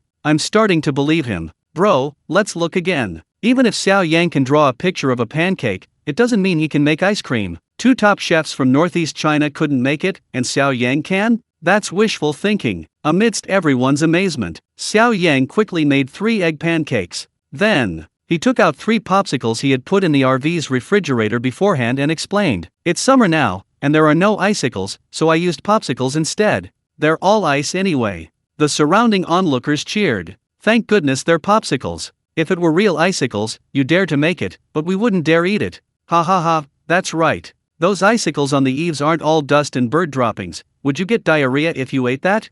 Ha ha ha, the crowd joked. Although it wasn't icicles, it was a popsicle. But it was still ice. It would still melt in hot oil. However, after seeing Xiao Yang's egg pancakes, and hearing the comments from the 2 northeastern chefs, the surrounding crowd and the guests in the live stream no longer underestimated Xiao Yang's cooking skills as they had at the beginning. No one treated him as a complete kitchen novice anymore. Everyone stared at Xiao Yang's hand movements, wanting to see how he would make this dish. Xiao Yang casually picked up a sharp knife from the cutting board. With a flick of his wrist, the knife twirled a few times in midair, the handle landing steadily in his right palm. A stylish move caught everyone's attention. Then, he quickly used a knife to slice open the plastic wrapper of 3 popsicles from top to bottom, and scooped out the popsicles. He placed them in the center of the egg pancake and wrapped them up. Then he took out a crumpled piping bag of buttercream. This was a small amount of buttercream he'd gotten from a bakery owner he'd just passed. He piped a line of buttercream around the edge of the egg pancake. He wrapped it up like a spring roll. 3 egg pancakes in total, wrapping 3 long popsicles. But even though he used an egg pancake to wrap the popsicles, no one thought it was any good. The egg pancake was as thin as paper, seemingly fragile enough to break with a gentle poke. Not to mention being fried repeatedly in hot oil. And even if the pancake didn't break, this thin sheet offered no insulation from the heat or oil. The popsicles would still melt. Everyone was still confused about what Xiao Yang was up to. At this moment, the host interviewed the chef from northeast China beside him. "Chef Joe, after the fried icicles appeared in the TV drama scene? You tried making this dish, why did you fail?" Chef Joe glanced at the host, thinking to himself, why bring up such a sore spot? Trying to make things awkward, ha. However, being a magnanimous person, he didn't get angry, but instead chuckled and patted his well-proportioned chef's belly. This dish is just an artistic creation from a TV drama. How could anyone possibly make it? Not only did I fail, but so many chefs from Northeast China tried to make it back then, and none of them succeeded. You coat ice cubes in batter and deep fry them. If the batter is too thin, it won't stick, the ice will melt in the oil, and it'll splatter everywhere. If you make the batter thicker, you coat the ice cubes thickly in batter, and deep fry them for a while. Guess what? Host, you take one out and eat it. The ice inside has completely melted into water due to the high temperature. The outer layer of batter is burnt, but the inside is still runny. I haven't heard of this dish in ages. If this young man hadn't brought it up today, I would have completely forgotten about this embarrassing incident, ha ha ha. Another chef from Northeast China chimed in. That's right, I tried it myself, even my master tried, and we all failed. This dish is simply impossible to make. Young man, you can't be skeptical and want to try, can you? You'll find out when you fail that this dish only exists in legend. Chapter 268. Are Xiao Yang's hands made of iron? Whipping egg whites with bare hands. Amidst the surrounding conversation, four fathers were busily working. While busy with his own tasks, Xiao Yang overheard the two northeastern chefs speaking to the host. The ice-coated batter hadn't worked. However, his method was systematically taught, a completely different approach. He guessed, though, the taste would definitely be much better than simply coating icing in batter. At that moment, some shoppers, having finished their purchases, began to emerge from the market. Seeing the layers of onlookers, one of the older women hurriedly asked, "Hey, buddy, what's going on here?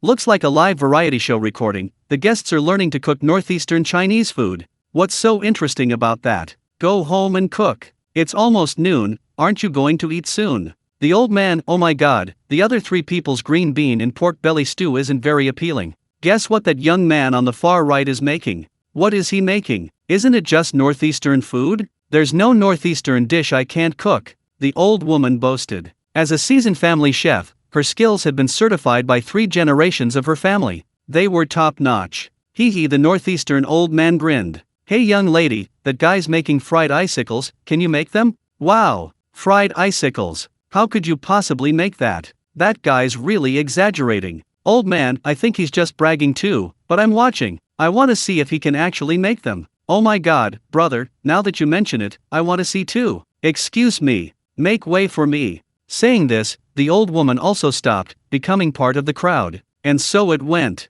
More and more people gathered. 3 layers deep. Many people stopped because of Xiao Yang's gimmick of making fried icicles. In the center of the crowd, Xiao Yang had already put the 3 wrapped popsicles back into the RV's freezer to freeze. He began processing the remaining 6 eggs. He separated the egg whites from the yolks. The egg whites were placed entirely into a clean, large bowl. He picked up the bowl with his right hand, and with his left, he took 2 chopsticks and inserted them directly into the egg whites, rapidly stirring. Snap, snap, snap. Snap, snap, snap. Xiao Yang deftly rotated his right wrist, moving his forearm and entire arm in a series of movements. His arm, exposed outside his sleeve, showed remarkably smooth muscle definition, and the veins on his arm were slightly bulging, clearly indicating the force he was using in the stirring. The speed at which the 2 chopsticks were inserted into the egg mixture increased, faster and faster. The frequency of the chopsticks striking the porcelain bowl also increased. A swirling, turbulent motion. The egg whites churned and churned around the chopsticks. The egg whites in the bowl gradually changed from pale yellow to white. From the crowd of onlookers, whispers rippled through the air. Holy crap!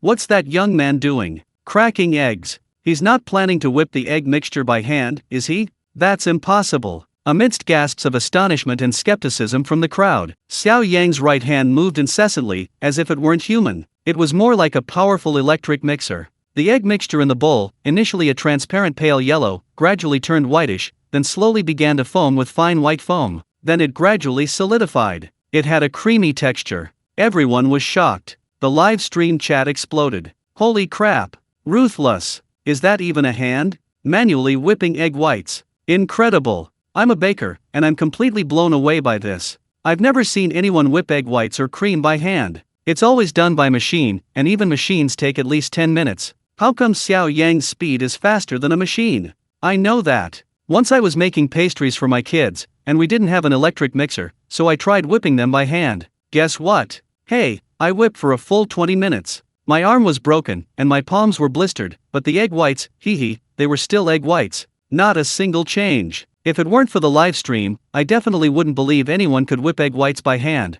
Xiao Yang's action stunned not only the onlookers and the viewers in the live stream, even the two chefs from northeast China were dumbfounded. Nowadays, nobody whips egg whites or cream by hand. Everything was done by machine, even with machines of mediocre quality. The egg whites wouldn't set before the machine overheated and shut down, requiring a cooling period before it could be used again. Xiao Yang, however, did it all by hand. In one go, he whipped a whole bowl of egg whites into a foamy consistency. It was truly astonishing. The two chefs exclaimed loudly, "Amazing! Amazing! I haven't seen anyone whip egg whites by hand in ages." Nowadays, everyone uses machines to save time.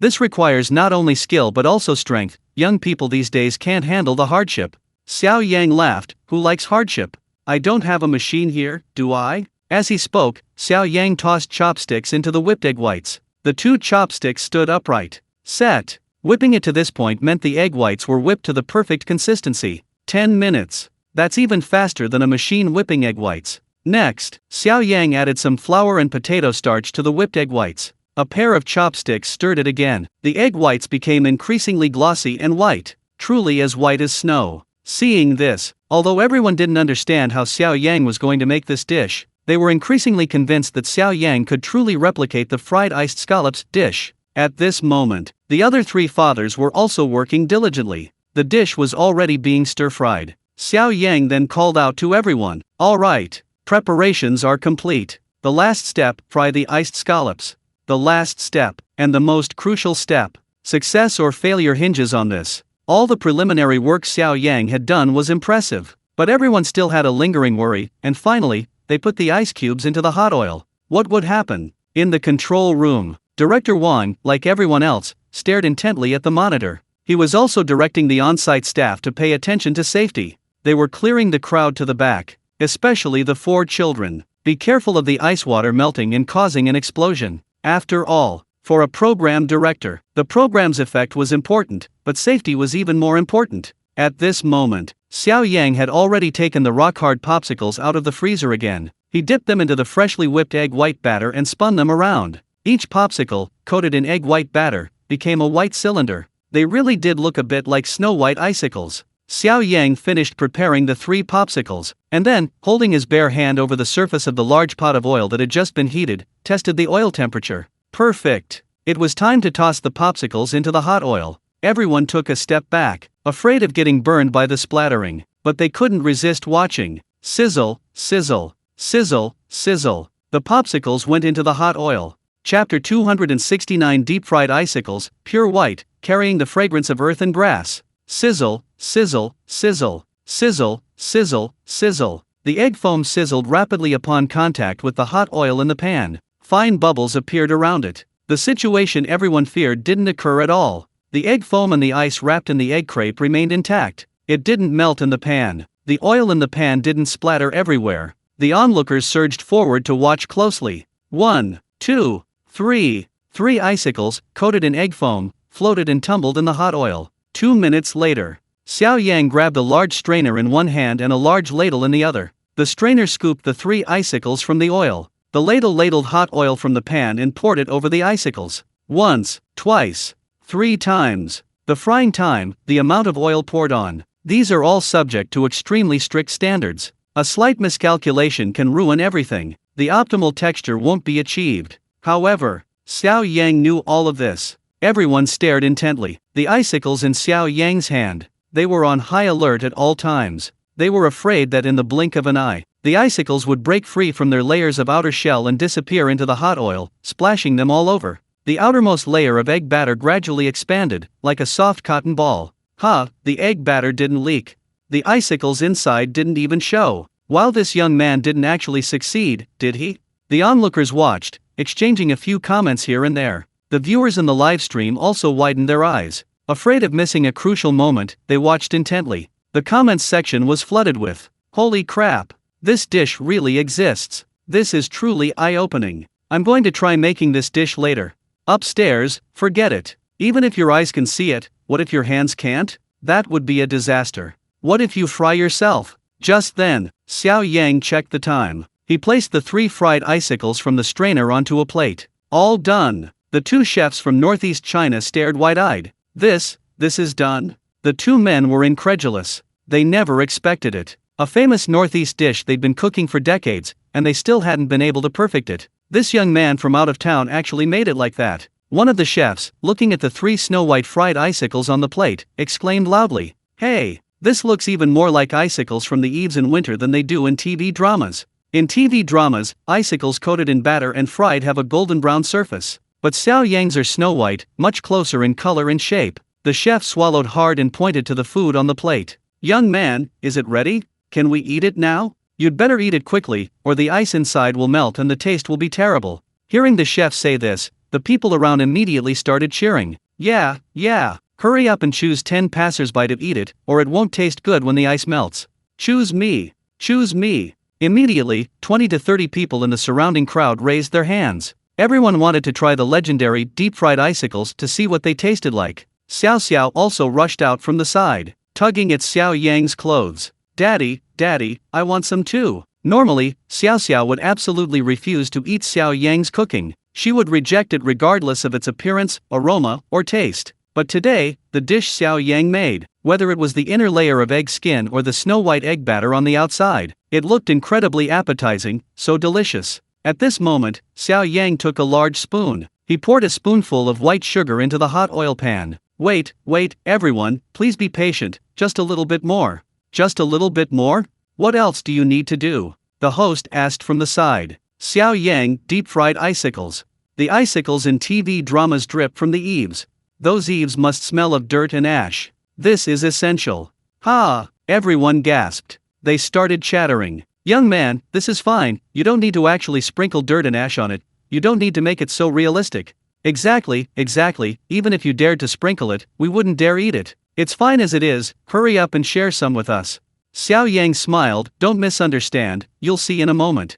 As he spoke, the syrup in the pot began to bubble, turning a caramel yellow. Xiao Yang picked up a deep-fried icicle, dipped one end into the syrup in the pot. Then he lifted it. Swiftly, he drew out transparent, golden yellow, shimmering threads that danced in the air. Pulled sugar. This pulled sugar is so beautiful. This pulling sugar is incredible, it can stretch for half a mile. Many people in the crowd exclaimed in admiration. Northeasterners love making dishes with pulled sugar. For example, pulled sugar sweet potatoes, pulled sugar everything. Xiao Yang coated 3 fried icicles with syrup, pulled the sugar strands, and arranged them on a plate. Then he took out a small dish from the side, containing pine nuts and black sesame seeds. Xiao Yang held the dish and gently sprinkled syrup onto the icicles. The pine nuts came from the forest, with the natural flavor of grass and earth. The black sesame seeds looked like dirty dust on the eaves. Wow, absolutely amazing. This young man's replication is so meticulous, so lifelike. He even thought of using pine nuts, incredible.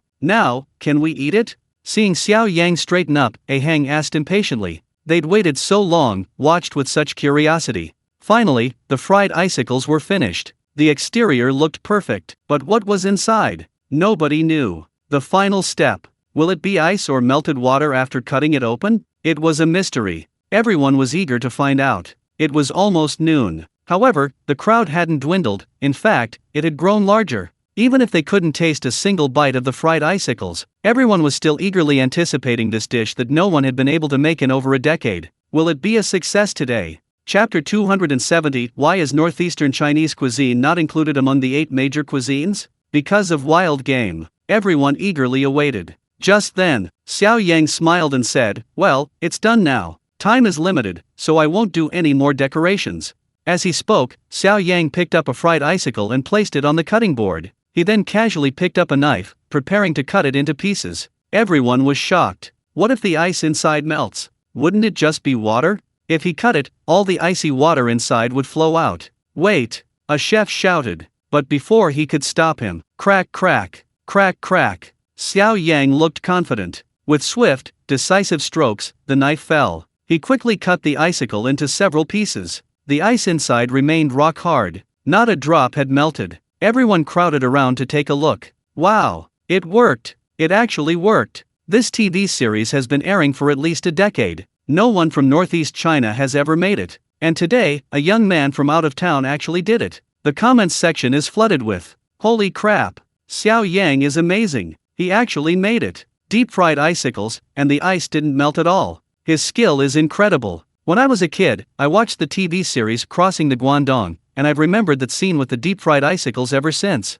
I even tried to make it myself, and I almost blew myself up. Today, I finally see someone actually make this dish. It looks delicious. I really want to try it. But won't it be very oily with so many deep-fried parts? Xiao Yang cut 3 deep-fried icicles into more than 20 pieces. Each person could have a bite. Just then, Xiao impatiently exclaimed, "Daddy, Daddy, hurry up and give me a bite." "Me too, me too." The other 3 children also ran over and pestered Xiao Yang for some. "Okay, wait." He placed the cut icicles on a plate and handed it to the host for distribution. He kept 5 pieces for himself. The remaining 4 pieces were given to the 4 children. "Daddy, it's so delicious." Xiao took a small bite. She was stunned. She had never eaten anything so delicious before. The outside was fluffy and soft like cotton. It was still warm. The middle had a thin, fragrant egg crepe. The wooden block inside, however, emitted cold air, so cold it numbed her tongue. At this moment, passers-by who tasted it exclaimed in amazement,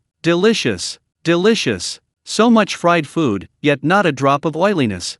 I finally understand what a world of contrasts means. Soft on the outside, firm on the inside, hot on the outside, cold on the inside. This feeling is amazing. The addition of pine nuts and sesame seeds gives it a grassy and earthy aroma. Such attention to detail. Such attention to detail." The comments section was filled with, "Wow, it's actually ice inside. So cool. I want to try this dish too." Please apply for it to be included in the Intangible Cultural Heritage List, so chefs all over the country can learn it and I can taste it too. The dish is delicious, but don't overindulge. The hot and cold combination can cause diarrhea, right? Ahang looked at the 2 northeastern chefs. "How about it?"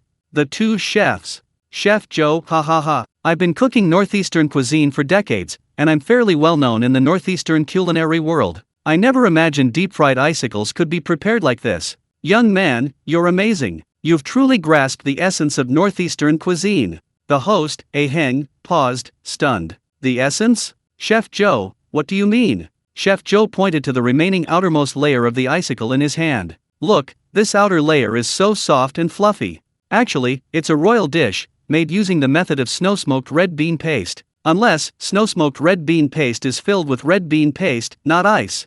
Xiao Yang actually thought of this method to make these fried icicles. Truly amazing. Not only does it look more like icicles, but it tastes even better. The key is his skill. His control of the heat is just perfect. There's not a single drop of oil on the surface, it melts in your mouth. The ice inside is still hard. Most northeastern chefs couldn't make this, even I might not be able to. Before Chef Joe finished speaking, another northeastern chef stepped forward and added, "That's right. This snow-white red bean paste is a dish that requires a lot of skill. Not only does it require whipping the egg whites, but the oil temperature must also be strictly controlled, consistently kept below 100 degrees Celsius to achieve that snow-white color.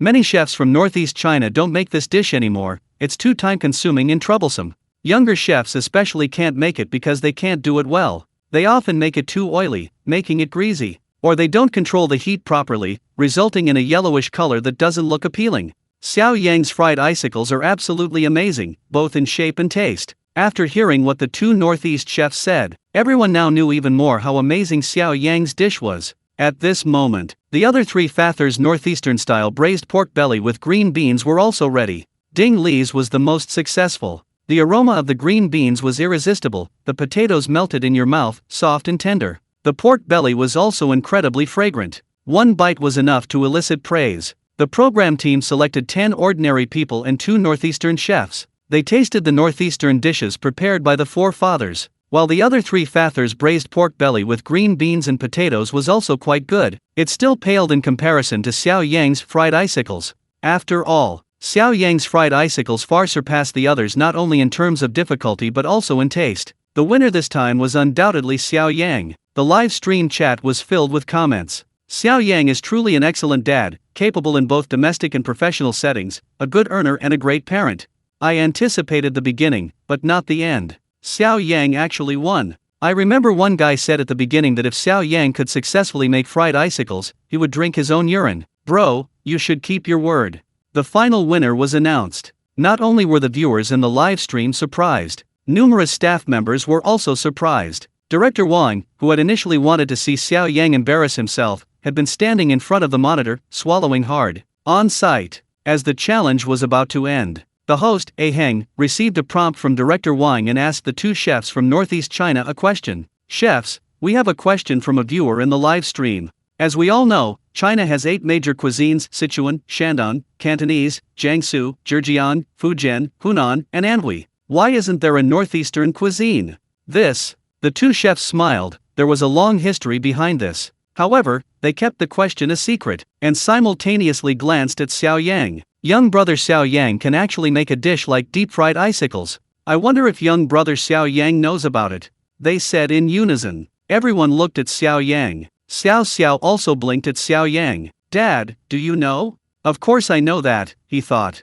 When the system gave him culinary skills, it also instilled the history of northeastern cuisine into his mind. Xiao Yang pondered for a moment and said, a little-known fact, the first officially sanctioned nationwide culinary competition in China was won by a northeasterner, who created Liaoning cuisine. The winning dish was called orchid bear paw. And what was the most famous northeastern dish in the past? Wild game, of course. Wild game. The viewers in the live stream were stunned. Even the northeastern chefs present were stunned. They hadn't expected Xiao Yang to know about such ancient things. However, the mention of wild game only fueled their curiosity. They waited quietly for Xiao Yang to continue. Chapter 271. Beating a roe deer with a stick and scooping fish with a ladle, a pheasant flies into the rice cooker. Wild game? Many young people from northeast China were stunned. Some were in their teens and 20s. They didn't know that northeastern cuisine had such a history. Xiao Yang continued. For example, orchid bear paw, tai chi bear paw, casserole bear paw, monkey head braised bear paw, clear broth flying dragon, snow plum flying dragon, steamed camel hump, steamed deer tail, beating roe deer with a stick, scooping fish with a ladle, pheasants flying into the rice pot. These were all delicacies of the Northeast in the past. Upon hearing Xiao Yang's words, the crew members gasped. My God, this food is too hard. Who the hell would dare to eat this? The live stream chat exploded. This is torture. This is too much. Ha ha ha, if you eat this, you can get a government job and a secure livelihood. Sounds good. Xiao Yang continued. Many wild game dishes used to be served in northeastern cuisine, but we can't eat them anymore. The northeasterners present burst into laughter. Many of the older men and women had the most to say at this point. That's for sure. Our ingredients in the Northeast used to come from the mountains. We ate whatever we hunted. Unlike now, we can only eat the 3 treasures of the Solanaceae family. The host was taken aback and quickly asked, what are the 3 treasures of the Solanaceae family? The old woman laughed loudly. What else could it be? 3 delicacies of the earth. Host, huh. Old woman, young man, you don't even know that? Potatoes and peppers are both in the nightshade family. The vegetables grown in our black soil are different from those elsewhere, they taste amazing. The old lady's words drew applause from the viewers in the live stream. At this moment, an old man chimed in. Hey, when I was little, I used to eat bear paw stew and casserole and red-crowned crane stew with mushrooms. But who dares to eat those now? Here's a peanut. Program crew, viewers, what niche vocabulary? At some point, Xiao ran up to the old man, looking up at him innocently. Grandpa, you actually dared to eat bear. The old man, with a proud expression, isn't that right? Well, back when I was little, bears here rarely kept their paws. Xiao thought for a moment, then immediately frowned, looking very angry, and shouted, Grandpa's so mean. He actually wanted to cut off the bear's feet. You're a bad person. Children speak without thinking. Children are the most innocent and kindest. Yes, humans, for their own momentary cravings, can cruelly cut off the feet of another life. But in the past, when people were starving and thirsty, they would eat anything when they were hungry. Faced with Xiao's anger, the old man, of course, didn't argue with the child. Instead, he chuckled and said, oh dear, you can't go hunting in the mountains now. Now, the big ones will perform rituals for you, the small ones will chat with you, and those in between are protected by law. Upon hearing the old man's words, the surrounding Northeasterners burst into laughter again, nodding in agreement. However, the crew members from out of town were completely bewildered, not understanding what he meant. Dingley, who had been listening with great interest, asked the old man, what does that mean? What's big, small, and neither big nor small? The old man chuckled, the big ones are tigers, brown bears, and black bears, the medium ones are roe deer, pheasants, and red-crowned cranes, the small ones are the Hu, Hui, Bai, Huang, and Lu families. Dingley was still confused. I understand the first 2, but what do Hu, Hui, Bai, Huang, and Lu mean? A man from northeast China next to him explained, well, those are the 5 great immortals of northeast China. Simply put, they're weasels, snakes, hedgehogs, foxes, and mice, commonly known as Hu, Wang, Bai, Lu, and Hui. The crew, oh, I see. Dingley then asked, what do you do if you encounter these in the mountains? You see, northeast China has vast forests, teeming with all sorts of wild animals. The old man chuckled, well, if you encounter something talkative, a weasel, snake, hedgehog, fox, or mouse that suddenly jumps up and asks, do I look like a human? You absolutely must say yes, or you'll be the one who doesn't. If you encounter something neither too big nor too small, protected by law, then hurry home and get a mental illness certificate and challenge it to a human rights contest. Everyone, if you encounter something big, you can try saying I'm from here in northeastern dialect. If it's in a good mood, it might let you go. Ha ha ha ha. A group of enthusiastic northeasterners continued recounting the history of northeastern cuisine. The comments section was filled with, ha ha ha, northeasterners are so funny. Every little thing they say is a joke. Wow, northeastern cuisine is amazing. My apologies. The Northeast now has edible wild game, dandelion, red snapper, bracken, and it's incredibly delicious with some egg sauce. One year I went up a mountain, and something stood in front of me and said, hey folk, I have a question for you. Do I look like a human? I replied, I think you look like a blonde, animal-eared little girl, and then she happily left. While everyone was talking, Director Wang had already edited together the clip of Xiao Yang making deep-fried icicles and posted it separately on the Weibo website. Immediately, Weibo users reposted it. Many people even tried to learn how to make the dish. As a result, many videos of people frying their food appeared online. Meanwhile, it was already afternoon. The guests and children were also hungry. The crowd gradually dispersed. The host announced that the afternoon was free for the 4 father-daughter, or son, pairs to do as they pleased. The guests' money had been confiscated yesterday. Except for Xiao Yang and Xiao Xiao, no one had much money left. They couldn't properly experience the northeastern culture. Now, the host returned the money and phones to the guests. The 4 fathers could enjoy their free time with their children in the afternoon. Dingley had seen Xiao Yang and Xiao Xiao having a great time at the bathhouse yesterday. He planned to take Yang to experience a northeastern-style body scrubbing. Li Yong took Chow Chow to visit a pharmaceutical factory. Niu excitedly ran to Xiao Xiao and sweetly said, Sister Xiao Xiao, shall we take some pictures together? The photos you took yesterday were so beautiful. Xiao Xiao, but I already took some yesterday. Dai Chuan walked over and said, we can take more photos after the first one. Just change the clothes and the style, and it'll be a completely different shoot. Niu nodded, Sister Xiao Xiao, let's go, let's go. Xiao Xiao looked at Xiao Yang. Xiao Yang refused, we're not going, we're going to a very important museum.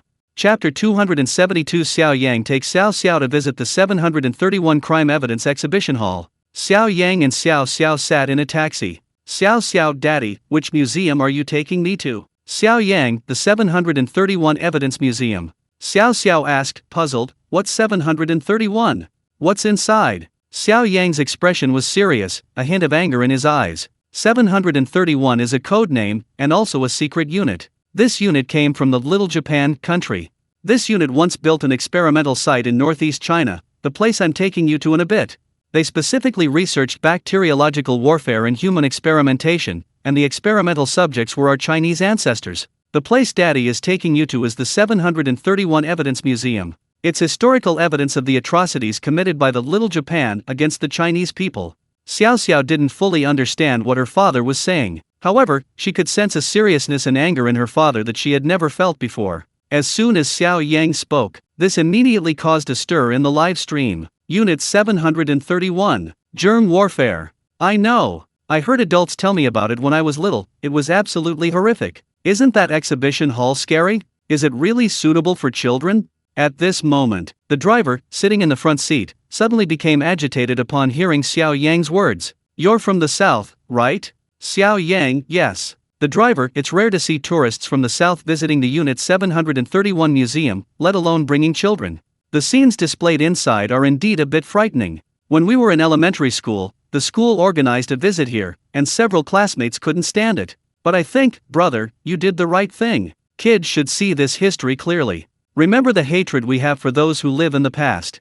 Sai, my great-grandmother was a victim of germ warfare. One of her legs was rotten her whole life. It was especially severe when she gave birth to my grandmother, resulting in my grandmother carrying a recessive gene, and my uncle, from childhood until now in his 50s, has always suffered from urticaria, and nothing seems to cure it. These are all deep-seated hatreds. At this moment, backstage at the program location, a staff member nearby reminds us, Director Wang, is it really okay to broadcast this where Xiao Yang is taking Xiao Xiao to a place like that? Our program is a parent-child education program aimed at parents and children. What if there are some bloody scenes in the Unit 731 Museum of Evidence of Crimes, scaring the audience?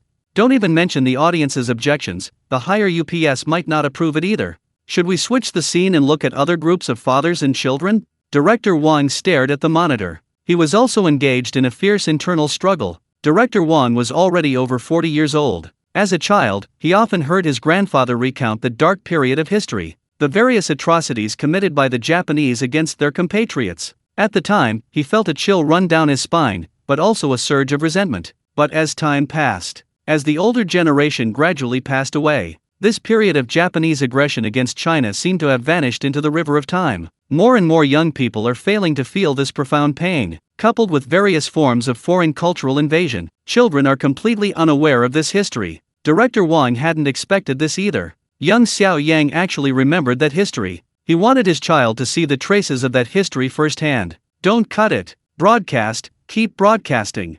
I'll cover for you if there are any problems, Director Wang said firmly. Xiao Yang did the right thing. Never forget national humiliation, we must strive for self-improvement. At this moment, Xiao Yang and Xiao Xiao had arrived at their destination, the 731 Site Museum. Here, unlike in his previous life, there weren't massive crowds queuing, and no reservations were needed. Xiao Yang bought 2 bunches of chrysanthemums at the intersection, one for himself, and one for Xiao Xiao. The 731 Site Museum was a semi-submerged design, with 3 large black chimneys standing atop it. The entire design was in black and gray. Dead silence, gloom, and solemnity. Xiao Yang led Xiao Xiao into the exhibition hall. A photographer followed behind, livestreaming. Several large characters were displayed on the wall at the entrance. Atrocities against humanity. This immediately sobered the visitors. Further inside, a chill settled in. It was even a biting cold, shutting out any sunlight or warmth. Xiao Yang and Xiao Xiao followed the guide's steps. Everywhere you looked was horrifying. Human specimens preserved in formalin in huge glass jars. This startled Xiao Xiao, but she quickly recovered, holding her father's hand tightly. The surrounding walls were adorned with group photos of war criminals. They smiled, while the text below detailed their numerous crimes. Scenes of autopsies were on display. Blood stains on the bed. The guide explained, to ensure the accuracy of the data, these dissections were all performed while the individuals were conscious. The people being dissected could watch their own organs being removed one by one. Further on, in a mound of earth, lay several white skeletons. The guide continued, they dried living people to calculate the body's water content. On the wall was a catalog, dozens of columns from top to bottom, densely filled with records of experiments conducted on Chinese people in this place, exploring the limits of the human body. Live craniotomy research. Vacuum. Air pressure. Each aspect is unimaginably cruel. In a huge glass enclosure nearby, a gas experiment from that time was being performed. A mother held a child, both with terrified expressions. Several mannequins dressed in military uniforms stood outside the enclosure, meticulously recording data. Smoke billowed from the glass enclosure. Even though these were mannequins, the screams of the mother and child seemed almost audible. These scenes were horrifying, sending a chill down the spine. Even viewers in the live stream, thousands of miles away, felt a chill. Not to mention Xiao Xiao, a mere 7-year-old child. She was so frightened that she hid behind Xiao Yang, clinging to his legs. The viewers in the live stream, seeing Xiao Xiao like this, were heartbroken and cursed. Xiao Yang could have come by himself, why bring Xiao Xiao? Such a frightening scene, what if it terrifies the child? This is so inconsiderate of Xiao Xiao. Although our compatriots suffered terribly, that's history now, and history should be left in the past. Our motherland is strong enough now, capable of protecting our future generations. Why let children see these things? It will traumatize them. This place is a historical site, right? Many people died there. Isn't it inappropriate to bring a child to such a gloomy place? Along the way, Xiao Yang sensed the audience's emotions steadily rising. He guessed the reason. Although this place contained many bloody scenes, he had to bring Xiao Xiao. If history is forgotten, it's a second massacre. If the next generation of China doesn't understand this history, how can they become strong? Chapter 273 As Chinese people, we must stand tall. Xiao Yang and Xiao Xiao followed the guide forward. The guide pointed to a row of files on about 20 Japanese war criminals. This row represents a very small number of germ warfare criminals who were tried, the guide said with deep sorrow. They were sentenced to prison terms ranging from 2 to 25 years.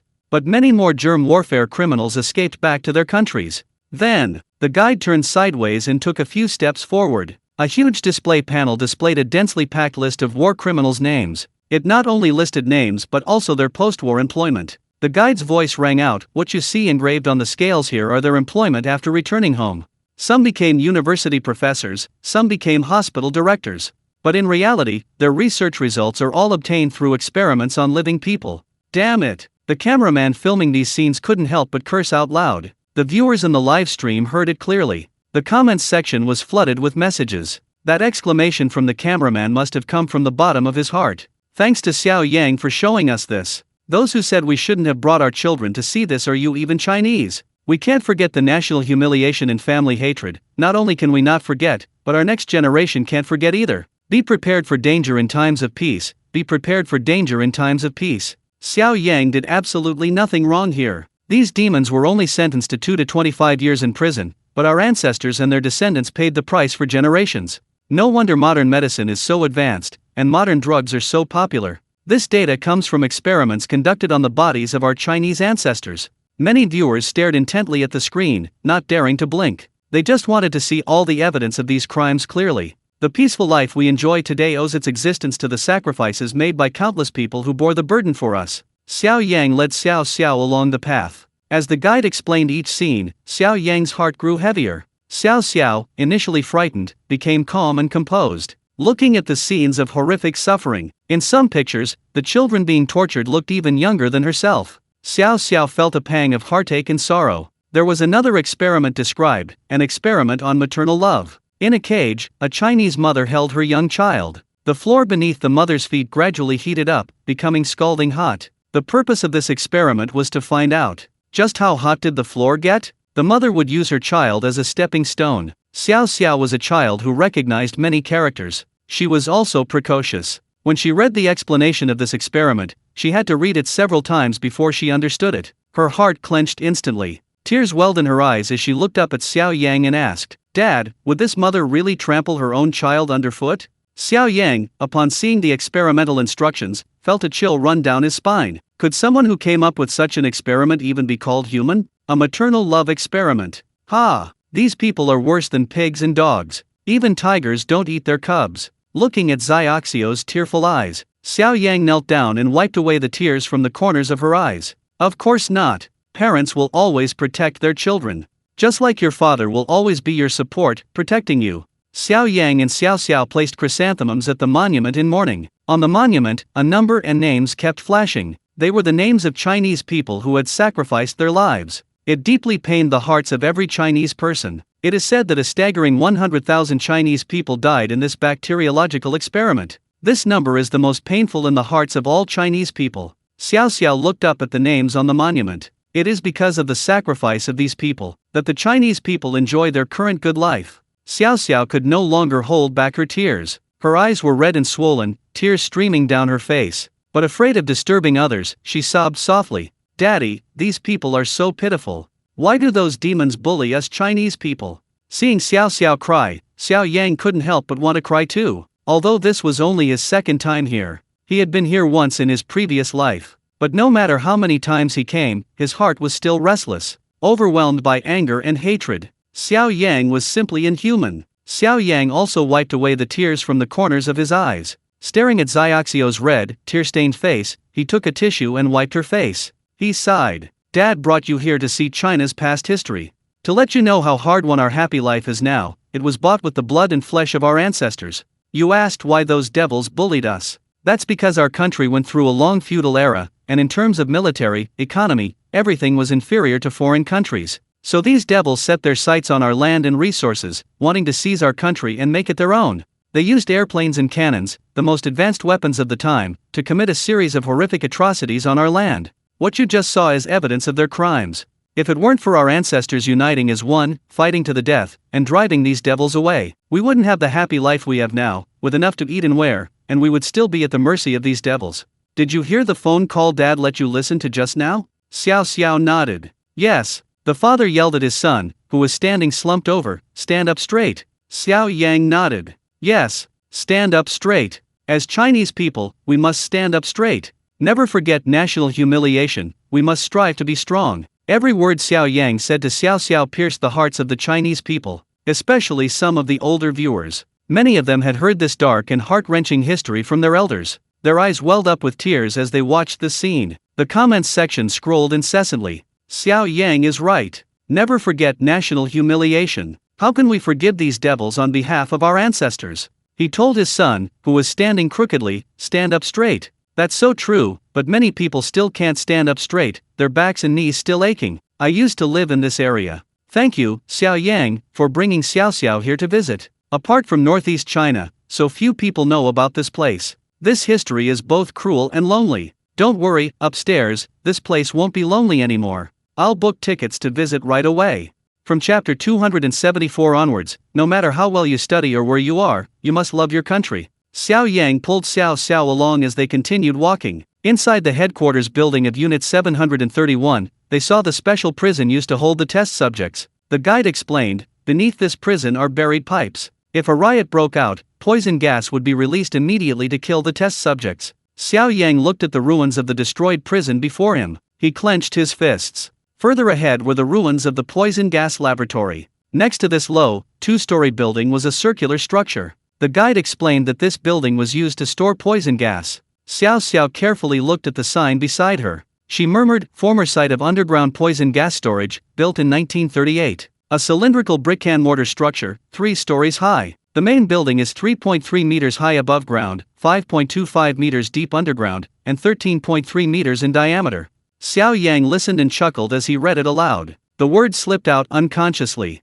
Damn it! This huge building is filled with poison gas. I wonder how many people it will kill. Xiao Xiao looked at the gas chamber a few meters away and took a few steps back behind Xiao Yang. Dad, is there still poison gas in this gas storage room? The guide reassured them, little friends, there's no poisonous gas inside now, don't worry. Before they knew it, they had reached the end of the tour. Xiao Yang and Xiao Xiao picked up their pens and wrote their thoughts in the guest book. Never forget national humiliation. Xiao Xiao's childish handwriting stood out prominently in the guest book. Never forget national humiliation. We must never let our country be bullied again. A child's words brought tears to the eyes of countless visitors. Finally, Xiao Yang, holding Xiao Xiao's hand, had to walk through a long corridor. The corridor was half buried underground, the exit above ground, emitting faint lights. The long corridor, the light ahead, propelled everyone forward, from darkness to light. The guide spoke emotionally behind them. Don't look back, keep moving forward. There's light at the exit, the warmth of human life, peace, and prosperity for the nation.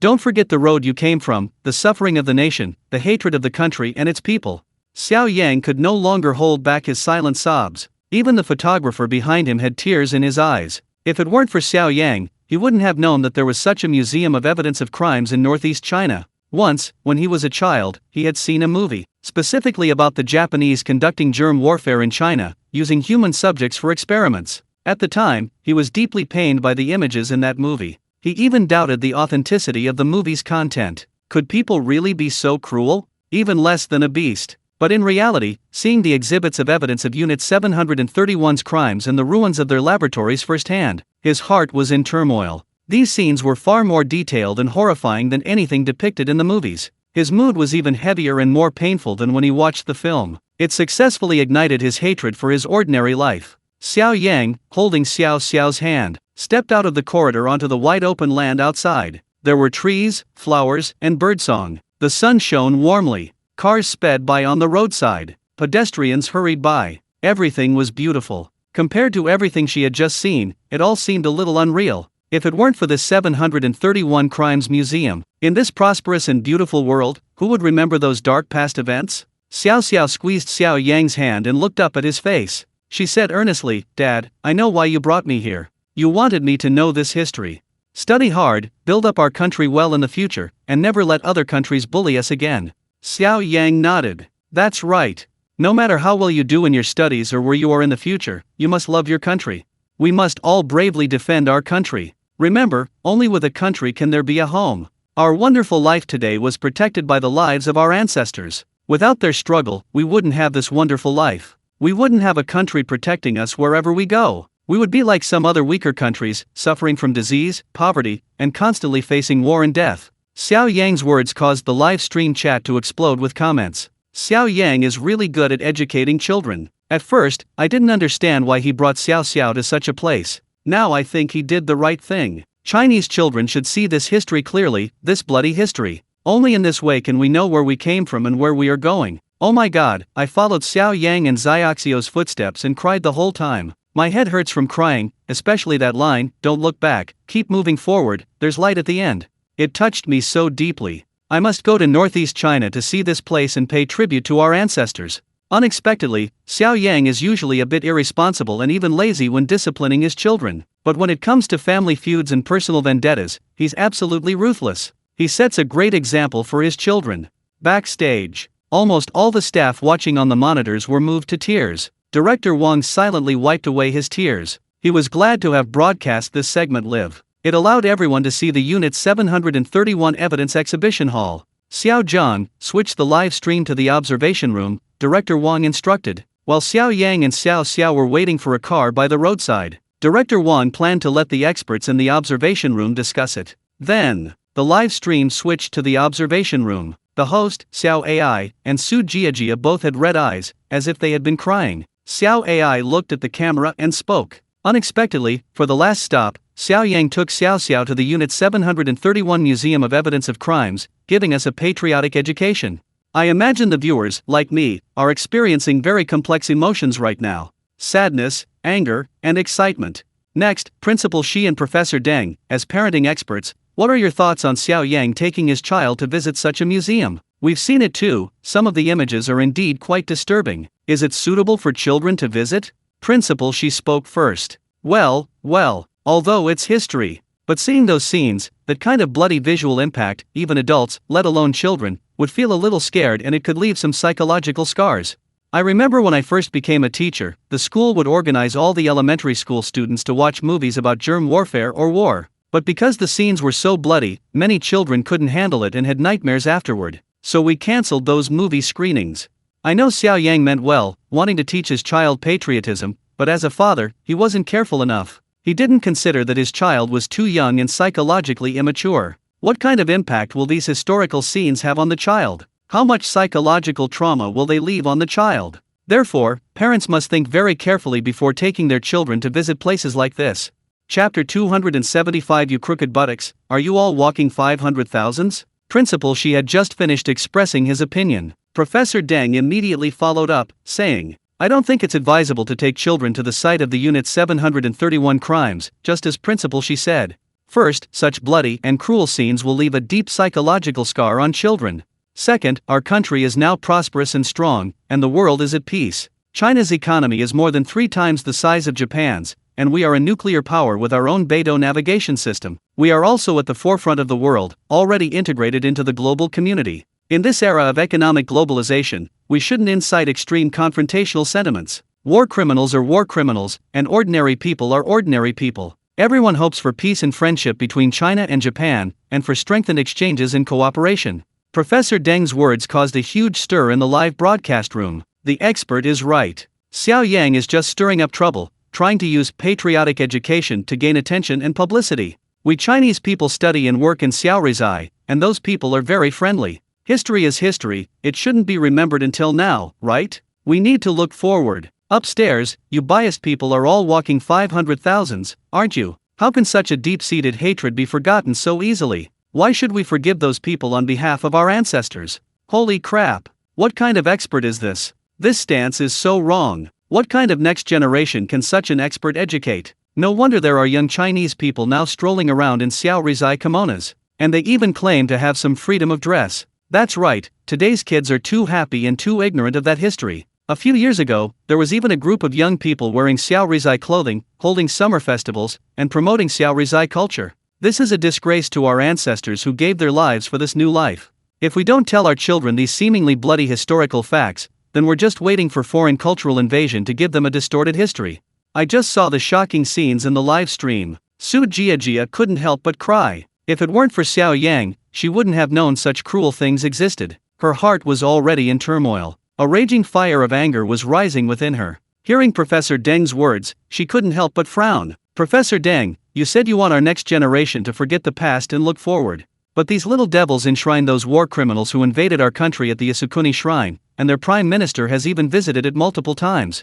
They even organize military academy cadets to collectively visit the Yasukuni Shrine. Their intentions are obvious to everyone. Su Jiajia's words were impossible to disagree with. The comments section was flooded with, "Jiajia is the kind of celebrity we should support. Her mindset is absolutely flawless. We must be mindful of potential dangers even in times of peace." Xiao Yang did the right thing, letting future generations of Chinese know how our ancestors suffered. Knowing that our current happy life is hard-won will help us revitalize our country and love it even more. In front of the screen, a young man was already sobbing uncontrollably. He hadn't known enough about history before. Although he knew that war had raged in China for many years, he thought it was just an ordinary war. His current comfortable life made it impossible for him to truly empathize with the ancestors who fought in that war. He used to travel to Xiao, a fictional company, enjoying their books and movies. But just now, seeing the 731 Museum of Evidence of Crimes left him stunned. His heart felt like it had been stabbed. A deep, piercing pain shot through him.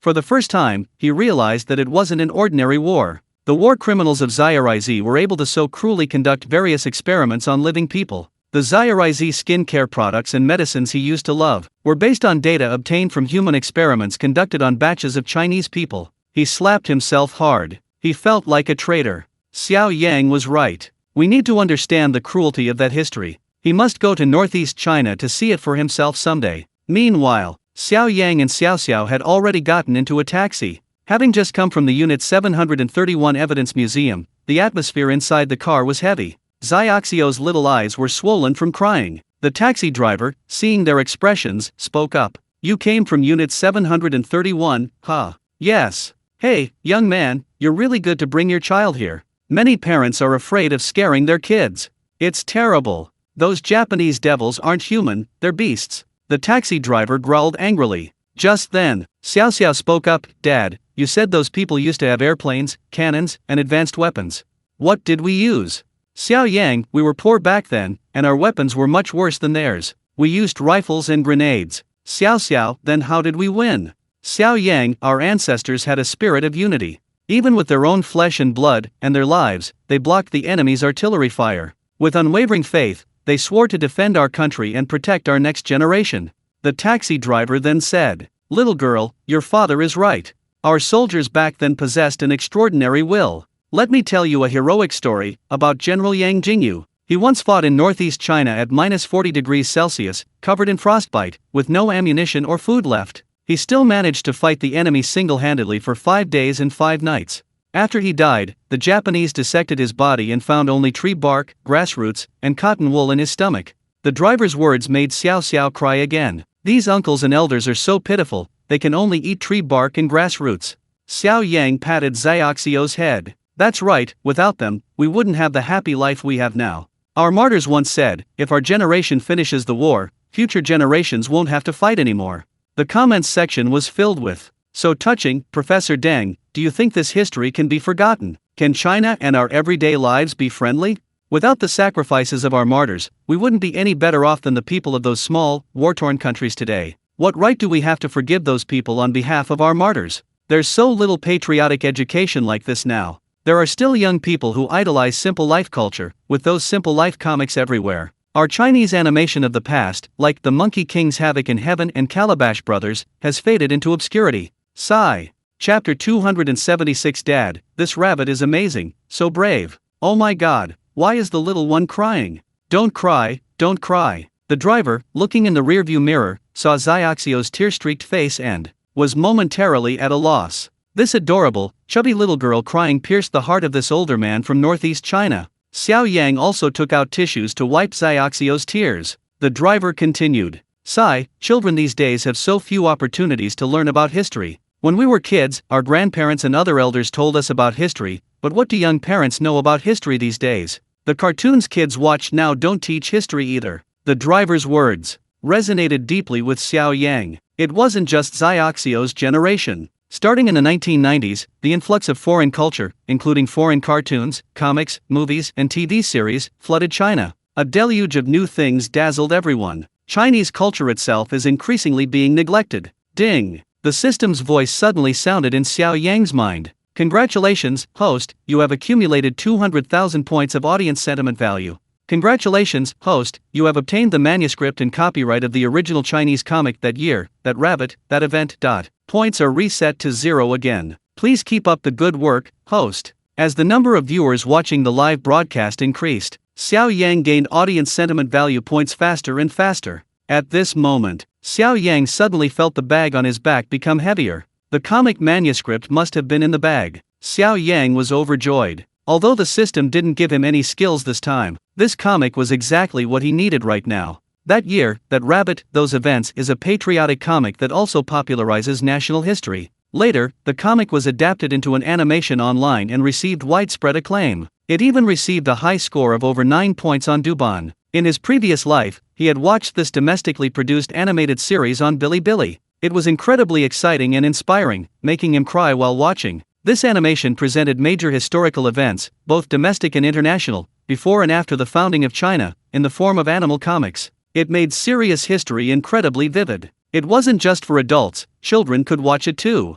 Especially the theme song from the first season, Chasing Dreams with a Pure Heart, became a nationwide hit. Almost every school broadcast it during breaks. The lyrics inspired many. Soon, the taxi arrived at its destination. This was the rest area arranged by the production team. Because of their visit to the Unit 731 Museum of Evidence of Crimes, Xiao Yang and Xiao Xiao were both in low spirits. Even with plenty of time left, they didn't want to go anywhere else. In the rest area, they waited for the other 3 father-daughter, son, pairs to return so they could go to the airport together. Xiao Xiao sat on the sofa in the lounge. She neither played on her phone nor did anything else. Her expression was blank, and she seemed listless. The comments section was filled with, "This child was probably terrified just now, right? Look at her blank expression." The parenting experts were right. Children this young don't have the psychological capacity to handle such things. We should be very careful about taking her to visit such a bloody place. Upstairs, stop guessing. The child is just upset.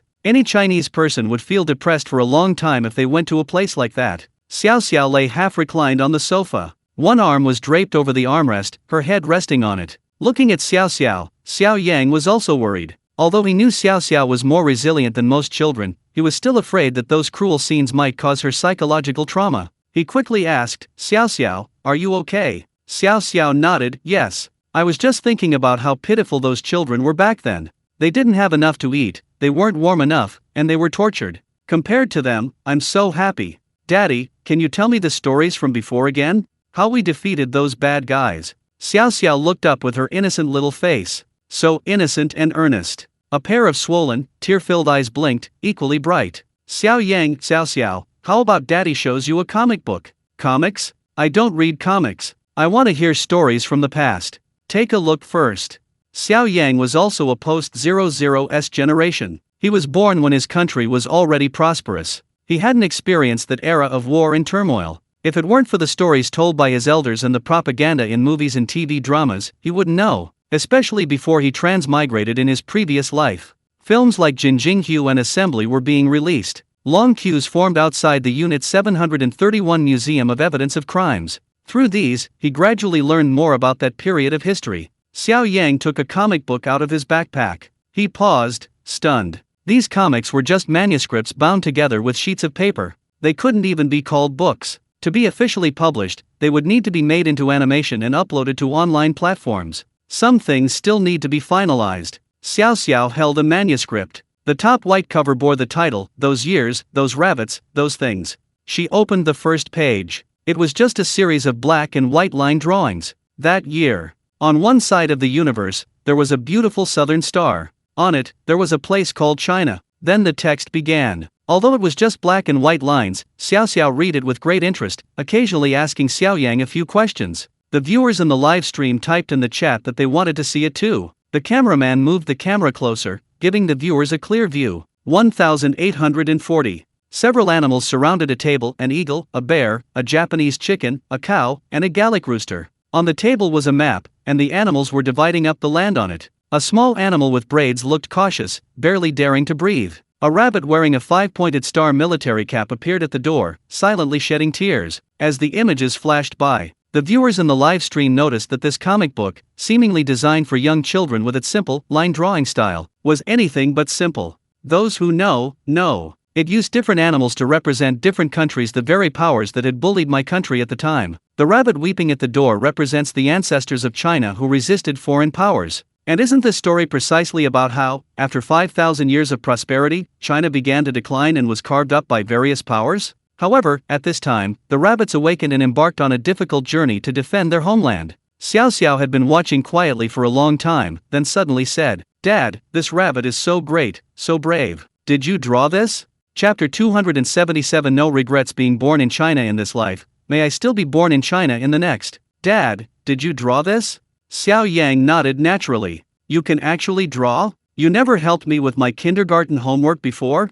Xiao Xiao pouted, grumbling a little unhappily. Dad hadn't learned to draw back then. Xiao Yang smiled awkwardly. Of course, he didn't draw it, he was just a copycat. However, he had read quite a few online novels in his previous life. According to the traditions of online novels, since it was a system reward, it belonged to him. Moreover, the system had automatically registered the copyright for him. Afterwards, he would adapt that year, that rabbit, that storied comic series into an animated series and put it on online platforms for everyone to watch for free. He wanted more children and young people to learn about modern Chinese history through this animation. He wanted them to understand that today's happy life was hard won. Of course, he would also receive revenue from the animation, comic books, and derivative products. This was a considerable sum of money for him. Dad, isn't this rabbit the same as those uncles and aunties we saw in the pictures today protecting our country?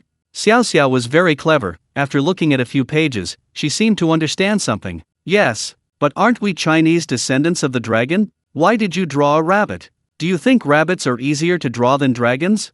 Xiao Xiao smiled, looking at Xiao Yang with an I knew it expression. The photographer also asked, puzzled, yes, aren't we descendants of the dragon? Why a rabbit? Xiao Yang had just finished watching the animation and had the same question as Xiao Xiao. He had specifically looked it up. Of course, it wasn't because rabbits were easier to draw. Xiao Yang explained. Firstly, because rabbit sounds like comrade in Chinese. Secondly, because of the story of a rabbit kicking an eagle.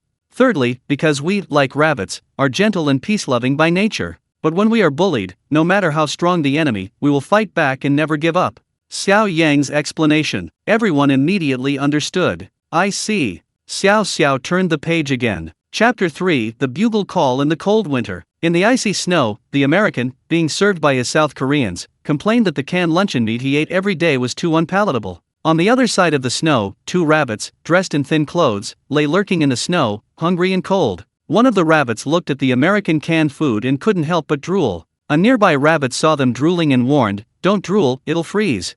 The drooling rabbit wiped away its drool and turned around. It saw that the rabbit who had spoken to it had frozen its tears, which had dried on its face. "Sweetie, your tears have frozen," it said. The rabbit that had been crying seemed completely unconcerned. Don't worry about such details. How much time is left before the attack? 4 hours. Be prepared to lie in wait. We can handle it. Yes, sir. 4 hours later, the pure white snow was about to engulf them. The bugle call sounded. A rabbit, weapon in hand, prepared to charge. But the rabbit beside him never stood up again. It was submerged in the snow, becoming a frozen snowman. Even if this rabbit realized something, but the bugle call to charge had already sounded. He resolutely stood up. In the pure white snow, one rabbit after another shook off the snow and emerged from the ground. To the sound of the bugle call, they charged forward. A little rabbit shouted, "Fellow rabbits, what's our motto?" The rabbits replied in unison, "We'll fight the US. No pain, no gain. On the road to victory." One rabbit after another fell, and one rabbit after another struggled to rise again. Seeing this, Xiaoxiao's nose and eyes reddened again. "Dad, this rabbit is so pitiful. It actually froze to death while crouching in the snow. But they're so amazing, they could still charge even like that." Xiao Yang nodded, "Yes, they are heroes." Comments scrolling. "This book is so heartbreaking. My 90-year-old grandfather participated in that battle. He said the temperature was -40°C, and because of the harsh conditions, they wore only thin clothing and crouched in the snow all night long. Just like in this comic. Many comrades froze to death in one night, and they remained there forever. Yes, I've heard Grandma tell the story too. Grandpa joined the army at 17 and fought in many wars. He didn't return to his hometown until he was over 30 to marry Grandma. He died young, with several bullets still lodged in his body. Grandma raised their children and stayed by Grandpa's side her whole life. That's true love. The 2 upstairs, please thank your grandfathers for us. If it weren't for these ancestors, we wouldn't have such a happy life now. Holy crap, awesome. That's a bugle call to arms. I can't imagine that heroic scene. Those ancestors risked their lives to defeat the enemy, for the sake of their country's future generations and the integrity of their land. Xiao Yang writes so well. Tears can't flow, they'll freeze. Saliva can't flow, it'll freeze. What won't freeze? It's the burning blood and powerful souls of the Chinese soldiers, and our reverence for them. Some so-called experts only know how to criticize others all day long. Look at their own words and actions. Do they deserve these martyrs? At this moment, Xiao Yang's phone rang. Hello, Mr. Xiao, this is the person in charge at Bilibili. Excuse me, do you plan to adapt the comic That Year, That Rabbit, That Story into an anime? Our platform sincerely wants to cooperate with you. Xiao Yang certainly had this intention. However, this would have to wait until he returned to discuss and research it further. Soon after, the heads of Tencent Video and IKI Video called, also hoping to acquire the broadcasting rights to this comic. Before Xiao Yang even boarded his plane back, China's largest publishing house also called, hoping to collaborate on publishing the comic. Meanwhile, having only seen a few pages through a live stream, the book caused a huge uproar online. It even attracted praise from mainstream media at the highest levels. This comic condenses dry, cold history into animation, igniting everyone's passion for learning about history in an engaging way. At the same time, it fills children with patriotism. No regrets being born Chinese in this life, and in the next life still being from China. Chapter 278. A new round of visits to the nursing home. Xiao Yang CPU smiles. As the weekend ended, the four families' trip to northeast China also came to a close. It was a weekday. Of course, it was also a day for the fathers to go to work and the children to go to school. Although Xiao Yang wasn't working, he wasn't idle either. Besides serializing the Grave Robbers Chronicles, he was also adapting the comic That Year, That Rabbit, That Story into an anime, and recording its ending theme song, Chasing Dreams with a Pure Heart. However, this busy schedule brought him considerable rewards. This month alone, his royalties from the online novel platform for the Grave Robbers Chronicles had already reached 5 million yuan. The comic That Year, That Rabbit, That Story also gained considerable popularity and will bring him substantial income in the future. Soon, a new weekend has arrived. Saturday, My Dad is a Superhero starts on time. Host Xiao AI and 3 guests reappear on the show. Because of Professor Deng's inappropriate remarks in the previous episode,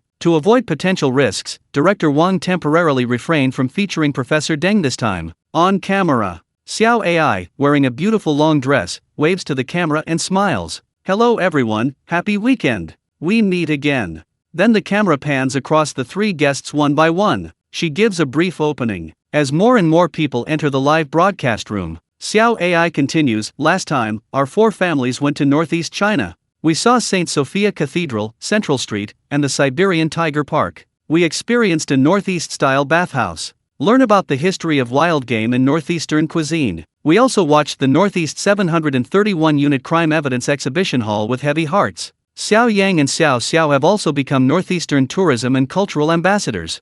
According to the Northeastern Tourism Bureau, many viewers booked flights to the Northeast immediately after watching the program. The northeastern tourism industry is experiencing unprecedented growth. Then, the live broadcast showed real-time updates from the Northeast. The streets of the Northeast suddenly saw a surge of tourists, and in front of the 731-unit crime evidence exhibition hall, long queues formed. Many Chinese people, holding chrysanthemums, went to visit and pay their respects. Back in the observation room, Xiao AI spoke. In the last episode, we felt the sacrifices of our Chinese ancestors. It can be said that without the sacrifices of the older generation, we wouldn't have the happy life we enjoy today. Respecting the elderly and caring for the young is also a traditional Chinese virtue. In this episode, our 4 families will be visiting elderly people in a local nursing home. We'll be spending time talking with them and helping them with chores. But before we begin, we'll still be showing a short segment from the street. The live stream camera switches to a main street. The program's on-location host randomly approaches a man wearing a mask. Host, hello. Have you seen the last episode of My Dad is a Superhero? The man nods. Host, then can I ask which father-daughter or father-son pair you like best? The man hesitates for a moment. He frowns slightly and says, can I say I don't like anyone? The host is taken aback. So direct. Of course. The man began, I hate Xiao Yang the most. The host, can I ask why? The man excitedly removed his mask. Half his face was covered in pockmarks, which startled the host. The man roared angrily. It's that deep-fried icicle he made. My son saw it and insisted on eating it. Look at the oil he fried on my face. He angrily put his mask back on. The live stream chat was filled with comments. Ha ha ha, this guy is like a sparrow fighting a rooster overestimating himself. Exactly, you can't do something you're not qualified for. He's not skilled enough, yet he blames the chef. Xiao Yang can breathe fire. Why don't you learn that? This is just pure extortion. The host smiled awkwardly and quickly ran away. As the street interview ended, Xiao Yang and Xiao Xiao appeared on the live stream screen. Xiao Yang's home. Knock knock knock. A knock sounded at the door. Xiao Yang was half reclined on the sofa. He called out, Xiao Xiao, open the door. Take out. Xiao Xiao poked her little head out from behind a bedroom door. She glanced at Xiao Yang and mumbled, Daddy, why don't you open the door?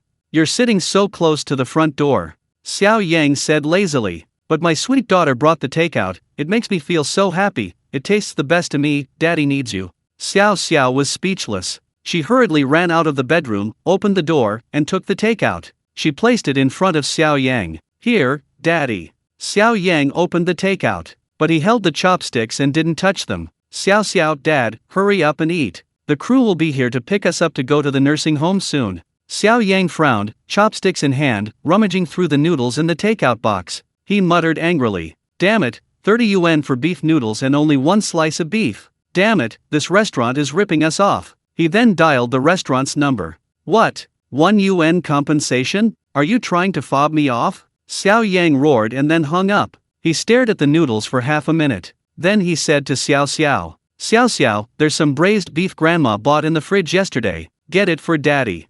Xiao Xiao reluctantly sat on the sofa. Daddy, can't you get it yourself? The teacher said you should do things yourself. How can you, a grown man, not know that? Xiao Yang grumbled pitifully. My dear daughter, Daddy got ripped off by the takeout vendor. Need some comfort.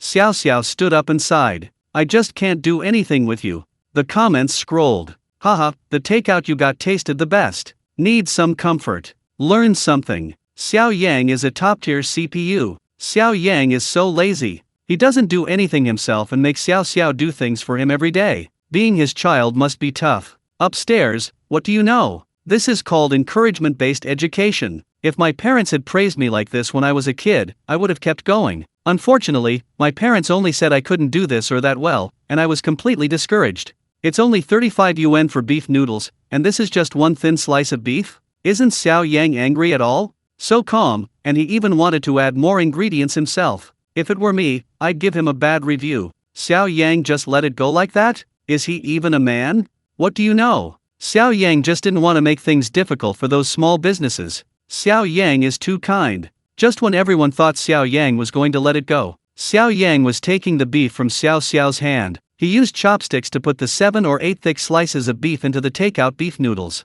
Then he took out his phone, looking at the noodles piled high with beef slices. Click, click a flurry of photos. Then, quickly opening a food delivery app, writing a 5-star review. So satisfied. I've never seen such a great restaurant. Excellent service and generous portions, at least half a pound of beef in one bowl of noodles. Super satisfied. 5-star review. This was followed by a photo of the bowl full of beef that she had just taken. Everyone was stunned. What was this all about? Chapter 279. The elderly in the nursing home are not quite what everyone thinks. Xiao Yang pressed the send button for the positive review. He gave a cold smile and picked up his chopsticks. He mixed the beef with noodles and shoveled large mouthfuls into his mouth. Xiao Xiao asked, puzzled, Dad, why did you give the merchant a fake positive review? You'll find out in a moment.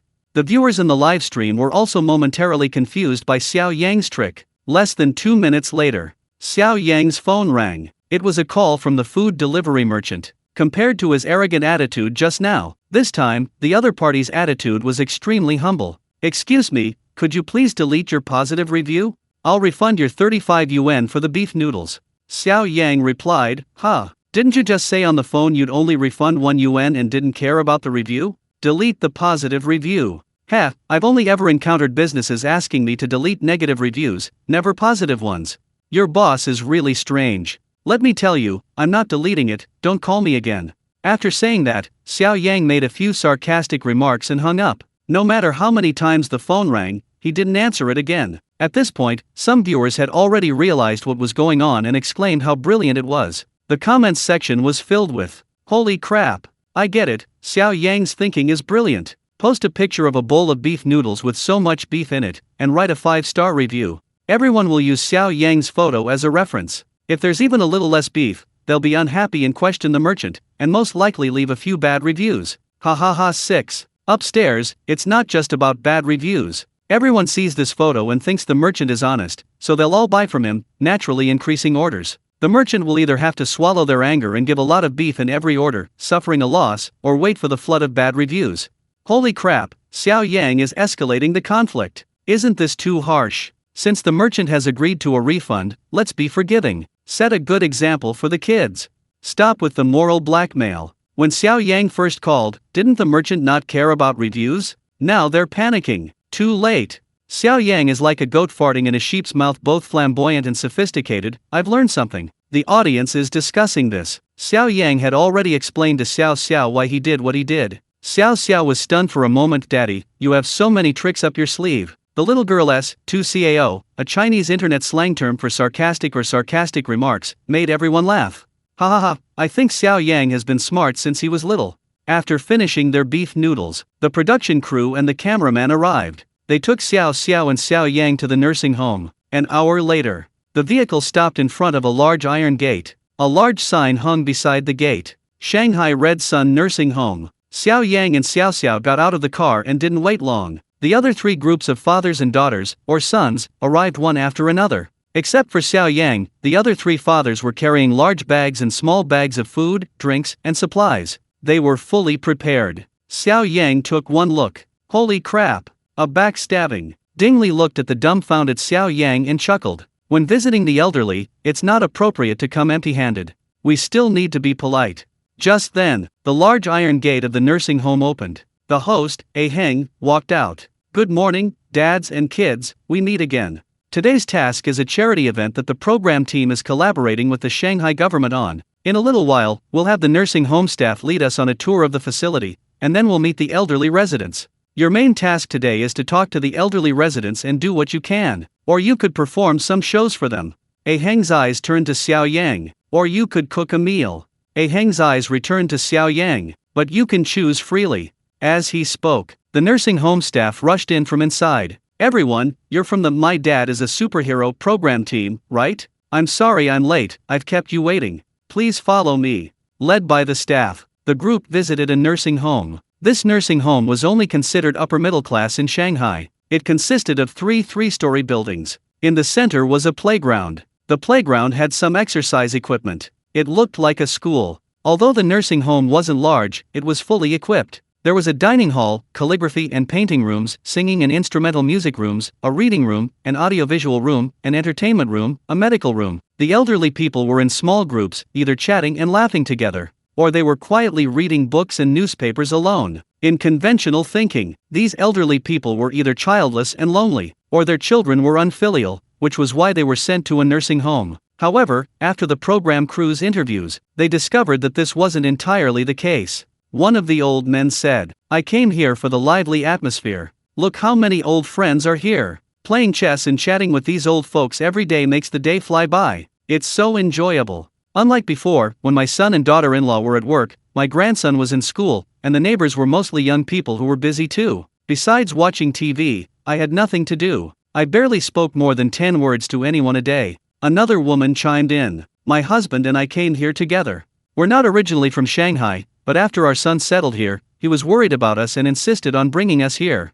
But houses in Shanghai are so expensive. The house he bought is small, it can't accommodate so many people. We're used to living in a big house back home, and we really don't feel comfortable here. He wouldn't let us go back to our hometown, so my husband and I came up with a plan. We decided to try living in a nursing home. That way, we're close to our son, and if anything happens, there are caregivers, and if all else fails, he can come right away. On weekends, our son takes us out to eat and go shopping. There's a cafeteria here, so we don't have to cook. It's fun, and we have people to talk to. My husband can even find people to play chess with. Our son is at ease, and we're comfortable here. The words of these elderly people caused quite a stir in the live stream. What's going on? This isn't what I expected. I thought grandpas and grandmas in nursing homes were all pitiful. These elderly people look so cheerful, not at all worried. These elderly people are really open-minded. They know their children are under a lot of pressure and can't always keep an eye on them. Nursing homes are getting better and better these days. I saw some online that are even better than this, practically luxury hotels.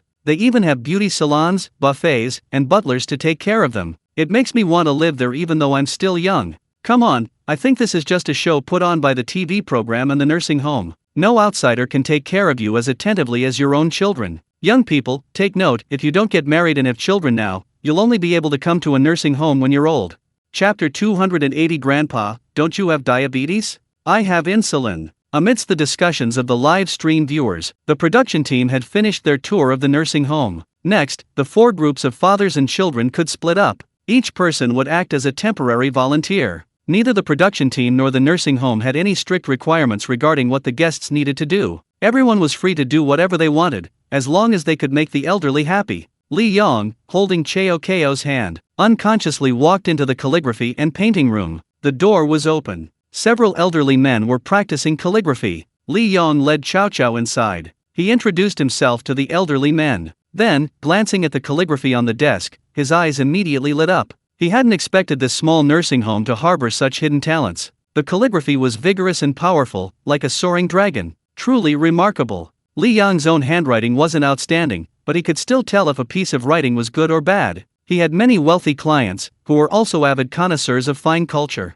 To strike up conversations with these high-end clients, he had learned quite a bit about calligraphy. He often enjoyed drinking red wine and admiring calligraphy and paintings, so he could tell at a glance. Among these pieces of calligraphy, 1 or 2 were works of true mastery. They were definitely not works by ordinary people. Gentlemen, your calligraphy is truly excellent. Truly masterful. Several elderly men, nearing 70, laughed heartily upon hearing this. Not at all, not at all. It's just a hobby for us. We write a few pieces in our spare time to pass the time. Xiao looked at the calligraphy on the desk with great interest, completely focused. One of the elderly men, surnamed John, spoke up. Little friend, how old are you? Xiao, 7 years old. The old man, can you write calligraphy? Xiao, yes, I can. My dad made me practice. At this moment, Li Yang hurriedly said, Xiao, write a few characters for these grandpas to see, and let them give you some pointers.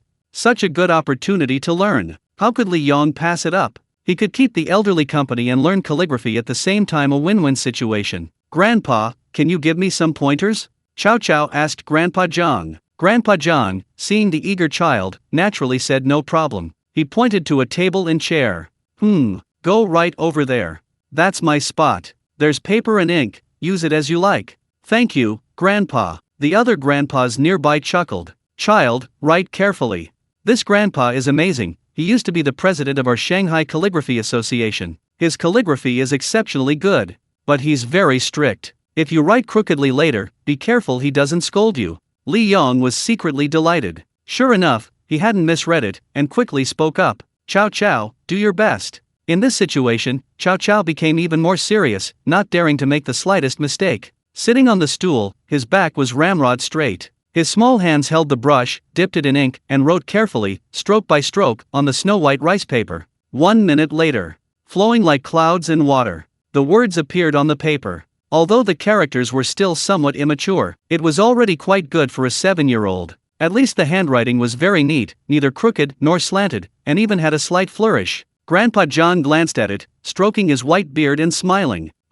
Not bad, very good. For someone of this age, writing like this is already quite good. However, Grandpa John held Xiao's hand and began to teach him very seriously. The live stream was almost entirely filled with praise for Li Yang. Li Yang has done a good job in this regard, actually managing to get Xiao to practice calligraphy. Many young people these days, let alone calligraphy, can barely write many Chinese characters. They all use their phones and computers to type. Li Yang's method is good. He's keeping the elderly company and giving Xiao a master-level calligraphy lesson, a win-win situation. Clever.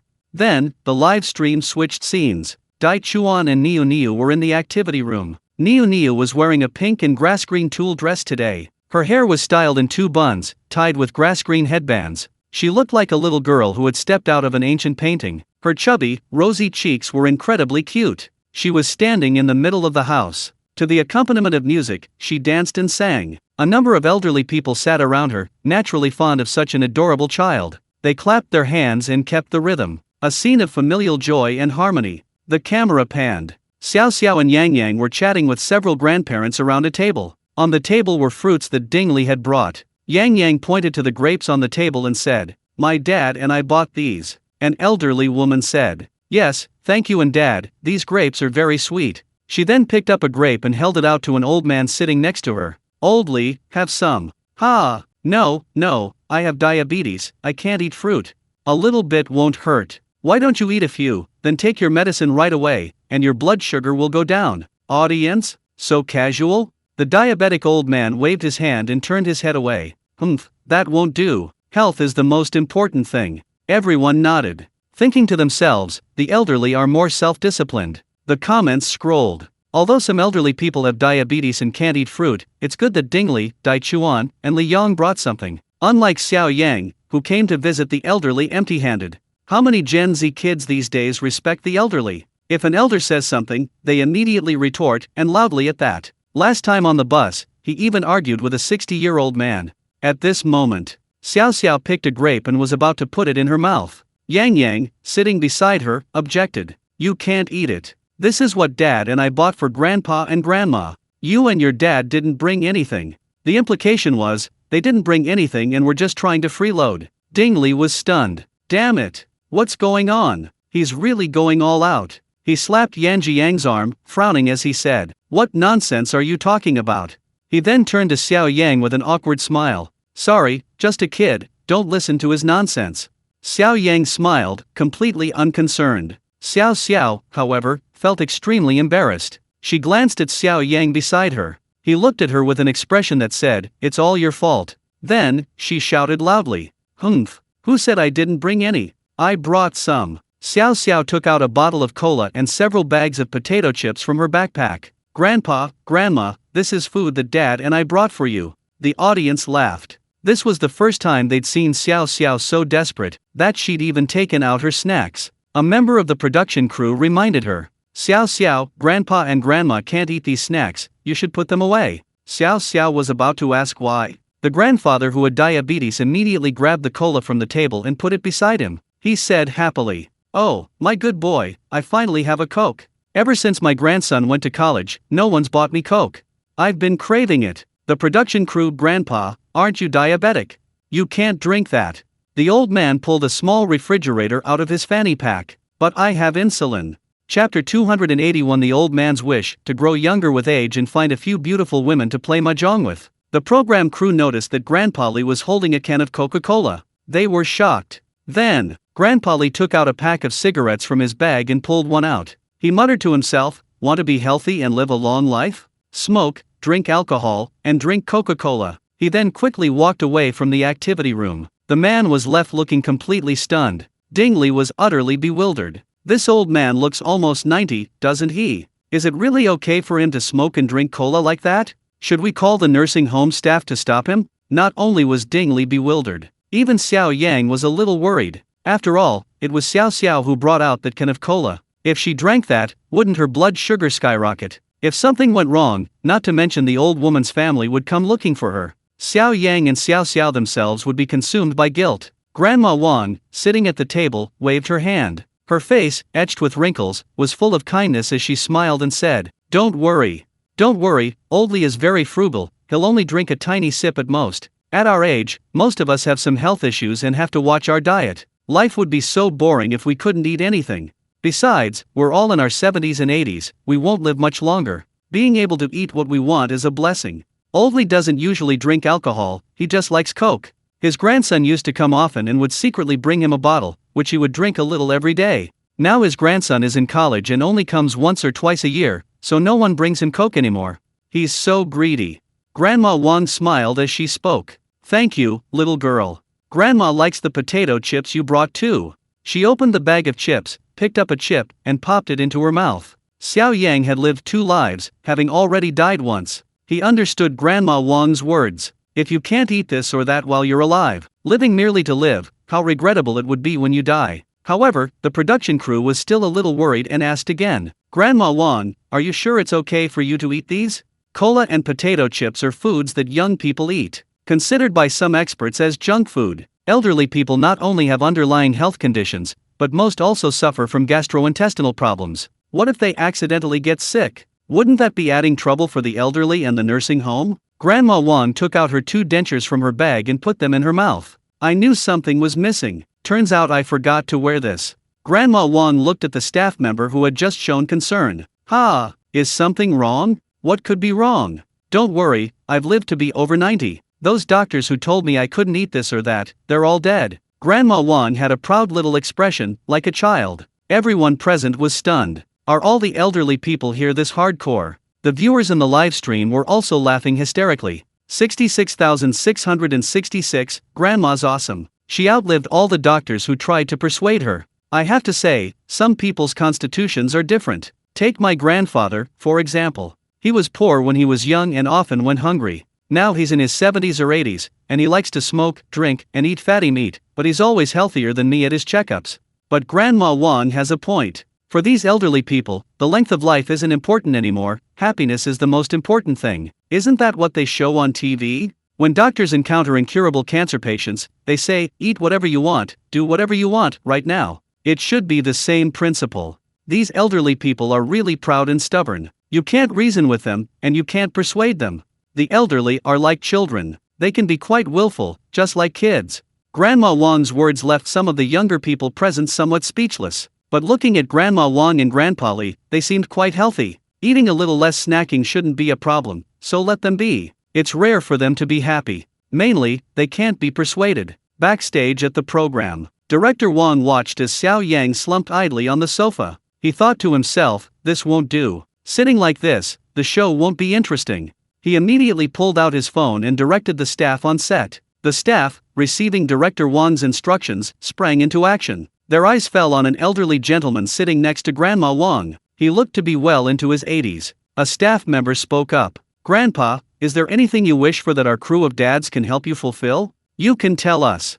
The white-haired old man put a hand to his ear, listening intently. A wish? This young lady is asking if you have any wishes. Grandma Wang shouted into the old man's ear. The old man understood. He nodded and smiled at the staff member. A wish? Yes. To never get sick and live to 200. Staff. Audience. 666. I wish I could borrow another 500 years from heaven. Grandpa, you could really cultivate immortality. This grandpa is over 80, right? Living another 120 years isn't unreasonable. The staff member looked both amused and exasperated. Grandpa, that's impossible. Xiao Yang, standing to the side, couldn't stand it anymore. Are all old people this imaginative? He yelled at the old man. Grandpa, think of something more realistic. Do you have any wishes? I'll help you fulfill them. The old man thought for a few seconds, then shouted. Yes, let's be realistic. I'll get younger as I get older, and find a few beautiful women to play mahjong with. Program crew, audience. No wonder you're such a good old man, you've got it all figured out. Grandpa, you've never forgotten your original intention. Grandma Wang, standing to the side, is this old man's wife. She rolled her eyes at him. Pa, disrespectful to your elders.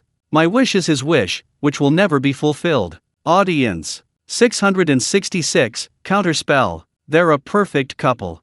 Sure enough, men only behave when they're hung on the wall. Hey, little fairy upstairs, don't you change husbands every time you watch a TV series? Always watching those cute puppies and wolves on Moyo. Don't just talk about us men, we're all the same.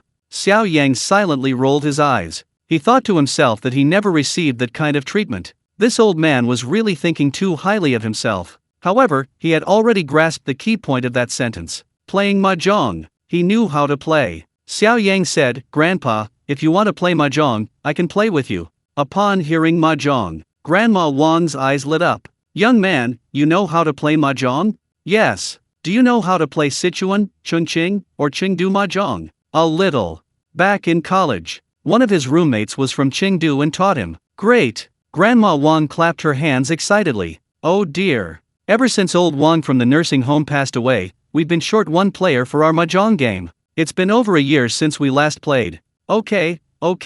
You wait here, I'll go get someone. Chapter 282. What is mahjong in this world that makes people willing to die for it? Mahjong is a national pastime in China, dating back to ancient times. However, the rules of playing mahjong vary across different regions of the country. Chengdu mahjong. As the name suggests, it originates from the Sichuan and Chongqing style of play. Chengdu, while not the birthplace of mahjong, is very famous. The people there are content with their lot, living a leisurely and slow-paced life. They spend their days doing only three things: eating, drinking tea, and playing mahjong. Even arguments, no matter how big the storm, can be quickly resolved by setting up a mahjong table. The rules of Chengdu mahjong are: if one suit is missing, it's a bloodbath. It's quite brutal. Grandma Wang's hometown is Chengdu. She loves playing Sichuan and Chongqing mahjong. Since moving to Shanghai with her son, she's rarely found mahjong partners. She finally found some partners at a nursing home, but one of them passed away last year. Another mahjong table isn't full, but today, someone's actually playing with me. I couldn't be happier. 10 minutes later, Grandma Wang arrived with her two other mahjong partners. Everyone was stunned. These two looked far worse off than Grandma Wang. One was an old man, his face full of wrinkles, wearing an oxygen mask. He was carrying a small oxygen concentrator. The other was a grandmother. She was thin and bony, hunched over, and leaning on a cane. Xiao Yang was dumbfounded. Ding Li muttered quietly from the side. Xiao Yang, let's forget about it. With her health, what if she gets excited and something happens? We can't be held responsible. Xiao Yang agreed. He went over, helped Grandma Wang up, and discussed it with her. Grandma Wang, maybe we should call it a day. These two old folks are so sick. They should rest more. The two elderly people nearby, upon hearing this, they finally found good mahjong partners, and now they're going to back out. They immediately refused. The old man took off his oxygen mask and plopped down in a chair next to the mahjong machine. Who said I'm sick? I'm perfectly healthy. The other old woman said, tossing aside her cane. She strode over to the mahjong table and sat down. Her thin, bony hand slammed onto the mahjong table. Come here quickly. Young man, don't worry, I'm in good health. Grandma Wang brushed Xiao Yang's hand away, her previously kind face turning serious. Young man, the mahjong table's all set up, you can't just not play. Are you kidding us old folks? The comments section is flooded with, ha ha ha, Xiao Yang settled in Bengdu. I have to say, my grandpa's the same way. He usually has backaches and failing eyesight. But when he plays mahjong, his headaches and backaches disappear, he's in great shape, and his mind is crystal clear. Playing mahjong like this, he must be from Chengdu, right? That's incredible. Wherever there's mahjong, people won't eat or sleep. Mahjong cures all ailments. I can vouch for that. My mom said she was at the mahjong table the second before I was born. What is mahjong in this world that makes people willing to die for it? Although what can relieve worries? Only mahjong. But what if these old folks get too excited and something happens? Xiao Yang was worried too. After all, what if these old guys got a little carried away and kicked out? However, seeing the three elderly people already seated at the mahjong table, glaring at him, he felt he couldn't escape it either. He could only consult the staff at the nursing home. The staff member smiled and said, "It's all right. Those grandpas and grandmas have daily checkups, and all their indicators are stable. They usually only play mahjong for a few cents. The wins and losses are at most a few dollars. It's just to pass the time. These grandpas and grandmas haven't played mahjong in a long time. It's good to keep them entertained. Just be careful not to play for too long." Hearing the staff member's words, Xiao Yang felt relieved. He sat down at the mahjong table again. Clang, clang, clang, clang, clang, clang. 4 people, 8 hands, began to rub the mahjong tiles on the table. A few minutes later, 4 rows of mahjong tiles were laid out. Each person picked up their own tiles. The moment they started playing cards, the faces of the 3 grandparents immediately lit up with smiles and radiant glows. They stopped panting and even stopped needing oxygen. 8 of bamboo. 5 of dots. Pong. Wait. The cameraman, standing behind Xiao Yang, pointed the lens at his cards. As soon as Xiao Yang received his cards, he quickly arranged them, glanced at them, and began to think. His opponent was missing 1 characters, his next opponent was missing bamboo, and he and his opponent to his left were missing dots. He kept his eyes and ears open, his hands moving while his mind simultaneously calculated the cards. Nearly 10 million viewers in the live stream were playing cards together. Don't even mention these grandpas and grandmas. They may be old, but experience counts. They've been playing mahjong for decades, it's all muscle memory. They're all experts. Xiao Yang is good, he's not at all inferior.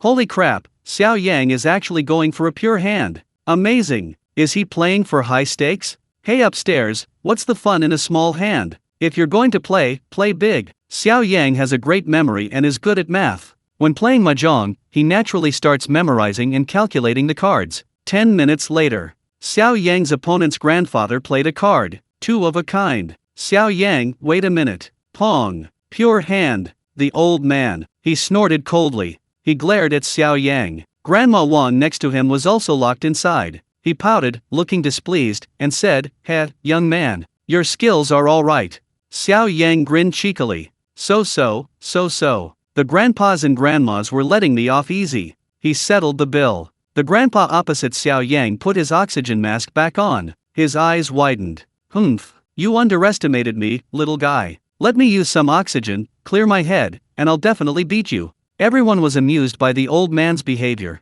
but quite a few people still gasped for Xiao Yang. Xiao Yang was really brave. If he played like this every round, wouldn't he drive these old men and women crazy? Xiao Yang himself was also taken aback. He felt he should hold back a bit. He should go easy on him, just for fun. At this moment, Xiao, who was sitting to the side, moved a plastic stool over and walked to Xiao Yang's side. He plopped down on his seat. He glanced at the cards with his little head. He looked at them from left to right. "Dad, how do you play mahjong? Teach me." "Sure." Xiao Yang readily agreed. Then, while playing, he began his lesson. "This is called wan, characters, this is called tiao, bamboo, this is called tong, circles. There's a winning formula for mahjong. 147 discard 1, 258 discard 5, 369 discard 9, discard 1 after 2, don't rush 3 and 6, if the next player discards 8 or 9 of 1, beware of 4 and 6 of 1. Xiao Yang patiently taught. The viewers in the live stream were stunned. Teaching an elementary school child to play mahjong, is this something a father should be doing? Chapter 283 Leading by example is very important. But mahjong is also an important form of social interaction. The live stream switched to the observation room. Su Jiajia was watching with great interest, secretly admiring Xiao Yang's skill. Looking at the cards, he clearly had a winning hand, yet it was inexplicably scattered. He was winning and losing, like a master manipulator. Just then, he heard Principal Shi's deep, angry voice beside him. "Nonsense! Isn't this nonsense?" The program invited 4 groups of guests to accompany the elderly. They were supposed to help them with chores, chat, and perform. Like performing Sichuan opera face changing, fire breathing. But Xiao Yang actually encouraged the elderly to play mahjong. "Is this acceptable?" Host Xiao Ai interrupted Principal Shi. "Isn't this Grandma Wang's wish? Playing mahjong, Xiao Yang is just keeping her company." Principal Shi ignored Xiao Ai and continued his loud criticism. "Old people can be capricious too. They can be reckless. For the sake of their health, we shouldn't support them playing mahjong. Some of the elderly people at this table are even wearing oxygen masks. They definitely have high blood pressure or heart disease. What if they get emotional and have a seizure later? Can Xiao Yang take responsibility? Aren't there enough elderly people dying from getting too excited while playing cards? Playing mahjong is a bad habit. How many families have been broken up because of it?" Xiao Yang actually played mahjong in front of his child. His words and actions speak volumes about how terrible his family education is. For these elementary school children, their study habits and life habits are still developing. The family's learning and living environment is crucial. Some of my students had parents who loved playing mahjong and neglected their children's upbringing. This led to poor grades and eventually dropping out of school early. Xiao Yang is even more despicable. Li Yang is taking Chow Chow to a calligraphy master to learn calligraphy. Xiao Yang, who lives just a wall away, is actually teaching Xiao to play mahjong. It's obvious who's responsible for the child. Playing mahjong is so addictive, even more so than video games. Don't even mention kids. Even adults can't control their urge to play mahjong. If Xiao learns it, won't she be thinking about playing mahjong all the time? Isn't that a waste of time and energy?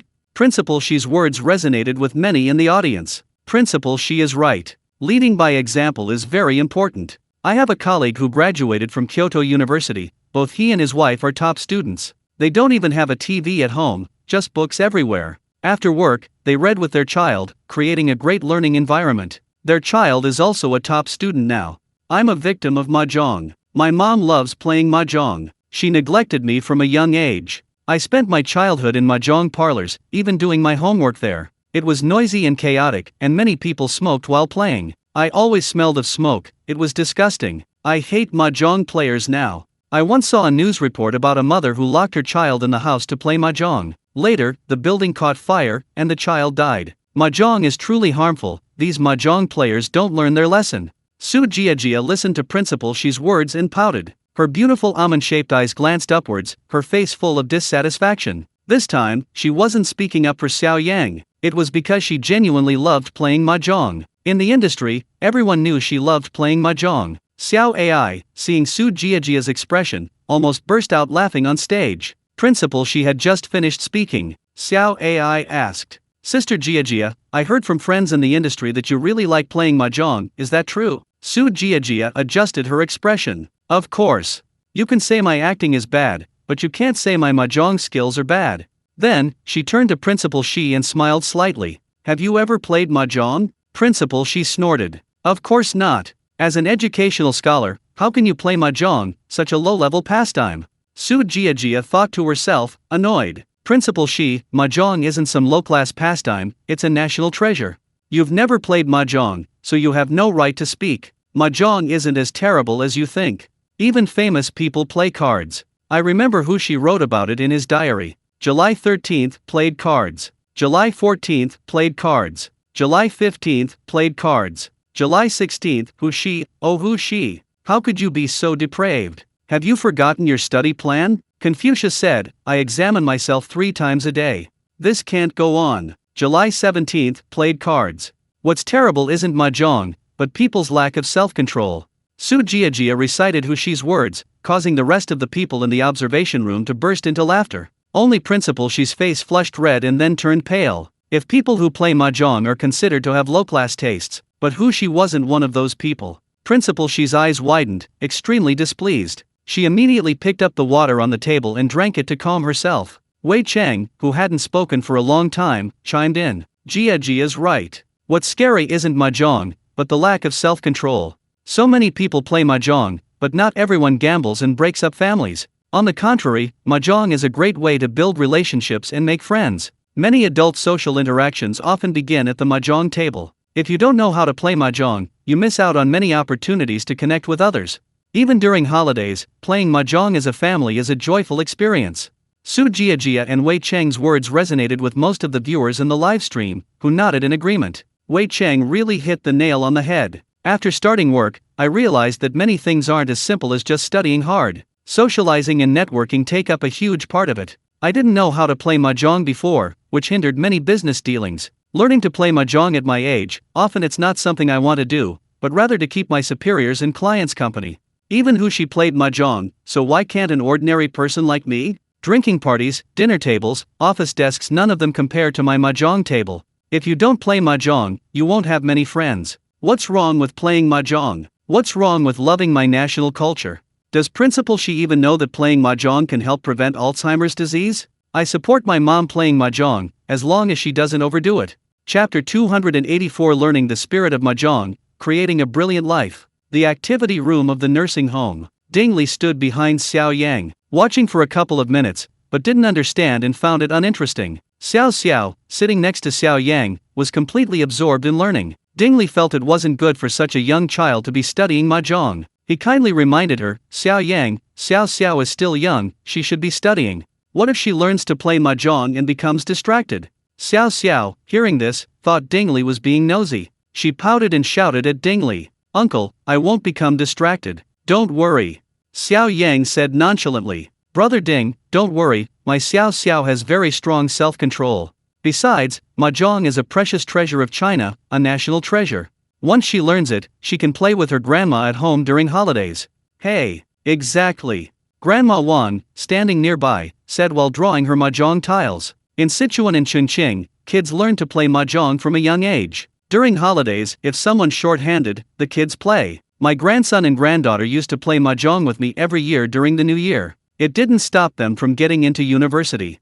Wait, 2 of bamboo. Grandma John played her tile, agreeing. That's right, my grandson went to a 985 university, a top student, he's incredibly good at math, and he's fierce at mahjong. No one in my family can beat him. Sichuan and Chongqing really are mahjong capitals. This is prenatal education. The viewers in the live stream sighed. I'm from Sichuan and Chongqing, and I've really known how to play mahjong since I was a child. Most kids grow up in mahjong parlors.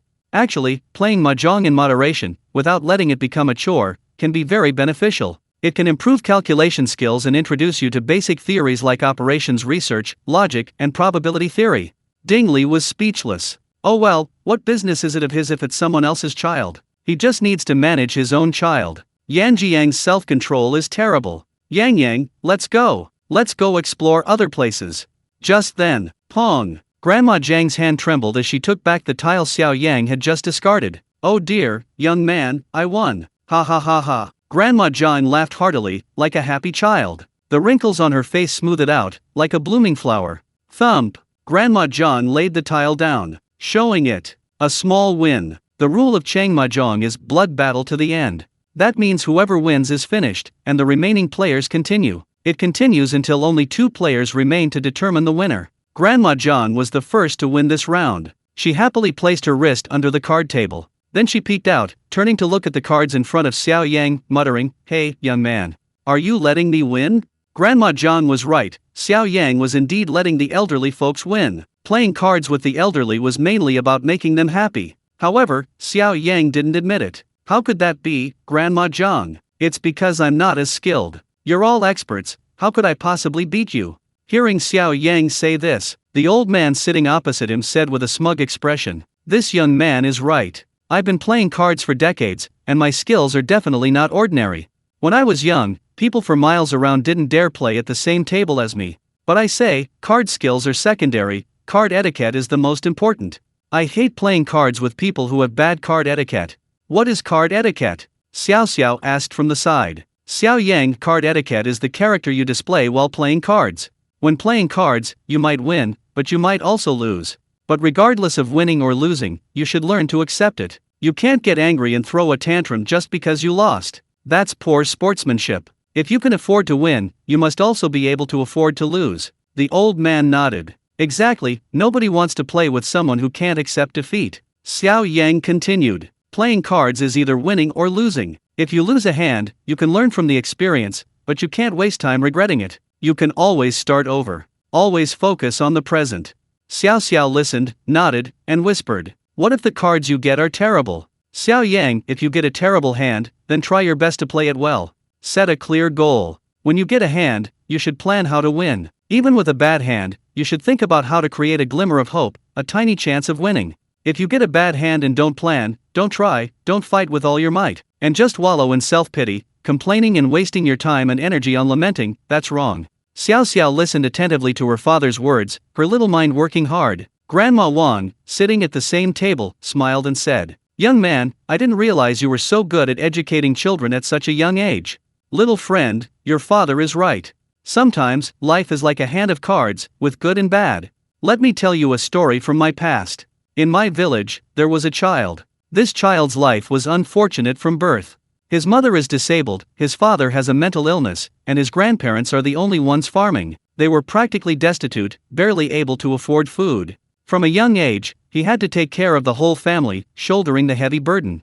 But he didn't complain or blame others. Instead, he studied exceptionally hard and excelled, eventually gaining admission to Tsinghua University, and is now a scientist. Wow! This person is amazing. Xiao sighed, then continued, "Dad, Grandma Wang, I understand.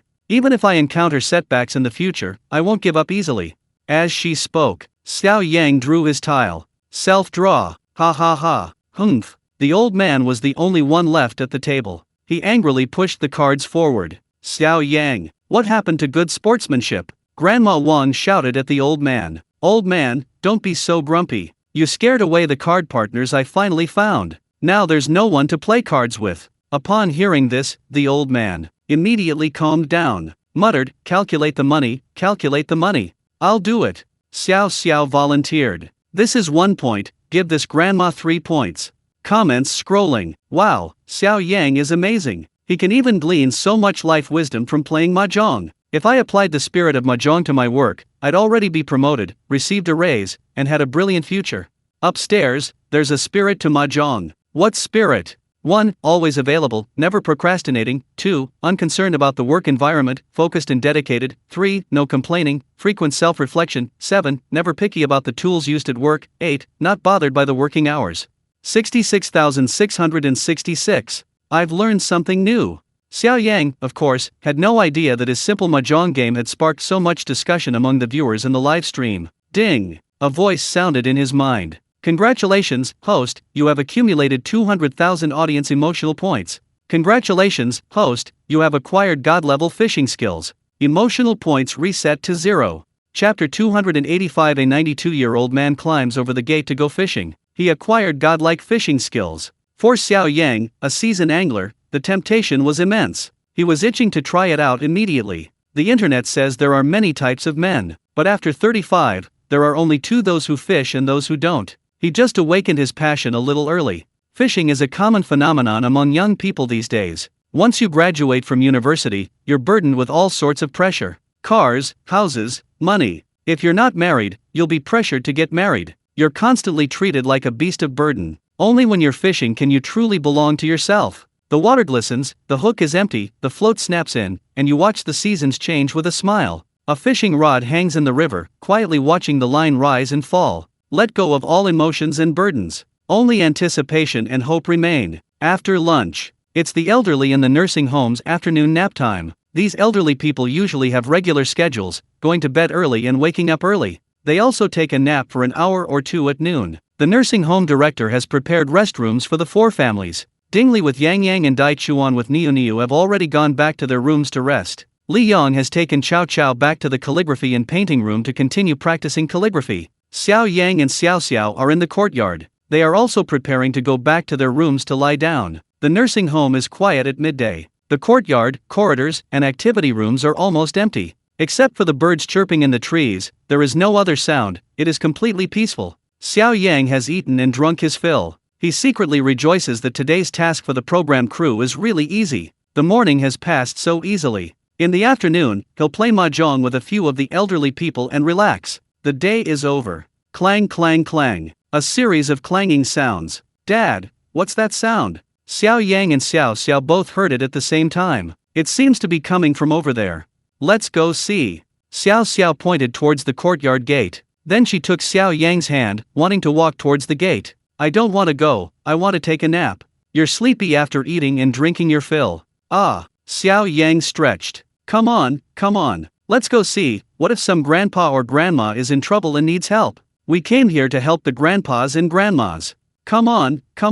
Mainly, Xiao Xiao really didn't have the habit of taking a nap. She didn't want to go inside at all. Seeing that Xiao Yang didn't react, Xiao Xiao simply shook off Xiao Yang's hand and ran off. Xiao Yang could only lazily follow behind. After walking about 30 or 40 meters, the two arrived at the gate of the nursing home. This gate is for vehicles to enter and exit. It's only opened when a vehicle from the nursing home enters, otherwise, it's locked. At this moment, an elderly man with a full head of white hair, skinny, with a large bag slung over his back. He gripped the iron gate with both hands. His left leg was already raised. He looked like he was about to climb over the gate. Grandpa, what are you doing? Xiao Xiao shouted. The old man turned around, frowned, and said, I can't see, I'm climbing the gate.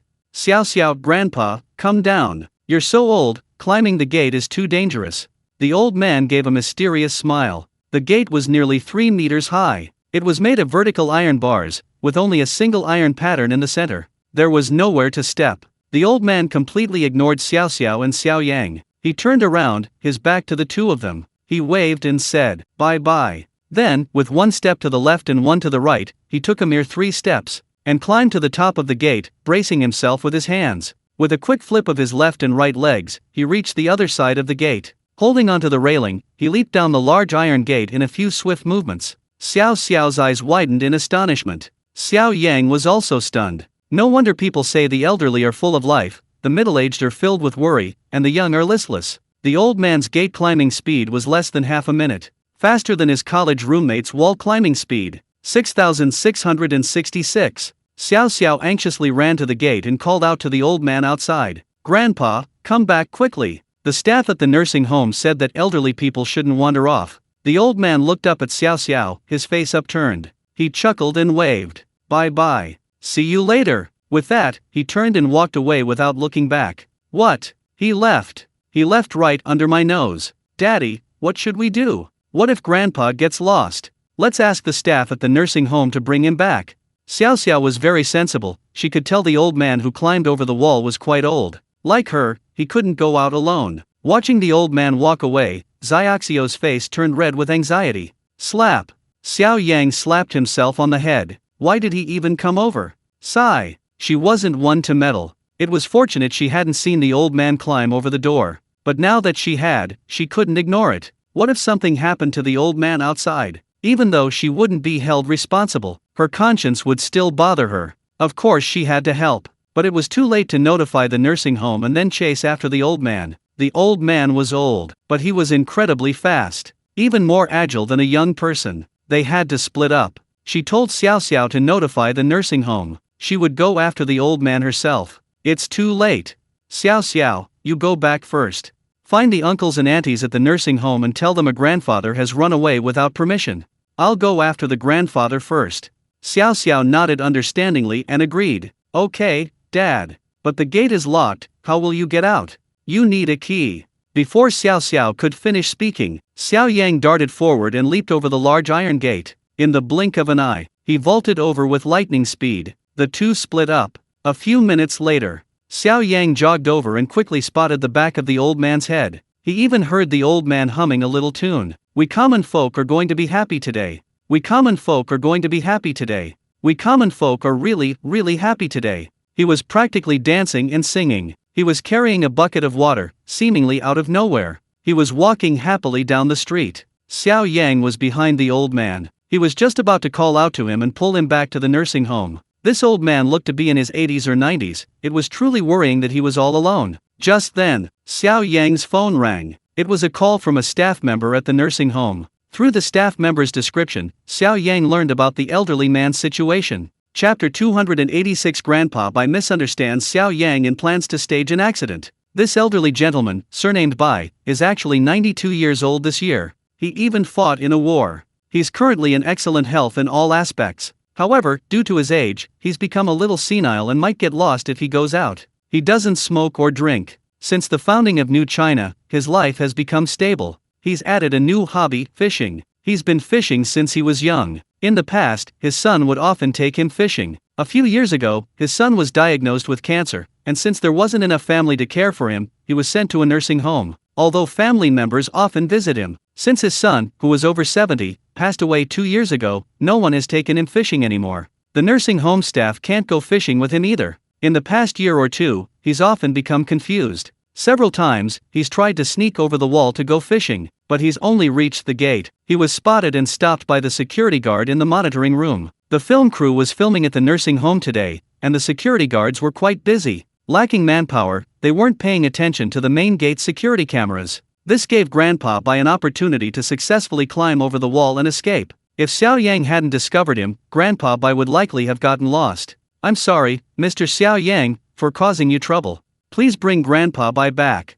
Xiao Yang heard the nursing home staff member say guiltily on the other end of the phone. It was indeed their negligence. Xiao Yang hesitated for a moment. How about I go fishing with him for a while? Fulfill the old man's wish. It would also fulfill the task assigned to us by the film crew today. The staff member hesitated, but she thought Xiao Yang was a capable person. He should be able to ensure Grandpa Bai's safety. Besides, it's not good for Grandpa Bai to be constantly thinking about fishing and going out all the time. Then thank you for your trouble, the employee said. Thank you, Grandpa Bai will be very happy. Xiao Yang took Grandpa Bai fishing for several reasons. Firstly, as a fellow angler, he knew Grandpa Bai hadn't had the urge to fish in a long time. He was practically itching to go. Otherwise, no man would break up his family for fishing. He had never seen a man use a divorce certificate as bait. That shows the allure of fishing. Secondly, although 92-year-old Grandpa Bai was still agile, he was getting old, and if he didn't fish today, he didn't know if he would ever have the chance again. This would fulfill one of Grandpa Bai's wishes. Thirdly, he had just acquired God-level fishing skills. He was itching to try them out, and this was a perfect opportunity. Although he didn't bring a fishing rod. But what angler only has one rod? With that bulging bag on his back, surely he could at least have a spare pole he could use?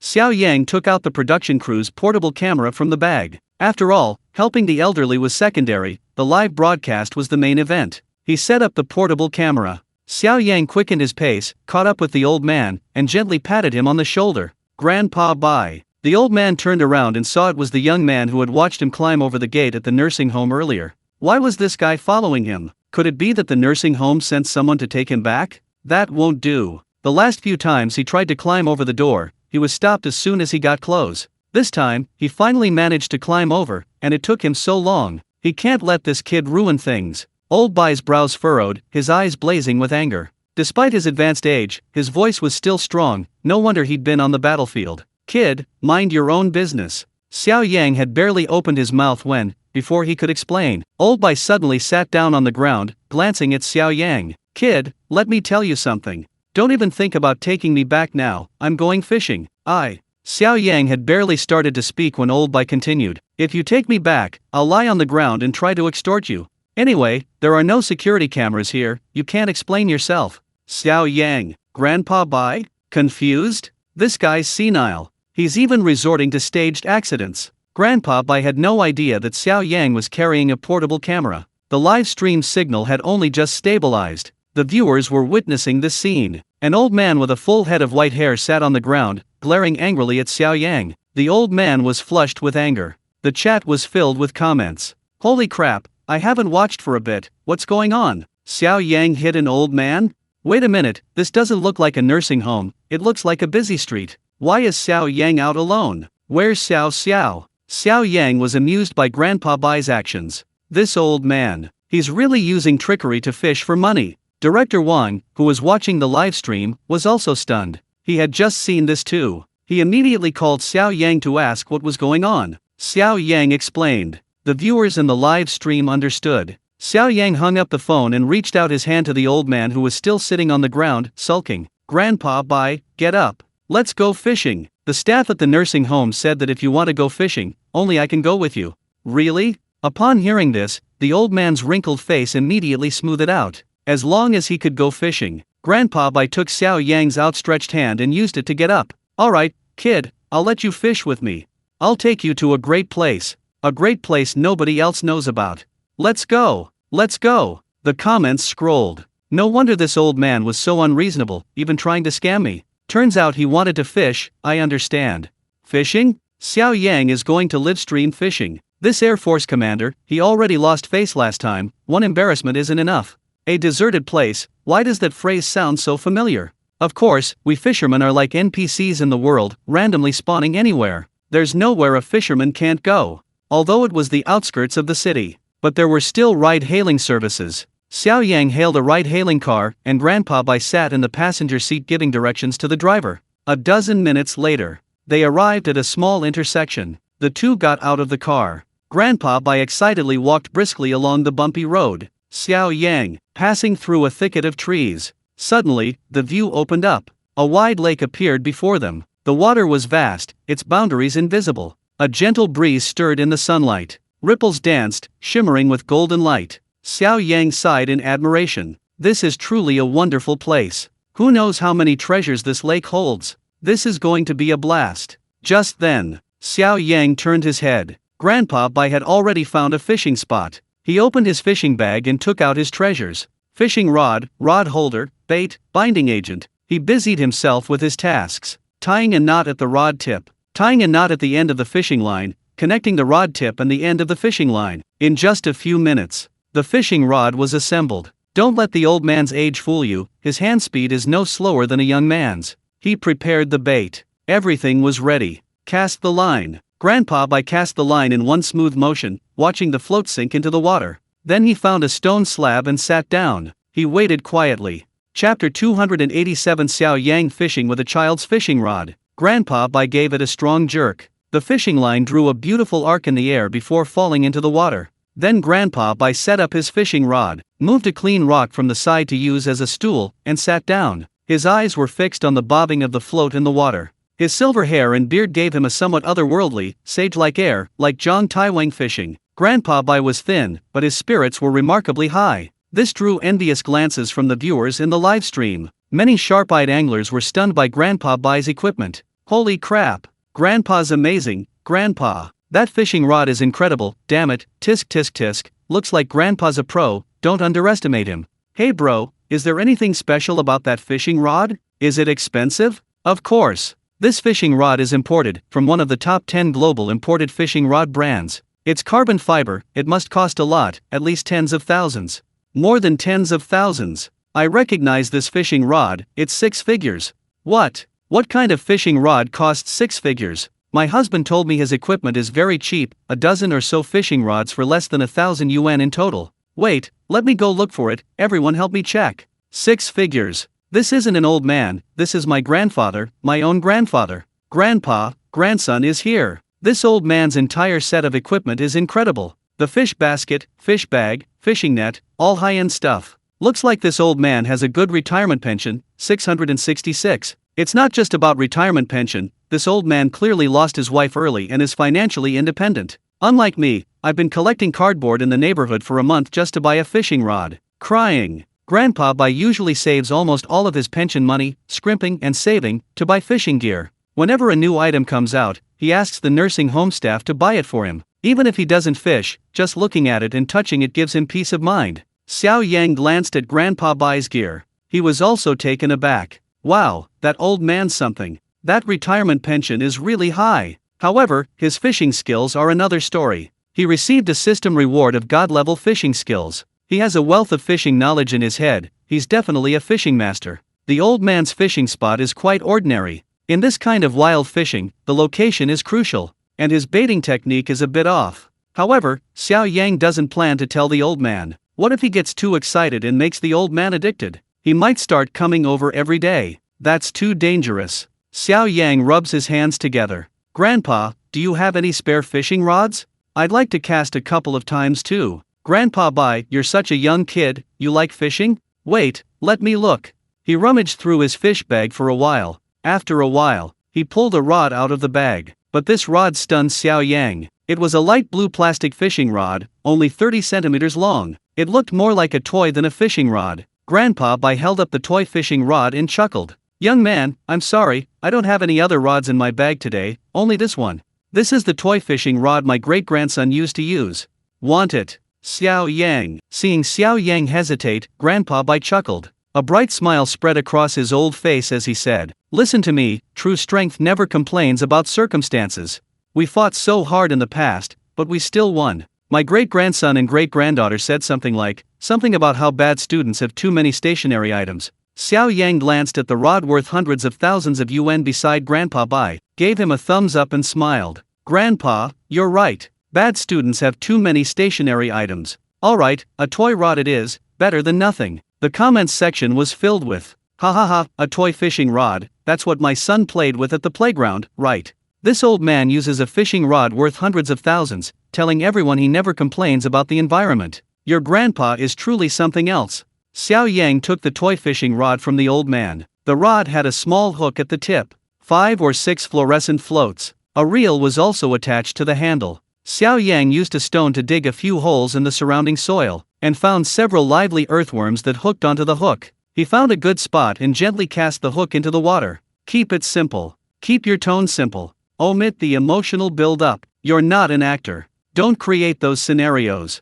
Xiao Yang hummed softly. He hadn't even baited the spot. This was almost like Zhang Taiwang fishing. Let those who wanted to take the bait bite. Whether you catch any fish or not depends on fate and the system. Just then, Xiao Yang heard a man and a woman talking from the woods. Woman, brother Zhang, how did you find this fishing spot?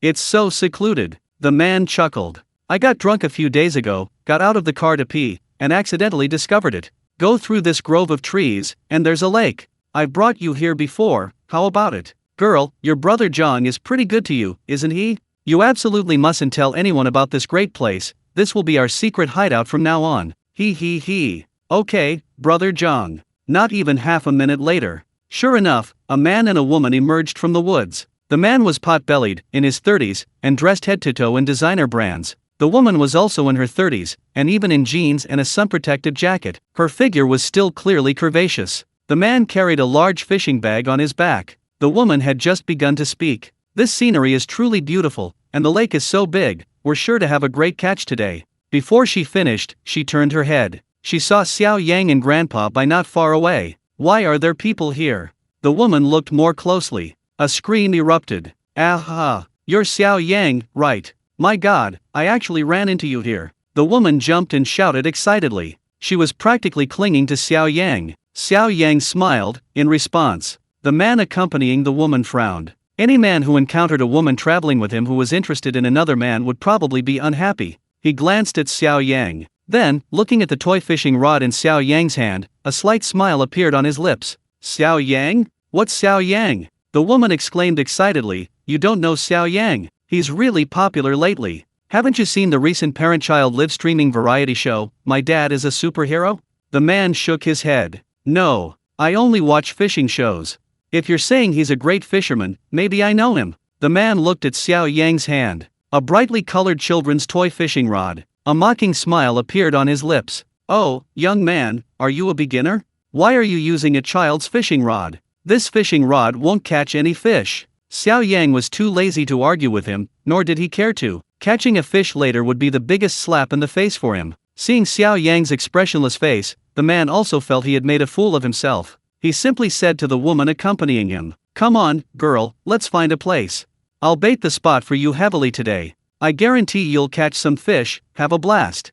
Although the woman was reluctant to part with a handsome guy like Xiao Yang, for a woman her age, she was even more reluctant to part with a rich, devoted admirer. Hearing the man's voice, she turned and followed him. Chapter 288. Xiao Yang went fishing, and Xiao Xiao played cards in her father's place. The live stream chat is filled with comments. Why isn't Xiao Yang arguing with that guy? Isn't he usually so good at it? Upstairs, what right does Xiao Yang have to argue with others? He really can't catch any fish. Remember in the first episode, he fished for hours and didn't catch a single fish? And Xiao Xiao even said he's never caught a fish before, always a blank swan, facepalm. Production team, let's look at the other families. Xiao Yang's fishing isn't anything to watch, he's a blank swan. The live stream scene changes. The calligraphy and painting room at the nursing home. Chow Chow is still sitting at the table, holding a calligraphy brush, writing characters diligently. Grandpa John, the former president of the Calligraphy Association who taught Chow Chow to write that morning, has just woken up and enters the calligraphy and painting room. He glances at Chow Chow's writing, bends down, and holds Chow Chow's hand holding the brush. Here, the stroke should be like a bent bow, with a curved hook and a returning stroke. When writing, flick the brush upwards, creating a rebounding motion. Here. A few minutes later, Grandpa John stood up, nodding in satisfaction. Chow Chow, you've practiced enough for today, you can rest now. Li Yong, standing beside him, stood up. No need, no need. This is a rare learning opportunity, practice more. I've had this child practice calligraphy since he was little, but he hasn't made much progress, except for today's significant improvement. But thank you for your hard work, Grandpa John. This program was supposed to be about us helping the elderly, but now you've gone to so much trouble. Grandpa John stroked his white beard and smiled. Not at all, not at all. I used to want to teach my grandson calligraphy, but the kid wasn't interested at all. He said he didn't care because everyone types on phones and computers now, there's no need to write by hand like before. Now, I'd love to have a kid I can teach. You're a good father. You're not pushy about your child's success at all, unlike some parents who only make their kids learn what's on the exam. Look at some kids these days, they get good grades, but their handwriting is terrible, not even straight. Li Yong gave an awkward smile. Writing is also about cultivating character. Li Yong wasn't entirely without ambition. He just felt that good handwriting could improve grades on tests. And later, it would be a source of pride for his child to show off their beautiful handwriting. At that moment, Li Yong suddenly had an idea and spoke up. Uncle John, I'd like to ask you for a favor. Go ahead. Could I bring Chow Chow to the nursing home more often in the future? Could you help Chow Chow with some calligraphy lessons? President of the Calligraphy Association, that's quite an achievement. Just a little guidance, and it makes a big difference. Uncle John chuckled. Sure, I'm usually pretty free. But you need to call before you come. If I'm not out with family, then it's fine. Okay, thank you, thank you. The comments section is scrolling. Holy crap. Li Yong is awesome. He actually found a calligraphy teacher for Chow Chow at the nursing home. He really hit the jackpot with this show recording. Look, the difference between fathers is obvious, isn't it? Some fathers plan for their children's future. Some fathers only care about their own fun. Xiao Yang plays cards in the morning and goes fishing in the afternoon. He never thinks about Xiaoxiu's life and studies. The live stream scene changes again. Activity room. Dai Chuan with Niu Niu and Dingli with Yang Yang have finished their afternoon nap. Many elderly people are still sitting in the room chatting. Niu Niu is combing an old lady's hair. Very attentively. While combing, she asks, Grandma, does it hurt? Grandma, does it hurt? She's afraid of hurting the old lady. Dai Chuan is massaging the old lady's shoulders. This father and daughter's actions draw praise from the live stream viewers. Wow, Niu Niu is so cute and heartwarming. Like father, like daughter. Dai Chuan is very attentive, which is why he raised such a thoughtful Niu Niu. The camera shifts again. Xiao Xiao, Yang Yang, and Dingli were chatting with several elderly men and women. Broken laughter occasionally filled the room. Ding Li asked, Xiao Xiao, where's your dad? Xiao Xiao dad went out with an old man by climbing over the wall. Ding Li, isn't he back now? Xiao Xiao dad just called me and said he went fishing with the old man. Ding Li, then tell your dad to bring back some fish. We can add some to the dishes for the elderly at the nursing home tonight. Xiao Xiao, you actually believe he can catch fish? Ding Li. Just then, the elderly couple who had played cards with Xiao Yang that morning woke up. They walked over with shaky steps. Upon reaching the activity room, they looked around. They didn't see Xiao Yang, only Xiao Xiao, and called out, Little friend, where's your dad? Go call him to come play mahjong. Xiao Xiao, my dad's not home. He went fishing with an old man. The old man and woman exclaimed, Oh, that old bald guy sneaked out fishing again. That damn old man, he can't catch anything. Oh dear. He even took my mahjong set. Oh dear, I finally found it. Grandma John, while talking, suddenly plopped down in a chair and started crying. She'd finally cheered up this morning, and now her mahjong set was gone. This was terrible. She had to cry. She had to cry. She wanted someone else to find her mahjong set. Ding Li saw that this 80-something-year-old woman was getting more and more upset. Don't let her cry so much, she might die. He quickly said to Xiao Xiao, Xiao Xiao, call your dad back. Two empty-handed people, he can't catch anything. Come back and play cards. Xiaoxio's eyes lit up, and she raised her little hand. I'll play. You know how. Ding Li looked surprised. Even Grandma John, who was crying, stopped. She looked at Xiao Xiao. Pretty much. Xiao Xiao tilted her chubby little face up. And I have help. What help? Everyone asked. Xiao Xiao dialed her grandmother, Ms. He, and said a few words. Ms. He was a master of mahjong. She spent years at the mahjong table and was proficient in all types of mahjong.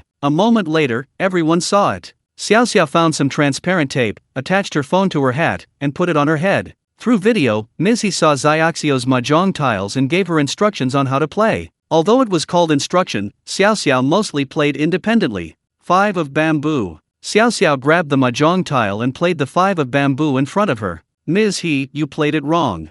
Xiao Xiao, no, Grandma, watch this one. A moment later, everyone realized that Xiao Xiao was actually making a dragon 7 pairs. Chapter 289, an acrostic poem, hiding merit and fame. Dragon 7 pairs. Dragon 7 pairs is a hand type in Chengdu Mahjong. It's also a scoring hand. It consists of 7 pairs of identical tiles. You have 5 pairs, 2 identical tiles, and 1 quad, for identical tiles. Because the quad and pairs form the shape of a dragon's head and body.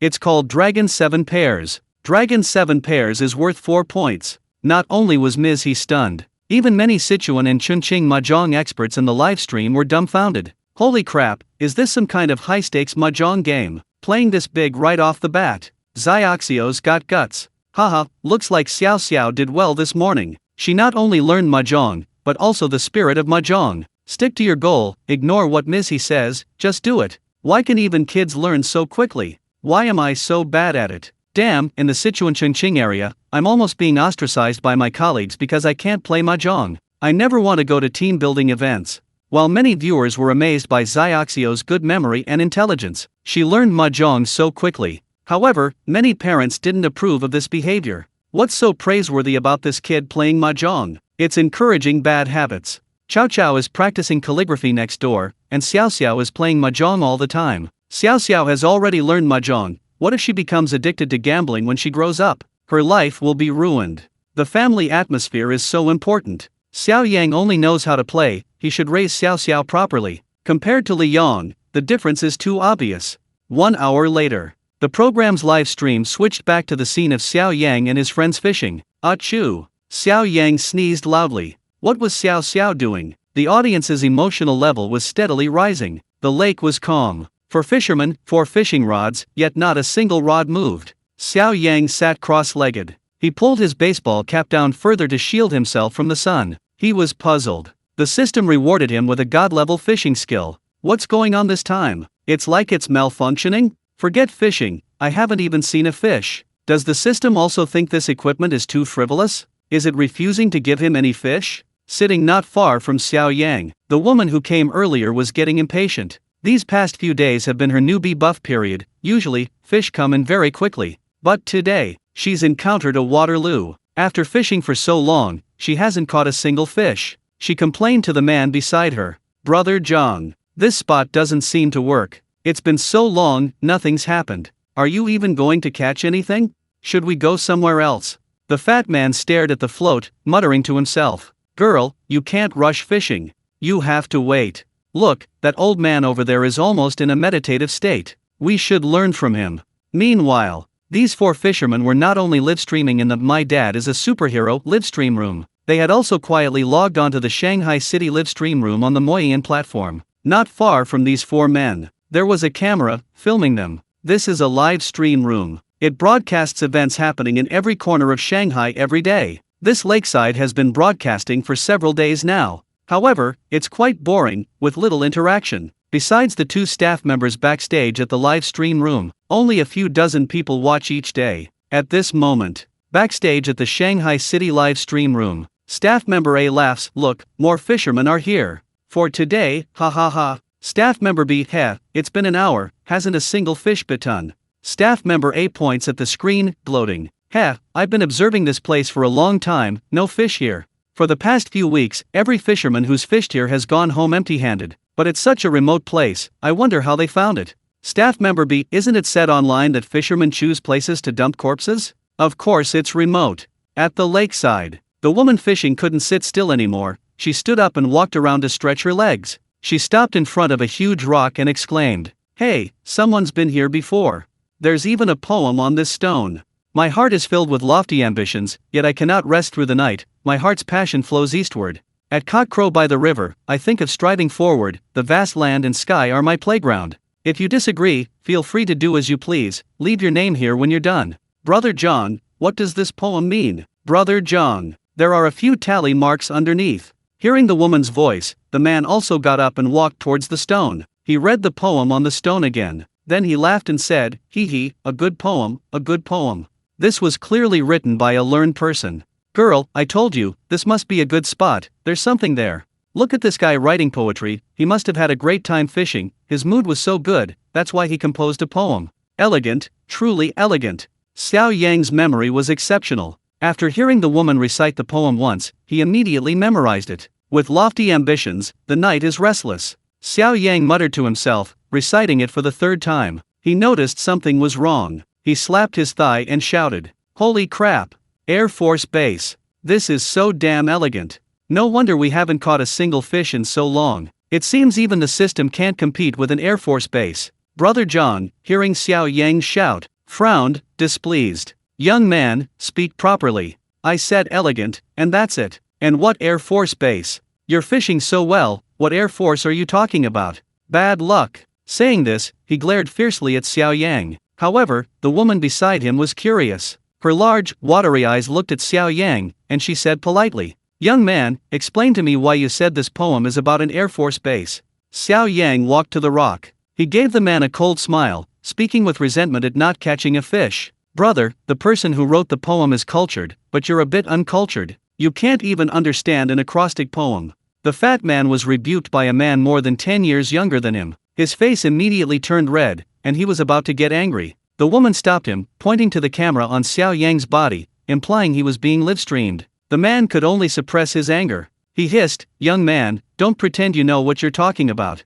What acrostic poem? Stop spouting nonsense." Xiao Yang shook his head. Thinking to himself, he'd explain it clearly, making sure he was convinced. Xiao Yang walked to the stone and pointed to the first character of the 4 lines of the poem. Kong, Jun, Ji, Di, a homophone for Air Force Base. The man froze, completely dumbfounded. Air Force Base. He brought this place specifically with the girl, thinking it was a good spot, only to find it was an Air Force Base. The woman beside him was also stunned, stamping her feet and saying angrily, "Brother John, I've come all this way with you, and you've brought me to an Air Force Base. You even called it a good place. Humph." Chapter 290 Grandpa by catches a giant python. Nonsense. This must be something someone wrote randomly. Just because he said Air Force doesn't mean it is. The fat man's face turned bright red, fuming. Xiao Yang pointed to a line below the acrostic poem. There are 3 tally marks below. 15 people. This scene made the viewers in the live stream burst into laughter. Ha ha ha, great poem, great poem. Air Force Base. Elegant, truly elegant. Even with an empty-handed fishing trip, you can still write a poem. This poem came at the perfect time, giving Xiao Yang and Grandpa by a perfect excuse to go Air Force. Pack up. Go home. I don't know much about fishing, but I often see the term Air Force, so it must be a good word. Then I wish all anglers an empty-handed trip every day, an empty-handed trip every month, an empty-handed trip every year, thank you. Xiao Yang sighed inwardly and went to persuade Grandpa Bai to go back to the nursing home. Indeed, only mystical science can defeat mysticism. It seems this Air Force base is indeed powerful. Even the system can't do anything about it. Let's go, Grandpa Bai, let's go back. This is an Air Force base, there's nothing to do here. It's so damn empty. Go. What do you mean go? I finally got out here. Grandpa Bai sat as still as a statue, not moving an inch. Just then, his fishing line twitched. Grandpa Bai exclaimed loudly, "Holy crap! It's here! It's here!" The float on the fishing line sank rapidly. Grandpa Bai quickly stood up, excitedly pulling his fishing rod back a few steps. Oh my, a big one! Who the hell said this is an Air Force base? The fat man heard Grandpa Bai shout from a distance. She looked at Grandpa Bai with envy. I bet that kid was just talking nonsense. What Air Force base? This is a feng shui treasure. Girl, let's go. Let's go check it out.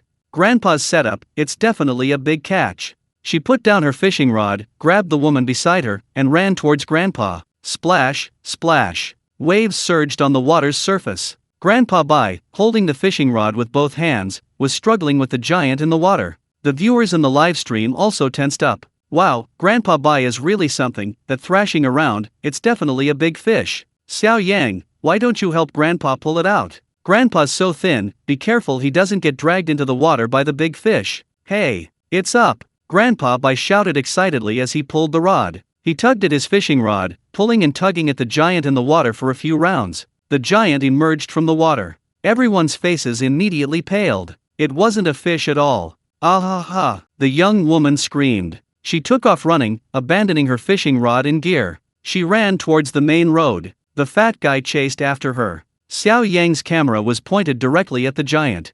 A python, a full 2 meters long, was riding its body. The fishing hook was caught on its upper body. The viewers in the live stream exploded. Holy crap, that scared me to death. Such a huge snake. I got goosebumps.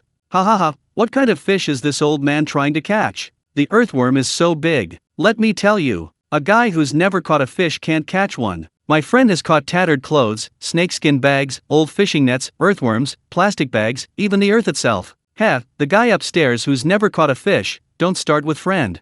This empty isn't cutting the line yet, what's going on? Is the old man waiting to take it home to make medicinal wine? By the way, get the hell away from me.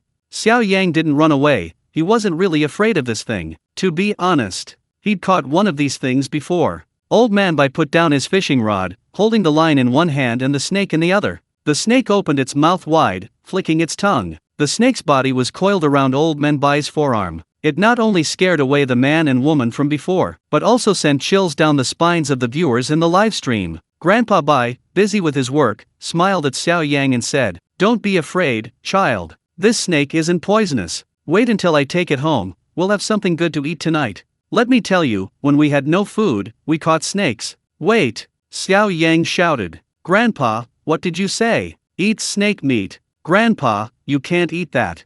What's wrong with eating it? It's not poisonous, snake meat is delicious. Xiao Yang, eating wild snake meat is illegal, you'll go to jail. Grandpa, what? Go to jail. Go to jail for eating snake meat. I'd like to see who dares to put me in jail. These elderly people have a weak understanding of the law. Moreover, Grandpa Bai came from the old society. On the battlefield, during famine years, there was nothing to eat, let alone snakes. Rats, dirt, stones, tree roots, he ate whatever could fill his stomach. Upon arriving in the new society, he genuinely didn't know that eating snakes was illegal. Grandpa Bai was furious, his eyes wide, sharp and filled with murderous intent. Indeed, he was over 90 years old, unless he committed an unforgivable crime. It was unlikely he'd go to jail for eating a snake. But Xiao Yang didn't want to get into legal trouble for bringing Grandpa Bai out fishing. Grandpa Bai casually tossed the large snake he was holding into the fish basket. He glared at Xiao Yang. Humph, I finally caught something, and you want me to release it? No way. Those old guys at the nursing home always call me airhead, this time I'm going to dazzle them. Xiao Yang, catching a snake, that's still being an airhead. Grandpa Bai, how about we go fishing somewhere else? Just release this snake. Grandpa Bai glanced at Xiao Yang's toy fishing rod. He curled his lip. Heh, you think we can catch anything anywhere else? Xiao Yang, Grandpa, judging by your skill level, you're probably going to fail miserably. Forget it. This snake will do. Reel it in. Let's go back. Xiao Yang was speechless, looking at Grandpa Bai. If it weren't for this grandpa finding an air force, a fishing base used for fishing, and this shabby equipment, would his system have malfunctioned? This was Xiao Yang's first major setback since encountering the system in the past few months. He sighed inwardly. He could only secretly release the snake that Grandpa Bai had caught on the way home. He decided to reel it in and head back. He returned to his spot and turned the reel. Suddenly, the fishing line twitched a few times. A fish surfaced. Holy crap! A fish came. Chapter 291. They're all fishermen. I feel like he's insulting me. Lakeside. Xiao Yang spun his fishing reel. The fishing line gradually shortened. Water splashed everywhere. A fish the size of a palm, wriggling, escaped the water. Before Xiao Yang could even get excited, Grandpa Bai, with his sharp eyes, immediately spotted the end of the fishing line on the children's fishing rod in Xiao Yang's hand, with a small fish the size of a palm on the hook. Wow, a fish! Grandpa Bai exclaimed excitedly. He rushed to Xiao Yang's side. Xiao Yang, having gone scot-free for so long, had finally caught a fish. He was understandably excited. Finally, I've waited for you, and I'm so glad I didn't give up. He hummed a little tune. Holding the fish in one hand and the hook in the other, he removed the hook from the fish's mouth. Grandpa Bai, let's make a deal. Could you release the snake from the fish basket? Lend me the fish basket. Grandpa Bai had been grinning, his eyes narrowed, as he looked at the fish in Xiao Yang's hand. But the moment he heard he had to release the snake, his grin vanished. This was practically stealing a piece of his prize. That wouldn't do. Grandpa Bai shook his head. His withered hand waved in front of him. Heh, you little brat, you think you can trade this tiny fish, no bigger than your palm, for my big, fat snake? No way. This little fish of yours isn't even enough to fill a tooth gap. I won't trade. If I traded it, I'd be losing out big time. Xiao Yang, is this Grandpa Bai senile? He's shrewder than anyone else. Okay, wait for me. I'll bring the fish bucket over, you can use it. Grandpa Bai said, turning to get his fishing spot to fetch the bucket. Xiao Yang once again hooked an earthworm and cast it into the water. As Grandpa Bai returned with the bucket, the float in front of Xiao Yang began to bob up and down again. Holy crap! Another fish! How is that possible? Grandpa Bai exclaimed involuntarily. Xiao Yang seized the opportunity, and once again raised his toy fishing rod. Another palm-sized fish was pulled from the water. Xiao Yang happily held the fish in one hand and removed the hook with the other. He casually placed the small fish into the bucket Grandpa Bai had brought. The two small fish swam around in the small bucket. Then, Xiao Yang baited his toy fishing rod again and lowered it into the water. The next few minutes, Xiao Yang pulled the rod up one after another, and small crucian carp, each the size of a palm, leaped and splashed out of the water. He caught one almost every 2 minutes. In less than 20 minutes, the bucket was already filled with about 10 small crucian carp. Xiao Yang was secretly delighted. Here it comes. The system's reward of god-level fishing skills, though late, has finally arrived. It finally didn't forget about me. Having already used up all the dozen or so earthworms, Xiao Yang simply threw the fishing rod back into the water. The comments section is flooded with messages. What's going on? Xiao Yang found a fish nest? This is fucking outrageous. Is this some kind of Air Force base? This must have been deliberately written by someone who fished before. Poor guy and girl who were fishing too early. Holy crap, this isn't fishing, it's like hooking fish. There are so many. I just saw Xiao Yang didn't even seem to have bait on his hook. He's just a fisherman, I feel like he's insulting me. Meanwhile, Shanghai Broadcasting and Television Bureau, Live Broadcasting Office. Two staff members stared at the Shanghai City live broadcast screen, completely stunned. You can actually catch fish here, they exclaimed in astonishment. Holy crap!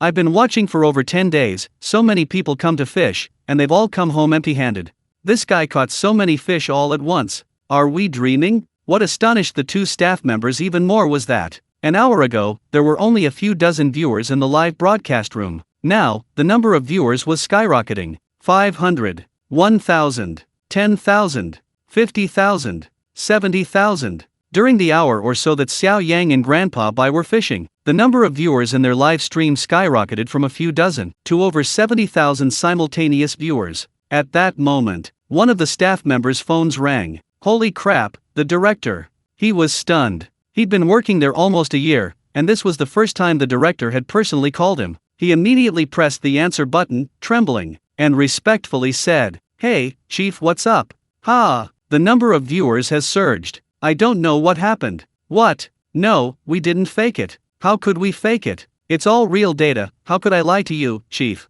I only have 3,000 yuan for my meager salary. Oh, no, 3,000 yuan a month. I don't have extra money to fake it. Look, there are so many comments, they're all real. These two young staff members, since starting their live stream in this Shanghai city, have never seen so many comments in a live stream. Last year, I was night fishing on the river and caught a huge fish. I think it weighed over 100 pounds. I played it all night, and only realized at dawn that the hook was caught on the guy opposite me. He was in the same boat, having played it all night without closing his eyes.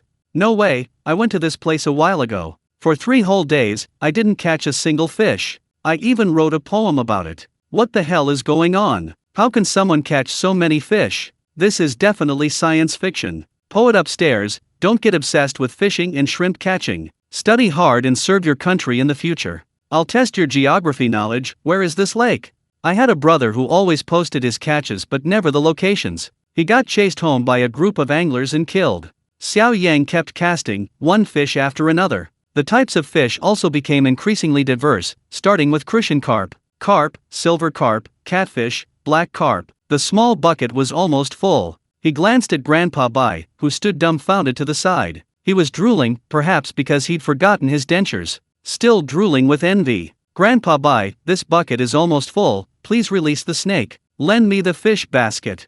Grandpa Bai hesitated for a few seconds. He nodded. Okay. A moment later, Grandpa Bai scooped the fish basket out of the water. He released it into the grass some distance away. The snake seemed to possess some kind of intelligence. It knew this old man was a formidable opponent. In a flash, it twisted its body and swam towards the grass, returning to its natural state. After releasing the snake, Old Man Bai, carrying a fishing bag on his back and holding a fishing rod, fish basket, and fish box, walked towards Xiao Yang. Brother Xiao, move aside, let me sit down. The comments section was filled with, damn, this old man has no sportsmanship, he's here to steal my spot. Ha ha ha, the old man's got his eye on Xiao Yang's fishing spot, no wonder he released the snake without a second thought.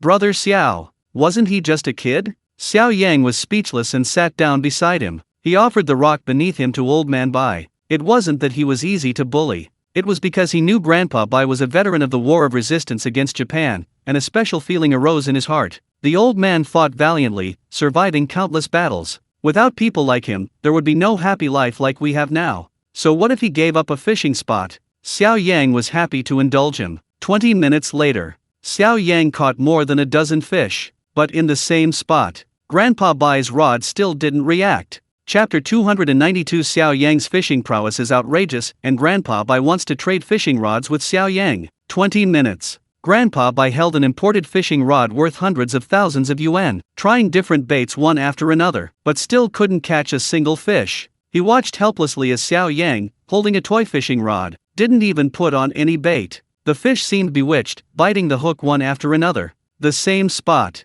His fishing spot was less than half a meter away from Xiao Yang's. Why did the fish only bite Xiao Yang's hook and not his? As a veteran, and a staunch materialist, his world was collapsing. Mysticism. It must be mysticism. Grandpa Bai nearly ground his back teeth to powder. To catch a fish, he was willing to risk his reputation. Brother Xiao, Grandpa Bai said with an awkward smile. Xiao Yang, Grandpa Bai, you're making me sound old. I'm only in my early 20s, old enough to be your great-grandson. Grandpa Bai, what grandson? You're my little brother. Little brother, I have a favor to ask of you. Xiao Yang, Grandpa Bai, what is it? Grandpa Bai stared at the toy fishing rod in Xiao Yang's hand, which seemed to be under a spell, and smiled broadly. Let's swap fishing rods.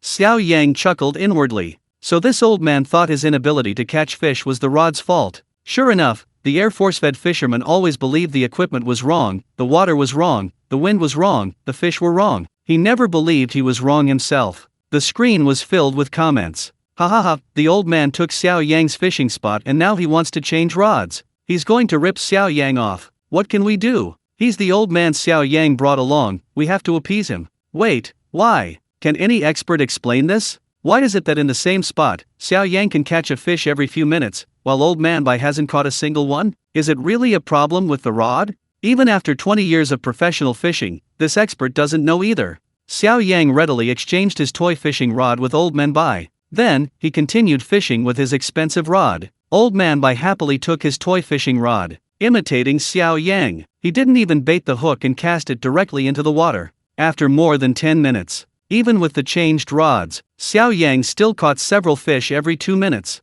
Old Man Bai, however, still caught nothing. At this moment, the man and woman, who had fled in a panic, cautiously returned. They had run too suddenly, only halfway there. They realized their fishing gear, fishing rod, was all gone, still by the lake. These things weren't cheap, so they had to turn back to retrieve them. They saw Xiao Yang and Grandpa Bai still calmly fishing in the same spot. They shouted from afar, "Where's the snake? Release it!" Knowing the snake was gone, the two dared to move forward again. The woman patted her ample breasts and said, "That scared me to death. Grandpa, how come you catch everything except fish?" "Ah!" Before she could finish, the woman saw several fish swimming around in the bucket and screamed, "So many fish!" Saying this, she quickly waved to the fat man. "Brother John, look. This old man caught so many fish." The man ran over excitedly. Upon seeing so many fish, he was also stunned. "Wow, so many fish. I told you this was a blessed spot.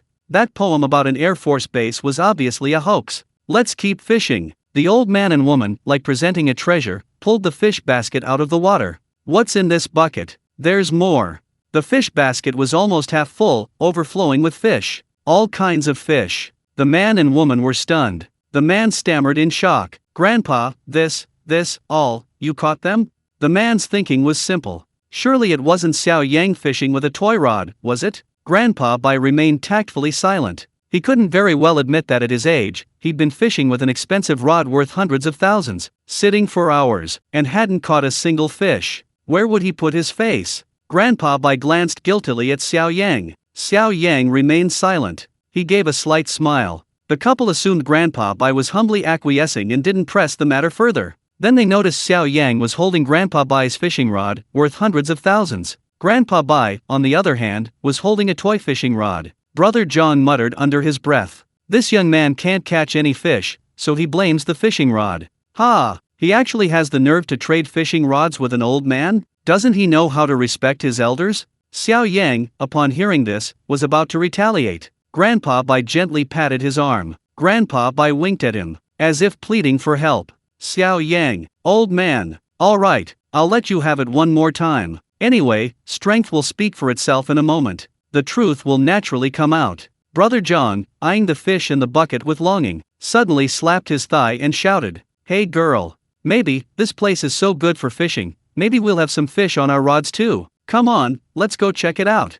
The two returned to their fishing spots and pulled up their lines. The bait was still on them. The two were initially disappointed, but this only strengthened their resolve to persevere. Next, the other three still hadn't caught a single fish. Xiao Yang, however, kept lifting his rod. In no time, his net was overflowing. The long fish basket was almost completely full. The anglers in the live stream were already drooling with envy. "Holy crap, so many fish. Xiao Yang, I'm afraid you can't carry them all. I suggest you send your location so I can come and carry them for you. This is insane. If I hadn't been glued to the live stream the whole time, I would have thought these were fish I bought and stuffed in there. Dude, are you sure these are fish you caught yourself, or someone baited them with bait underwater?" A man and a woman on the lakeside, watching this unfold in just over 10 minutes. Xiao Yang had caught several fish in a row, and each one was quite large. They probably guessed who had caught all the fish in the basket. The fat man stared at the fish basket overflowing with fish. His eyes burned with jealousy. If he had caught it, he would have carried it with him and walked dozens of kilometers back to the city center. At this moment, Grandpa Bai looked at his fish basket, which was almost overflowing. He hadn't caught a single fish. He stood up dejectedly. Let's go. Humph. I'm not playing anymore. Xiao Yang, I need to talk to you about something." Before he could finish speaking, Xiao Yang's fishing rod sank slightly. The float bobbed up and down in the water. Another fish has come. Xiao Yang lifted the fishing rod. He couldn't lift it. Xiao Yang tried to lift it again, but he felt a tremendous force in the water, resisting him. A big fish. Chapter 293 Xiao Yang's fishing game, a top-level pull and roll with the big cargo. Xiao Yang felt a tremendous force in the water, resisting him. A surge of joy filled him. With his years of fishing experience, well, actually, he'd mostly failed before, so he didn't have much experience in this area. But even if he hadn't eaten pork, he'd seen a pig run, right? And now he even had the fishing skill rewarded by the system. Although he hadn't seen the fish in the water yet, he was already certain it was a big one, probably over 70 pounds. Xiao Yang leaped up. From his relaxed sitting position, he stood up in a flash. He gripped the fishing rod tightly. To successfully reel in a big fish, there was a crucial next step: playing the fish. After hooking a big fish, the fish will struggle and try to escape in the water. Anglers, on the other hand, need to use skill, to use the fishing line to lead the fish through the water, gradually exhausting its energy before finally netting it. This process is called playing the fish. Some large fish are enormous in size and weight. In the water, their strength increases several times over. While playing the fish, if the angler isn't careful, they often fail miserably. Either the large fish breaks free of the hook and escapes, or the fishing line snaps. Even worse, the fishing rod might break off, a phenomenon known as rod breakage. Thus, the fish gets away, and the fishing rod breaks. He lost both his wife and his army. What happened? A big catch! Grandpa Bai exclaimed excitedly, watching Xiao Yang's actions. The big catch in the water was being pulled by the fishing line, leaving a long trail on the surface. A female fisherwoman nearby, still traumatized from just catching a python, unconsciously took a few steps back, bumping into the fat man. She muttered softly, "Brother John, this can't be another snake, can it? Oh my God, that's terrifying." She turned around and hid behind the fat man. The fat man, upon hearing this, paused for a moment. He craned his neck forward. He saw a fishing line hooked on a giant underwater, constantly moving in the water. Xiao Yang, on the other hand, calmly held up his fishing rod, reeling in the line, letting it out, repeating the process continuously. Sometimes it takes a few steps back, sometimes a few steps forward. It moves with practiced ease. It patiently engages in a game of cat and mouse with the big fish in the water. It's not in a hurry to pull it out. The comments section is flooded with messages. Can any professional angler explain what Xiao Yang is doing? He's just waving the fishing rod back and forth like that. Why isn't he pulling it out? What did he catch? Xiao Yang is playing the fish, like walking a dog with a leash. The main thing is to exhaust the fish. If you try to force it up, especially with a big fish, the line might break, or even the rod might break. It would be such a waste if that rod, worth hundreds of thousands, broke. I've learned something new. I thought you just pull it up after you catch it. Xiao Yang seems quite experienced. Is that really a big fish in the water? What if it's a snake, like what happened to Grandpa Bai earlier? Catching a snake is actually better than catching a corpse. OMG. You fishermen are amazing. On the Moyin short video platform, the number of viewers in the Shanghai City live stream room continues to rise. It's already reached nearly 1,300,000 new followers. It's already the #1 live stream on Moyin short video platform. It's trending at #1 on Moyin. The two staff members are completely stunned. They never expected this. 10 years of live streaming, nobody cared. One person fishing, the world knows. So many people are watching for fishermen fish in the live stream. 3 of them went home empty-handed. Staff member A, unaware of the reason, quietly posted a comment on the chat using a secondary account. What's so interesting about this virtual fishing? Haha, seeing others go home empty-handed makes me even happier than when I go home empty-handed myself. Finally, someone worse than me, like those 3. Seeing Xiao Yang catch one after another is more exciting than catching one myself. It gives me a sense of accomplishment. Not only were there viewers in this live stream, but the "My Dad is a Superhero" live stream was also packed with viewers. Currently, over 80 million people were watching Xiao Yang fish in both live streams simultaneously. At this moment, Xiao Yang had been battling this big fish in the water for nearly 20 minutes. Xiao Yang had the system's enhancement. His stamina and strength had increased significantly. An ordinary person would have already been exhausted. They might even have been pulled into the lake by the big fish. So much time had passed. Xiao Yang sensed that the giant creature in the water should have almost exhausted its strength as well. It began to gradually retreat. He slowly began reeling in the fishing line. Splash! A loud sound rang out. The big fish in the water merely thrashed its tail. It created a huge splash, shattering the tranquility of the lake. Holy crap! Such a big splash! That's a fish, right? The fat man exclaimed in amazement. His eyes widened in shock as he watched the half-meter-high splash erupt from the lake. The woman covered her mouth with her hands, excitedly saying, "It looks like a fish tail. My God! Such a big fish tail. I've never seen anything like it before." "Girl, you've never seen one before." "Me neither, who's ever caught such a big fish?" Grandpa Bai stared at the lake, also stunned. His face flushed slightly with excitement. He frantically directed Xiao Yang. "Brother Xiao, hurry. Pull it up so I can see for myself." Such a big fish, it must weigh over 20 pounds. Hurry, hurry. Grandpa Bai, a veteran soldier, was also impatient. He kept urging him on. The fishermen in the live stream were completely dumbfounded. Holy crap! Based on my years of experience, this fish must weigh over 30 pounds. I guess 35 pounds. The betting has started. Everyone, guess how big Xiao Yang's fish is? +1. Watching the huge fish in the water make its final struggle, Xiao Yang didn't dare to be careless. When a fish is cornered, it struggles even more fiercely and is more likely to escape. Xiao Yang didn't know if his fishing rod, worth hundreds of thousands, could withstand the struggle of such a giant. They could only cautiously try to reel it in again. The fish in the water sensed the danger of being pulled out of the water. It struggled even more violently. Huge splashes of water erupted from the lake's surface. The fishing line tightened more and more, and the fishing rod bent more and more. Everyone held their breath, watching Xiao Yang and the fish engage in a fierce tug of war. Suddenly, a huge wave surged in the water. The fish leaped from beneath the surface. A gigantic, silvery white grass carp stunned everyone. This wasn't 20 pounds, or 30 pounds, it was at least 60 pounds. No one had ever seen such a large grass carp.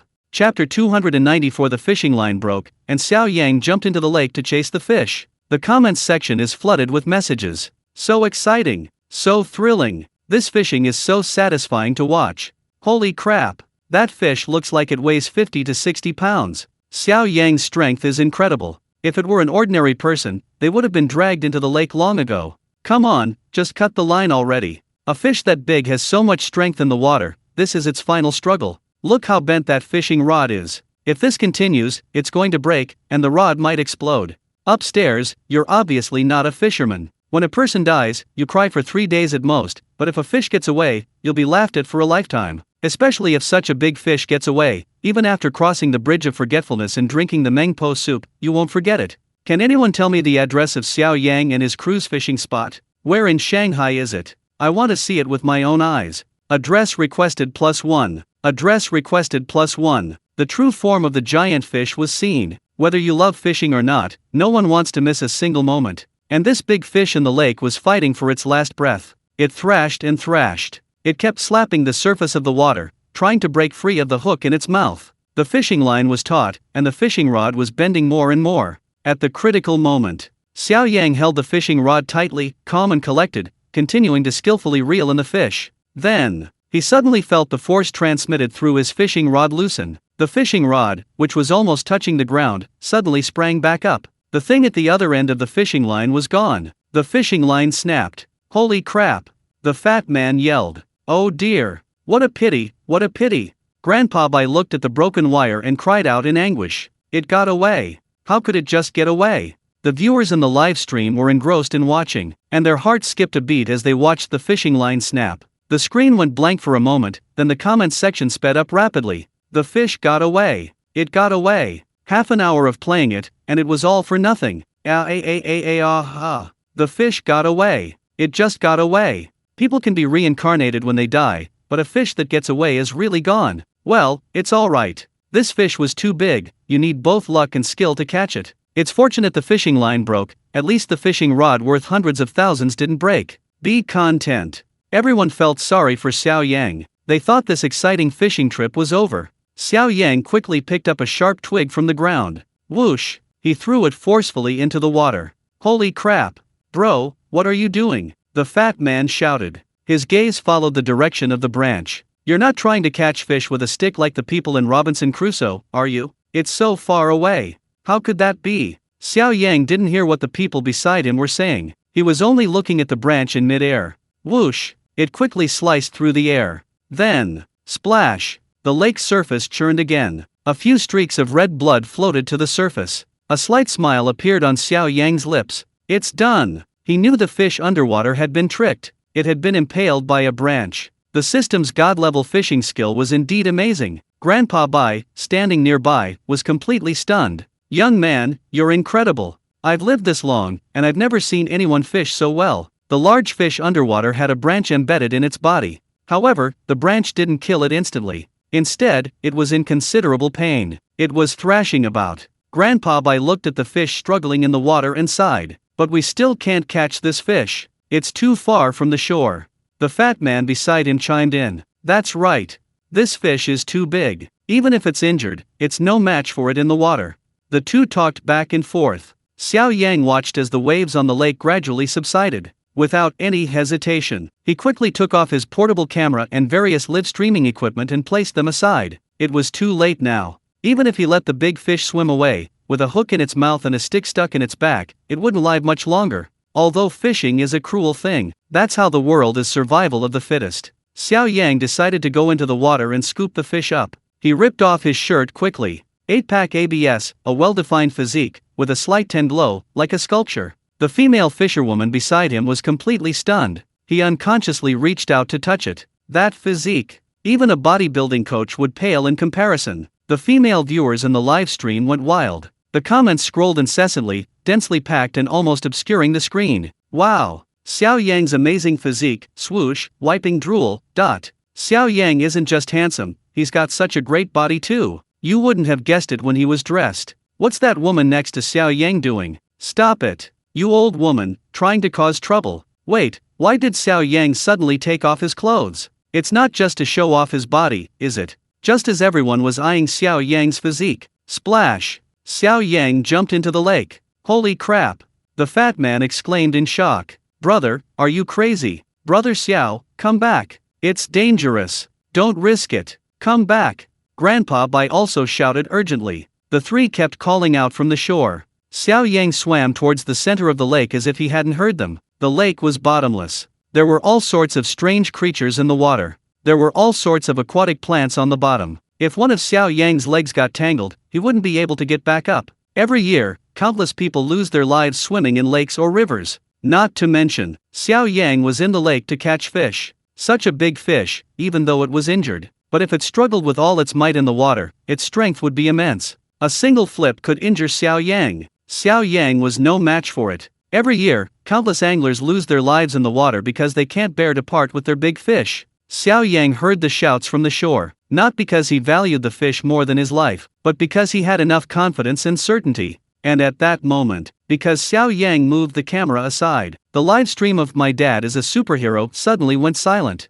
Chapter 295. What will happen to the elderly and children at home if Xiao Yang drowns? Xiao Yang placed all the live streaming equipment on the ground. In his haste, he didn't pay attention to the angle. The camera was pointed directly at the sky. Besides hearing the surrounding sounds, viewers in the live stream could only see a clear blue sky and a few white clouds. Backstage at the program location, Director Wang was lamenting that the large grass carp had broken free of its fishing line and escaped. His mood, however, had turned to shock. He had no idea what was happening. He only heard Fatty and Grandpa by shouting that Xiao Yang had jumped into the lake. His heart tightened. Holy crap! Jumping into the lake. He didn't know how good Xiao Yang was at swimming, but although the lake appeared calm on the surface, it was fraught with danger. Aren't there legendary lake monsters in many large lakes? Is Xiao Yang courting death? Is it really worth it for a fish? And fishing in the water is the height of suicidal recklessness. It's comparable to heading straight to the gates of hell. If anything were to happen to Xiao Yang, his fans alone could come to the company and tear him to shreds.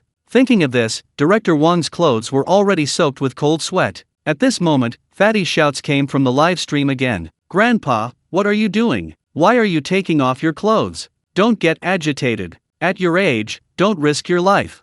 Upon hearing this, Director Wang's breathing became rapid. He almost fainted. Xiao Yang jumped into the lake. And his 90-year-old Grandpa Bai also planning to jump. Although Grandpa Bai is a veteran and physically strong, he's still 90 years old. Wouldn't going into the lake be a one-way trip? If two people drown, how will we explain it to their families? His life is over. Meanwhile, the observation room is in a corner of the live broadcast studio. It appears as a picture-in-picture. The observers are extremely tense. This is, after all, a life. Although the screen only shows a blue sky, nothing else is visible. They don't know how Xiao Yang is doing, but just from the sounds from the scene, they know the situation is dire. Su Jiajia and the host, Xiao Ai, two girls, are tightly pursing their lips. They are silently praying. It would be such a pity if Xiao Yang, such a handsome and capable man, drowned like this. The atmosphere at the scene was extremely somber. Only Principal Shi shook his head, his face filled with indignation. Unreliable.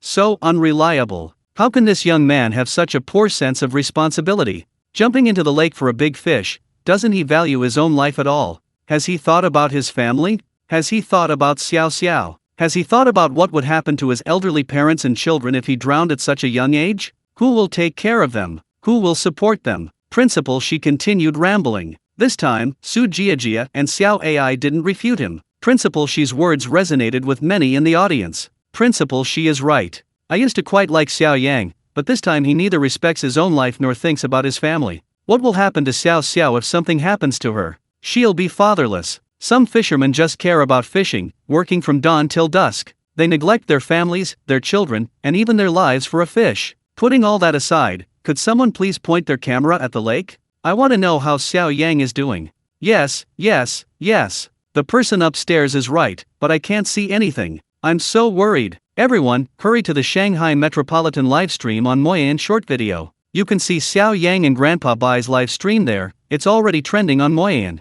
The viewers in the My Dad is a Superhero live stream received the information. They all flocked to the Shanghai Metropolitan livestream. The number of viewers in the Shanghai City livestream suddenly surged from 1 million to 30 million and showed no signs of stopping. It's gone viral. Director Wang silently pulled his phone from his pocket and opened the Shanghai City livestream, not to boost the viewership, but out of concern for Xiao Yang's condition. At this moment, everyone's hearts were pounding. Time ticked by. 10 minutes had passed. Xiao Yang was struggling with the fish in the lake. 3 minutes had passed since Xiao Yang last surfaced. For a moment, the lake was calm. Xiao Yang's fate was unknown. On the shore, a woman stared intently at the lake. Her voice trembled as she whispered, "Why is there no movement? Could it be, something happened?" The fat man grabbed old Bai's arm, wary of him jumping into the lake to save the man. He muttered, "No way." Old Bai became even more tense and started yelling at the fat man. "Why are you holding me like that? If you won't let me go down, then go down and save him. Hurry up." Old Bai's eyes widened. Because he had been on the battlefield and even killed an enemy himself. Even at his age, his gaze was still sharp. At this moment, facing a life about to be lost, he panicked. Especially since this young man had come fishing with him. If something happened, how could he face Xiao Yang's family when he got home? He was old, and although he was physically strong, he still couldn't break free from the fat man in his prime. He could only stare at Fatty with eyes as sharp as an eagle's. The man felt his hair stand on end under Grandpa Bai's gaze. He stammered, "Grandpa, I'm not a good swimmer." It wasn't that he didn't want to save him, but he truly couldn't handle the emerald green lake. He was afraid of dying. Just as the two were arguing, splash! Xiao Yang raised his head from the water. He stretched a hand out of the water and waved it towards Grandpa Bai on the shore. He flashed a bright smile. He shouted, "Gotcha!" The three on the shore were stunned for a moment. After half a minute, Grandpa Bai finally calmed down from his initial tension. He slapped his thigh and laughed loudly. "Caught him! Oh my god! Good! The moment Xiao Yang surfaced, the viewers in the live stream erupted in excitement. "Holy crap! Alive! Xiao Yang is alive! That scared me to death! Awesome! Xiao Yang, you're my god! So cool!" Chapter 296. All fishermen, lower your head by half a point and salute. Xiao Yang tightly gripped the large fish with one arm, paddling with the other. He swam towards the shore. Grandpa Bai's expression finally brightened. The woman on the shore covered her mouth with both hands, her face filled with disbelief. She muttered softly, Is this real? I can't believe it. This must be a hallucination." The chubby man beside him also looked incredulous. "I don't believe it either. How is this possible? This fish is so heavy, and it's still in the water, how could he control it with just one hand?" Finally, under the watchful eyes of the three, Xiao Yang swam to the shore. The chubby man then extended a hand, intending to pull Xiao Yang ashore. Xiao Yang knew this man was trying to be friendly. Although the two had a minor disagreement earlier, it wasn't a big deal after so much time had passed. He wasn't a petty person. He grabbed Fatty's hand and said, "Thanks." Just then, the large fish on Xiao Yang's arm thrashed its tail in a death thud. Xiao Yang gripped Fatty's hand and pulled it in, intending to give the fish a good whack. There was a splash. Fatty didn't pull Xiao Yang out of the water. Instead, Xiao Yang pulled him in and dragged him into the water. "Help! Help! Cough, cough." Fatty flailed his arms wildly above the water. His head bobbed up and down on the surface, choking on several mouthfuls of lake water. This sudden turn of events sent the live stream chat scrolling even faster. "Holy crap! This is hilarious. This fat guy is so fragile. He must weigh almost 200 pounds, right? How could he fall in with just a gentle pull? Was Xiao Yang doing this on purpose? Pulling someone into the water? Hey, upstairs, can't you talk like that? How could it be on purpose? We finally managed to catch this big fish. What if it escapes like this? We definitely have to subdue the fish first. Xiao Yang was speechless. He had just given the fish a hard thud, then turned around. The fat guy had actually fallen into the water. Wasn't this just making things worse? Xiao Yang yelled. Stop thrashing around. Then he grabbed the fat guy by the collar and pulled him towards the shore. Uncle Bai, and you, lady, come and pull this guy out. The woman pointed to her nose. Big sister.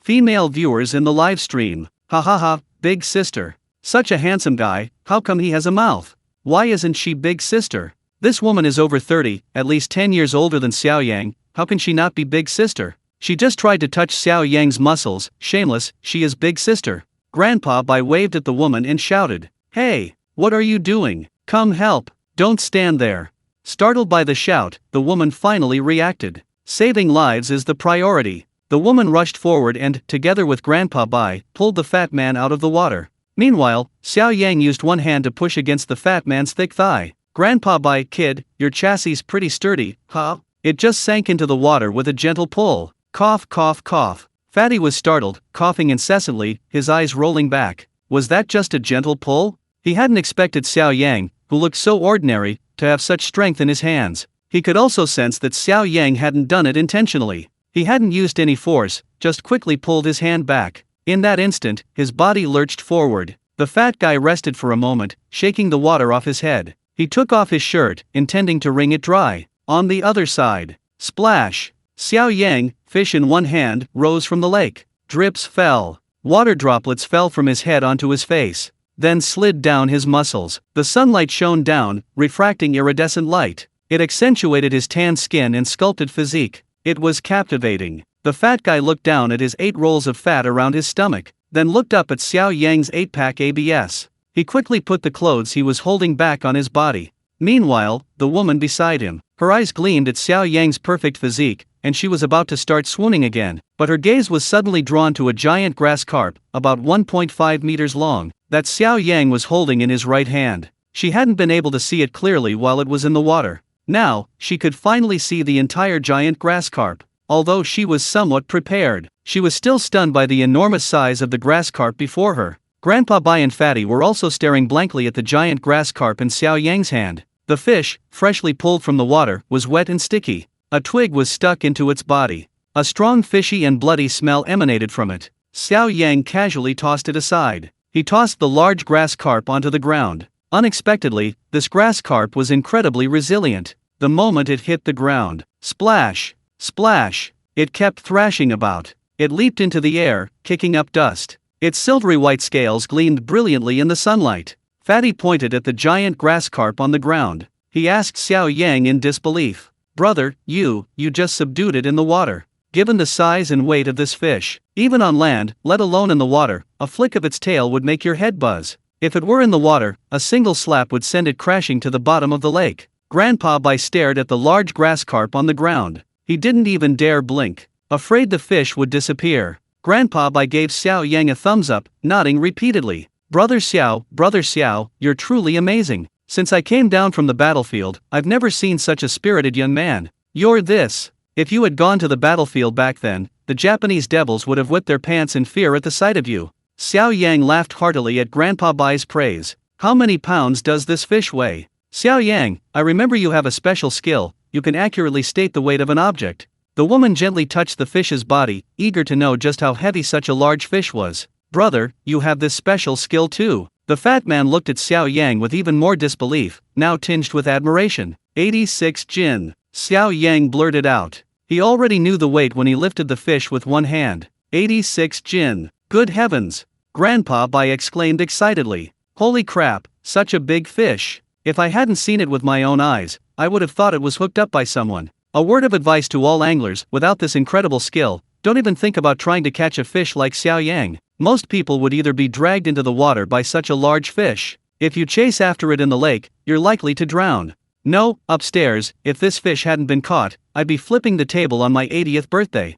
All anglers, lower half a point in salute. Chapter 297 Xiao Yang's new acrostic poem, Never an Air Force. A live stream from Shanghai. Some were just casual fishermen passing by, unaware of Xiao Yang's identity. They stopped only because they saw fishermen in the live stream, and were gradually drawn in. They were all shocked to see Xiao Yang swim into the lake alone and reel in such a large fish. Many top fishermen also found it unbelievable. Holy crap, who is this young man? He can actually catch such a big fish all by himself. Dude, don't you like going online? You don't know Xiao Yang? He's really popular lately. This guy is incredibly strong. In the first episode, he dragged a pig weighing over 300 pounds. At this moment, a user named Li Gang typed in the chat, "A fish that weighs 1 pound on the surface requires over 10 pounds of force underwater." This grass carp, weighing a full 80 pounds, exerted its strength underwater in its final struggle, comparable to a mad wild boar, with a force of 600 to 700 pounds. Think about how many strong young men it takes to hold down a pig during the Lunar New Year in the countryside.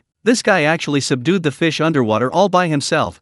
That's not just something that can be done by sheer strength. It also requires excellent swimming skills and technique. Even a non-professional couldn't stay submerged for just a few minutes. Impressive. Impressive. This man's words immediately caused a stir among the many anglers in the live stream. Holy crap, the king of fishing from China is here too. Even the king of fishing admires Xiao Yang. Xiao Yang is truly awesome. Xiao Yang was unaware of the discussion in the live stream. He shook the water off his hair. He put his clothes back on, and then put on his portable camera and live streaming equipment. He picked up his phone from the stone slab. Director Wang had actually made over a dozen calls in a row. Xiao Yang sent Director Wang a text message to let him know he was safe. He glanced at the time. It was almost 4 p.m. "Grandpa Bai, that's enough, shall we go back?"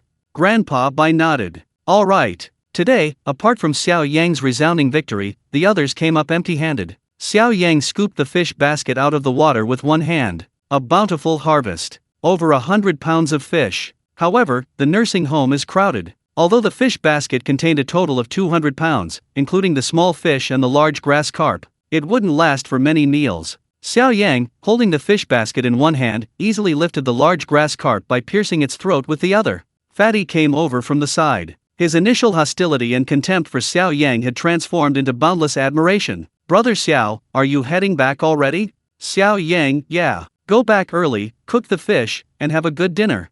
"Fat brother, how are you getting back? Did you drive?" Xiao Yang, "No, we're taking a taxi."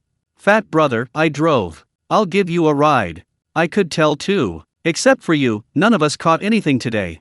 Xiao Yang thought about his and Grandpa Bai's bags and bags. They smelled strongly of fish, and he was still soaking wet. Probably no taxi driver would want to take them. Perfect, someone was willing to give him and Grandpa Bai a ride, why not? Okay. Xiao Yang agreed. Fat brother happily finished packing up his fishing gear. Let's go, let's go. Fat brother said cheerfully, passing by the stone with the acrostic poem. Xiao Yang, wait. He picked up a small, sharp-edged stone from the ground. He carved it next to the acrostic poem. Eternally fishing in the mortal world, carefree and unconcerned with worldly sorrows. In the empty mountains and distant waters, where the wind is gentle, you hang your hands freely. The comments scrolled. Wow, awesome. Xiao Yang can actually write poetry, good poem, it even rhymes. Back then, I strongly opposed Xiao Yang's withdrawal from the literary world. So poetic, so poetic. As Xiao Yang wrote, Fatty read aloud beside him. Brother, you're truly both literary and martial. Amazing, amazing. He can fish for big fish in the lake and carve poems on stone, awesome. The woman read Xiao Yang's carved poem several times. Xiao Yang, what does this poem mean? Grandpa Bai pointed to the poem on the stone. Oh dear, that's why you guys really need to read more books. You can't even understand this. This is also an acrostic poem. Look at the first character of each line. The woman and the fat man read it aloud simultaneously. Never, never, empty, you. Never empty-handed. 666. Awesome. At this moment, the viewers in the live stream also felt a chill run down their spines. Brilliant. Absolutely brilliant. Like an old lady climbing stairs, you have to admire it. Many anglers shared Xiao Yang's poem on their social media, treating it as their life motto. Meanwhile, the fishing spot where Xiao Yang and his friends fished also unknowingly spread among the anglers. The anglers who witnessed Xiao Yang catch a fish weighing over 200 pounds were all eager to go fishing there. Among them were many fishing experts and masters, who also witnessed Xiao Yang catching such a large grass carp from the lake. They were all incredibly envious. In an instant, this lakeside, formerly an Air Force base, became a fishing mecca for anglers across the country. On the other side, Xiao Yang finished carving a poem on a rock. He tossed the rock aside, picked up the large grass carp, and left. The group walked through the woods and reached the main road. A black Mercedes-Benz was parked by the roadside. A grand car, gleaming black paint. Even parked in the roadside grass, it exuded an expensive aura. As a man, Xiao Yang was naturally familiar with cars. $1 million luxury car. Chirp chirp. The Mercedes-Benz headlights flashed, and the side mirrors unfolded. Fatty, carrying fishing gear, walked towards the car. Then he waved to Xiao Yang and Grandpa Bai. Brother Xiao, Grandpa, please get in the car. Although Xiao Yang also owned a sports car worth nearly 10 million, looking at his wet pants and the 2 large bags of smelly fish, he still felt it wasn't appropriate to leave them on his $1 million car like that. Xiao Yang, Brother Zhang, how about Grandpa and I take the car? Your car isn't cheap, it's not good to get it dirty. When Fatty heard that Xiao Yang and Grandpa Bai were leaving, how could that be allowed? Actually, he gave the 2 a ride because he had his eye on the big fish. If he could hang it on his car, how impressive would it be to drive on the road? It would be even better if he could take a picture and post it on WeChat Moments. Fatty, oh, brother. Don't be shy. The car is dirty, we can just wash it and do some maintenance later. Actually, I wanted to borrow your fish to show off a bit. The fat guy explained his intention to Xiao Yang. Xiao Yang laughed, oh, I see. The fat guy, what's a car? You can buy one if you have money. But such a big fish, this opportunity to show off, if I miss it, I'll die with regrets. The comments section was filled with, ha ha ha, that's right, if I miss this opportunity to show off, even in death I'll remember it. If I had this fish, I'd drive it around the city 3 times. No, there should be a nationwide parade. Is chapter 298 going to result in a nationwide public reprimand? Inside the car, the fat man's face beamed with a wide smile. His joy was indescribable. The driver's and passengers' windows were open. The fat man gripped the steering wheel with one hand. The other dangled from the window. He was driving at a snail's pace of 30 miles per hour. The trunk was open. A rope was threaded through the mouth of a large grass carp and hung from the trunk handle. Anyone looking from behind would immediately see a large grass carp. Xiao Yang and Grandpa Bai sat in the back. On a narrow road, in the same lane, the cars behind were completely blocked by the fat man's car, unable to accelerate at all. Beep beep. Beep beep. The cars behind were honking their horns impatiently. Xiao Yang was speechless. This guy really has to be grateful this is a society governed by law. Otherwise, this kind of behavior could easily get him killed. Maybe in America he'd be shot dead too. Finally, he could overtake. The cars behind accelerated to overtake him one by one. When they were parallel to the fat guy's car, they paused for a few seconds. Every driver gave him the middle finger. They yelled, "You son of a bitch, can't you drive? You drive worse than my grandpa can walk." The fat guy was in a good mood, still beaming despite the insults. He smiled broadly and held out a hand. Xiao Yang thought the fat guy was going to retaliate with a middle finger, but the fat guy just made an H shape with his fingers. He shouted, "Yes, yes, yes. 80 Jin, a big grass carp, caught in the lake." Xiao Yang, this guy's reply is random. At this moment, a traffic policeman stopped the fat guy. "Traffic policeman comrade, you're driving too slowly, and there's such a big fish hanging on the back of your car."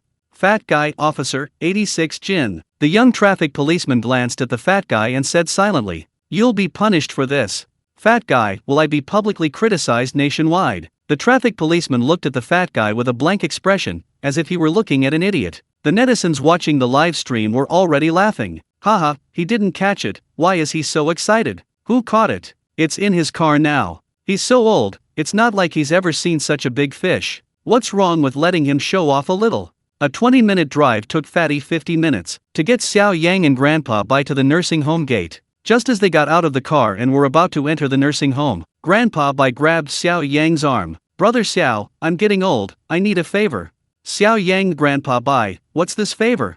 Grandpa Bai, could you let me take this big grass carp inside later and tell those old guys I caught it? You don't know, I've been fishing for so many years, and I've always come back empty-handed. Those old guys all say behind my back that I'm a noob. Isn't that infuriating? Xiao Yang chuckled and readily agreed. Sure. Grandpa Bai is over 90 years old, and this wish remains unfulfilled. Xiao Yang still wants to help this old hero fulfill his wish. This stubborn old man never bowed his head when facing the enemy during the war. Today, I even used the word beg on him, and he was live streaming the entire fishing process himself. Netizens across the country witnessed it firsthand and know that it was Xiao Yang who caught the fish. Now, letting Grandpa Bai go to the nursing home to show off is no problem at all. Seeing Xiao Yang's agreement, Grandpa Bai happily accepted the large grass carp from Xiao Yang's hand. However, being old, he couldn't lift the 86-pound fish with one hand like Xiao Yang could. Instead, he and Xiao Yang carried it together, beaming as they stepped through the nursing home gate. As soon as they entered the large iron gate, Grandpa Bai announced in a booming voice, "Fish for dinner tonight." Xiao Yang retorted, "Grandpa Bai, have you forgotten how you got out?" Grandpa Bai ignored him, experiencing intermittent hearing loss. He left. He sneaked out by climbing over the gate. He went back. It was a grand display, as if everyone wanted to know. Grandpa Bai shouted. He and Xiao Yang carried the large grass carp around the nursing home several times, passing every room. Many elderly people, hearing Grandpa Bai's shouts, slowly came out. "Oh my, such a big fish. This is a grass carp, isn't it? My goodness, it's so big, I haven't seen such a big grass carp in over 10 years. Grandpa Bai, did you catch this?" Grandpa Bai neither admitted nor denied it. After all, he didn't catch it, and he was too embarrassed to claim credit. Just like Fatty had done earlier, he started rambling. A full 86 jin. At this moment, Grandma Wang, who had been playing cards with Xiao Yang that morning, also rushed out of the activity room. Pointing at Grandpa Bai, she shouted, "Old man Bai, you damn old codger, you can't even catch a fish, and you've stolen my mahjong partner away. You ruined my whole afternoon of mahjong." Upon hearing this, Grandpa Bai, before, when people called him an Air Force veteran, he couldn't talk back. But with such a big fish today, he was confident. He roared, "Old Granny Zhang, you're really old, you're blind. Such a big fish, and you can't even see it." Grandma Zhang snorted. "This is obviously Xiao Yang's catch. Such a big fish, you could catch it? I don't believe it." Grandpa Bai was about to retort. Xiao Xiao also popped out of the activity room, shouting, "Daddy, Daddy, you're back. I played mahjong with Grandpa and Grandma this afternoon." But Grandma Zhang pouted, looking unhappy. Xiao Yang didn't know what was wrong. He saw Xiao Xiao holding a large handful of loose change. Xiao Yang pointed to the loose change in her hand. "Did you win this?" Xiao Xiao, "Yes. Grandpa and Grandma all lost, but I won over 20 yuan. Look." Xiao Yang, no wonder Grandma Zhang's face wasn't looking too good. "That's a dime. If it were $1, Xiao Xiao would have won 200. If it were a $10 bet, that would be 2,000. Kids, they just don't know how to hold back. Luckily, the amount isn't too big." After showing off, Xiao Xiao noticed the fish on the ground. "Dad, why did you buy so many fish?" Xiao Yang, "I caught them." Xiao Xiao held up one index finger and shook it, a sneer playing on her lips. "I don't believe it. You've never caught a fish." Having spent the entire afternoon playing mahjong, Xiao Xiao hadn't had time to watch the live stream, and she had no idea what her father had gone through. The most devastating criticism comes from one's own daughter. Hearing Xiaoxio's words, the surrounding elderly people all stared at Xiao Yang. Then they turned to Grandpa Bai and smiled. "Congratulations, congratulations. Your last wish has finally been fulfilled." Chapter 299. Xiao Xiao gets a fishbone stuck in her throat. Xiao Yang receives the system reward of switching between male and female voices. This nursing home has over 60 elderly residents. The fish pond contains some small fish, plus a large grass carp, totaling about 200 jin, approximately 100 kilograms, enough for several meals. For easier storage, they decided to eat the 80 jin, approximately 40 catties, large grass carp first for dinner. The remaining fish were cleaned and frozen for later storage. The fish from the lake fed on algae and microorganisms from the lake bed. They were also freshwater fish. They had little fishy smell and tasted much fresher and more tender than fish caught from ponds. Dinner was officially served at 6 p.m. Except for some elderly residents who were unable to get out of bed. The entire nursing home had over 50 elderly residents, plus 4 groups of fathers and children. There were also some program crew members and nursing home staff. 10 tables were set up. At this moment, bowls of pickled fish were brought to the tables. The broth was golden yellow, and the fish meat was tender and white. Green pickled cabbage was mixed in. It was steaming hot. The aroma alone, floating in the air, was enough to make one's mouth water. The cameraman moved the camera closer, giving the pickled fish a big close-up. The comments section was flooded with messages. "This pickled fish looks amazing. Just looking at it makes it look delicious. I could eat 2 bowls of rice with just this. I once ate fish from a lake. The fish was incredibly tender, melting in my mouth, so fresh, and most importantly, it had no muddy taste at all. It was a million times better than fish from a pond. Who knows? My mouth is watering right now." At this moment, everyone had already reached into the large bowl with their chopsticks, each picking up a piece of fish and enjoying it. They praised the chef's skill as they ate. Although it was pickled fish, considering that the elderly couldn't eat spicy food, so the chef didn't add much chili or Sichuan peppercorns. He simply preserved the aroma of the pickled cabbage and the natural freshness of the fish. One bite, and your mouth waters. Niu pointed at the fish in the large stainless steel bowl and exclaimed, "Daddy, I want to eat fish. Give me a piece." Dai Chuan, okay, don't rush. Daddy will help you remove the fish bones, be careful not to choke. But Xiao Yang, sitting next to Dai Chuan, had no time to pay attention to Xiao beside him. He had struggled with the fish for so long that afternoon, his energy was completely depleted. He was practically starving, so as soon as dinner started, he filled his bowl to the brim with rice. Now he scooped 2 large spoonfuls of fish broth over the rice. He was now shoveling large mouthfuls of the broth into his mouth with chopsticks. Xiao sat next to Xiao Yang, carefully eating her fish. Looking at the golden rice in Xiao Yang's bowl, glistening with oil, it looked incredibly appetizing. She couldn't help but ask, "Daddy, is fish soup with rice delicious?" Xiao Yang, extremely hungry, nodded without looking up. Of course it's delicious. It smells amazing." At this moment, Xiao imitated Xiao Yang. She took a large soup ladle, scooped 2 spoonfuls of the sour fish soup into her own bowl. She stirred the rice with her chopsticks. Then she shoveled a mouthful into her mouth. The moment the rice soaked in the sour fish soup entered her mouth, her entire mouth exploded with flavor. It was so delicious. Daddy hadn't lied to her. The freshness of the fish, combined with the sauerkraut broth, was incredibly appetizing. The more she ate, the more she wanted. After taking a bite, Xiao couldn't resist imitating Xiao Yang. She brought the bowl to her mouth and started shoveling large mouthfuls of rice into her mouth with her chopsticks. The comments section was flooded with, "Wow, I think it's okay for a boy to shovel rice like that, but for a little girl to do it like that is just unrefined and not ladylike at all. If Xiao Yang keeps leading Xiao like this, I can't even imagine what it will look like. But this fish soup with rice looks so delicious. If I were there, I could shovel 2 bowls of rice into my mouth." In the face of delicious food, nothing else matters. Cough cough. Cough cough cough. Xiao suddenly put down her bowl, clutching her neck. What's wrong?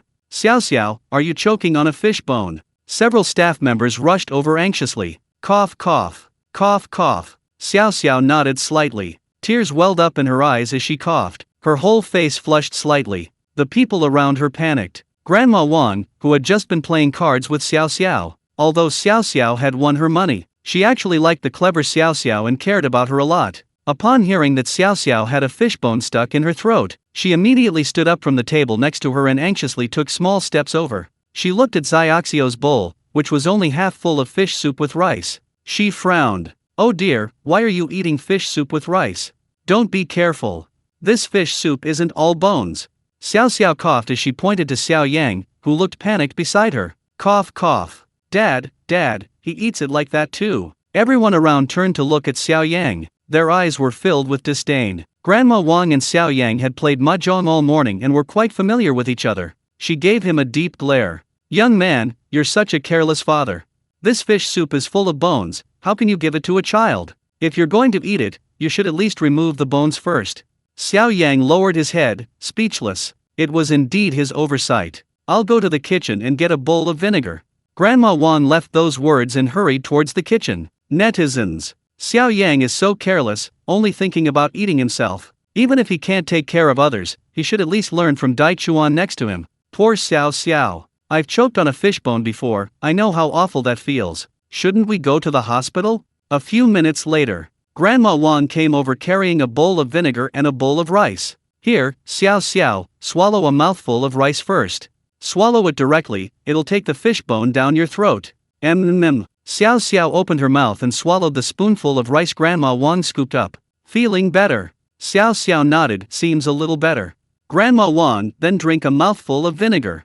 The old lady used this familiar folk remedy. And indeed, the mouthful of vinegar worked. It was a close call. At this moment, Xiao Yang felt the system's voice sound in his mind. "Congratulations, host, you have accumulated 200,000 audience emotion points. Congratulations, host, you have obtained the system reward of being able to switch between male and female voices. This system's extra reward, opera singing style. Audience emotion points are reset to 0. Keep up the good work, host." Xiao Yang was taken aback. He could switch between male and female voices at will. Xiao Yang wondered if this was similar to being a voice actor. He suddenly remembered some scam cases he had seen online. A man fell in love online, became infatuated with his online love interest, and was scammed out of hundreds of thousands of yuan. Then he discovered that the other person was actually a burly man, just with a woman's voice. Xiao Yang was imagining this beautiful scenario. Suddenly, his throat stung, like having a large fishbone stuck in his throat. He knew that the system was modifying his vocalization. Cough, cough,